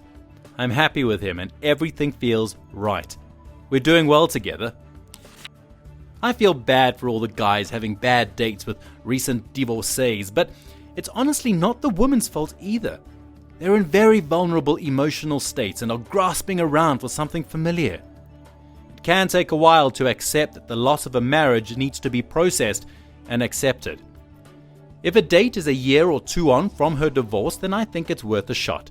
Just take things slowly. Sorry, I know that you didn't ask for advice about this. I wanted to make a comment since so many bad dates in this thread seem to involve recent divorces. She spent 30 minutes talking about her ex, who apparently sat on his ass at home during most of the 18 to 27 years playing Xbox while she was working 2 jobs and getting her pregnant twice. Then after she finished this speech, she spent 10 minutes telling me that she was now going to get a man who had a job and money, and he was going to take care of her and her kids, etc., etc. I left after this part, having paid for the dinner, and thinking many, many unpleasant thoughts. Back in my online dating days, I had a first message from someone on a dating site along the same lines, saying that she's had enough of that kind of person, that fun time was over, and it was time to settle down with someone more serious. My first thought was, oh, I'm fun time is over guy. How flattering. There wasn't a first date, obviously. We sat at a corner booth and she was sitting really close to me. We both ordered, and to start off she was hella rude to our server, like, I want a lemonade, "No ice. Did you get that, sweetheart?" I said, "No ice. Don't screw it up." So that already a bit of a turn-off. And then when our food got in, she used like an entire squirt bottle of Heinz 57 ketchup on broccoli cheese casserole, and she was trying to whisper in my ear like, "You're hot, let's fool around." But I could smell the ketchup and it made me want to actually vomit and die. We did not go out again. Lol, ketchup breath has now been added to my personal deal breaker list. Sorry you had to endure that. Wait, was it the ketchup or the 57 sauce? Went for a walk in the woods. She walked about 5 feet ahead of me the whole time. Would think maybe she was nervous walking alone in the woods with a guy she didn't know, but she's the one that suggested a walk. I don't know, it was weird. I enjoyed telling this story, but it has a happy ending. So my cousin got a very late start in the dating world. Like he didn't have his first kiss till he was 28 late start. He loves cars. He had an Evo that he took out almost nightly to ride through a canyon nearby. Anyways, he joined eHarmony and started going on dates. He met this one woman for a coffee in the evening, and while it was supposed to be a quick, nice to meet you, let's surface level get to know each other and verify the pictures are real, he asked if she wanted to go for a ride in his car because she liked cars. Now she was picturing a quick spin around the block, but my socially inept cousin doesn't realize that. He thinks she wants to see how his baby performs and handles. So they drove away from civilization into a dark, secluded 2-lane canyon road. She tells him this isn't really what she pictured when she agreed to go for a ride. Numbskull thinks that means, "You call this sports car handling? Ha!" So he begins to unload on the road. Speeding, drifting around turns, etc. At one point he looks over and she is visibly crying. He immediately stops the car and asks what's wrong, thinking he scared her with his driving. In a very small voice, she asks him to take her back to the coffee shop. He apologizes for scaring her and drives her back. When he gets home, he asks me, his closest female relative, what happened. I told him, "You took a woman you just met into a dark, isolated area with no cell service for an hour-long drive and acted like a jackass in your car." Immediately he understands what he did wrong, calls her and apologizes profusely for being so dense and for scaring her. He told her he really enjoyed talking to her, but he completely understood if she didn't want to go out again. They tentatively text each other for the next 2 months and see other people until he asks her to go out again. Eventually they got married and now have a 1-year-old. They really are perfect for each other, similar enough that their lifestyles and habits overlap, but different enough to keep life interesting. She was easy to talk to, had a bunch of common interests, an interesting personality and good stories to tell, but I just didn't feel any kind of romantic connection during the process. Friendly reminder that just because someone doesn't want a second date doesn't necessarily mean that they don't like you or that you smashed up somehow. I wish I'd had the presence of mind to tell her this. I don't mind dates where there isn't a connection or where we aren't attracted to each other. I've had great dates where we enjoy each other's company, but neither felt anything, and that was totally cool. It's tough to find someone that you mesh well with. However, if there is the tiniest bit of attraction, then I do always have a second date with these people, because I don't think a romantic connection necessarily happens upon first meeting for everyone. Things can build slowly. Worst first date I've had. This is all on the same date. She had pictures of her in her 20s on her profile, looked at least 40, but I decided to stick around so I wouldn't have stood her up. She whipped open a file that contained my background check, credit check, and started asking me questions like it was a job interview. I don't even know how she got all that info. I've always been paranoid about FB and didn't have any social media presence. Once I cleared the file folder stage, she started ranting about how she hated her job and all her friends and co-workers hated her because she worked in HR for a firm that she recently had to let a bunch of people and friends go. Bartender noticed that I was sweating bullets because I couldn't even get the words, "It was nice meeting you, I have to go," out. It comes over and asks if I want to close out the tab. even though I didn't have one and he knew it. She shooed him away before I could say anything. He came back 15 minutes later, and this time I yelled at the top of my lungs, "Check! Yes, check, please!" He got me a dummy bill. I left a 20 and just walked out. No nice to meet you nothing. It has since become my favorite bar in the city. What is the best question you've ever heard a child ask? My son: "Hey Dad, when are you gonna die?" Me: "I don't know, hopefully not for a long time." My son: "Oh, well, when you and Mom die, I want new parents." Me: "You what?" My son: "I love you guys, but I need parents. I'm not old enough to use the stove." Very pragmatic for a 4-year-old. That kid is cutthroat. He is going places. I don't personally remember it, but my dad always reminds me of the time we were both driving in the car when I was about 7 or 8. We come to a stop at a red light, and out of the blue, I ask, "Hey Dad, would a shaved baby gorilla look like a really ugly baby, or would it look like a gorilla?" He peed laughing. For some reason, cars seem to foster deep thinking in kids. My fiance's nephew, when he was about 5, asked his granddad while in the car, "Why is oil?" I teach swimming lessons. My favorite question has been, when do we learn how to breathe underwater? This year at Christmas, my aunt wrapped my 3-year-old cousin's present 3 separate times to bug her. After unwrapping the first 2 layers, she looked up and sighed, "Is this really necessary?" I love when kids make adult comments like that. My cousin was in his booster seat in the back of the car. My Nana got into the seat in front of him. He sighed and went, "Nana, your hair is in the right state. You need to get another perm." We were also in the car once driving past a car sales place that had closed down, and he says, "Liliana, did you know that garage went bankrupt? It's under new ownership." I know he was probably just repeating what his dad had told him, but still pretty funny hearing that coming from a kid in a booster seat. LOL, yes! Gotta love the little kids parroting grown-ups. My older sister's first complete, grammatically correct sentence was like that. My grandparents were over visiting my parents. Some aunts and uncles were there as well. My sister was the first grandchild in the family, so there was much to do about her. So anyway, they're all sitting in the living room, and my older sister, who's probably just shy of 2 at the time, is sitting in the middle of the floor playing with her toy. As so often happens in situations like that, the adults aren't talking much, and the baby is the focus of a lot of attention. She starts to get frustrated with the toy she's playing with, and screws up her little reddening face, picks the toy up, and shouts, in the exact cadence my father uses, at the top of her lungs, "God damn this piece of thing!" and throws the toy against the couch.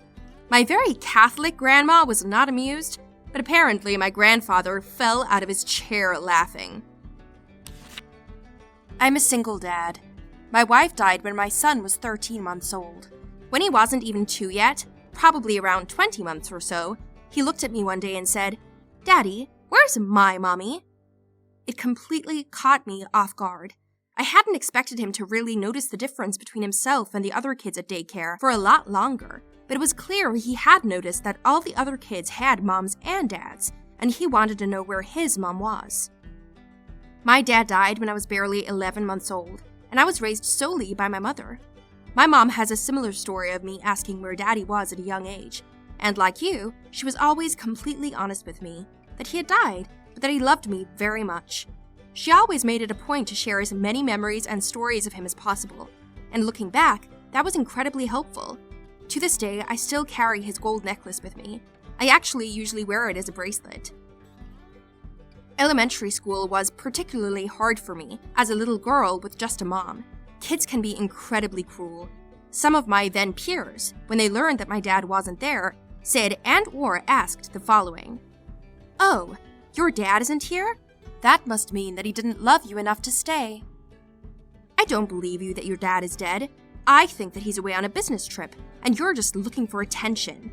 And my personal favorite, gotta love what little kids pick up at home. I don't believe that your dad is dead. I think that your mom and him got divorced, or he hit your mom, or he was a bad dad. All said by different kids. So your mom lies because she's embarrassed. I guess what I'm saying is just try to be attentive to that type of thing with your son's peers. I didn't tell my mom about any of this until I started university, and she was incredibly shocked and hurt, and had no idea that this had been said. I'm sorry if I'm coming off as presumptuous on giving advice. It's just something that was a really big issue for me when I was younger, and caused a lot of confusion and hurt, as well as something that doesn't always automatically come to mind when thinking about the difficulties of raising a child with a dead parent. When I was in kindergarten, a magician came to our class. He had a handkerchief, and he said he was going to make it disappear into the 4th dimension. One of the kids in my class raised his hand and asked, "Isn't the 4th dimension time?" This is why we shouldn't fool kids with 3D movies. There are always 3 dimensions in a movie: 1, 2, and 4. When my grandma told our family that she was getting married again, 10 years after her husband had died, my cousin, who was about 5, asked her why. She said that she really liked our grandpa-to-be, and he talked to her and made her not feel lonely. My cousin then asked, "Why don't you just get a parrot?" The day I got married, my nephew asked the same. "Why did you marry?" I said I loved my husband. He replied, "But you will love him anyway. Why do you have to get married then?" I couldn't really find a good reason for him to understand it. My nephew, 2 years old. We heard a sound come from his room while he was supposed to be in bed, and went to check on him. He'd managed to somehow make the talcum powder bottle explode all over him and the room. He tried to pretend nothing had happened, so we put him in front of the mirror. First words, "Uh-oh." Then we ask, "Why did you do that?" His response, "Because I'm sorry." Best answer ever. More of a statement than a question, but epic nonetheless, and an answer we could all use. Okay, this one is cracking me up. Not so much the response, but him trying to pretend nothing happened, and then imagining his face when he saw his reflection. The simple, "uh-oh," is freaking hilarious. My 5-year-old son asks me this kind of stuff all of the time. It's amazing to watch their brains grow and their reasoning skills develop. Last week he asked me why flies think gross stuff smells good and good stuff smells gross. I'm thinking, okay, how do I explain this at a kiddie level? When he comes up with his own hypothesis, he figured their lungs are upside down. I had to call my wife to tell her. That is the cutest thing ever. It's really a pretty clever conclusion. Once, as I was leaving work, I passed a young boy and his mother in line for the cash register. The little boy looked up at his mom and said, "Mommy, what is this?" She replied, "It's a line, sweetie." The kid then looked around, wide-eyed, and shouted, "Oh my gosh, I'm in a line!" That reminds me of the time my mom took my sister and me to Disney World. I was about 12 and my sister was only 3. We were waiting in line for my sister to meet the princesses. It was one of those zigzag lines through the ropes. She didn't seem to grasp the concept of waiting in line and kept saying, "But they are right there. Why don't we just walk over there?" My mom tried to explain that we have to wait for the other people to get up there first, and she said, "Then why don't they just walk over there?" Not my story, but it still stuck with me. My girlfriend's dad was driving home his son, David, who was then around 7. David was lying on that shelf that most sedans have behind the back seat, so that he could watch the stars through the rear mirror. It was completely silent when David says, "I wish people could think of a different word for love so that it was easier to understand." The dad was speechless and kept on driving. My niece. "Uncle, how hard do I have to jump so that I don't come back down?" Me. "Jesus Christ, this kid is asking what her escape velocity is." Chick is just barely getting used to being on Earth, and she already wants to leave it. I remember when I was in 3rd or 4th grade science class, I asked my teacher, if there isn't any air in space, then how does the sun burn? Being the awesome science teacher that she was, she didn't hold back anything and told me that it was a nuclear reaction and that it didn't need air to happen. I loved that teacher. Fortunately, my science teachers through the years have only gotten better and better. If there is no air in space, why is there air in a space museum? When I was a kid, I thought it was the Air and Space Museum. and I always wondered who this awesome astronaut named Aaron was and what he actually did to merit a museum named after him. About 2 days ago, I went to the park to go get some sun and exercise.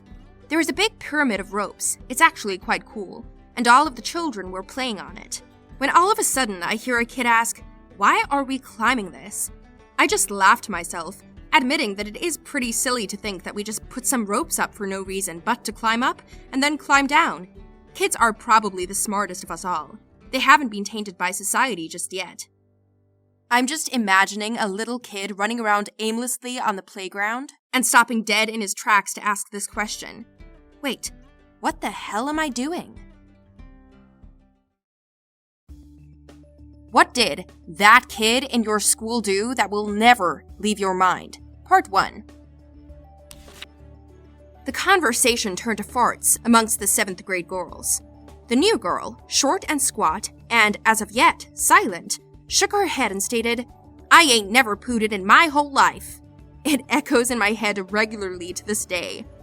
I also say it whenever I am accused of farting because it is hilarious. Similarly, I had a girl in my 7th grade class starkly said, "Girls don't fart, we poom." So I still call it pooming to this day. In 8th grade, I was eating lunch across from this very strange kid. I remember him picking up his milk with both hands and squeezing it as hard as he could. Then it popped and got all over him, and his reaction was a disappointed look on his face, followed by, "Oh man." Too bad the wife probably won't be charged or even discredited with child predatory charges. Same thing happened at my school, except it was a female health and PE teacher sleeping with a 17-year-old guy. Just got fired. When I was in elementary school, I was sitting at a table at lunch. I had a chocolate milk, and I decided to shake it vigorously. I had forgotten I had already opened the carton, so some poor girl behind me was covered in chocolate milk. Also, one time I sneezed and a huge booger was hanging off my face, so I closed it into a book. I mean, it is nice that no one actively outed him, but it still sounds like he was dealing with the oppression of silence, which is sad. The whole, "as long as you stay within the lines we designate, we'll tolerate you." One time at a band camp, yeah, I know, a kid started having asthma attack, and as the counselors were helping him, he started shouting, "This wasn't supposed to happen until Thursday." I still think about that very frequently. As a person with asthma, he was either going to force an attack on Thursday, or after a while, you can kind of tell a few days in advance if you might have one. I was in art class, and this kid goes, "Hey, check this out," sticks his middle finger down his throat and throws up all over the table. I once walked with emo kids after school and stopped at a store. One of them said, "Hey, want to see something cool?" I shrugged my shoulders and said, "I don't know." So they bought Hot Cheetos and Big Red. It's a soda or a pop. Well, they scarf it down, and then 3 of them put their fingers in their mouth and threw up all over the sidewalk. Then one of them said, "Now it will stain the sidewalk and won't come off." I followed with, "That'll show the rest of them, huh?" Brought a crossbow in and shot another student with it because the kid gave the police a statement about him stalking girls. He was very messed up. Has police report about him committing a crime. Decides to shoot kid, another crime, who gave cops a statement. How well did that work? In high school, there was this kid who wouldn't have a conversation with anyone. Spent 4 years with a dude in the same class, and never have I seen him say more than, "Okay, sure, bye," even though everyone tried talking to him to cheer him up. We thought something was wrong or he was just shy. He would just sit on his desk all day and look right in front of him unless disturbed, until one day we had a big school fight. Those happen a lot in my country. No one expected him to show up since he wasn't friendly with any of us, but dude showed up and proceeded to beat up 5 to 6 guys on his own, like a wrecking ball in a construction site. It looked like one of those cheesy martial arts movies. After the fight, he came back, grabbed his stuff, said bye like it was nothing, and just waved off. I still suspect to this day he was a robot. No, not a robot, just the main character. Had that sweet, sweet plot armor protecting him. In middle school, there was this girl whose long hair kept spilling onto my desk. I asked for her to move her seat, or her hair, and she turned around and hissed at me. We had a kid who growled at the 8th graders during high schooler for a day. We also have 2 that are fluent in cat. There was a guy who had a crush on me, and he sat in front of me in English. My friends asked about him one day while the poor guy was sitting there. He ignored me, telling them to shut up for a few minutes, then leaned back in his chair, curving his back around the top of the chair, arms crossed, until his head rested upside down on my desk, giving me an inquisitive look. I really don't understand how or why. I said, "Hi there," and he unfolded himself and looked forward again. Not sure if he's the master of playing it cool or playing it weird. Saved his piss for a whole week or month, I forgot, and then sprayed it on all the handrails at school. Eventually, he was ratted out by someone, and the VP came to get him in my homeroom class and confronted him and our teacher about the accusations. He said it was just apple juice and he was just joking about it. And right when the teacher went to sniff and take a sip from the bottle, he yells, all right, it's piss." At least he had the decency to not make a staff drink piss, right? Stole around a dozen textbooks, brought them into the boys' washroom, and burned them, setting the whole washroom on fire. I had a friend who stole textbooks, pens, and razors. He wasn't poor. In fact, his dad was filthy rich. The thing is, he just stole and saw it as some kind of trophy. At the end of the year, his locker was full and stuffed with textbooks, pens, and erasers. A 10th grade girl got arrested coming out of school one day when I was a senior. Nobody really knew why. Then a few weeks later, it turns out she was a pimp and was pimping out other high school girls to adult men. Whoa! For a moment, I thought that you were talking about my high school, but I see from another of your comments that it is definitely not. Needless to say, had an eerily similar situation happen at my high school with a student pimping out several of her fellow female classmates. So the fact that this is not as uncommon of a situation as I would have thought is very interesting. In the 1st grade, a kid next to me was chewing on a pen, and it ended up exploding in his mouth. Raised his hand to go to the bathroom. When the teacher called on him, he went to open his mouth to ask to go to the bathroom, and the ink just started leaking out. This happened to me on our school trip to Chicago. I was 11. It was really very important that I remove the plastic cap at the end of the pen. I'm sure everyone remembers how I looked, mouth wide open, trying not to swallow purple ink as the chaperone led me to the bathroom of the museum we were in. I also accidentally stabbed myself in the finger with a pencil in 2nd grade. Whenever somebody heard about it, through high school, they asked to see my finger. There was a tiny gray dot where the lead is stuck beneath my skin. Leave me alone. Went around showing other students pictures from a murder, and laughing while showing them. Then hung a Freddy Krueger mask on his locker with a note complaining about not getting attention. Kid in 1st grade with me. We had the 6th graders come and read harder level books with us, reading buddies, as they were called. We had a kid named Matteo who was inspired by his reading buddy. His buddy dared him to shove a rock up his nose. Matteo did, then proceeded to tell the teacher and head to the nurse. Nurse just got it stuck further and had to be sent home. No idea what happened after, if he had the doctor get it or sneezed it out. Same kid also wore a pumpkin costume, fell over, and couldn't get up. Looked like a scene in A Christmas Story, where Ralphie's brother falls in the snow with all his coats on. Back in elementary school, there was a kid who poured gravel into his ears. Sounds like a very Ralph Wiggum thing to do. The dude would constantly run on his arms and legs, all fours, through the hallways or any random time. Oddest thing I'd ever seen. Our school had this quiz contest in which the student one by one gets their name called and has to go up a few stairs and onto the main stage. So I'm pretty nervous. Nobody likes me and everybody thinks I'm gonna get the answers wrong, even though I always studied for the quiz. But I trip anyway. I trip, my hands land on the step in front of me, and for the life of me, I cannot understand why. I just crawl up the stairs on all fours. They all saw it, a hall filled with students and parents. I went to Catholic school, and during Mass, this girl sitting next to me didn't fully get up, but just sort of squatted and started peeing in the pew next to me. Girls wore skirts as part of their uniform. She left the school shortly after. Also, had a kid who would get a nice big ball of spit in his mouth, then let it drop out of his mouth into his shirt pocket. He said he was saving it for later. Catholic school is weird, folks. I remember a girl in 2007 who was banged by the dad of one of her peers. Yes, it was Catholic school too.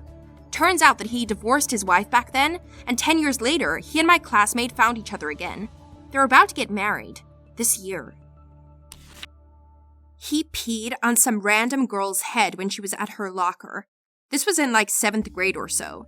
Pretty sure he got detention for like a week, but his social detention lasted much longer. A week?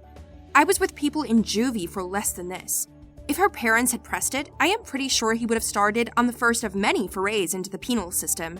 I sure think that is worse than habitual shoplifting, etc., which is a very common way to end up spending time with a CYA.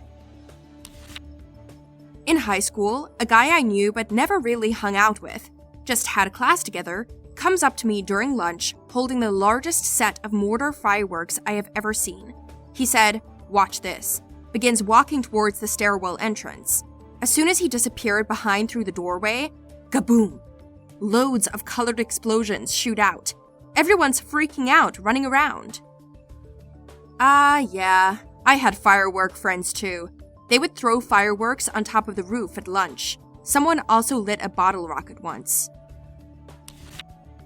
First day of high school, UK, age 11. Kid found a pair of badly soiled boxer shorts in an outdoor bin that had clearly been there all summer. I'm talking caked in a 1/4-inch layer of dried poop. Proceeded to put them on his head and start chasing groups of people around the playground. Not the best first impression to make when starting a new school. The poor guy never really pulled himself out of the social rut he dived headfirst into that day. Right, first day. I need to make friends. What do we have here? Okay, let's go nuclear. In my first year of university, there was a kid who wore a dinosaur head covering or hat that had a cape attached to it, and would walk around campus just staring at people. My friend asked him one day what his name was, and he replied with, King Reptar. Weird kid, haven't seen him since. This man will be the ruler of the dinosaurs after the meteor wiped out human life and lizards are the rulers of Earth. A kid I knew took a poo in his hands and painted the walls in the boys' bathroom. Did not return the next day. Next I heard him, he messaged me on Facebook. Hey man, what up? You pooping the walls, man. That's what's up. Oh man. Did every school have the poo-poo bandit? Thought it was just ours, but the identity of ours was unknown for the longest time. At my school, we called him Picasso, LOL. Threw a desk at a teacher and it ended up hitting another student. Same. Mine was a rager. He wrapped himself around a telephone pole on a motorcycle the year after that.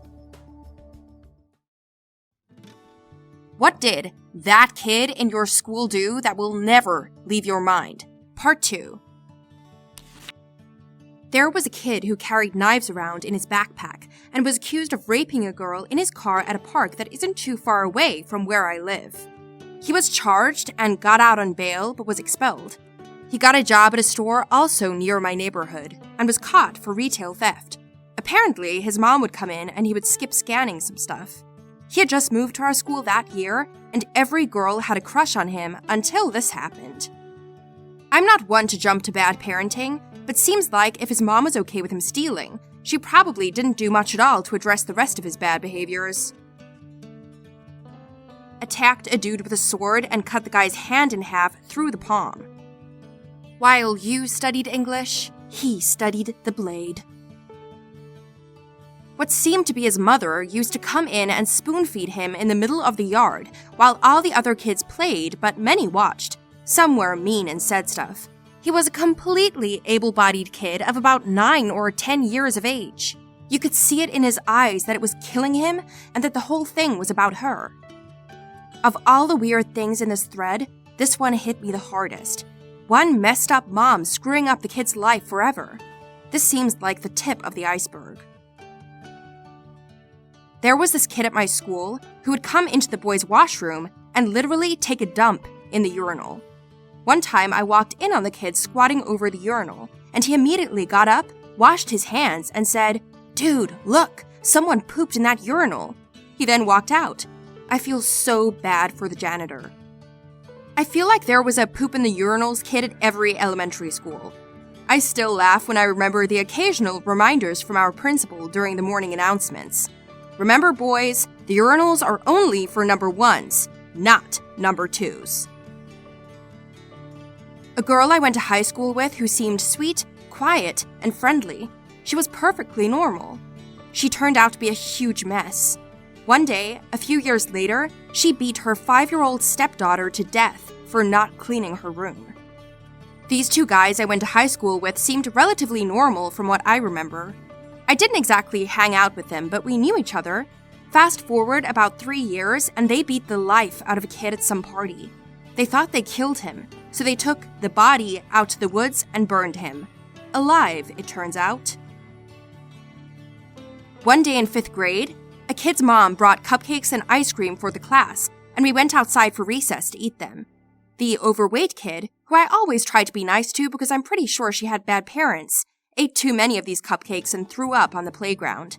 But she proceeded to tell everyone she was fine and was all right to go play some more.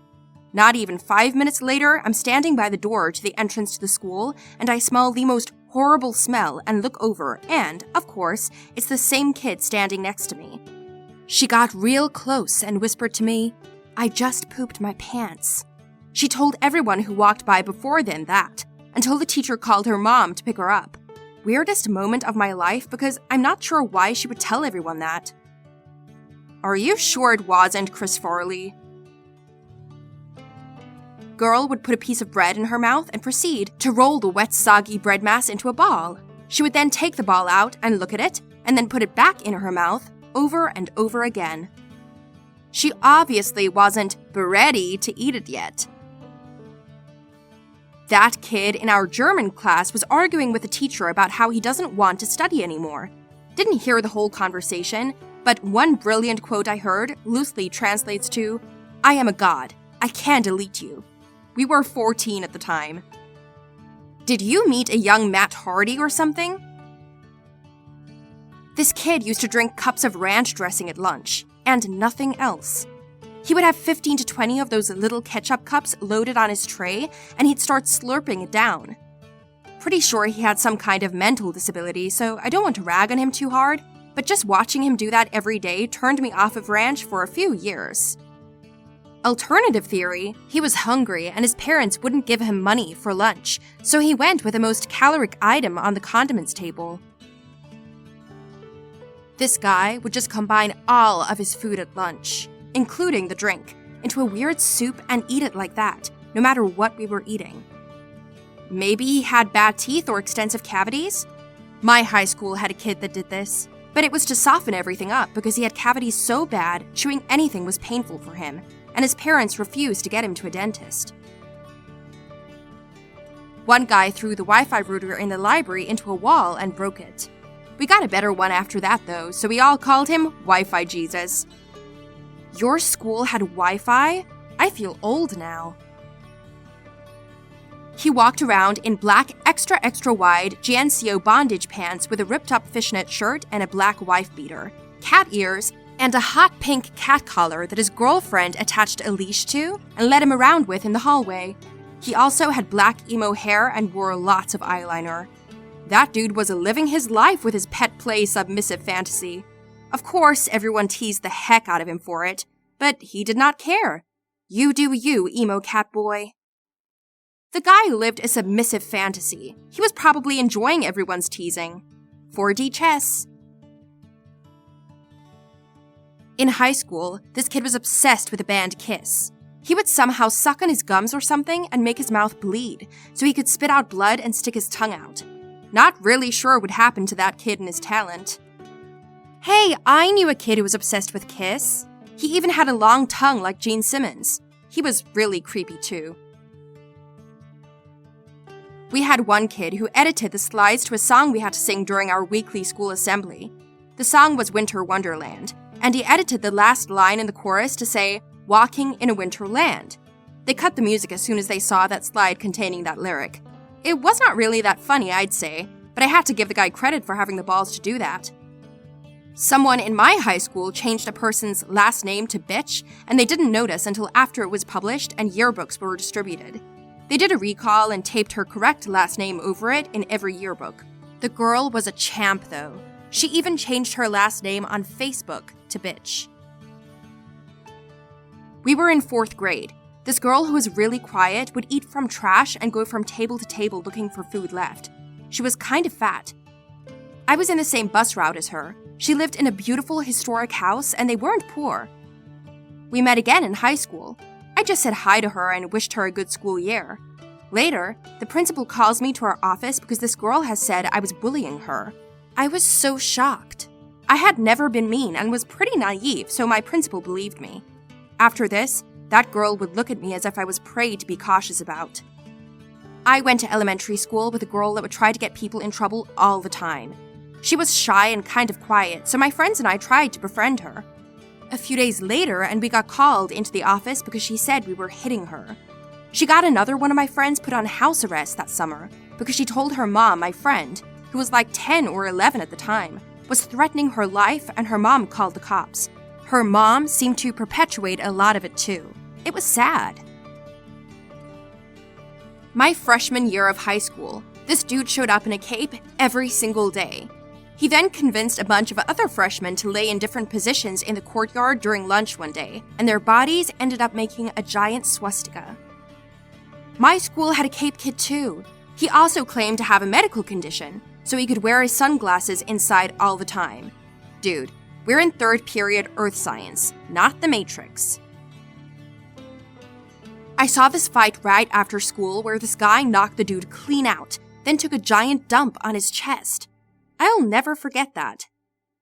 How does one poop on command like that? I usually poo once, at the same time, every day. There was this kid who liked to eat paper. So one day in the new term, he asked the new Asian boy for some paper. The Asian boy, in a full Asian accent, ripped out 3 pages from his notebook and said, "Here is breakfast, lunch, and dinner." I have a friend who is a small Korean boy. He likes eating paper and often does it in math class with me as a joke. He's a hilarious person and really nice. The worst thing he's ever done is hand me a note that said, "Gru's nose would be great for 69ing. He's also going to be deported to South Korea if he can't renew his visa soon. I remember being on the swings in primary school, and there was another kid that was upset that all the swings were taken, so he tried to forcibly remove another kid. The teachers told him not to bother other kids, and so he stood next to the swings, crying loudly, waiting for some time to get off. When I looked at him, he was crying so much his nose was running, but it looked like someone squeezing out a tube of toothpaste. It was the grossest thing I've ever seen. I was in a toilet stall in elementary school trying to poop, and I got stage fright and hated when someone was in the bathroom. A dude was in a stall right next to me, so I waited. He flushed, washed his hands, then I heard the door open and shut. It was quiet. I proceeded to poop, feeling great. When I was done, that kid was just standing there by the door. He up and pretended to leave, just to hear me poop. Once in 7th grade, I went into a bathroom with the intention to poop, and this guy that I didn't really like and his friend were in there talking. When I went into the stall, I had the biggest premonition that he was going to try to look over the stall at me for some reason, and I really didn't want him to see my penis. I decided to sit down without pulling down my pants, and sure enough, 20 seconds later, he jumped onto the divider to watch me, but then he got weirded out since I was just sitting there with my pants up staring at him. My school gave out pencils with $100 bill designs in it because hard work pays. A friend of mine tore the design off, rolled it up, approached a girl he sorta knew, and asked her for a lap dance. She told the teacher and he was suspended for a week. We were in 6th grade. In 6th grade, a boy showed me a condom on a bus and said, "I got this for us." When I was in high school, I had a classmate that had a rough home life, to say the least. As a result, he was a bit odd. He was into Lord of the Rings, but to an unhealthy extent. He learned to speak Elvish, crawled around and acted like Gollum, and tried to alter his own ears to be pointy. He asked me to prom because I looked like Legolas. He got beat up a few times for being so strange, which still bothers me a decade later. He sounds like an interesting fella. I love how some people have their own thing and are so passionate about it. This concept of social norms and the fact people bully others because they are different is just wrong. And it's the reason why I hate some people. Our definition of normal is not everyone else's. Sorry for the rant. What are some common forms of sexism that men face? The employee bathrooms at my job have been scheduled for an update. The work on the men's room started a week or two ago Monday and ended this past Monday morning, during which time the men had to use the public customer bathroom and the women continued to use their employee bathroom. On Monday afternoon, when the work began on the women's room, the newly refurbished, as yet unused by a single man, men's room became a temporary women's bathroom until the work on the new women's bathroom is finished. So the men have to go several weeks without an employee bathroom, while the women never have to go a single day without one. Not exactly common, but it otherwise fits the question and is currently on my mind. Sort of similar, the girls' bathroom at my school apparently have mirrors, locks on the bathroom stalls and soap dispensers. Guess what the guys have? This is one my mother does to my brother and I. She says my brother and I have to keep our doors open at all times, unlike our sister who doesn't have to. When we ask why, she says this: "Your sister is a girl and girls need privacy. Guys don't." I'm pretty sure I deserve a bit of privacy too, Mum. Just ask her to list the differences in privacy that girls and guys need. Make her understand that most things girls need privacy for, guys do too, such as changing clothes or talking on the phone. When I was 19 years old and I worked for a boys and girls club, it was an elementary level club. I was the only male staff there, so the little kids there would always call me Big Brother and run up and hug me. The director there called me into the office and asked me not to let the kids hug me. I said the other female staff members would hug the kids all the time, and even in front of their parents as they would leave the club for the day. The director told me it's a different perspective when a male staff member hugs the kids rather than the female staff. WTF? So do people view all males as these sexual predators or something? The day the director told me that, I felt sad because it made me feel like I was some type of pedo or something like that. One thing I learned while working with little kids, take it or leave it, is that if they ever come to you for a hug, turn a bit to the side so when they hug you, they don't have their head in your crotch area, and it also doesn't disappoint the kids because you're denying the hug. It's the best of both. You cover yourself and the kid are happy because at that age they really don't understand what is going on, aka the discrimination between men and women. They just know they like you and show it by wanting to give you a hug. Teaching, in the UK at least, primary schools have almost no male teachers due to the stigma of a man working with young children. They are screaming for male teachers though, in Scotland anyway. It's society, not the schools, that's pushing the inequality. I was stalked by an ex. Everyone was like, "You must have given it to her good, lol." To top it off, I was treated like the criminal every time I called the cops. When I went to file for a restraining order, I had to ask 3 times because they kept referring me to a courtroom, assuming I had been served. And the icing? The judge I finally got treated me like I was a whiny baby and gutted the restraining order. I'm still convinced the only reason I got it at all was I had my family there for support. TLDR, domestic court system is biased against men start to finish. I witnessed this happen to a really good friend of mine, and I hated it. Every time that girl got close, I would be sure to keep her away from him as much as possible. He worked as an RA in college with me, and at one point called the cops on her because she kept stalking him and breaking in to prevent him from having any relationship with any person that was a girl. My husband, a father of 4 girls, regularly gets security called on him if he is seen taking his daughters to the bathroom alone. It's gotten to the point where he won't go out with the little ones without me and him. That's horrible. I'm a single dad. I take her into the guy's bathroom with me when it has to happen and can't wait. When a guy or security says something, it's usually greeted by another guy saying, "Hey, he's letting his kid take a pee. Back off." not being trusted around children. I fear for any day that I'm in public with my niece and her parents aren't nearby. Little kids can become emotional and are too young to understand the ramifications of shouting something like, "You're not my dad," when they get told something they don't want to hear. It's kind of a social stigma that men can't talk about how they're feeling. This is probably why suicide statistics with men are stupidly high. That, and men are valued only if they accomplish something.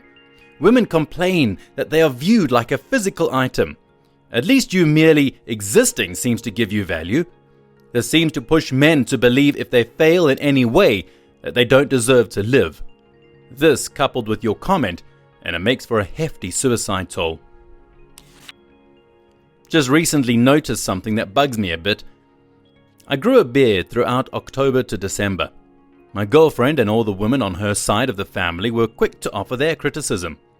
I didn't really care too much and took it lightly.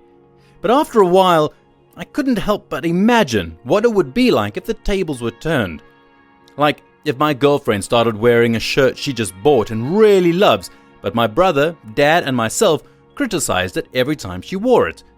That would be screwed, and people would take her side immediately. Talk horribly about my choice to grow a bit of facial hair? No one bats an eye. Beard shaming is a thing. Flying by myself, and as I was walking toward my seat, I'm a woman, the air hostess loudly asked if I would swap seats with any guy around the same age as me, early 20s, because we can't have single men sit next to unaccompanied minors. Guy looked super nice, but I will always remember how embarrassed he looked as we shuffled past each other to swap seats with everyone staring. I wish I had more confidence at the time to say something to the airline. I'm a single guy in my late 20s. Happens to me all the time.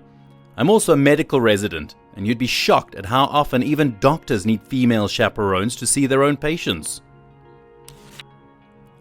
Someone almost called the police on me for going to my little sister's softball game. I'm a 24-year-old male. She's 8. I hugged my sister and said, "Good job." Woman yells and pushes me away, pulls out phone to dial 911.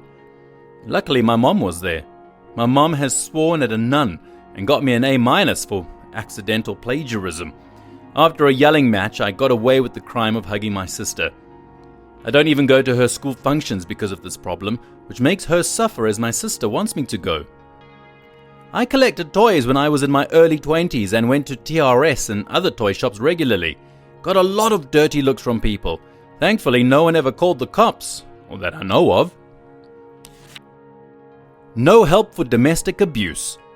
Or it just gets laughed off and people don't really care. I've witnessed that with my father.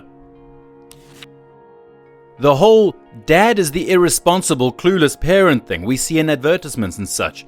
The fact is, the majority of fathers are just as good as the majority of mothers. Mothers are just as capable of being bad parents too. Stop teaching kids that dad doesn't know anything. It's marketing driven by housewives that do all the buying. Parenting is simply referred to as babysitting. Terrible attitude that is. My close friend's wife died in the last 6 months. He has had many a mother at the park say, "Daddy daycare today," referring to his 2-year-old. The 2-year-old he now has to raise on his own. I live for the day he has the balls to tell them the real reason he's at the park with his own kid. When they are victims of sexual abuse or domestic abuse, it often isn't taken as seriously as when women report the experiences. I can't count the amount of times I've heard, "You hit your mom?" No, I defended myself against an abusive psychopath. You're not allowed to cry. Men are allowed to cry, but only in the shower whilst gently hitting their fist against the wall. Young men in every society are viewed as infinitely disposable. They're cannon fodder. Everyone is flawed when female civilians are victims of a battle in war. No one cares about the young male soldiers, most of which were either conscripts or forced into the military due to lack of opportunity. I was pretty much raised by my mother and older sister. It was very common for them to use sentences that started with "real men." I figured out that it was a means of bullying and manipulation because how they directed it at me. When I'd get bullied to tears, I'd be told, "Real men don't cry." When they wanted to take something from me, they'd say, "A real man gives anything to a woman." When I was asked to do something that required a lot of strength and I struggled, I was told, "A real man can do it." So on, so forth. It really sucked. My mother has a lot more respect for me now. I still get the real men spiel from my sister when she wants something and doesn't want to ask respectfully. I'm normally very calm and pacifistic by nature, but those two words directed at me negatively makes me irrationally angry.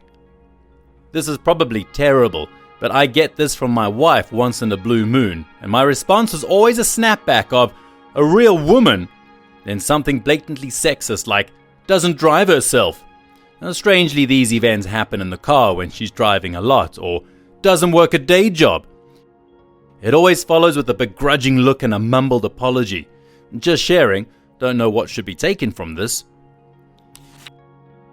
If a man is in an abusive relationship with a woman and she attacks him, when the cops are called, the man still gets arrested. It happened recently to my brother. She attacked him at work on camera, went home and called the cops telling a story. He got picked up from work and spent the weekend in jail. Now he has to prove to the courts that he doesn't. He had to see a female psychologist that saw him for 10 minutes, then decided that he was definitely an abuser.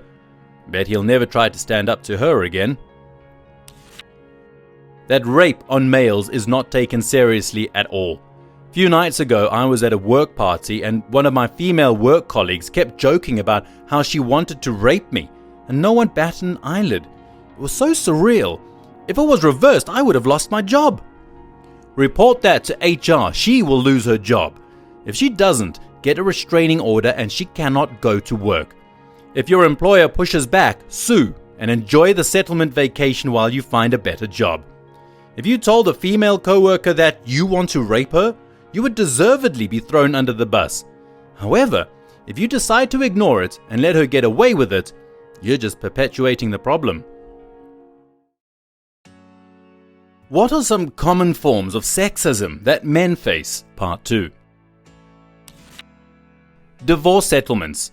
Typically, men are the ones to lose child custody, their houses, and pay alimony checks. It's extremely one-sided in favor of women.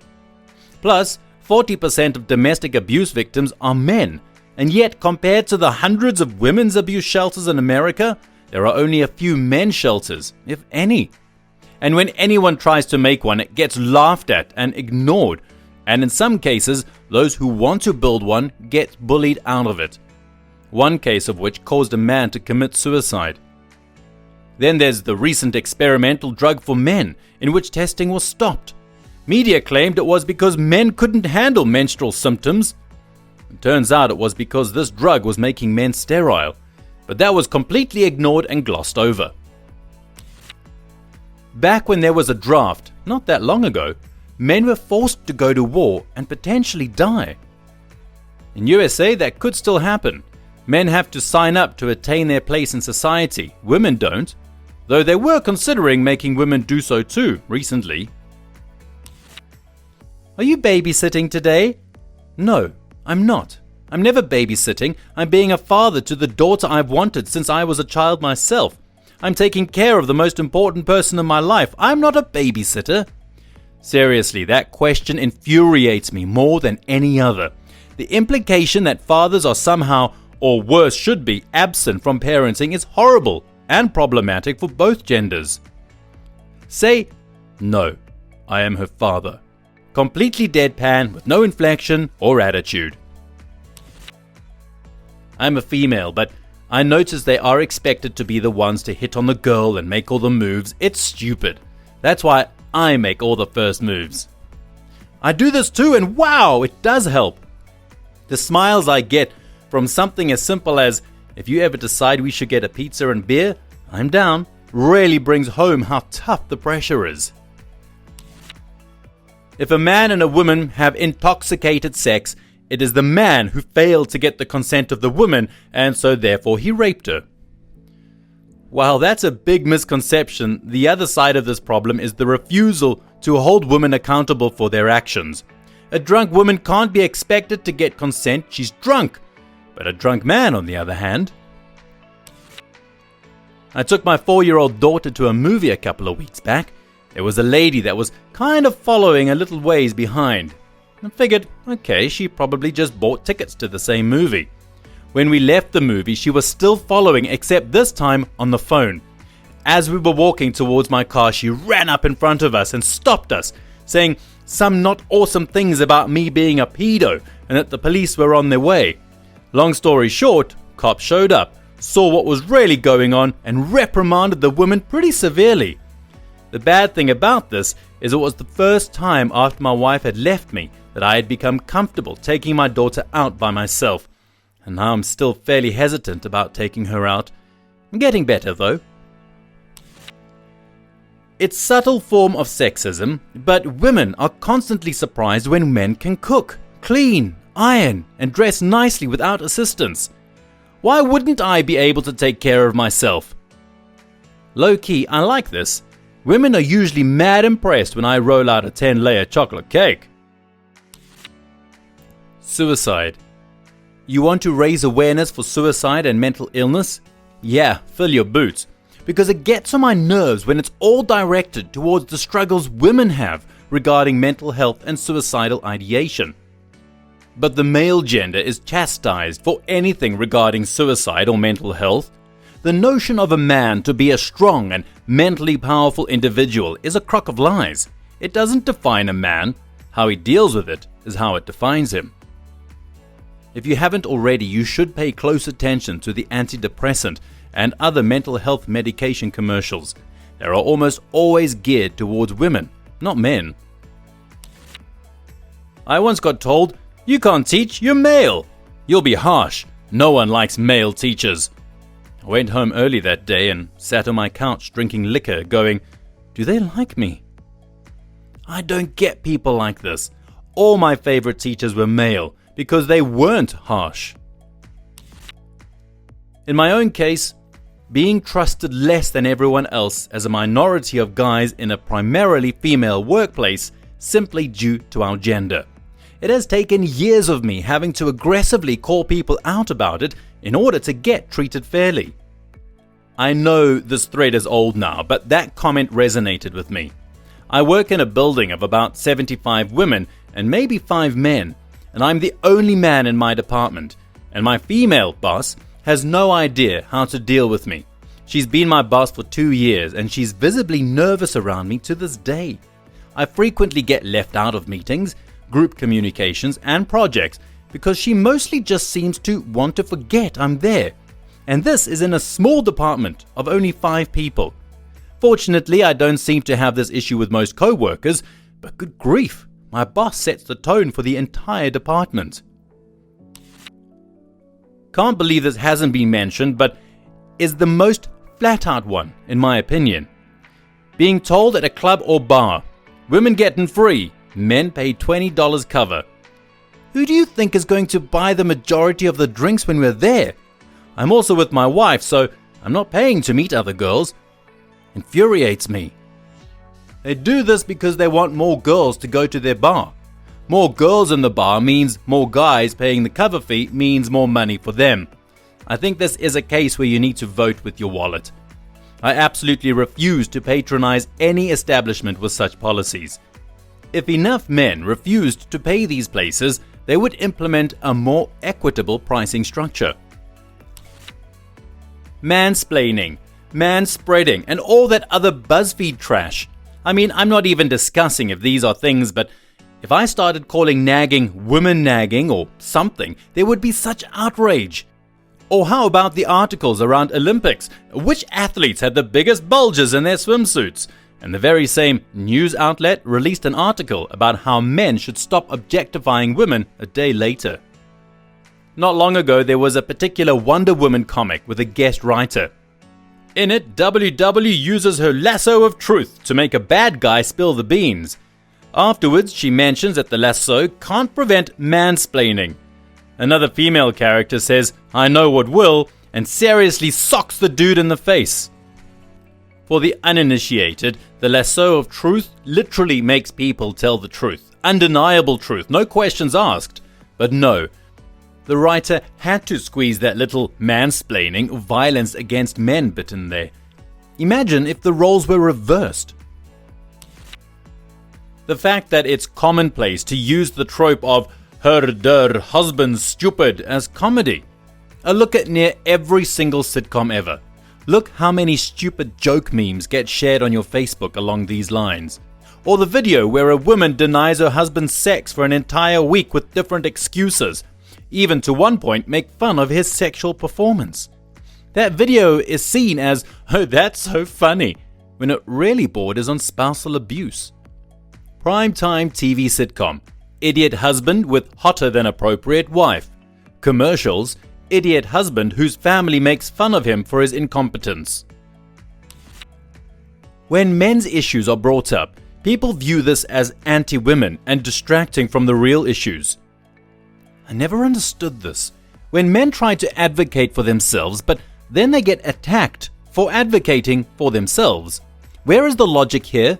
Pro-women's issues group? How progressive. Pro-men's issues group? What a bunch of sexist pigs.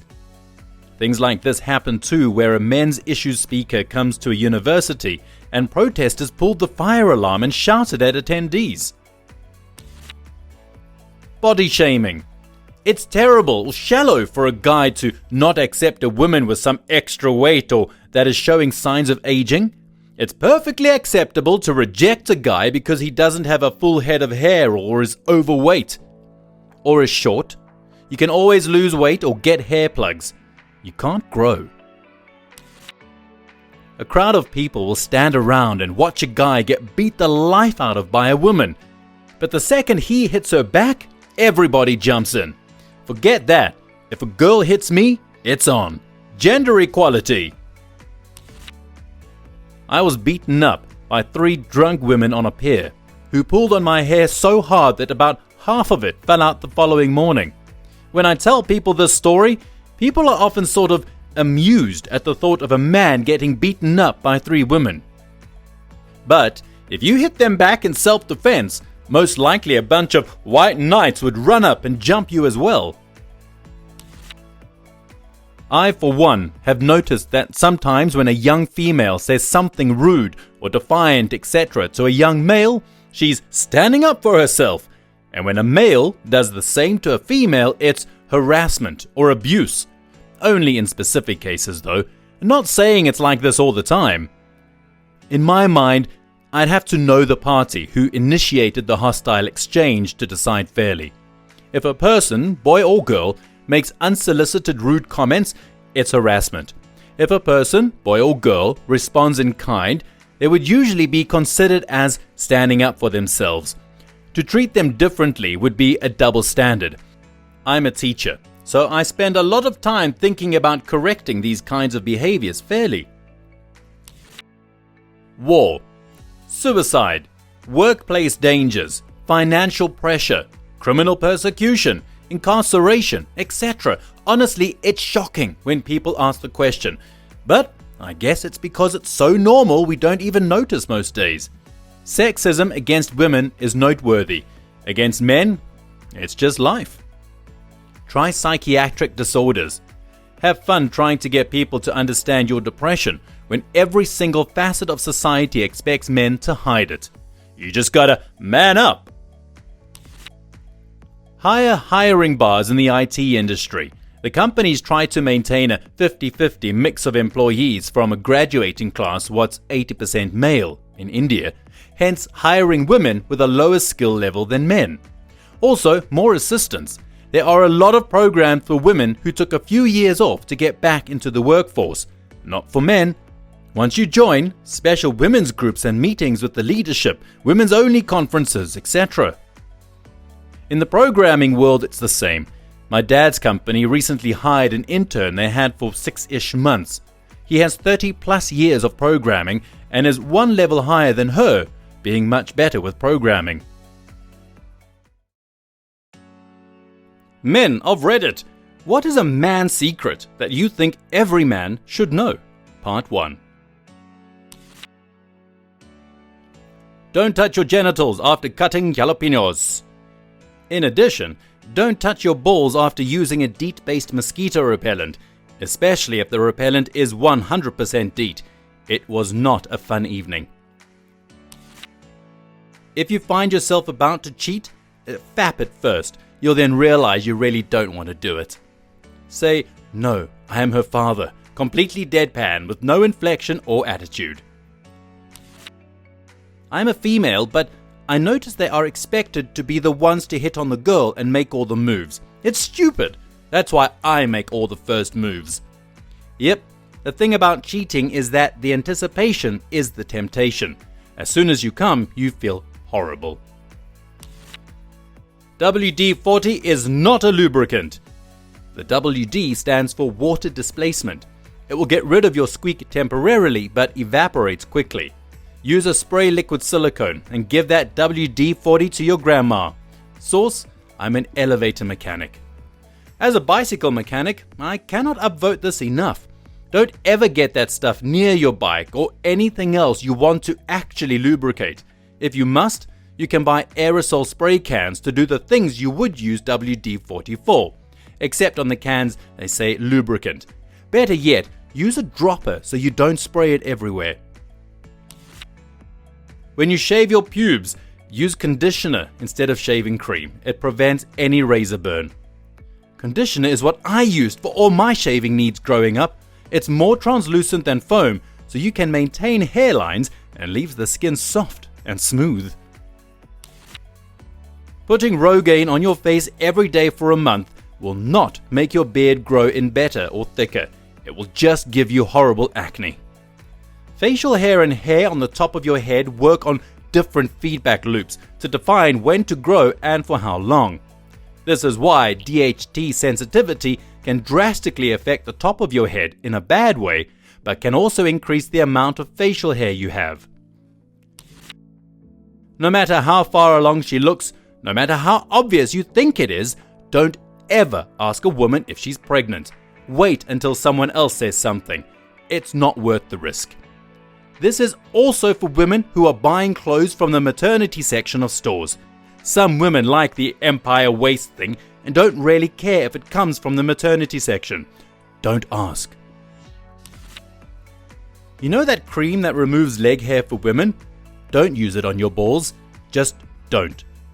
Used it twice, no problem. Third time, medical attention. She isn't always right. She will appreciate you sticking up for yourself, just don't be rude about it. Conversely, you're not always right. Learn to appreciate when you've rightly lost the battle. Applicable to both sexes, but every man should know anyway. Invest in what goes between you and the ground: mattresses, tires, shoes. I have scoliosis and I spent an extra $300 to get a memory foam mattress instead of a spring one. It was the best money I have ever spent in my life. Back pain in bed completely eliminated. Overall back pain severely reduced. Keeping your fingernails neat and trimmed is a sign of sexual intelligence. No girl wants you venturing around her nether regions with jagged talons. Further, once you trim with clippers, get a nail file and smooth the jaggies out. Use actual sandpaper if you need the man points. When shaving your Adam's apple, hi, I'm Adam by the way, in order to not cut yourself, swallow and hold to make it flatter. Or just slightly pull the skin to one side and then the other to save yourself from choking with a sharp implement near your jugular, either or. Don't get caught up in the macho game. I spent a good portion of my 20s in the army and went to Iraq and Afghanistan and was an angry tough guy before and after. When I got to around 28 years old, I realized the extent to which that sort of behavior had messed me up and hurt folks around me, and started making an effort to do better. Ignore all that noise. Find things about life that are meaningful to you and don't worry about how manly they make you. You'll live a better, braver life if you do. I feel a lot of men overcompensate in this way. I think it's become more prevalent in our culture recently. Glad you've changed. It really does make the people around you miserable when you're like that. compliment a woman on her shoes. It does wonders. Got it. Compliment shoes, not boobies. That getting married for the sex is like buying a 747 because you like peanuts. Getting married because you care about the other person is like buying a 747 because you love flying. Broken light bulb that you can't unscrew? Cut a potato so you have a flat face, then press it into the broken glass edges of the bulb. Turn the potato to unscrew the bulb without any cuts to the fingers or a rude electric shock. Note, make sure the light switch is off. Pliers to grab the metal edge for the non-barbaric. Don't be fooled by the looks of a person, male or female. The most innocent-looking person can be evil. And the evil-looking person can be the nicest guy in the world. The majority of the time, a woman doesn't want you to solve her problems when venting to you. Rather, she just wants you to listen to said problems or issues. I read a book written about a bunch of polls taken by women. The whole thing really helped me understand the differences in how men and women think. This is basic human communication. It goes for both genders and all relationships. Advice is almost never wanted. Good therapists know this. Usually, if you listen long enough, a person will figure out what they need to do on their own. Pressing on your gooch will squeeze out an extra few drops of piss so you don't end up with extra coming out when you sit back down. Those drops are called peebles. Trimming your beard will make it look thicker and fuller. Same goes for thinning hair on your head. Growing either long makes the thinning more noticeable. I completely disagree. My head hair is getting thinner, and one of the things I do to make it seem fuller is to let it grow a bit. The longer the hair is, the more it adds cover to the scalp. A nicely trimmed and maintained beard looks good. A wild and unkempt neck beard looks trashy. Also, a little light cologne worn properly every day will make people like you without even truly understanding why. If you can still smell your cologne 5 minutes after you've put it on, you're putting on too much. Clarification: if you have it on your wrist and smell it when you sniff your wrist, that's fine. Stop sniffing your wrist. If you're just walking around and catch some hearty whiffs of it, it's too much. Do not cover yourself with half a bottle like they show in the Axe commercials. Do not use Axe. When a bro splits with a chick he is rather attached to, don't instantly tell him that now he is free to hook up with random chicks the second you find out. For at least the first 2 nights, newly single bros just want to sit there in silence, nurse beers, and smoke. Make that happen. Yeah, you are totally right. It takes time to heal a wounded heart or even think about it. I recently split up with the girl I was considering marrying, and then a family member died. I didn't feel like talking to or dealing with new women or even new people for 2 months. Give a firm handshake when you meet someone. Look people in the eye. Smile. First impressions are everything. And after a while, you can work on points for style, like the club tie and the firm handshake, a certain look in the eye, and an easy smile.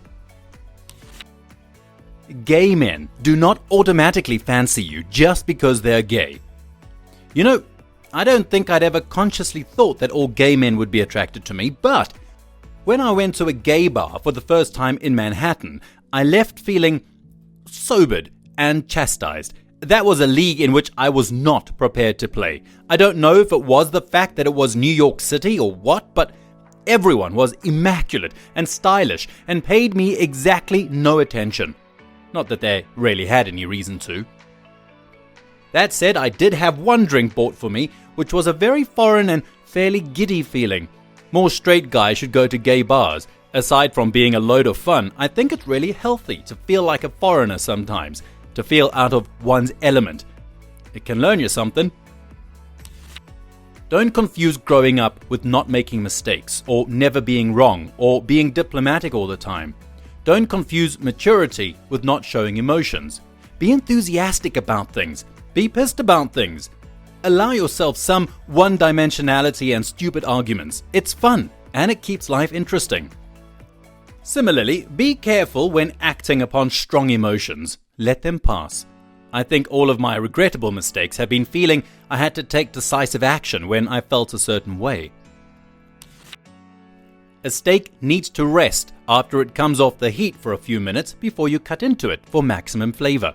You can use a rubber band to pull out a stripped screw by placing it in between the screw and your screwdriver or drill. Don't be ashamed or embarrassed to ask questions when you don't know something. More often than not, the other person will be willing to show you. I'll have to try that stripped screw thing sometime. Currently, I use one of those stripped screw extraction kits I got at Home Depot. Basically, you use one bit that drills a cone in the screw head. Then you flip the bit over and it's got grabby bits that dig into the side of the cone you just drilled, and out comes the screw. Awesome for stripped rack screws. There are not actual hot singles waiting for you in your area. I think better advice is that there probably are hot singles in your area, you just won't find them on cheesy chat sites. How to open a front clasp bra with one hand. Frickin' front claspers are harder than back claspers. Also, claspers is now my new favorite word. Your late teens and 20s are the perfect time to start great habits. Your brains are not as set, they're more elastic. Want to learn a foreign language? How to play music? Stop procrastinating. It is very hard to develop these things past your late 20s, so I've been told. Remember that to become really good at something, as in master something, most people need at least a good 10 years doing it over and over again. Don't wait until your 30s or later to start doing stuff like I did.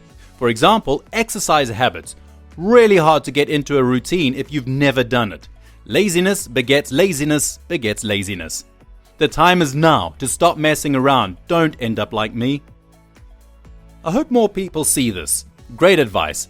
Fortunately, I'm in my 20s and love working out, and I hope that never changes.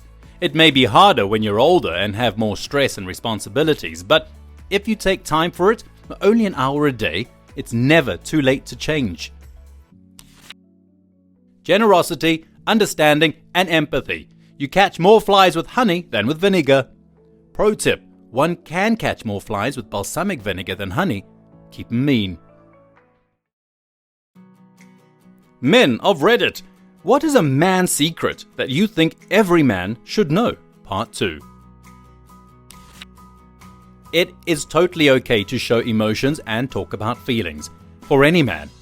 I am an Iraq veteran, a welder by profession, gun enthusiast and motorcycle rider, who totally bawled like a little girl during Marley and Me. This in turn made my girl's ovaries swell like water balloons because she saw that I have compassion and empathy for others. I care about more than video games and football, so pretty much show that you're human. Sure, play with chainsaws, drink beer with your bros, shoot stuff with guns, go four-wheeling, buy a huge dog, do manly stuff, but be connected to your fears and emotions. Women will be turned on. Believe it.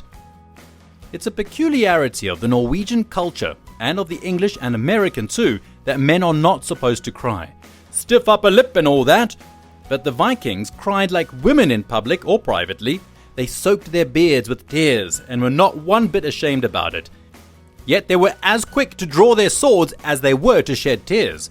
So what's all this talk about men having to hold in their sorrow and grief and disappointment? Philip Jose Farmer, Red Orc's Rage. My uncle is a boiler maker, welder, and his advice is to never put your finger where you wouldn't put your dick. Very sound. Not sure if I'd be willing to put my dick on the doorknob, in the pantry, on the refrigerator, in the dirt of my garden, and in my friend's hand. When making eye contact with a fellow man on the street, it's a downward nod for someone you don't know, an upward nod for someone you do know. It's a mutual respect thing. Down shows respect, up shows acknowledgement. Learn some basic maintenance skills. If the women don't find you handsome, they should at least find you handy. Stay well groomed. It stuns me how many men don't get this. Just because we don't obsess over beauty products doesn't mean we shouldn't shower on a regular basis. Don't worry so much about what others think of as manly. You're a man. Doing laundry isn't going to make your penis shrink. Hair for men, because a scrotum is a pain in the ass to shave. Keep the following with you whenever you leave the house. pocket knife, close to $1 and change, some actual cash, and a condom. I've been waiting for as long as I can remember to see the commercial. A scene, men's locker room. Hey Bob, your dog's getting a little shaggy. Try this. What's that? It's Nair for balls. Nair for balls? Yep, Nair for balls. Voiceover. Nair for balls. Apply directly to your balls. A sane 6 is better than a crazy 9. Stay away from materialistic girls with no concept of money. You don't want to be paying for things years after you had your last intimate moment with her. Don't go to the grocery store hungry. Don't forget to go before going for a run, and always jack off before making an important decision. Well, this used car looks good, and the price is attractive, but... where's the bathroom? If you refrain from swearing every other word, then when you do, people will notice. Makes arguments or showing displeasure much easier when people know you are serious. Agreed. My brother swears loudly the moment he gets frustrated, which is often, and people ignore him. I swear loudly very infrequently and people jump. If I ever need to raise my voice, which I do so infrequently, I can't remember the last time, people are terrified. It's like Iron Man says, the best weapon is the one you only have to fire once. No particular order. And number 1, how to use a plunger in the toilet and sink. Pro tip, keep a spare plunger around for sink only. How to change a tire and having the tools in the car to do it. Number 3, basic knots.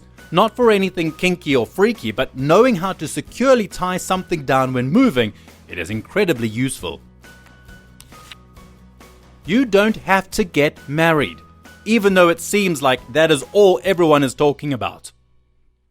Conversely, marriage isn't the end of your life. If there is someone you truly love and care for, get to know them completely and intimately. Date for a significant amount of time, then move in together. Share the bills, chores, have lots of sex, do things that married people do. And when you realize that you want to spend the rest of your life with her, it won't be a ball and chain because you'll know that you're compatible and that you want to be with her and that you cannot imagine your life without her. If you ever have to ask the question, should I get married? The answer is no. When it's time, you will know it deep down, through and through. Shaving with a single blade like a DE safety razor gives a much better shave than a 5-blade nuclear-powered vibrating cartridge razor with kung fu grip. Counterintuitive for sure, but it's totally true. Best shaves of my life. For bonus points, stop using aerosol-propelled goo from a can and use real shaving cream or soap. Your face will thank you. Soap. A bar of soap is all I've used for years. I used to shave with a straight razor. Then one fateful morning I bobbled it and dropped it. It wasn't a problem. Catching it was.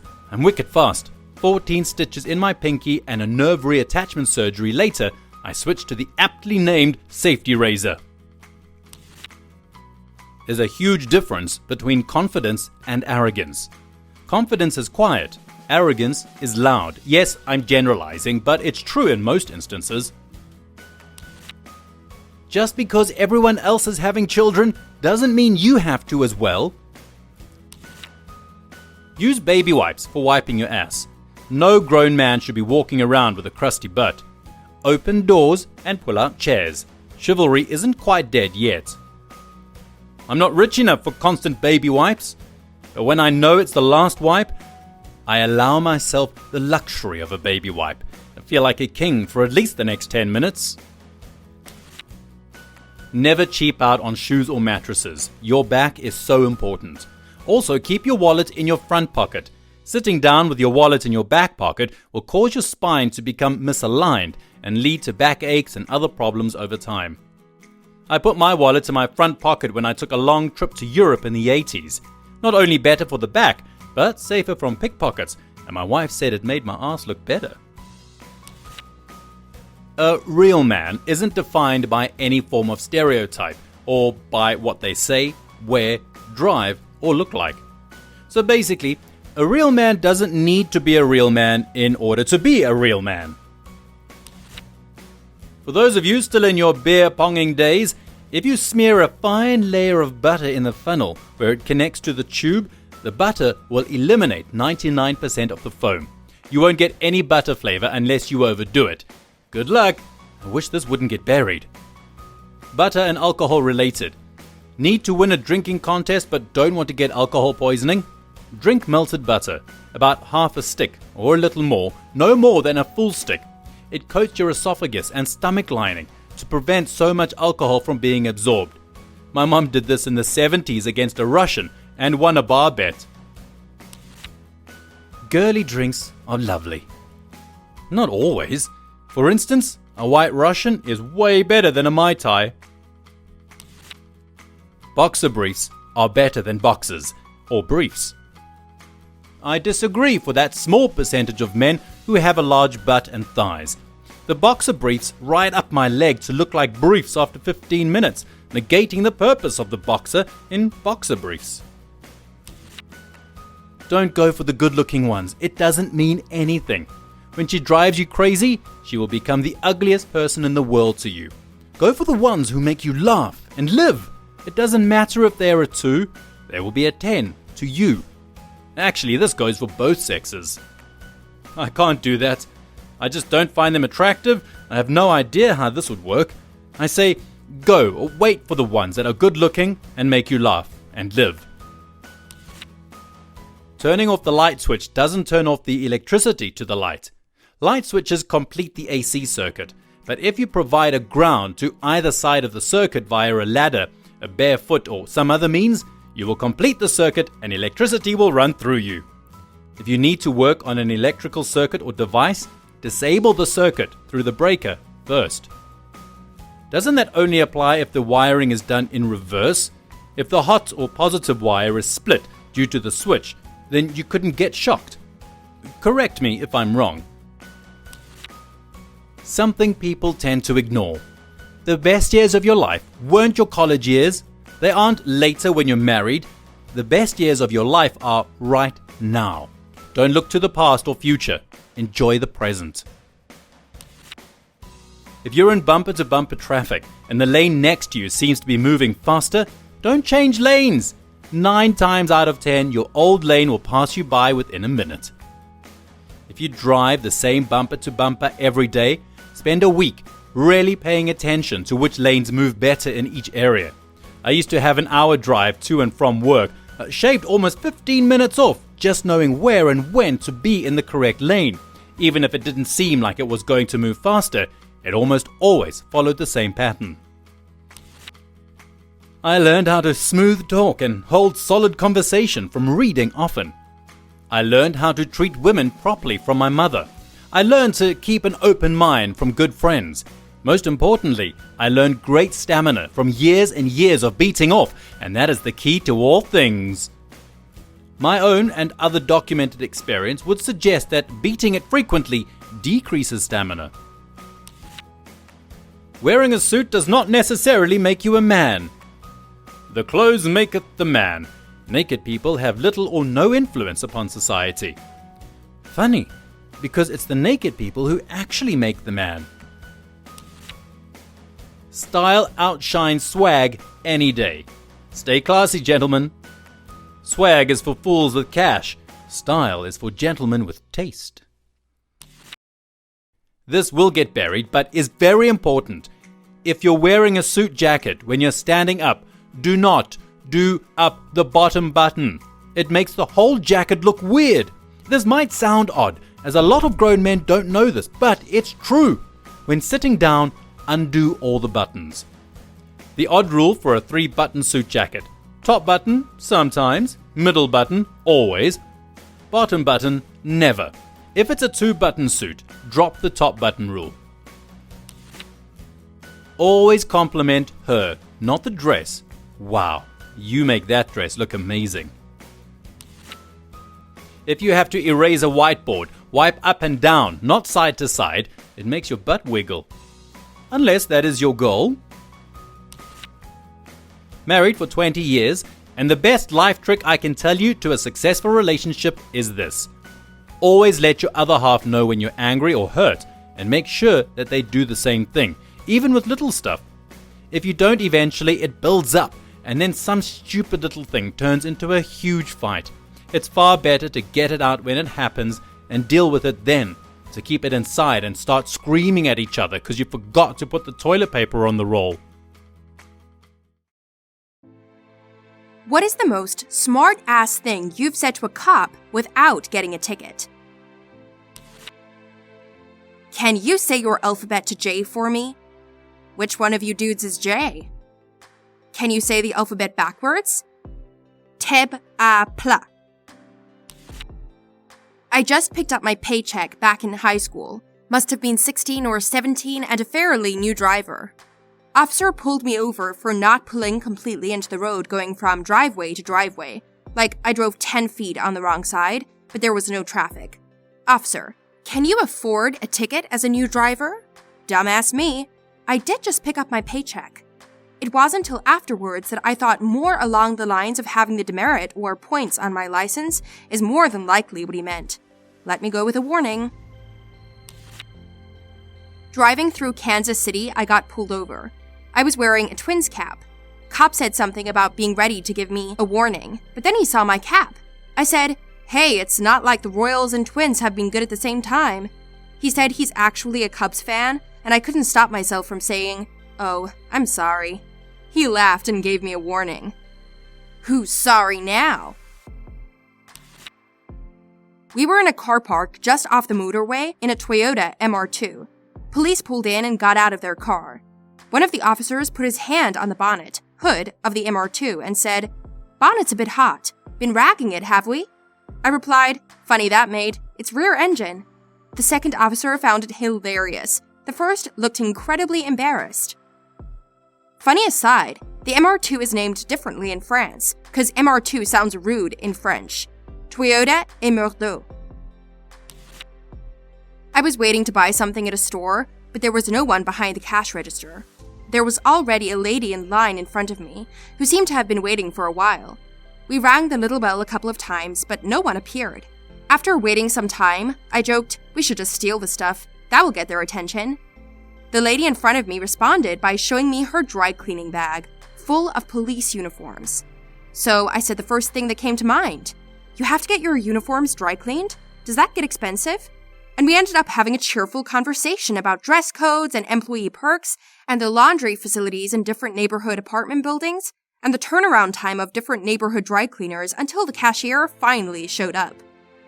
I would have said something like, "How many police officers did you kill to get those uniforms?" Got pulled over on my motorcycle. Cop, do you know why I pulled you over? Me. 'Cause I wasn't wearing my seatbelt? He got a chuckle and I only got a warning. Next cop didn't find it nearly as amusing. Have a friend who had a bike that actually got ticketed for not wearing a seatbelt while riding. He of course fought the ticket in court and it was dismissed. Cop just wanted to waste my friend's time, I guess. Cop, were you eating an apple while driving? Me, can't I eat while I drive? Cop, no. Me, but I can smoke. Cop, yes. Me, then I was smoking the apple. Cop, were you drinking a Coke whilst driving? Me, can't I drink and drive? Cop, definitely not. Me, but I could smoke? Cop, yes. Me, then I was smoking some Coke. Cop, please step out of the car, sir. I once pulled myself over after I blew through a red light, since there was a cop right there. I was a new driver, saw him and freaked out. He asked me why he shouldn't write me a ticket, and I told him, "I really don't want you to." Got off with a warning. I made a left on a red light and cut off a cop doing it. I immediately pulled over. I had my license and registration in my hand when he came up to the window. He asked what I was thinking, and I told him that I was headed home and pointed at my house, and that familiarity bred contempt and that blowing that light was a bad habit. He waved me on home without even a warning. I work nights, so the cops will occasionally cruise through our parking lot in the middle of nowhere and just check things out. I was outside on my break smoking and playing Jetpack Joyride when they lowered their window. "What are you doing here at this time of night?" "My job." "What are you doing here at this time of night?" "Our jobs. Have a nice night." "You too." Montreal cops are nice, despite their silly pants. When I was there, They were all wearing denim as a form of labor protest. At first, I just thought Canadian cops wore denim. He asked me if I had a dead body in my back seat. I said, "Oh, totally. You want to meet him? He's kind of shy." He laughed, told his partner. He said totally. Took my license, sat in their car for a minute, then drove up next to me, handed me my cards from their window, and drove off. I later realized that a coat and hat were on top of a mess in my back seat and actually could have looked like a dead body. That's a trick they use. If you laugh, you probably don't have anything to hide, but if you say no sternly, they'd probably search the car. Cop pulled me and my friend over when we were both 17. Pretty sure he just saw a couple of teens in a car late at night and figured we were up to no good. That being said, we had a lot of weed in the car, in a bag. Cop comes over and is like, "So, you have anything illegal in the car?" "Just my good looks," I reply. Cop laughs and lets us leave. My heart just about gave out, it was beating so fast. Either you follow rules 1 and 2, or you are ugly and he felt sorry for you. He told me how much over the limit I was going, and I said, "Well, you looked bored sitting there, so I figured I'd give you something to do." Laughed and let me off the whole thing with a warning. I said something similar to a doctor before he put staples in my head. He did not let me off with a warning. I was flying back from Europe once. At the Brussels airport, I bought a jar of mustard in duty-free. They sealed it in a special bag, put it in my carry-on. Get it through customs, no problem. Bringing it back through TSA in the US, at a major international airport, it gets confiscated. It is in a sealed jar, in a sealed bag, having clearly been bought at an airport and just brought through an international border. TSA guy confiscates it. Told him to keep saving the country one jar of mustard at a time. Yeah, TSA customs are stupid. When I was 13 and coming back from a vacation in England, I had some guy completely scream at me because I dared to pull my old-ass iPod out of my pocket for about 2 seconds to check the time, not realizing that was a problem. I got screamed at by some grouchy middle-aged dude and he went on for a solid minute over it. Like, is that really necessary to flip on some kid over something so stupid? Just say, "Hey, that's not allowed, put it away."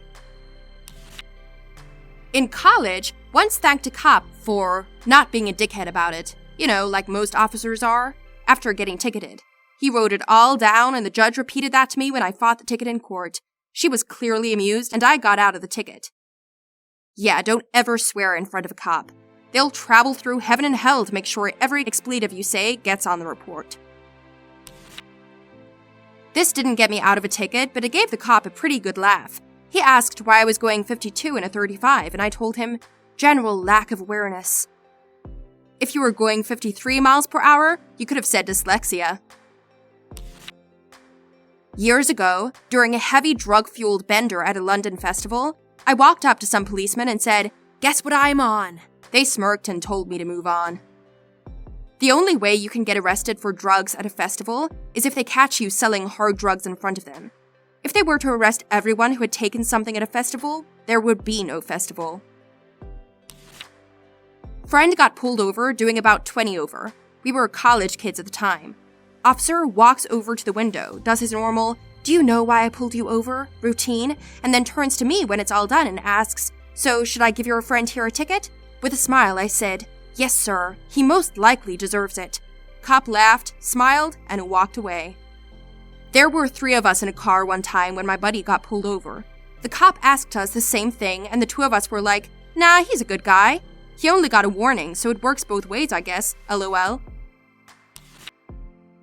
My birthday, 3 years ago. I was crossing the street to my car when suddenly 2 squad cars pulled up, each with 2 officers in them for some reason. As I was unlocking my car, all 4 got out of their cars and approached me. One of them asked me to please stop and walk over to them. I did. Then he asked me if I knew why they were stopping me, to which I replied, "I'm assuming you're strippers." "Excuse me?" "Yes, you must be strippers. It's my birthday, and 4 suspiciously good-looking police officers just stopped me for absolutely no reason. 3 laughed, 1 did not. I then had to wait for 10 minutes while he wrote me a warning for jaywalking. I'm sorry. 4 cops had to warn you for jaywalking? Were you carrying a flamethrower or something? When I was a kid, my parents had one of those Oldsmobile silhouette minivans with a long nose. I was driving it and I accelerated to get through a yellow light before it turned red. That's when the cop turned on the lights. When he got to the window, he asked, "Do you know what a yellow light means, son?" I said, "That means it's going to turn red soon." He said, "No, it means clear the intersection." I told him, "Officer, with the size of this vehicle and at the rate I was moving, had anything entered the intersection, I'd have cleared it right out. I promise." He laughed and told me that since I'd caught him off guard and made him laugh, he would let me off with a warning. Our state passed a law that says if any part of the vehicle is past the white line and in the intersection while the light turns from yellow to red, you're legally allowed to proceed through. TN July 1st, 2015. I now speed up at yellows.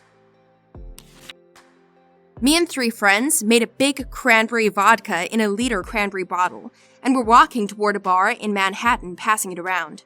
One friend was holding it when a cop slowly pulled up to us. I was the one closest to his window, and he waved me over and asks me, "Why is your friend holding a bottle of cranberry juice?" It was pretty obvious it wasn't just cranberry on a Friday night in the East Village. I said, "He's on his period." The cop laughed and made us dump it. Cranberry juice is good for UTIs for future reference.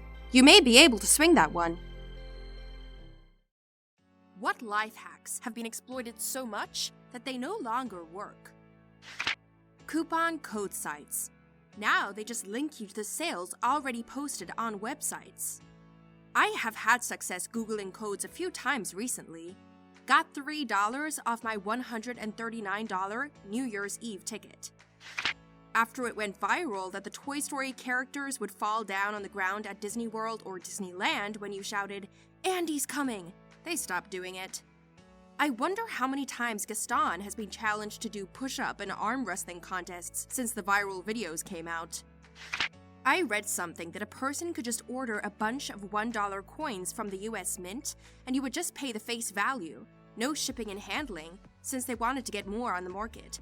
Well, one guy would buy thousands and thousands of dollars on his credit card and just pay his credit card bill with $1 coins to rack in millions of airline miles. Pretty smart if you ask me. At my last office job, there was this girl who always stayed pretty late. She would go around the office asking who was staying late and if they wanted to order dinner. She would place the order on her credit card and then later expense the company for the dinners. She racked up a lot of airline miles doing that. A certain barbecue chain had a birthday club that would send you a free item via email. The email was a Word document that was easily changeable. So instead of winning a brownie, you could change it to a huge party platter, as long as you had the correct code. I just stopped in to claim this birthday thing. Oh, I want a party platter? Great, I'm going to a party. Maybe I'm misunderstanding here, but this sounds like stealing to me. The restaurant tried to do something nice by giving away a free treat, and people are just exploiting them. Pressing not on an automated phone tree to speak to a live person. I've encountered many that will just replay the menu options if you press not. I've also seen a few hanging up right after pressing not, and a few more after a couple of not dialed. I remember in the early days of eBay, you could search for misspellings of items you were interested in, and most of the time, you could get it for cheap. Once everyone caught on to this, it was game over, and now eBay has vastly improved search functionality. Still, I'll never forget that screaming deal I got on that vacuum cleaner. A friend of mine bought a few models for Warhammer 40,000 on eBay for $1 because the seller misspelt the name of it. The item should have gone for $80 plus, and he managed to grab it for 99 cents. The seller obliged and probably raged a bit. This is when you had to manually input tags and hashtags for everything. Corn, not corn, berserker's lot. Ordering free carpet samples on Amazon for cat-related crafts. I Google searched free carpet samples and I had one company send 5 squares of different carpet free. Color swatches also, one company sent 80, I believe. I'm a toddler teacher, not a sample hoarder. In some games that involved waiting some amount of time, you used to be able to change the clock in your device into the future and unlock the item or whatever it is you were waiting for, and then revert your time and still maintain the item. Unfortunately, now you have to wait. I used to set the time forward 5 years and start a free 30-day trial for Adobe and Microsoft Office programs, then set it back and have a free 5-year 30-day trial. but it's all synced online now. Looking up unknown phone numbers online to see who's calling you. Now all you get are pay-to-see sites. Look it up on Facebook. If that person has their phone number in their account info, they'll show up. Our local pizza chain used to sell fundraiser stickers that let you do a buy one, get one free deal. Everyone had one, but my dad soon found out that most of the restaurants never even asked for the sticker when you went to pick up your order. So he would always say to keep the sticker in your pocket unless they asked for it. Furthermore, if they did ask for the sticker, they never checked expiration date on them. We got so much free pizza that way. They have now switched to a loyalty card method that is required for checkout, and expiration dates are stored in the computer. We had a local pizza place that sold a Groupon for a great deal on pizza, and you also got some wings and a 2-liter of soda. They never asked for our Groupon code, so we used the deal 3 or 4 times before our guilt made us stop. I'm wondering if others did the same thing, because that place is now out of business. Calling the cable company to cancel to get a lower rate. It will still work, but you have to commit to cutting the cable. They used to fold at the mention of leaving. One line that my old roommate used successfully with AT&T was to say, "Okay, then I'm going to cancel my service. Don't shut it off yet though, because I don't want any interruptions in my service. I'm going to call Comcast and get that set up, and then call you back to cancel my service once I have service from them up and running." Tricking parking garages. Used to be in the older days when you went into a pay parking garage, you got a ticket for your car. When you would leave, you put the ticket in the machine and it calculates how much you owe. They still do that. Thing is, in ye olden days, you could simply walk by the gate, get a new ticket, and then walk to your car and drive out using the new ticket, and the system thought we're only in there for like 30 seconds. These days they put weight sensors under the ticket area so they won't dispense a ticket unless there is actually a car sitting on top of it. It's actually sensing the magnetic field of your car, not the weight. Any relatively strong magnet will trigger it. They sell ones for motorcycles that work well. The vending machine in my apartment accepted dollar coins, but would return it right back.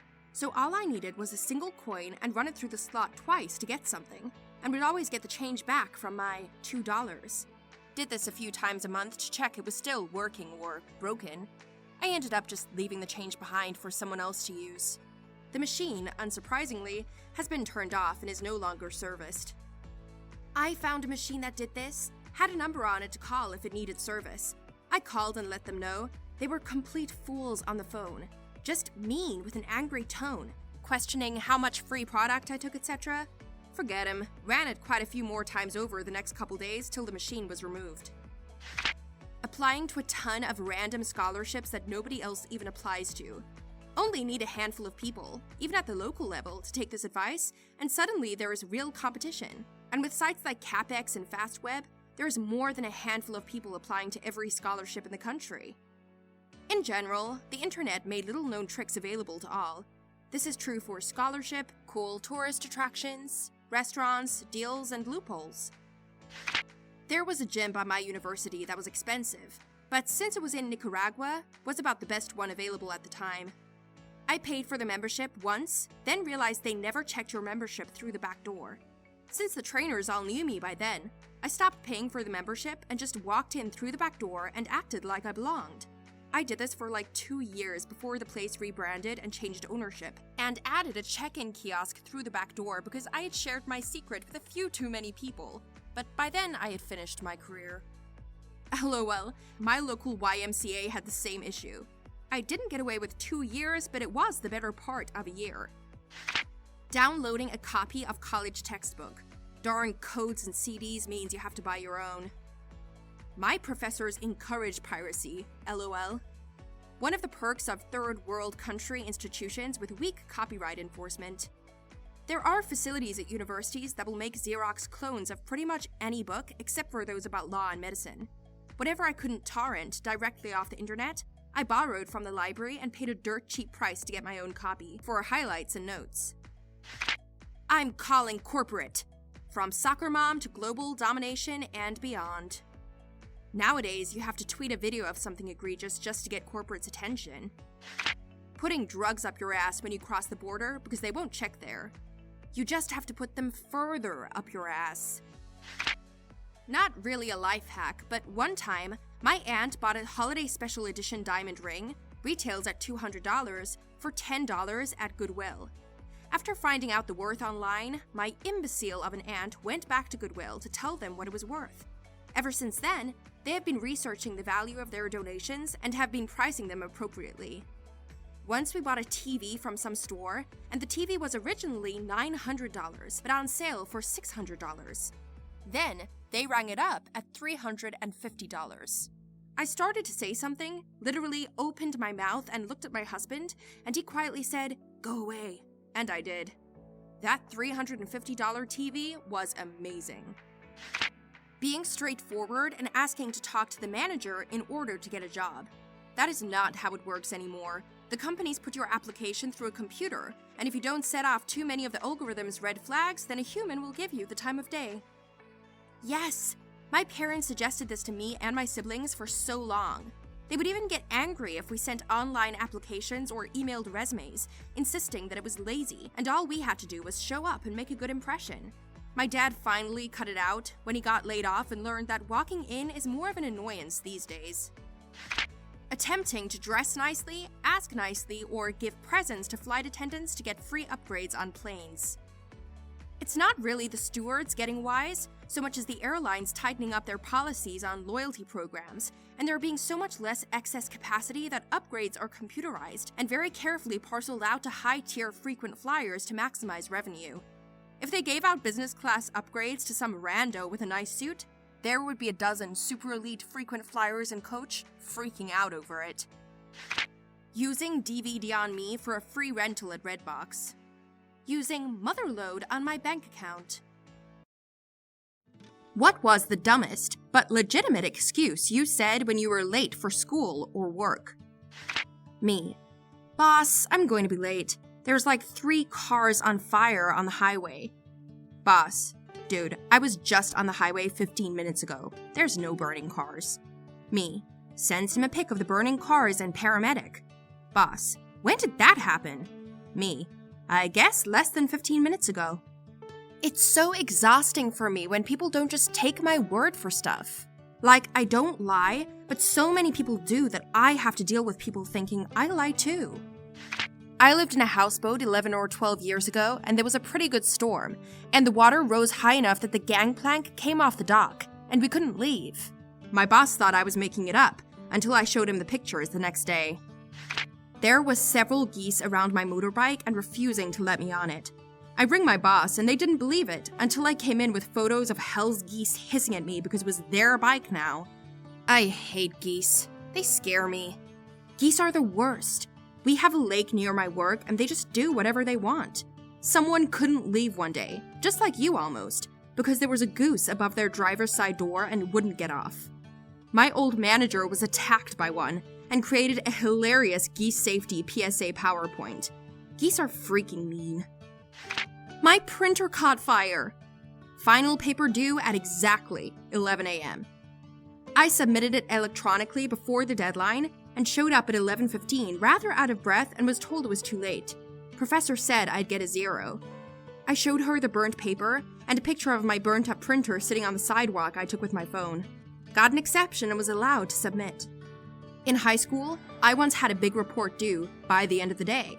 I actually stayed home that day to complete it, and I didn't finish until nearly 11 p.m. that evening, past the deadline. I got a janitor to let me into the school and then to open the classroom door. I put it on the teacher's desk. The next day, I told him I delivered it to him just before midnight, which should count as before end of day since he didn't say end of school day. He sighed and told me fine. He didn't consider it late.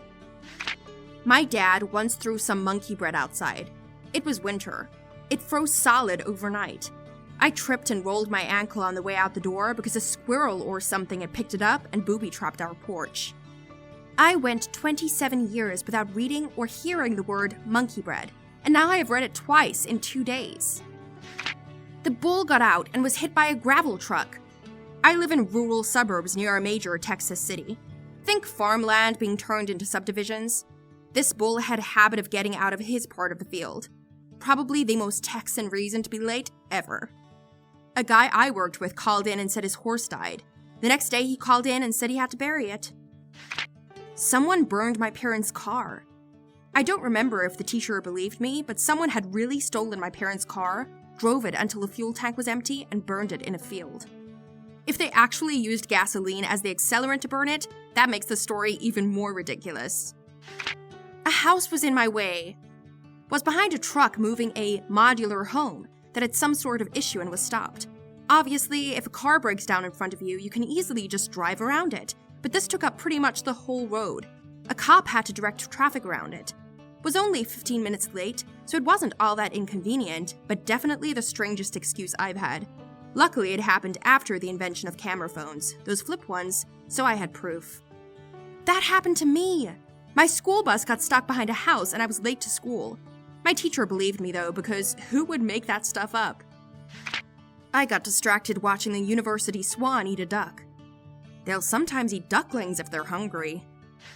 I once emailed my biology professor that I wouldn't be able to make it to class to take an exam, because I was out of pants.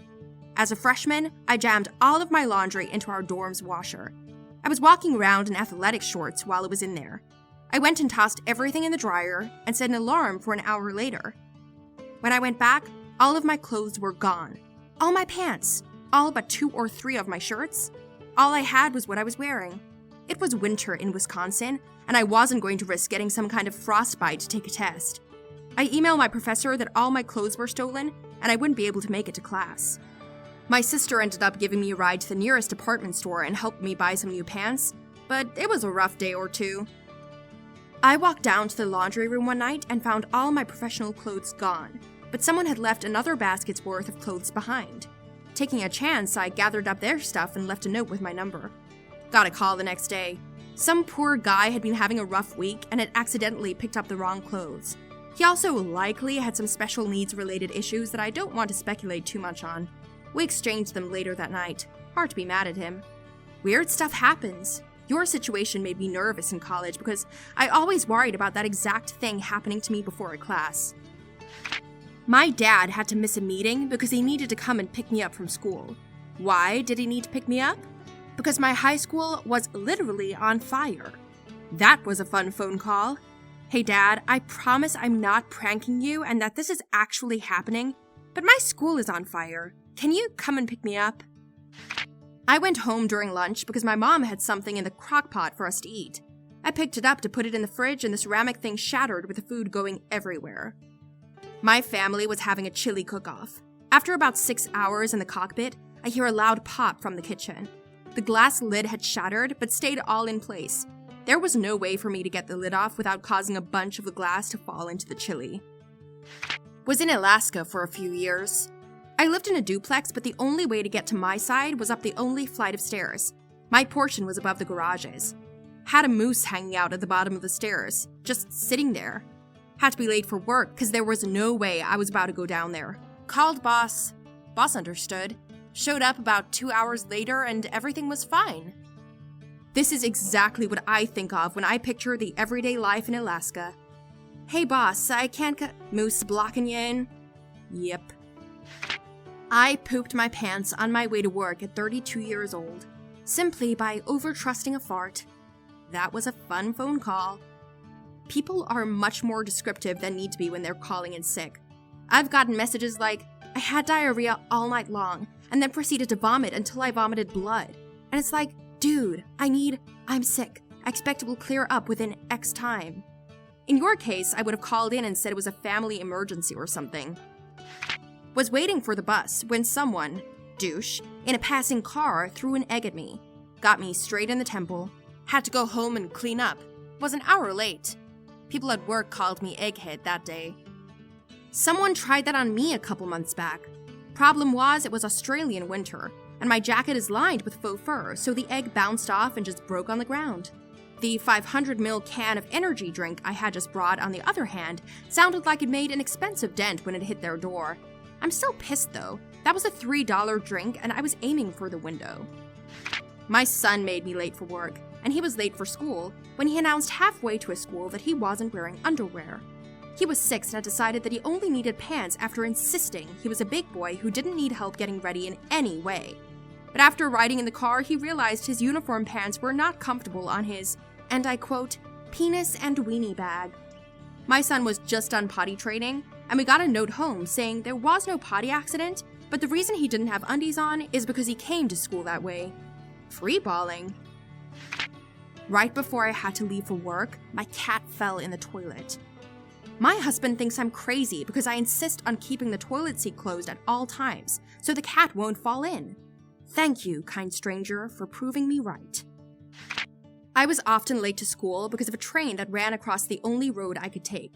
This train never kept a consistent schedule and would oftentimes arrive only to slow to a stop and just sit on the track, blocking the road. I got detention so many times because of that train. I feel you. Only road to get to my road has a train that comes by at unpredictable times. That's not an issue if it's just passing by, but normally it goes forward, forward, and backwards again for about 15 to 20 minutes. I arrived at class around 30 minutes late, red-faced and out of breath. The reason why I was late was because I thought it was Saturday. Teacher started laughing at me and told me to sit down. When I sat down, someone kindly let me know that my jumper was on backwards. I had the opposite happen, where I woke up on a Saturday, looked at my clock, and saw that I was late to class. I cursed myself for forgetting to set an alarm. I was in college before cell phones were a thing. I ran out onto the common and saw literally nobody there. I stopped for a second to try to remember which class I had to get to, and realized it was Saturday. The city landscaping crew parked their truck or chipper at the end of my driveway and piled branches up in front of it, and it took them 45 minutes to clean it up so I could get out of there. At another point in my life while living in an apartment, the bicycle riding party went past the parking lot, and I couldn't get out until they had all passed like 30 minutes later. My coworker had a similar situation. She lived at the end of a small subdivision, and when it snowed, the plow went down the road and pushed all the snow from the road right up to her driveway. It snowed maybe 1 foot, and the pile of snow in front of her driveway ended up being over 7 feet high. There was a garbage truck on fire in the middle of the highway. Also, the time all of the stoplights were out on the highway where traffic is already terrible. Which high school friend took a path you didn't expect? Part 1. The son of my teacher was a football player, had a beautiful girlfriend. They broke up before he graduated though, and was a procrastinator. Once he graduated, he went to work at a restaurant for a year, and as far as I knew, he was going to attend college the next year, but he had no idea of what his major was going to be. I just found out 2 weeks ago he got accepted to a local seminary and is going to become a priest. I was shocked to say the least. My religion teacher told us a similar story, where a guy who was a party animal, getting drunk, doing dares and everything, eventually became a priest.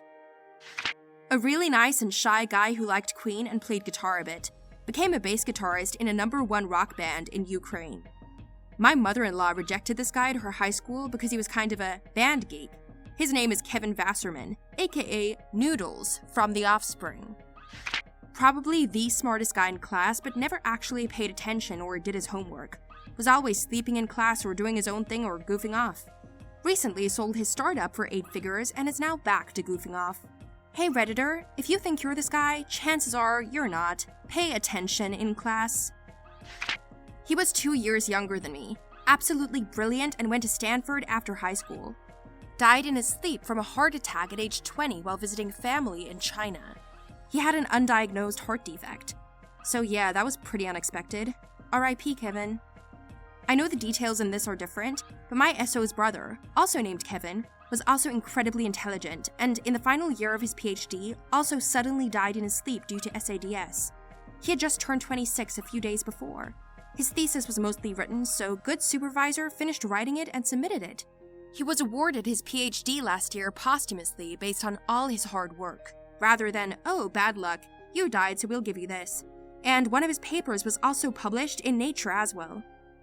This year is his 2nd anniversary, and we miss him so much. Your story reminded me of him. Best friend in high school. His stepdad was a district attorney, and apparently they didn't get along at all. This was the Bible Belt Southeast. I met him in the 10th grade as I smoked weed and he happened to sell it. He lived in a trailer park and financed it with his weed sales. My parents hated him. After he graduated from high school while living 100% on his own, He did 2 years of college before getting accepted in a major medical university program that actually paid him to be there. He is now a pharmaceutical engineer living in Switzerland. My parents were surprised to hear that. I see he had the pharmaceutical industry in mind from a young age. Must be nice to know what you want to do with your life so early on and actually follow through. Not me, but my cousin in the UK went to school with Dev Patel.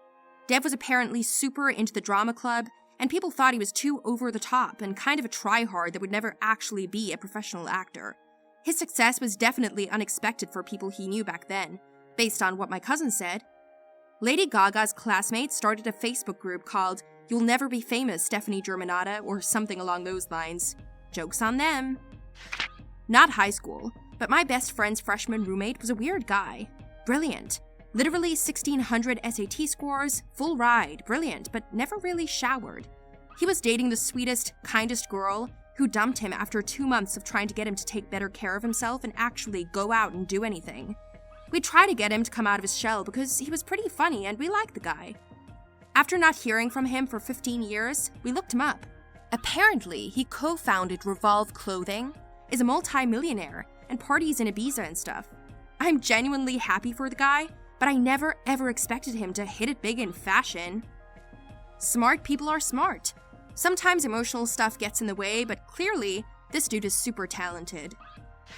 High school meth dealer and local lunchroom pot and cigarette vendor ended up being roommates senior year. 2 months after graduation, they both joined the Las Vegas PD. Makes sense. They were exposed to the darker side of drugs and probably had seen some scary stuff, which they didn't want others to experience. Plus, it's a bonus for a career with the police because they already have a basic understand of the criminal mind. One dude who was always rude to me but hung out with our friend group got expelled in high school for having legit child porn on his phone. He moved cities and I didn't hear from him for years. Turns out he murdered an elderly gay man and is in jail now. One super shy, quiet dude is now doing time for blackmailing girls and posting their nudes. Not really a friend, as I didn't run with their crowd, but like at every school, there was a really popular girl. Pretty, cheerleader, everybody liked her, wealthy parents, etc. I'm sure you knew someone like that yourself. Just maybe 2 or 3 weeks ago, she got arrested and charged with several felonies for possession of meth, prescription painkillers, and a large amount of weed. I moved away from that town years ago and haven't really kept in touch with a lot of the people from there. However, a buddy of mine sent me a picture of the report in the newspaper and was like, "Remember her?" Definitely didn't expect it, that's for sure.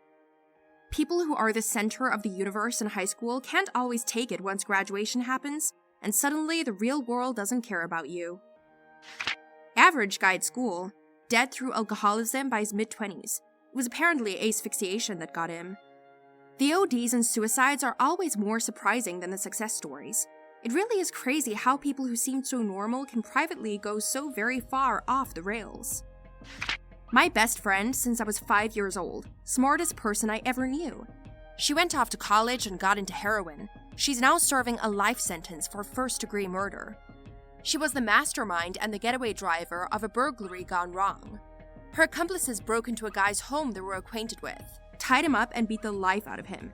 He died of a heart attack sometime during the ransacking of his home or directly thereafter. I had a crush on a girl that was a real sweet, quiet girl. Not long ago, saw her picture on the news for boosting cars. She was not so cute anymore. I'd go out on a limb and chalk that one up to the opioid epidemic. I was, well, still am, as nice as I could be to everyone and graduated at the top of my class and everything. Opioids very nearly ruined, and took, my life multiple times. Luckily, I've managed to pull myself together, but I've known a ton of kids with the same exact story.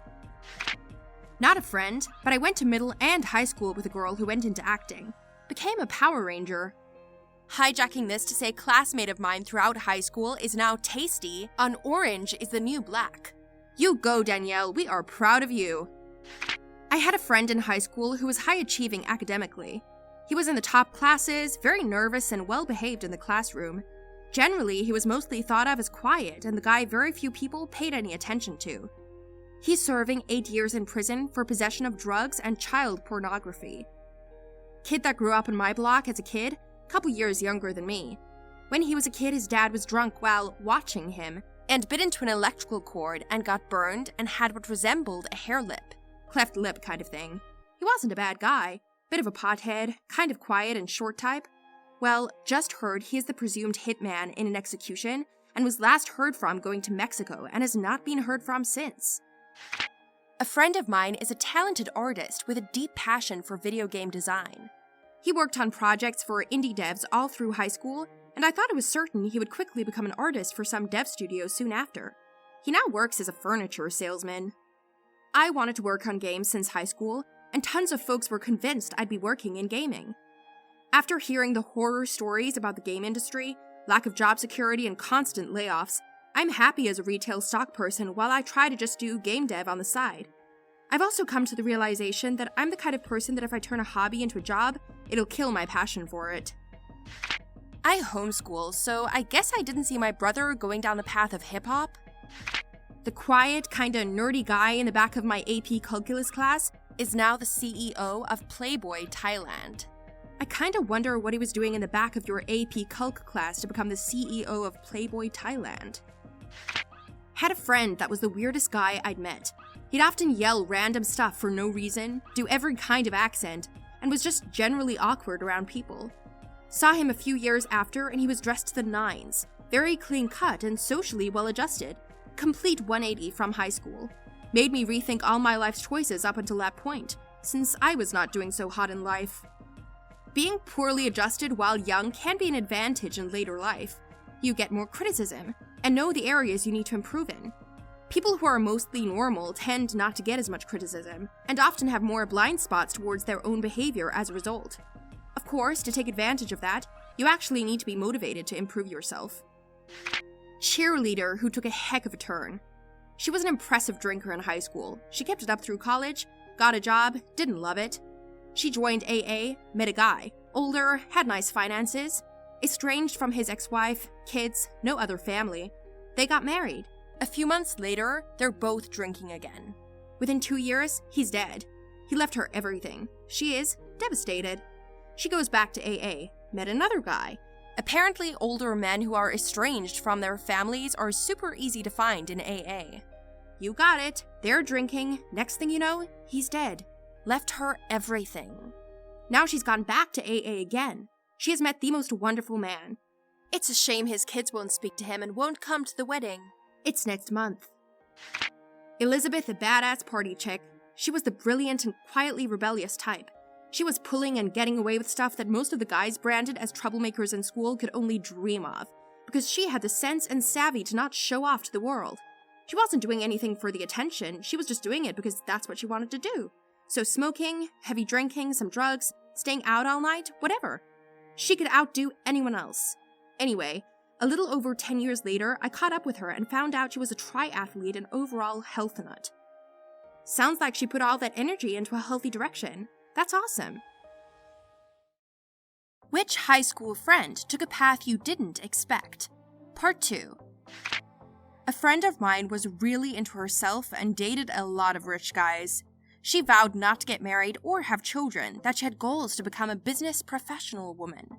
She did some modeling, etc. Fast forward 10 years, she gained 120 pounds and her husband left her for another woman, and she is raising a disabled child that consumes all her time where she cannot work. I have to say that she is an excellent mother.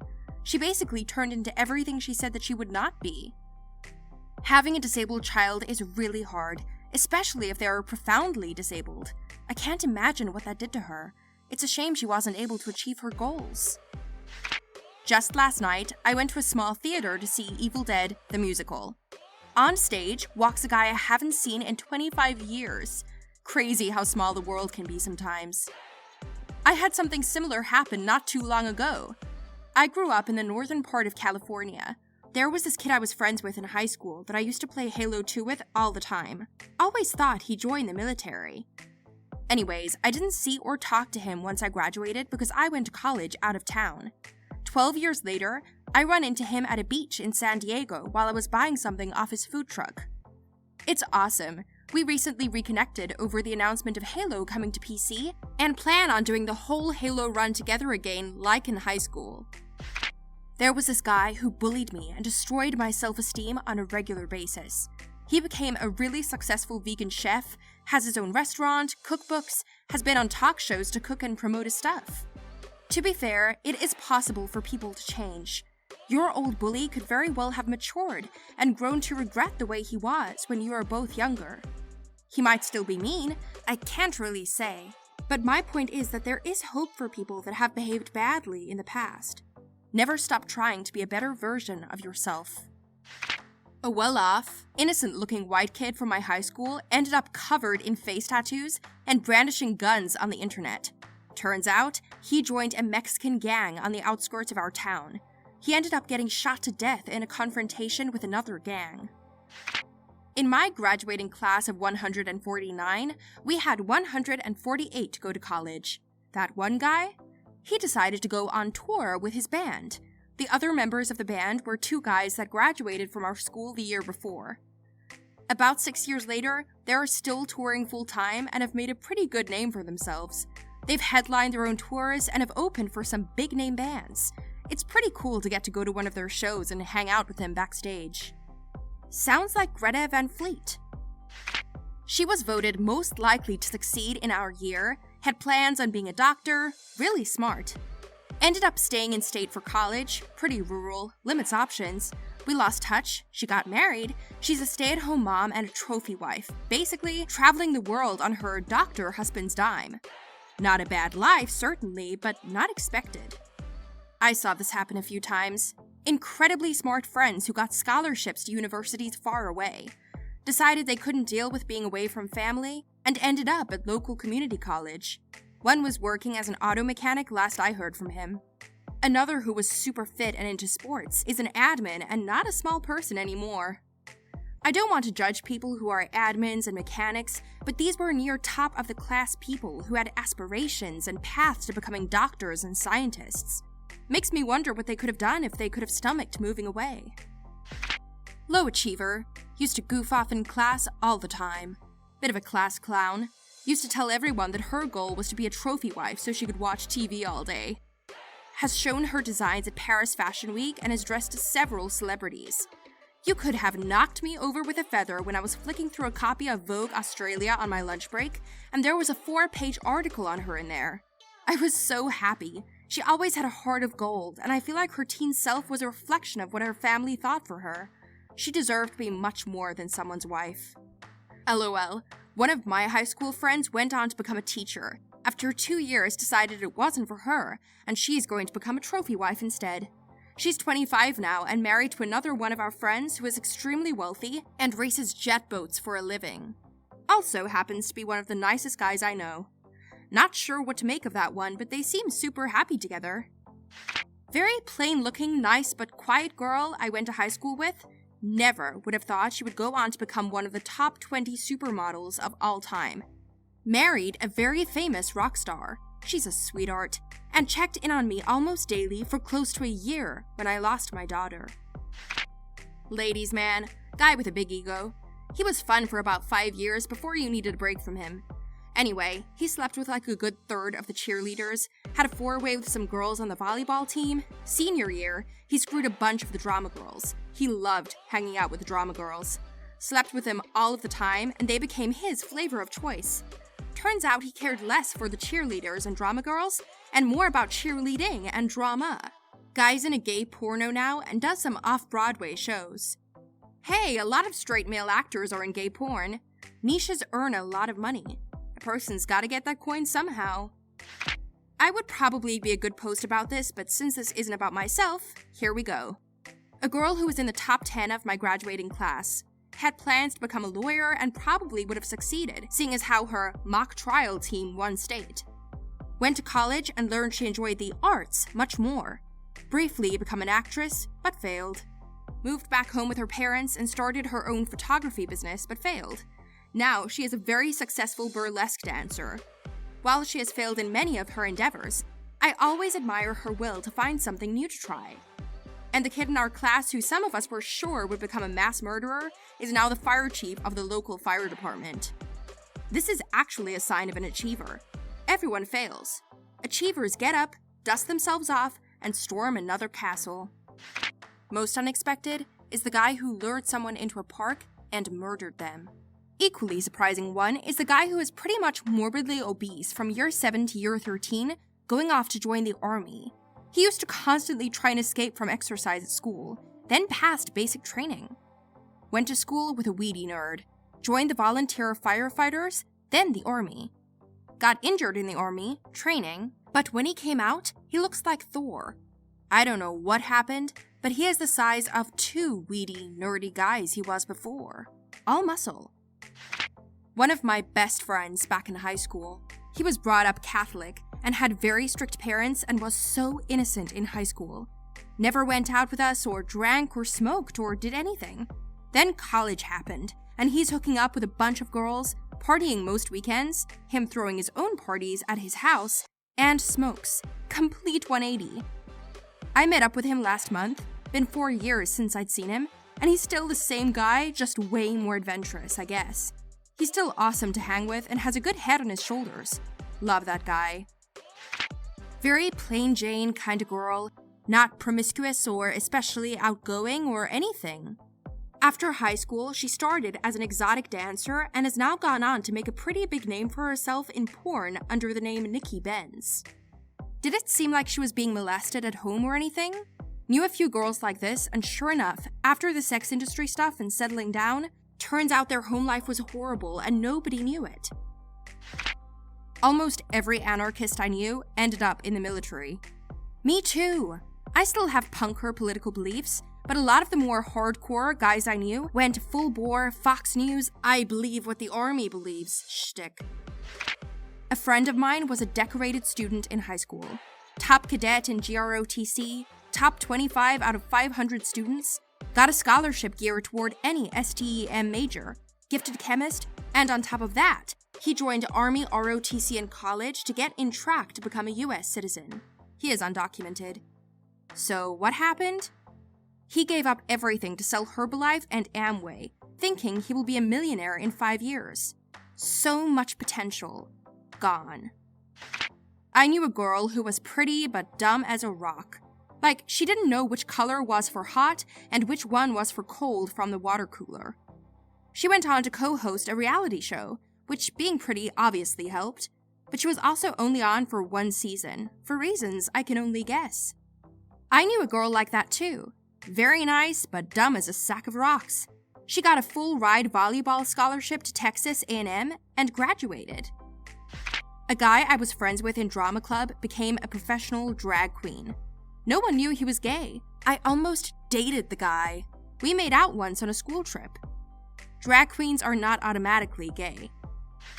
2 years after graduation, he killed a kid a year younger than him over a few grams of pot. He's serving 25 to life now. No one really expected him to amount to much, but dang. Had a friend who was high school quarterback, uber popular, and super charismatic. He had a family and last year launched a product called Pajamas. He makes onesies that you can pee in. For toddlers or adults? Because I know there is a market for adults, I just find it not to my tastes, to put it nicely. Guess my high school best friend. He was tied for top average grade percentage across our high-performing high school. Absolute scholastic unit. He's now an ultimate frisbee playing, fun cycling, stay-at-home dad with a double degree, and has a highly successful business-minded wife. He really was the smartest one of us. My female bully developed alopecia and lost her hair. While I don't wish that on anyone, I appreciated the irony of someone who was so focused on looks and social standing, going bald. I have a cousin that developed alopecia. She decided to preempt her eventual baldness and shaved her head. She can honestly rock it pretty well, and I hope it hasn't affected her self-image too drastically. The popular guy at school. I mean, the most popular. He's the guy whose name you hear, and it's like you're talking about a god instead of some average teen. He and this group of girls convinced me that he had a huge crush on me, wanted to go on a date with me, the whole 9 yards. I was elated, until it turned out to be a cruel joke. It really messed with my self-esteem and made me withdraw a lot from people. Where is he now? He has a hot wife and is living his best life. He works for his dad's hunting company, and is every 5-star thing he could ever want. Ask Reddit. Men of Reddit, what is your go-to cologne? Women of Reddit, what is your favorite smelling men's cologne? I like the smell of clean clothes on men. Febreze clean linen. Got it. I usually wear light blue by Dolce & Gabbana. Both the men's and women's version of that smells good. The smell of chainsaw exhaust and pine pitch. I love coming home from work smelling like two-stroke chain oil and wood shavings. Armani Code. I shower with cedarwood soap. The combination of cedarwood and Armani Code drove my ex wild. After we broke up, she'd stop by my place occasionally just to smell me. Needless to say, she has stabbed you in your sleep insane. She'd stop by my place occasionally just to smell me. That's not why she came over. Source, female. Mont Blanc Legend Intense. It's so crisp and impeccably fresh. It's like if you died under a gutter and were reborn atop a mountain. It's been 2 months since I made the tragic choice to spray on Mont Blanc Legend Intense cologne. And still I have made no progress in finding my way out of the mountains. If anyone finds this, tell my family I love them. Bleu de Chanel. My girlfriend bought this for me recently, and I love it on cool days. Not a great one for ultra hot days though, IMO. Tom Ford Tobacco Vanilla. YSL Le Homme. D&G Light Blue. Speaking of Tom Ford, Black Orchid is the absolute best night cologne I have ever smelled. Issey Miyake, L'eau de pour homme. I think this smells great, and it's the one that I've had the most compliments for. I have that one and the sport version. Both smell amazing. Jean-Paul Gaultier. Never fails to make me turn my head when a guy walks by. Girlfriend's favorite scent on me, hands down. I'm like 200% more likely to get laid if I wear it. I've run tests. Clinique Happy for men. My high school girlfriend used to wear Clinique Happy. If I smell it on a girl so much as passing me on the sidewalk, my heart breaks into 1,000 pieces. And I'm 23. Hard-earned man musk. Musk. A strong-smelling reddish-brown substance that is secreted by the male musk deer for scent marking and is an important ingredient in perfumery. Old Spice. Yes, really. I don't use their body spray anymore, but I love their Fiji flavor. I've been using the shower gel of it for years. Keep in mind that what smells great on me is my go-to cologne. It won't necessarily smell good on you and may smell completely different. Lots of different factors play into it, and mix and match with scents you find favorable to wear and see the reaction. That being said, evening, going out, Dolce & Gabbana, The One Gentleman. Light, summer, daytime, Chanel Platinum, RL Romance, Acqua di Gio. Every day, Chanel Platinum, Barbatos Artisan, Armani Mania. I guess the theme is light, citrusy, fresh scents for the day, and heavier, woodsy, leather scents for night. Those are some of mine, and I constantly get compliments on how good I smell. Also stick to the 4 areas and nowhere else. Inside the wrists and on the neck, below, behind the ears, both sides. The only time someone should smell your cologne is if they are close enough to. Beautifully said. I want to smell something good when I come near a man, be it good cologne or good soap. I don't want to gag in his vapor trail. Paco Rabanne 1 million and Yves Saint Laurent Le Homme. I hate 1 million, but I just bought Le Homme last month and I love it so much, I'm wearing it right now. Anyone a fan of Fahrenheit? I like the scent when it's diffused, but when it's starting out it reeks of gasoline. It's my signature. Everyone always asks what it is. I burn vanilla and sandalwood candles doped with wormwood oil at home. The heady scent is intoxicating. Polo Blue. I use the new red one. I recommend that along with black and double black. Very sexy for him. It takes balls to go into Victoria's Secret and walk out with a pink bag containing the cologne you bought at a women's underwear store. Sex Panther. Illegal in my state. Pie by Givenchy or Hannah Marie for men. Sweet and masculine at the same time. Pi made me follow a stranger around the grocery store and actually ask him what he was wearing so I could buy it for my husband. I am extremely fond of it. So much so that it was personally awkward when a co-worker that I didn't like much was wearing it. I had to take a half day and go jump my husband. Ter Dermis. I just turned 50 2 days ago and have always liked cologne, and this by far is my favorite scent I have ever discovered. Even though it is discontinued, Green Jeans by Versace is also quite nice. Burberry Sport or Burberry Summer. I like most of Burberry's colognes, but prefer London. Versace. I love Blue Jeans by Versace, and I had one of those bottles for years, only to find out that it was no longer available when I ran out. Lucky I found one on eBay a few years back, and I still have almost half left of it. Ralph Lauren Polo Classic. Yes, it's good, but also referred to as the old man cologne. Eternity Aqua by Calvin Klein. My boyfriend loves it, and so do I. It's a refreshing, light and clean scent. As someone that doesn't like overwhelming scents, this one is great. Eternity. My dad always wore this when we went to church when I was younger. It's crazy how smells bring back such a significant emotional response when they're tied to memories. Draca Noir, a show that 80s love. I liked it at one point, then I read a hilarious review attributing the smell to someone who just rolled around in someone's pickup trailer filled with cut grass and weed. Kenneth Cole, Black. I love this scent. I've been using it for years and have always gotten compliments on it. Acqua di Gio for Men by Giorgio Armani. As a woman, every time I smell this on a cute guy, I wet my panties. The problem with this cologne is every slapdick out there wears it. You don't want your cologne to remind you of 3 of your girlfriend's ex-boyfriends. I really love Polo Red. That smell. I'm wearing it right now. My girlfriend said she loved it. I've also wanted to get Usher, as I've tried it a couple times and it was pretty good. Plus, it's cheap. I think Burberry's Brit for Men is the best I've smelled so far, and would find the smell sexy on a man, but smell is a very personal thing, so I don't know if a man would like it as well. I smelled it in the store and not actually on a man, so I can't say I thought of it as a manly smell. It was just a really, really good one. Second this, I got a sample of it and I would love it on a man. I carry that swatch around in my wallet and my friends and I pass it around sometimes just to smell that lovely scent. It's dope.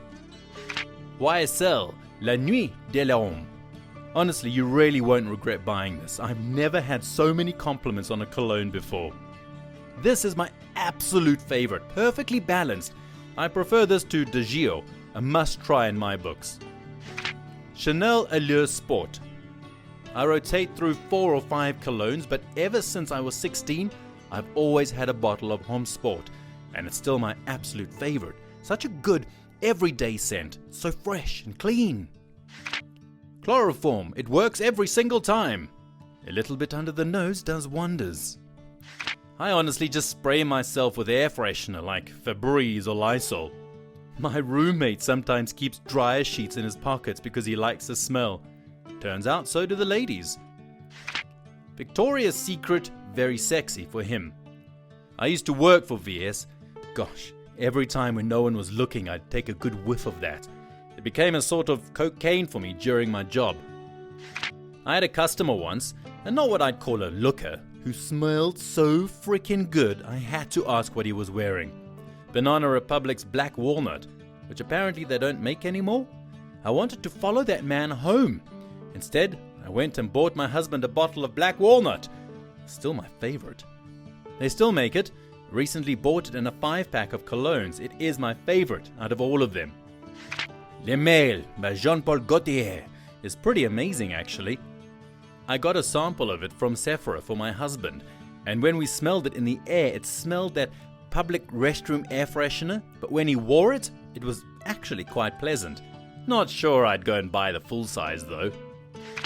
Issey Miyake, L'Eau de Cyprès, irresistible. Great cologne. Try F by Ferragamo for men. That's what I converted to from IM, with a pit stop at Burberry Weekend. anything by Armani.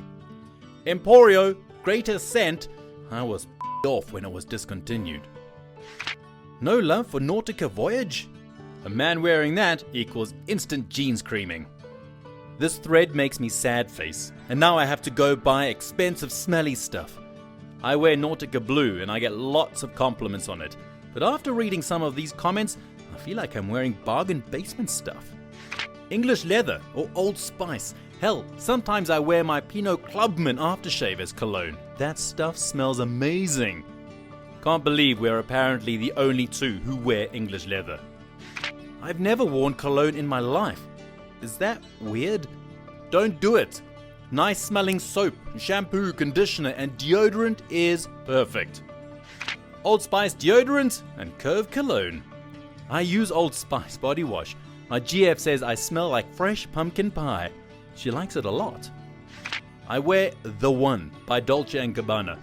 An all-around great, manly scent that epitomizes the perfect harmony of classy combined with sexy and is noticeable from a short distance but by no means overpowering. Not gonna lie, smelling it on myself makes me want to jerk off to my reflection in the mirror. That cologne smells like straight up man. I will swear by it until I die. None. Shower and deodorant, some jeans and a long sleeve button up and I'm good to go. Yeah, honestly I rarely wear any fragrance during the day. I generally only wear it when I go out on weekends. What did your parents teach you that you had to unlearn? Part 1. Well, my grandpa told me that soda evaporates quickly, as in half the can in 20 minutes, when I was around 6. Took me like 10 years to realize he's been drinking my soda when my back is turned. I always drank my soda fast when outside or in hot places because of it. I don't know, think about it. His grandpa was somehow there every time he ever drank a soda in the heat. There is something going on there. Wanting anything is selfish. Learning to undo this train of thought is the greatest feat of my life. It's still hard for me to attempt for first place in any form of competition. I always feel that someone else is more deserving, so I don't give it my all. If I do win, I'm always certain it was a fluke. This applies to my relationships in the worst way too. I have a hard time dating because I'm convinced that if I date them, that I would be taking them off the market, and someone more deserving would be losing out. Or that I have a strong desire to be dominant in the bedroom, but I'm constantly guilting myself for wanting those things. So I either submiss or beat around the bush. It doesn't matter what I want. I am undeserving, and to achieve is selfish and wrong. Forget that thought process. My parents are deaf, so I had to relearn how to pronounce a lot of phrases and words. Quick question. Do they know farts make a noise? Oh yeah, deaf people do. We know anything vibrating or moving makes a sound. My mother told me I had another middle name one day, Aloysius. I hated it, of course, but eventually came to terms with the idea.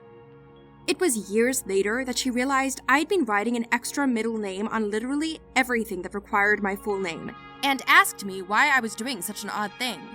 She had forgotten what she had done. When I told her, she laughed at me for about an hour straight, tears rolling down her face, laughing so hard, she peed herself. Yeah, thanks. She taught me capsicum seeds were poisonous. They aren't. She really believes this one, though. A bunch of other stupid stuff. My grandfather thought it was hilarious to threaten me with renaming. He swore he would get my dad to change my name to Wolfgang Helmut IV if I misbehaved. I believed it wholeheartedly. Nobody in my family was ever named Wolfgang Helmut, and I am a female. My mother is convinced all clothes are too tight unless they are falling off you. I looked like a ragamuffin for years until my rich sister-in-law pulled me aside and went, "Sweetie, I'm gonna take you shopping before you ever have to attend any job interviews looking like that." Oh man. When I was 12, my mother bought me 2 new pairs of size 9 jeans because I was just going to keep getting bigger. I was a size 3. 20 years later, I've still never worn a 9 or 10. What food tastes like? Chicken is not supposed to be tough, dry, and chewy. Steak is not usually chewy, flat, and gray. There are more seasonings available than salt and pepper. Once I taught myself to cook, the world just opened up with new flavors and foods. It was the best. My mom wonders why I don't like her steak and accuses me of being lazy and not wanting to chew, when it's a chewy, gray, dry, tasteless mess. To be a bystander, for lack of a better term, my parents are very against me standing up for others, and even myself in some cases, and I had to learn that standing up for other people is the right thing to do. Also, how to pronounce cucumbers. Oh, the cucumber. Many a time I've stood in the supermarket asking for a cucumber and getting confused looks. Quantity over quality. Though my family was economically stable, privileged even, my parents grew up in poverty, so their way of buying was to buy cheap, which definitely should be taken into consideration, but ultimately, if the quality is not there, you end up spending more to continuously replace the item. We could afford to buy things of better quality that would last longer, but that's just not how they grew up. It still hurts me to spill $60 on a nice pair of shoes that will last more than a year, but I have since learned that I would much rather spend the $60 one time rather than getting 3 pairs of $20 no-brand shoes that hurt my feet and fall apart every few months. I remember getting my first job and saving my money for an expensive pair of shoes and nice clothes for school. My parents were livid that I spent good money on overpriced things, and didn't care how I looked or that I spent my own money to buy what I liked. I asked them what should I have bought, and they said I should have bought cheaper clothes and shoes. I knew that I had to buy better quality because growing up, the cheap stuff never lasted and didn't look good. That the garbage disposal will not trigger a nuclear reaction and blow up half the world within 5 seconds of being turned on without cold water running. That was a tough one to unlearn. My anxiety over this is such that although I do believe you're probably right, I don't think I could try even flipping the empty disposal on without water running. That fear goes deep. That you don't have to marry everyone you date. My mom was married 7 times and taught us that you never left anyone. No matter if they were horrible to you, took all your money and treated your kids like garbage, and that you could fix them if you married them. It took me a moving out and talking with other people that is not normal, and people break up all the time. Luckily, I never married any of those guys.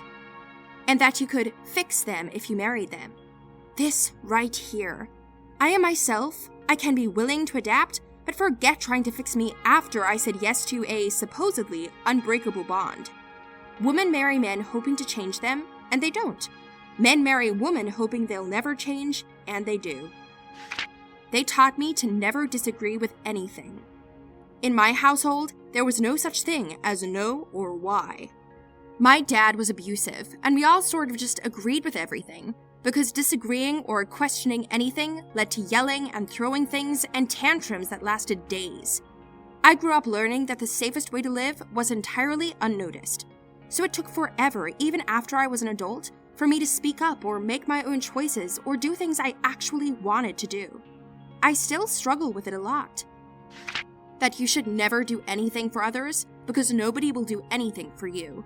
I understand because my mom came from a very rough household growing up, but it was frustrating whenever she found out I bought lunch for my friends or gave someone a ride. It would always be the, nobody will look out for you. Why do you do the same? That sucks. I probably would have thought that if it weren't for my classmate's mom in 2nd grade. She bought me new shoes because she knew my mom couldn't afford it that year, then never asked for anything. Didn't even expect me to hang out with her kid. She just gave shoes and disappeared, and is a huge part of the reason I am who I am. Even if people can't pay you back, or say more than thanks, they definitely appreciate the nice things you do, and it can have a positive effect on the world. That anger doesn't have to be the default reaction to anything you don't like. Someone has a different opinion, they're telling you you're wrong and stupid and you should be pissed. Someone make an offhand comment that struck you the wrong way, they're horrible, you should be pissed. Anything, anytime, anywhere happened that you didn't like for any reason, be pissed. No thanks, it makes for a bad life. My mother was and still is like this. Everything she says is about how stupid someone is, even if they didn't do anything wrong. I didn't realize how extremely mean and ill-tempered she was until a few months ago. I just thought it was normal for the longest time. that shouting at or getting violent towards your problems is the only way to deal with things.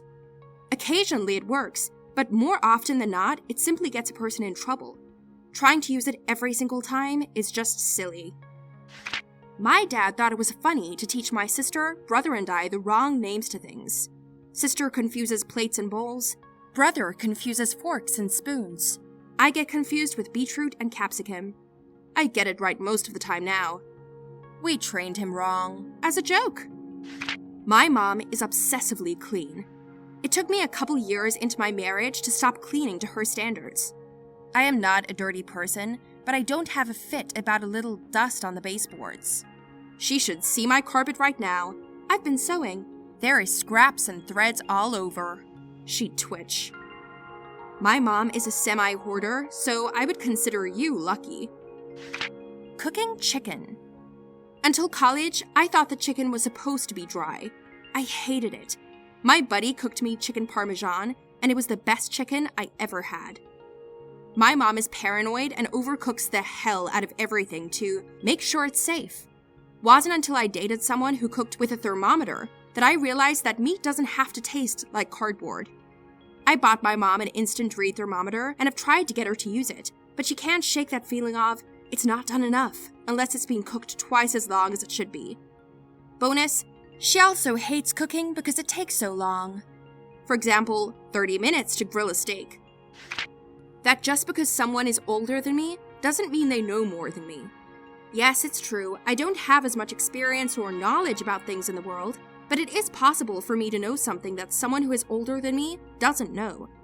My dad always used the, I'm older or wiser or more experienced line if I said something, a fact or a piece of information that he didn't agree with or think was true. It made me feel a little insecure about what I know and if what I know is right or not. My mom taught me that I had to respect my elders, even if they were possibly wrong because they were older and wiser. My dad, on the other hand, sat me down one day and said, "Son, people are stupid. Just because they are older doesn't mean they know anything from apple butter. I don't care how old they are. If they don't know their ass from a hole in the ground, it's okay to call them dumb. You're going to run into people who are smarter than you, but you're also going to run into people who will make you wonder just how in the hell they managed to not drown themselves while taking a piss in the morning.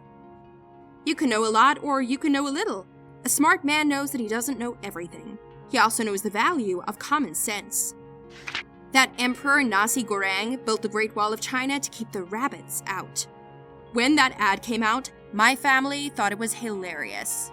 One day, we ended up traveling to the Great Wall of China and took a photo of us holding a sign saying, "To keep the rabbits out." What did your parents teach you that you had to unlearn? Part 2. That loud noises and rough housing caused the cake to not rise when baking in the oven. Come to find out 20 years later, it was just a lie to get us to be quiet. Now that I think of it, they got quiet kids and cake. Scratch that. I'll remember this instead and use it in the future. It's not that it won't rise, but there is a fragile baking stage where the bubbles are there, but the batter is still very liquid, and if you bump the stove or stamp the floor, the cake can fall and have a sunken middle. Ruined, essentially. My mother is the anti-vaxxer, Coney 2012 chemtrails type person. I believed every lie she told me, and of course, I told everyone at school this stuff. It gained me reputation as the weird kid, and nobody believed me for a long time. LOL, my parents are the same exact way, but I was homeschooled until high school. I had to switch schools twice before I realized the problem was me and not everyone else is mean. The wrong rules to Monopoly. I feel like everyone has their own rules when it comes to Monopoly. That it's okay to want affection and that it's not normal to be surrounded by fighting all the time. I can relate. It's like Twilight Zone when I visit my parents now. I'll go for months without yelling at anybody, but as soon as I go home, it's like the only way we communicate. That because someone is a family, you should automatically love them. My mom told me stories about how her father, my grandfather, and her cousins were all very physically and emotionally abusive. I don't see them often because I live in another town, but when they call or visit, I'm expected to be there to hug them and tell them I love them and miss them. I don't know these people by anything except for the horrible stories my mom tells, and she expects me to love them? I feel disdain towards my mother for a lot of reasons, a lot of which being bad habits she picked up from my grandfather, but every time I see her, she always asks me if I love her, and if I'm going to take care of her when she's older. She's terrified me and my sister won't be there. We probably won't be. That I'm not a special snowflake. Being smart and talented stopped mattering around age 17, and I felt like a fraudulent mess-up until I learned how to work and apply myself. There is a serious link between telling kids early on they're super smart and the constant self-loathing that comes later on. Seen it out of myself, everyone I know that got the same routine, and even in this thread. That all aspects of sexuality are disgusting and should make you feel guilty even thinking about it. I had a book given to me at about 12 with very modest illustrations. Covers on a couple, lady is now pregnant, etc. That was the extent of my sex ed. I knew nothing until my mid-20s. But yeah, I get it. Limited knowledge of sex and an implanted fear of it definitely made things weird as an adult. I still have to unlearn many abusive lessons they gave me, like their approach to modesty resulting in never celebrating any achievements. The world doesn't end if you aren't home at 2 a.m. Women don't have to marry or have children. It's normal to hug the people you care about. They acted like it was very inappropriate. The modesty thing? Yes. As children, I always did much better in school than my sister. She's very smart, she's just not good at school and tests. I absolutely love standardized tests. I am so good at them. But I was always reminded not to brag, and to not celebrate doing really well in school, since it would make my sister feel bad for not doing as well. I'm sure there are things she did better than me that she couldn't celebrate. My parents were very into fairness, which is a good lesson, I think. I certainly don't want to make anyone feel bad, but there must be a way to celebrate one kid's achievements without making the other feel bad, right? How to handle money. They never dealt with credit cards, student loans, etc. What they taught me was superficial, and some of their strategies put me deeper into debt. Took years, but dug out. My credit is great, and I'm actively saving every month. My mom was just going on about needing to file for bankruptcy because she has about $40,000 in medical bills. I told her to check her credit report first because many places don't add medical charges to credit reports. She didn't want to deal with it, knowing she needs a new car and bankruptcy will kill her chance at a decent loan. So I checked her report for her. She had $1,200 on her report that can easily be paid off in a few months. I swear, we didn't need her abusive boyfriend to get by. She just needed to take 8th grade finances class. Sorry for ranting. To always assume the worst might happen. My parents are conservative in every way, shape, and form. Like, no mom, just because I'm out having a good time with my friends and don't answer my phone doesn't mean that I'm dead. Now that 100% independent, I'm learning that sometimes risk equals reward, whereas my parents had taught my siblings and I that risk usually leads to demise. This is how my father's side of the family is. They once actually prevented me from taking a free trip to LA because it was dangerous and nothing but trouble. That men should be busy doing manly stuff, and that taking care of or entertaining the kids is woman's work. Forget that. I hang out and do stuff with my kids every chance I get. What's the point of having them if you don't want to spend time with them? To marry into other houses and create alliances. Duh. Wash isn't pronounced warsh.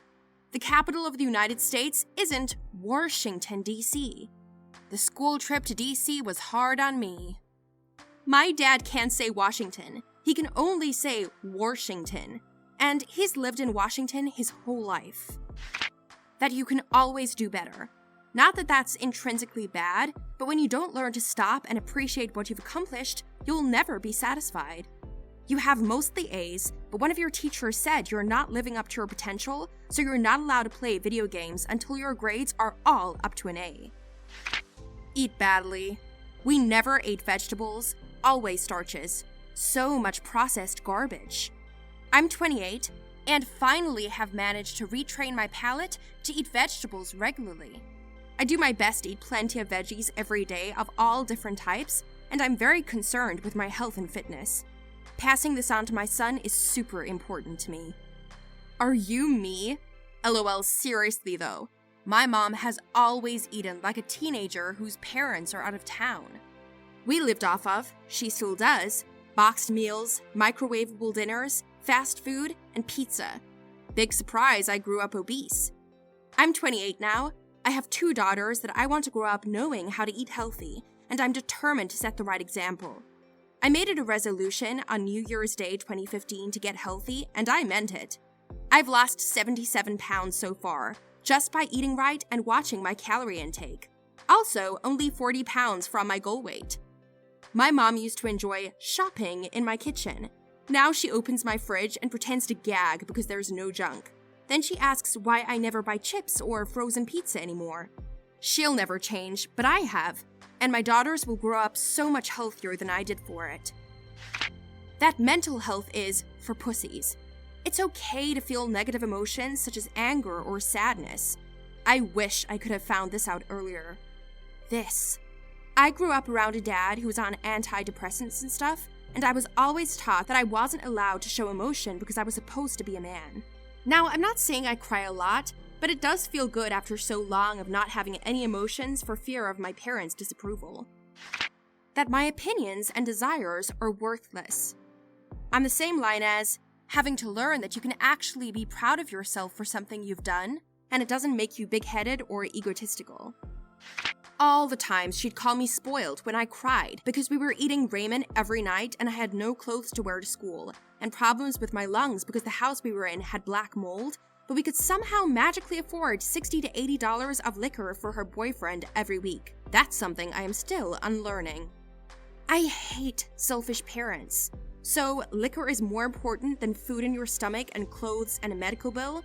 If they were that poor, I'm sure they could have gotten you free health insurance from the state, and also a proper house that isn't toxic. When someone annoys you, cut them out of your life. Permanently. Why not? I mean, if the annoying is persistent. There are literally billions of other people to spend your time with, and you only have so much time. Okay, when I was a toddler, my dad used to play this game with this rhyme where he'd recite 4-acre, and poked my forehead, eye blinker, the spot between my eyes, nose stopper, the tip of my nose, chin bopper, and then my chin. And then like a year or so later, my mom and I were in the car, and I said something like, "Mom, my 4-acre hurts." And she looked at me and was like, "Honey, that's your forehead." I looked back at her like she was insane and argued with her, "No, it's my 4-acre." And she had to answer me back, "No, sweetie, it's your forehead, really."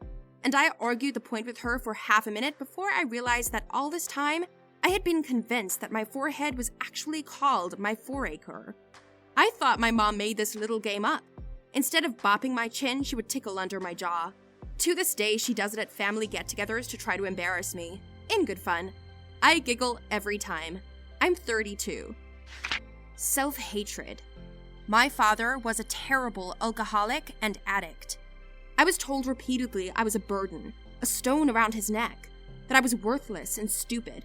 That stuff still haunts me. While he no longer says that, it's on constant repeat in my head. It's impossible to silence, and it's made my life suck. That I'm a bad person and a disappointment. That was mostly my father's doing. I know that feeling. After years of literally everyone around me giving me those signals, these days it's my own doing. What is a life hack that you think everybody should know? It's been told before, but this is the cake. You literally do not have to be friends with people you don't like. You're not doing them any favors anyway by pretending. If you are showing someone a picture on your phone, enlarge it just a small bit. That way, if they try to scroll through all your pictures, they are only moving that one around. On iOS, you can enable guided access so that a triple click of the home button locks the phone to the current app. When enabling it, you can select an area of the screen to disable, or all of it, and it will remember between activations. Do this once, and you can always hand off your phone to show a picture without anyone being able to do anything else. If you're in a crowd and trying to get from point A to B quickly, stare straight ahead in the direction you want to go and make sure your eyes are visible. Watch as people literally part like the sea. This works very well, especially for those awkward situations where you can tell you're about to do that little dance with someone walking in your direction and you have to figure out who's gonna go on which side. Don't look at the person. That shows weakness. Just look where you want to go. I work with a guy who, until last week, didn't know you could Control F to find things. He would spend a lot of time looking through a list of permits on the county website trying to find a specific one. I thought everybody knew about Control F, but apparently not. Function button 3 works even better, and it's one button and not two. More TIL for you guys. White vinegar can be used to clean just about anything, and it's cheap as hell. And non-toxic, which is great if you have pets that like to lick things. Control-Shift-N for buying Christmas presents. Seriously though, Control-Shift-N whenever you're using someone else's computer. That way you can log into stuff without logging them out, and it won't save your passwords. Windows key and E to open My Computer. I'm sure most people know, but if you don't, it's quite the life changer. Win 1 to 9 to launch things from the taskbar. If you need to use your mobile phone when driving, put it inside a seashell. The police will think you're listening to the sea.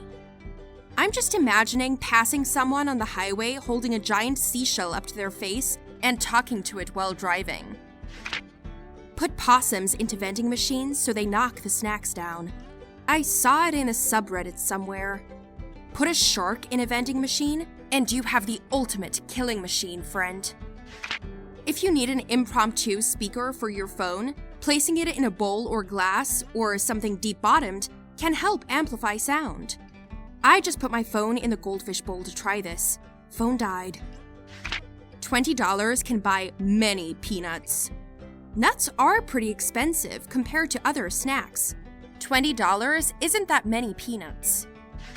If you're willing to travel 45 minutes, sit in an office for 8 hours, not including 30 minutes for lunch, and then travel another 45 minutes back again, other people are willing to pay you substantial amounts of money to browse and post on Reddit. I don't understand where you people find these jobs. I demand a list of jobs where this is actually feasible. Until then, I don't believe any of you who are being paid all day to browse Reddit. If you're down to your last clean sheet of office paper, photocopy it as many times as you need. I just fax it to the company next door, then they get more paper printed out of the fax machine and let me head over to pick it up. If your phone ever falls into rice, leave it in water overnight. Overnight, the rice will attract Asians who will come into your house and fix your phone for you. If you shave with a straight razor, shave after you shower. It'll make your facial hair much softer and cause less bumps and nicks. Took me way longer than it should have to figure this out. Doesn't have to be a straight razor. It works with any razor. Are you driving in an area that is known for deer jumping out? Blast some really bass, heavy music. Lights confuse deer, loud noises scare them. That's why people illegally use spotlights to hunt deer at night. The deer will almost always hear you and stay away from the road as you pass. I use a mixture of Parliament and Rage Against the Machine. It works very well. Haven't had a deer run out in front of me in at least a year, and I live in an area filled with deer. I usually play Nickelback really loud. It scares away deer and people. When somebody tells you that they're not good at lying, they're lying. I suck at lying, and will tell you so, but then I end my claim with a weird little giggle that probably discounts what I've said. Use garlic butter from pizza places to butter your grilled cheese. Better, on a day off, make bacon with breakfast. Leave pan on stove to cool. When you're ready for lunch, remove all but a tablespoon of the congealed grease per sandwich and add an equal part of butter. Fry it in that with some sliced tomato, or better yet, roasted red pepper.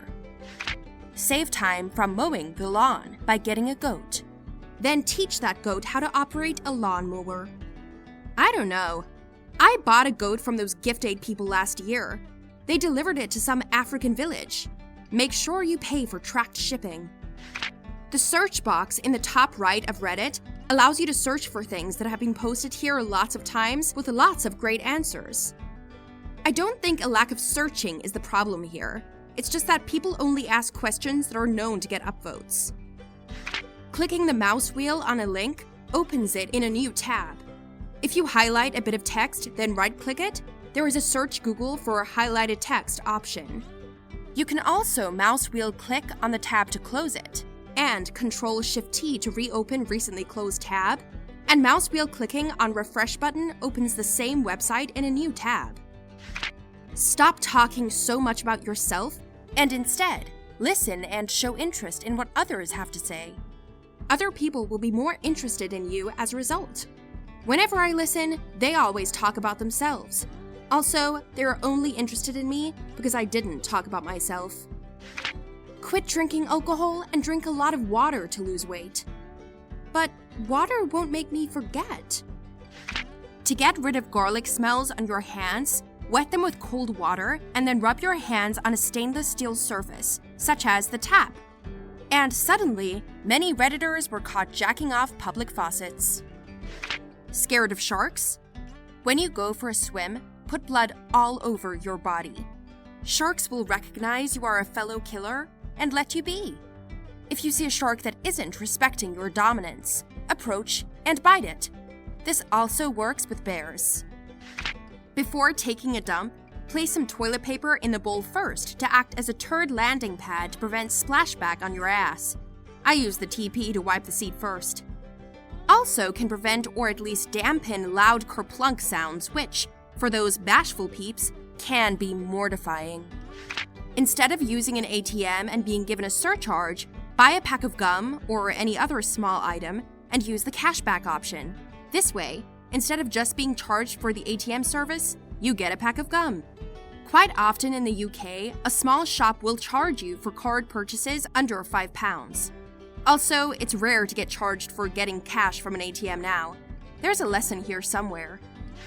iPhone. Settings, General, Keyboard, Text Replacement, hit the plus symbol on the top right. From here, you can add keyboard shortcuts which will save time. For instance, hate typing your email address out?